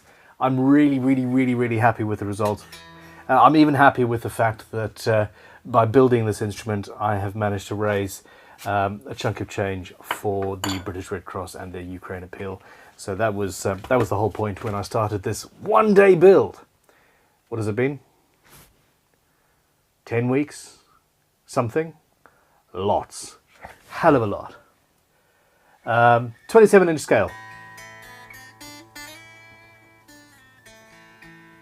Ben the Noodler Crow, absolutely. I can't actually play guitar, I can make a few little notes, and that's about it.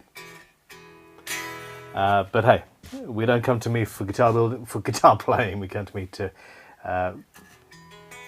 watch an idiot build guitars.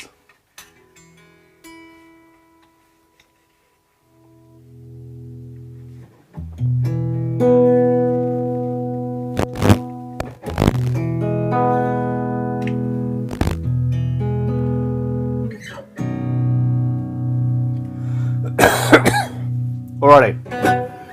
Good night, Lisa. Now, I am getting ready to call it a day. Excuse me. If you have any questions, queries, or comments that you have not yet asked, I'm so sorry. I just slapped that, raised the dust in the air, and I've had a cough for a few days now. A few weeks, actually. Now is the time to ask. I'm going to sit here for a bit and we'll ask some questions. Before that, though, I'm going to just film the outro for the video that is going to be going live on the main channel on Saturday. So I'm not actually talking to you. I'm talking to future you.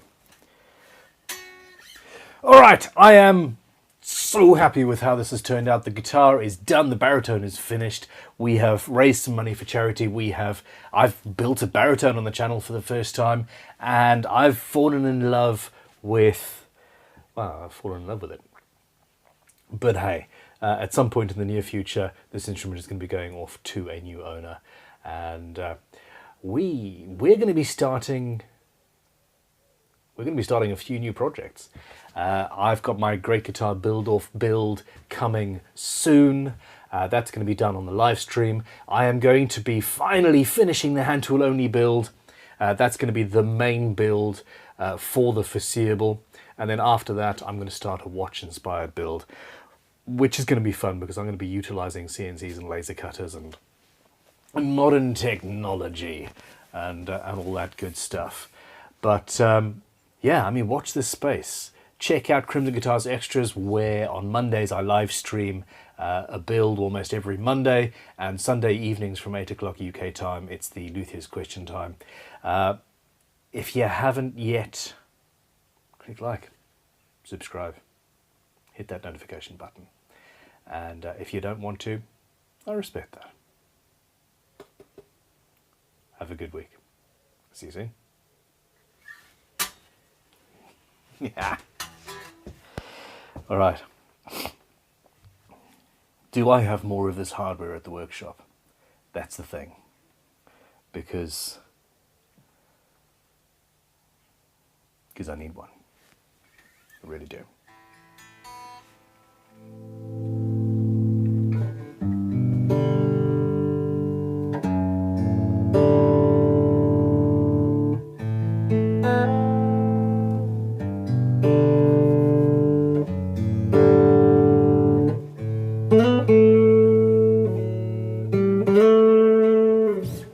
Yes, bass next week. I filmed an entire bass guitar build in the live streams that the main channel, that Crimson Guitars, has not yet seen. So that's also going to be hitting the channel at some point. I don't know when. Wow, I've got a guitar build. I've got a build in the bag. Almost. It's not quite finished. I need to put strings on it, but you know, we're nearly there. Anyway, thank you for watching. Click like, subscribe. See you soon. There was a bum note in there. I played instead of.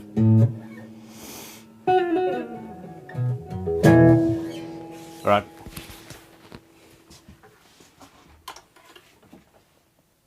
See you later. Back to the stream.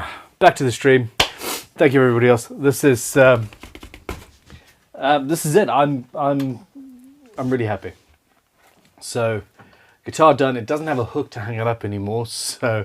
And I don't have enough guitar hangers in the workshop as it currently stands. Typical. I think she's coming home with me. That's what I think. Okay.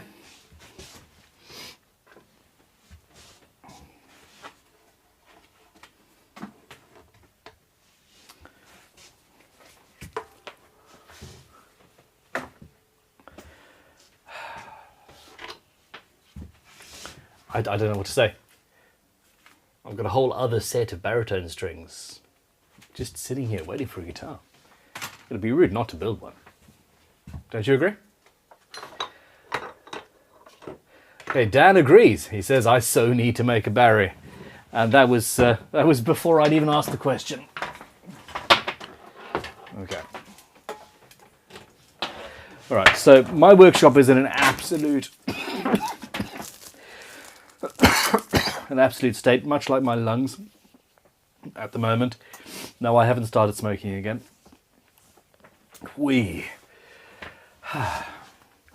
And yeah, it's all good. I have to live up to some promises. Good night, Beth. Thank you very much. You guys have been here pretty much the whole day. Paul Need says, so you want another instrument you'll hardly play. Welcome to my world. Abso-bloody-lutely. John Hutton says she's a stunner. Ian M says, next stop, post baritone bass 6. Do you know what? You jest. I am so tempted. So tempted to do that. Like, full on. Yeah. I had my first ever experience of one up close and personal, which I can't believe after however many years I've been in this bloody industry. Yeah, it's got to be done. Thread rubbers, perfect for restoring tools as well. Somehow these watchmaker's pliers ended up being a tad rusty in just one spot.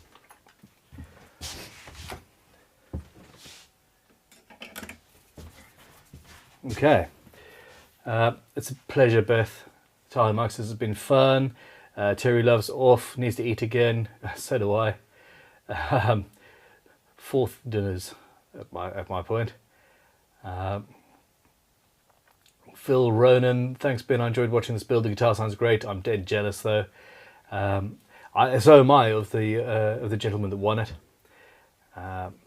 When you Fukami says, Ben, now that you've finished the guitar, have you learned what deadline means? I like deadlines. I like the whooshing noise they make as they sort of pass on by.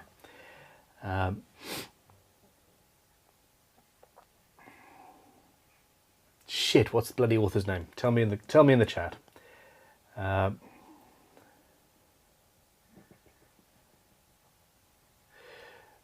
Jeremy Cole, that sounds. Yeah. Discos 2. Yeah, I'd like to do a production baritone. I doubt it would sell like hotcakes, but that would be cool. Anyway, VCS the Bone Cruncher says, well, that makes my mind up on my next project. Baritone it is. Okay. Anyway, look, good night, everybody. I'm very much looking forward. Good night, Douglas Adams. Thank you very much, Mr. Waffles. I am 100% done. I need to sit down. Yeah, I really need to sit down at this point. So I'm going to call it a day. Thank you for your support. Thank you for watching. Thank you for being so very cool. I will be back on Sunday evening with the next live stream Q&A, and Monday next week with, at least Monday next week, with the next live stream build, which you know what, I've got to do this bass.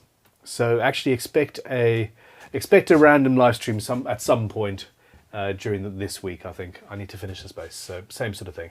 I'm gonna hang up now because there we go.